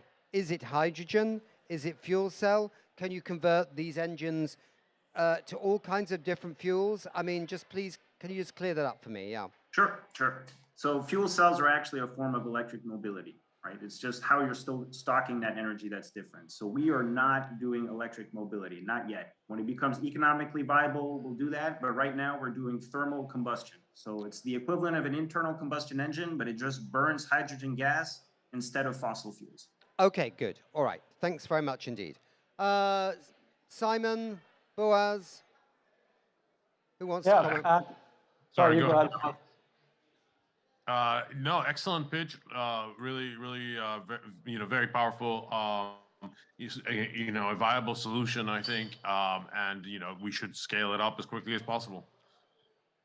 Simon? Look forward to your help, Boaz. Yeah, no, great presentation. One question I have is more about the supply of green hydrogen, because I know, like, when it comes to cars, for example, in Sweden, it's quite difficult if you have a hydrogen car because there's only so many places where you can fill up. So how does that look for you? Is it like, would you be able to scale everywhere, or are you dependent on external actors providing that supply? Yeah. So we're not dependent on external actors. Within our current pilot project, we already have established partnerships that are willing to go internationally with us to bring hydrogen supply where we're going. In fact, that's what Hervé's background is in the development of small local ecosystems that establish autonomy and independence from external availability. Cool. Ingmar? I have no question because I asked the questions last time, so I'm ready to give a score. Let's do it. Okay, Ingmar. No, you have to wait because no, you can't take it all the time. I'm going to ask Boaz for his score, please. I'm gonna give this one a 4. Is that a solid 4 or a? Okay. Indeed. All Very right. solid. Let's not play that game anymore. Okay. It's a British, maybe. Simon. I'm going to give a very strong 4. Very strong 4 from Simon. Ursa? I'm also giving it a strong 4, so I'm going to make it 4.5. Wow, that is a strong 4. That's not really just strong 4. That's a 4.5. It's not even a solid 4.5. It's a 4.5. No, that's true. Okay, Shutta. It's a 4 from me. And from the boss? I think the pitch was brilliant, but I'm disappointed. Because last time it was exact same pitch, and the jury back then had about the same questions about is it green hydrogen, etc., etc. So it's important to adapt your pitch, especially when you pitch into the same people twice. So unfortunately, I'm not giving a 5 that I did a couple of days ago. I'm going to give 4.5. But I really encourage and like these solutions because it's so many climate solutions that are software. everyone can make a computer program. It's much, much harder to make new hardware. And this is really smart because instead of going electric, you're using the combustion engine and doing it with a lot of better fuel. And that could really transform boat transport much faster. So Yep. I would like to give a 5, but I also would like to give a little bit advice. Adapt your pitch, improve your pitch when you're pitching to the same people. Cool. All right. We'll come to the total at the end when Ingmar's finished doing his maths exam. And no. It's good. So now we're going to go to Niels Leckerberg. I hope I said that nice. Was that good and very Scandinavian? No, it was very good. Leckerberg. Okay, good. Who's co-founder and vice president of NJ. Yeah, give us your pitch, please, Niels. Thank you. All right, so scientists tell us that we're about to miss the 1.5 target, even though I heard that our Swedish minister today said that we're still pushing for it, which is good. But anyway, so we see these frameworks in the Paris Agreement. And I think in general, we tend to think about the Paris Agreement as policy and some things for politicians. But actually, the Paris Agreement also gives us very clear actions for what we should do first. And the major thing is buildings, because they consume about 30% of the energy around the world. And the Paris Agreement says, go for energy efficiency, improved energy efficiency, and then also bring them onto renewable fuels in that order. I'm going to give you one example of why that is. Last year, since the 60s, we've been working with energy recovery for ventilation in office and residential buildings. And if we look at the effects that had in Germany last year, so 2021, that saved about 55 terawatt hours. And that's sort of hard to grasp what that is. So I've been looking for something else to compare that with. And actually last year as well, Germany bought natural gas from Russia to an equivalent of 49 terawatt hours. So yeah, if they didn't have heat recovery in residential and office buildings, they would have had a double dependency on natural gas from Russia. So that's one of the reasons, or it gives an example of why the Paris Agreement has energy efficiency in buildings as the #1 priority. It's available now, there's a lot of it available. And still, though we know that, outside of office and residential ventilation, there's not a lot of energy recovery going on. So the energy, for instance, in all polluted air streams around the world has been considered a waste until now, because we're launching the next generation heavy-duty heat exchangers that can robustly get that energy back. So we're transforming what is today being considered a waste into a new heat source available in a lot of buildings around the world. It's fully renewable, obviously, since it's recovered, and saving a kilowatt hour, obviously, is a kilowatt hour that we don't have to generate in our power system, which is also then the cleanest kilowatt hour. So going back to the German example, it's perhaps not that surprising that when we deploy our technology in, let's say, a restaurant, we save 90% of the heating requirement for that operation.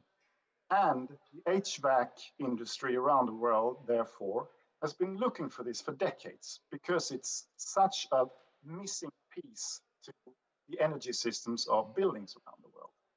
And since we've been doing heat recovery in buildings for a long time, our technology is plug and play. Everyone knows what to do. They can just take it and run with it. It's quick ROI. It's 30 tons of fossil CO2 per restaurant, if we take that as an example, and it's a massive save in OpEx. So the customer drive really is the wallet. They can make the decision with the wallet. So what we've created basically is an economical incentive to help strive for that 1.5 increase in general temperature. So back again to the German example then, and thinking if we had deployed our technology to 50% of restaurants in Northern Europe, that would save 25 terawatt hours compared to the 49 terawatt hours that Germany imported last. So polluted air is also a lot more common than you might think. And therefore, this technology has an extremely high potential. It's available now. The market players are lined up. They know what to do. The customer is driven by the wallet, and it's a massive fossil CO2 reduction. Good. All right, Niels. Let's get our tough jury on this right now to give you a bit of a grilling. You mentioned the restaurant business. I mentioned grilling right now. So let's go first. Who hasn't started first? Simon. Simon, can I go to you first? How would you like to grill Niels on this? Of course. Yeah, talking about restaurants and grilling, what's the upfront cost for like a restaurant?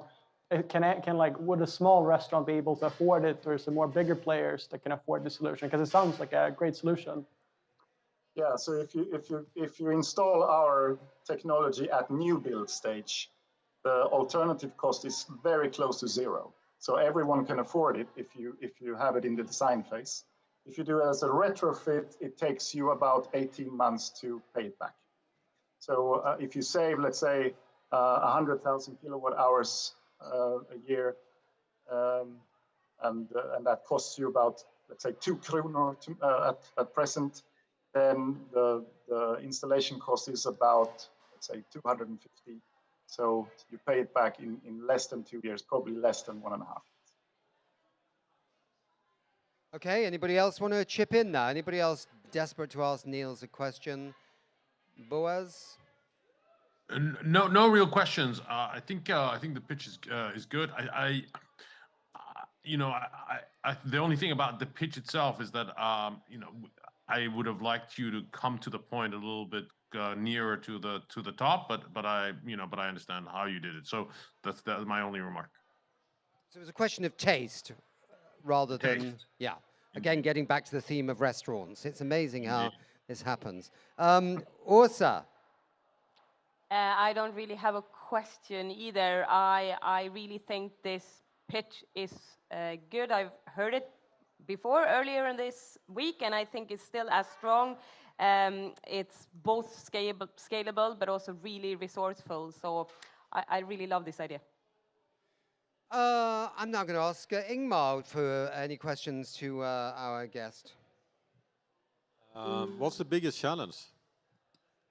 Yeah, the HVAC industry tends to know that this isn't possible because of the pollutants, because they normally trash, or they trash the current technology.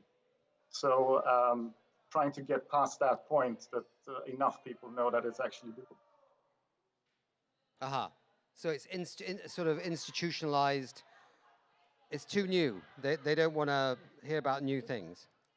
Well, yeah, it takes a while to change the construction industry. Yes. Yeah, I think that's very true. Shutta. Well, we need disruptive ideas and technologies, and the whole point of the We Don't Have Time platform is to support these kinds of innovations, to communicate them, to educate audiences around the world, to build the support to see these innovations make it to commercial viability. So in that regard, I think we have to get behind this one, and I give it a, can I give a score? Oh yeah, you're now scoring. Okay, go. I give it a 4.5. I thought you were going to say, I give it A, and I was going to say, no, you have to use a number rather than a letter, but anyway. I mean, you know I'm Indian. Okay. Okay, Åsa? For me, it's very easy. This is a 5 from me. Okay, Simon? I'm going to give it a strong 4. Strong 4. Boaz? I'm going to go with Shutta for 4.5. You're going to go with Shutta, but she's here and you're in America. You can't really go with her this evening, but I see with the voting. I do apologize. Ingmar. I mean, the solution is fantastic. We're in an energy crisis, and we need those solutions, and they are just do it. And as Shutta said, it's sad that it's so hard to do something in a new way, and people should just jump on this, but they aren't. but we will make sure to do it. But I will give 4.5 because I think maybe the biggest challenge here is the way how to communicate it. Yeah. The pitch was good. Yeah. But it can be even better in order to really get those restaurants behind it. I think it's room for improvements. So I will not give 5. Therefore, I give 4. 4.5. I think you made a good point there, because actually the people you need to win over are the restaurants, because they're the ones actually really paying in the end. And the construction industry will have to follow, because it's hard to get the construction industry, as you say, Niels, to change. So maybe it's just maybe top chefs. Maybe have some kind of sign powered by NJ in the restaurant, so people see this technology and ask for it as customers. Yeah, maybe they need to put it on the menu as well. Everyone is talking about food waste, but this is food energy waste. This is energy waste. Yeah, it's just as bad energy waste from the food industry or the restaurant industry. This is good. All right, we're going to get the final totals in a minute. Yi Li, he's the Vice President of Growth and Capital Markets at Terraformation. He's coming in to us on the magic of Zoom again. Yi Li, can you hear us? Can you hear us, Yi Li? It looks like he can't. Yi Li? You can hear us. Super. Yes. Hi. Good. Nice to see you. Yi Li. Good to see you. Yeah. Can you give us your final pitch for what you're doing, please? Absolutely. Thank you so much for having us in the finals, and we are really honored to be here. So my name is Yi Li. I helped start Terraformation 3 years ago, and we are a US-based forest and technology company. We've got about 120 people covering most of the world's time zones.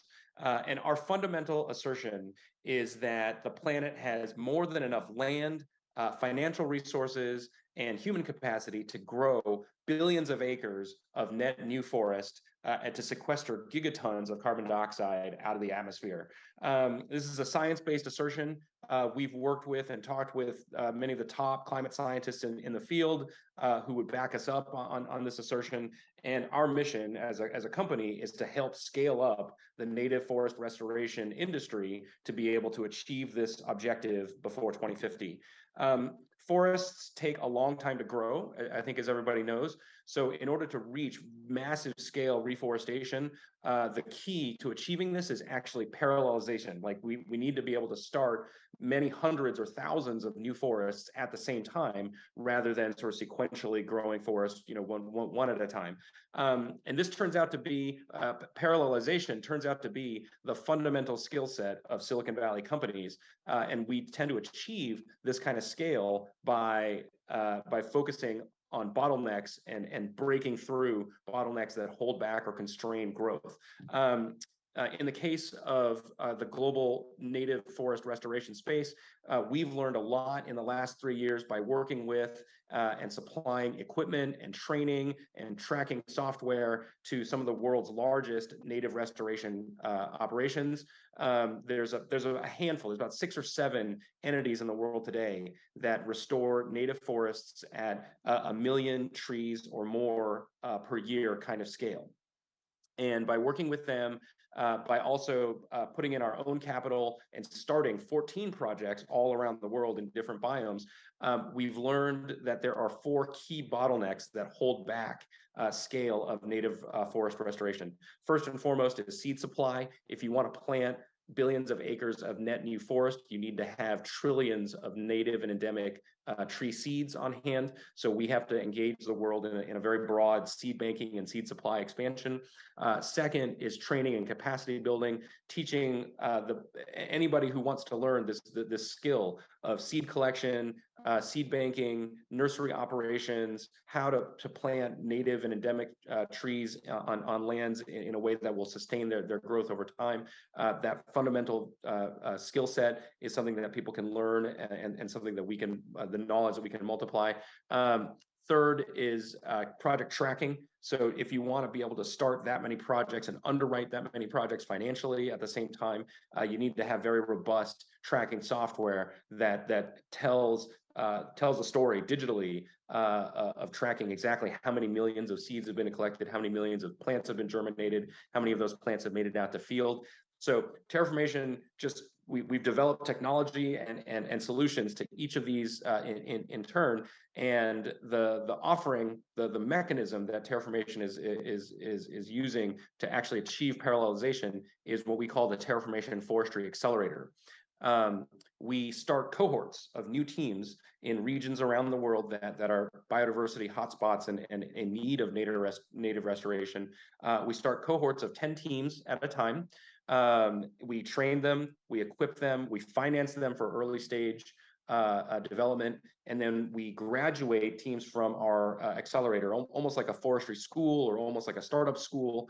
We graduate them with the capability to be a successful carbon forestry team and the business model to run their particular forestry project in a sustainable way and in a way that aligns economic incentive for the local community to keep trees growing and to keep trees standing for perpetuity. So the Terraformation Forestry Accelerator is a financial offering.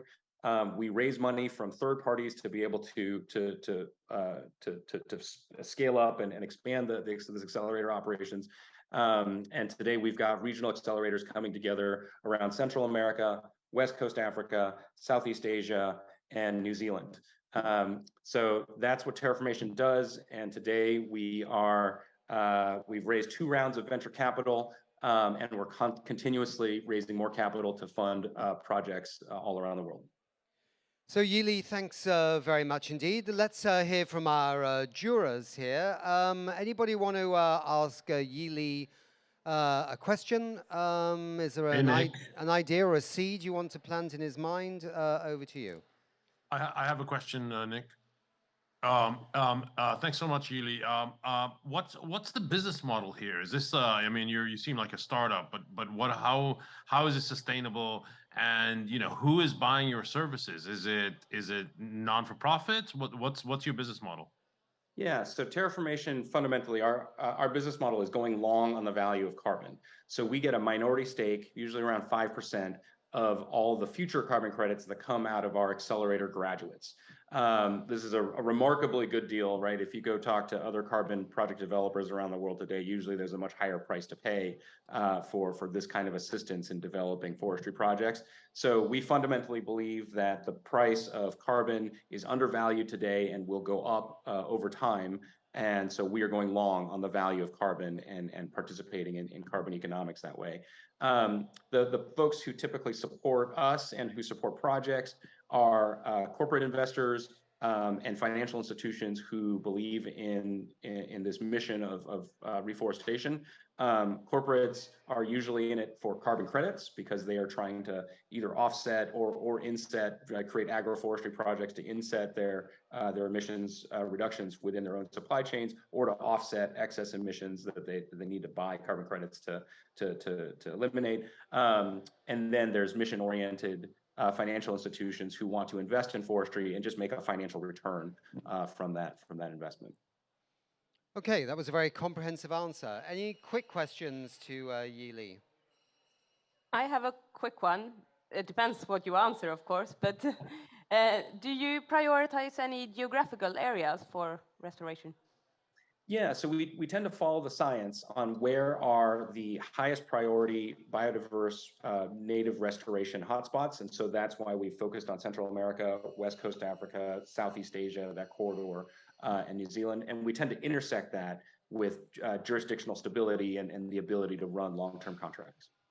Okay, if there's no more questions, I think we need to go to the scoring. And I'm going to start off with Åsa in Sweden. How would you like to rate this this time round? I would like to give it a 4 from me. A 4. Solid 4? This is a solid 4. It's a solid 4. Okay, Boaz, coming in from New York. I think I'm gonna go with a 4.5 again. I love this nature-born solution. I think it's great. I think it needs to be scaled. I'm the only reason I'm not giving it a 5 is because I had to ask what the business model was. Aha. And Simon? I'm going to give a strong 4. Really good presentation. Strong 4. No, not a weak 4, but a strong 4. Shutta? Yi, this is not just because I like you. I'm giving you a 5, and the reason for that is because nature-based solutions will get us close to 40. Actually, I found out on Biodiversity Day here at COP27 that nature-based solutions will get us to 37% of our goals in achieving our climate ambitions. So it's a no-brainer. We have to, there's so many great ideas here. There's so many winners that deserve to be winners, even if they aren't, right? But if we have to pick and choose and prioritize, I'm gonna go with the obvious solutions that are already occurring in nature that we can get behind, support, and scale, see to reality, and then ultimately achieve up to 40% of our goals. No brainer for me. This is a 5. And Ingmar?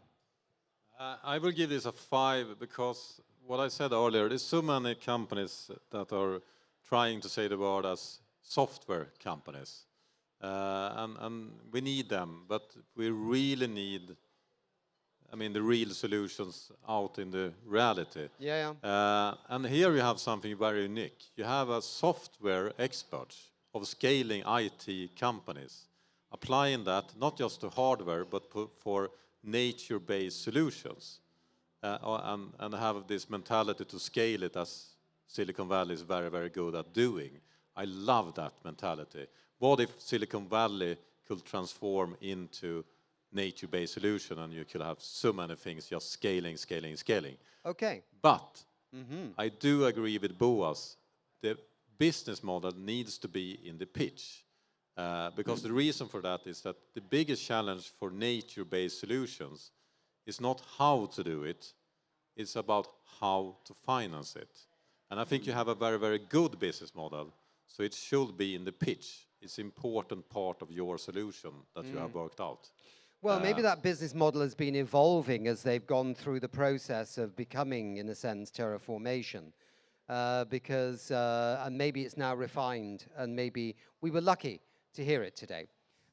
Okay, so this is when we're going to get to the final. Now, most prize giving, there's a bit of a drum roll, so I've got out a "We Don't Have Time" cardboard box. Just 1 second.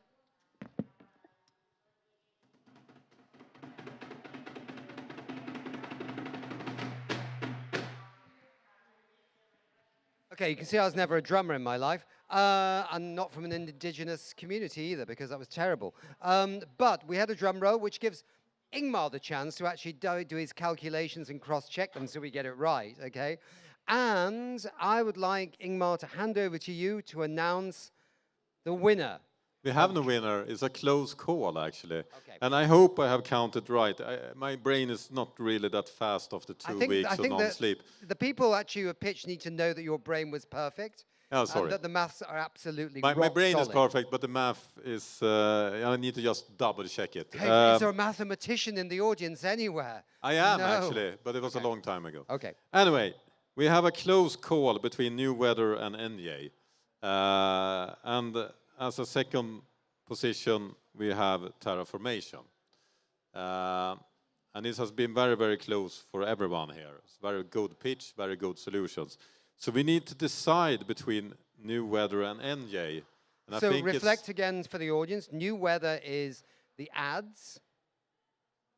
Is that right? Yes, it's about banning tobacco ads. Sorry. No, fossil fuel ads. Okay, good. That's it. And the other one is?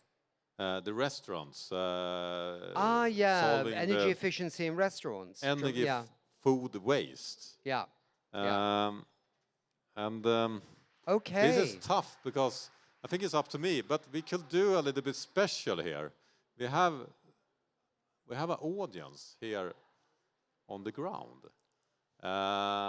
We have some people here. What do you think? We could just do should we go with the New Weather, banning fossil fuel ads, or should we go with a solution for I think there's only one person in this room that's actually been here for the entire thing. That's you, isn't it? You're not from the restaurant business, are you? You're not a plant from Neil's who's... Aha. So we have one guest here in the audience that's been through the entire show, and he's right behind that versus the ads. Interesting. What are you going to do with that information, Ingmar? So what are you voting for? It's a bit biased, isn't it? Do we have any live audience in Stockholm, Åsa? Yes, we do actually. We have a whole live audience here who have been here for the whole entire show. Okay, should we do your show of hands then? Yeah, so Stockholm, are you then ready for casting the votes for this and actually determine the final results? Perfect. So that means then we're going to vote for either NJ or the New Weather Institute. So hands up then if you would like NJ to win. So I don't know if you guys can see that here, but it's 6 hands up out of 6 possible hands. 6 or 7, is it, or what? So it's 7 if you include me, but I cannot vote. No, so you've it's 6. already. It's 6. No, Okay. so it's 6 people. It's 6 people front row here at the audience, and we are basically 6 people here that have watched the whole show. Oh, so okay. that's. I think I don't really need to go for the New Weather Institute. Well, you 'cause never I know. don't- They might have been drinking, right? If you said who wants to All vote right, for, so, then they all put their hands up again. You're accusing my audience of drinking. That's No, great. no.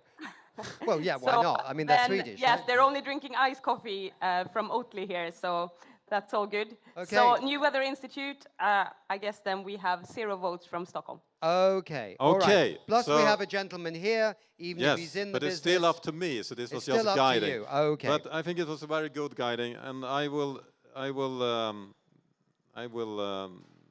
motivate my final vote with that New Weather. They know how to communicate. They don't really need our help of getting that message out. It's kind of, they are doing it very, very well. However, NJ has to change a whole industry and how they see about energy waste. And I think we can do that together, and that we don't have time really can make a difference there. So I will therefore also vote for NJ, and that's our winner. Okay, so NJ has won the Dragonfly's Den. We've been going for quite a few months on this, and they are the winners. Congratulations, Niels. Commiserations to our, well, we can't call them losers, because they're all winners in one way or Everyone another. is winner. And, Everybody's a winner, that's no lie. Yes. Is that ABBA, or who is that? Who did Everyone's a Winner? There's a great song, wasn't it, by that? Anyway, everyone's a winner. Niels is the top winner tonight, and we hope that we can support you, Niels, in getting your story out better, and therefore getting it into more restaurants, and therefore fighting climate change. Thank you. That's super. I'm really chuffed about that, and of course humbled and glad to win because we're bad at communicating. So that's that's good. I love But that he yeah, said he was no, chuffed. I'm That's- really it's- happy about that. Yeah, Thank you. Yeah, I love you said you were chuffed. That's like an English football manager. I'm really chuffed. I'm over the moon. Well done. Good, Niels. Thank you. I think we've arrived at the handover phase for the next session and the final session of the evening called Awarding Climate Action, correct? Yes, And I'm going to more hand this awards. over to Ingmar Rentzhog. Bye, Yes. Niels. Thanks a lot. See you. Well done.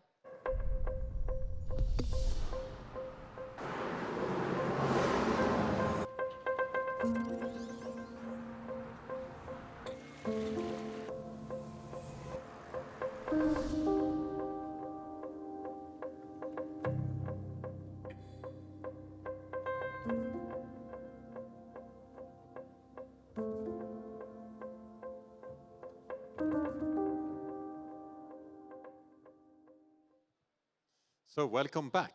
And I have my colleague Sarah Shaban with me as co-host here tonight. That's correct. And we don't have time as a community. We are scientists, business leaders, youth activists, experts, sound technicians, professional vegans, students, companies, journalists, NGOs. In short, we are everyone that wants to do something and solve the climate crisis, and are not just talking but also doing it.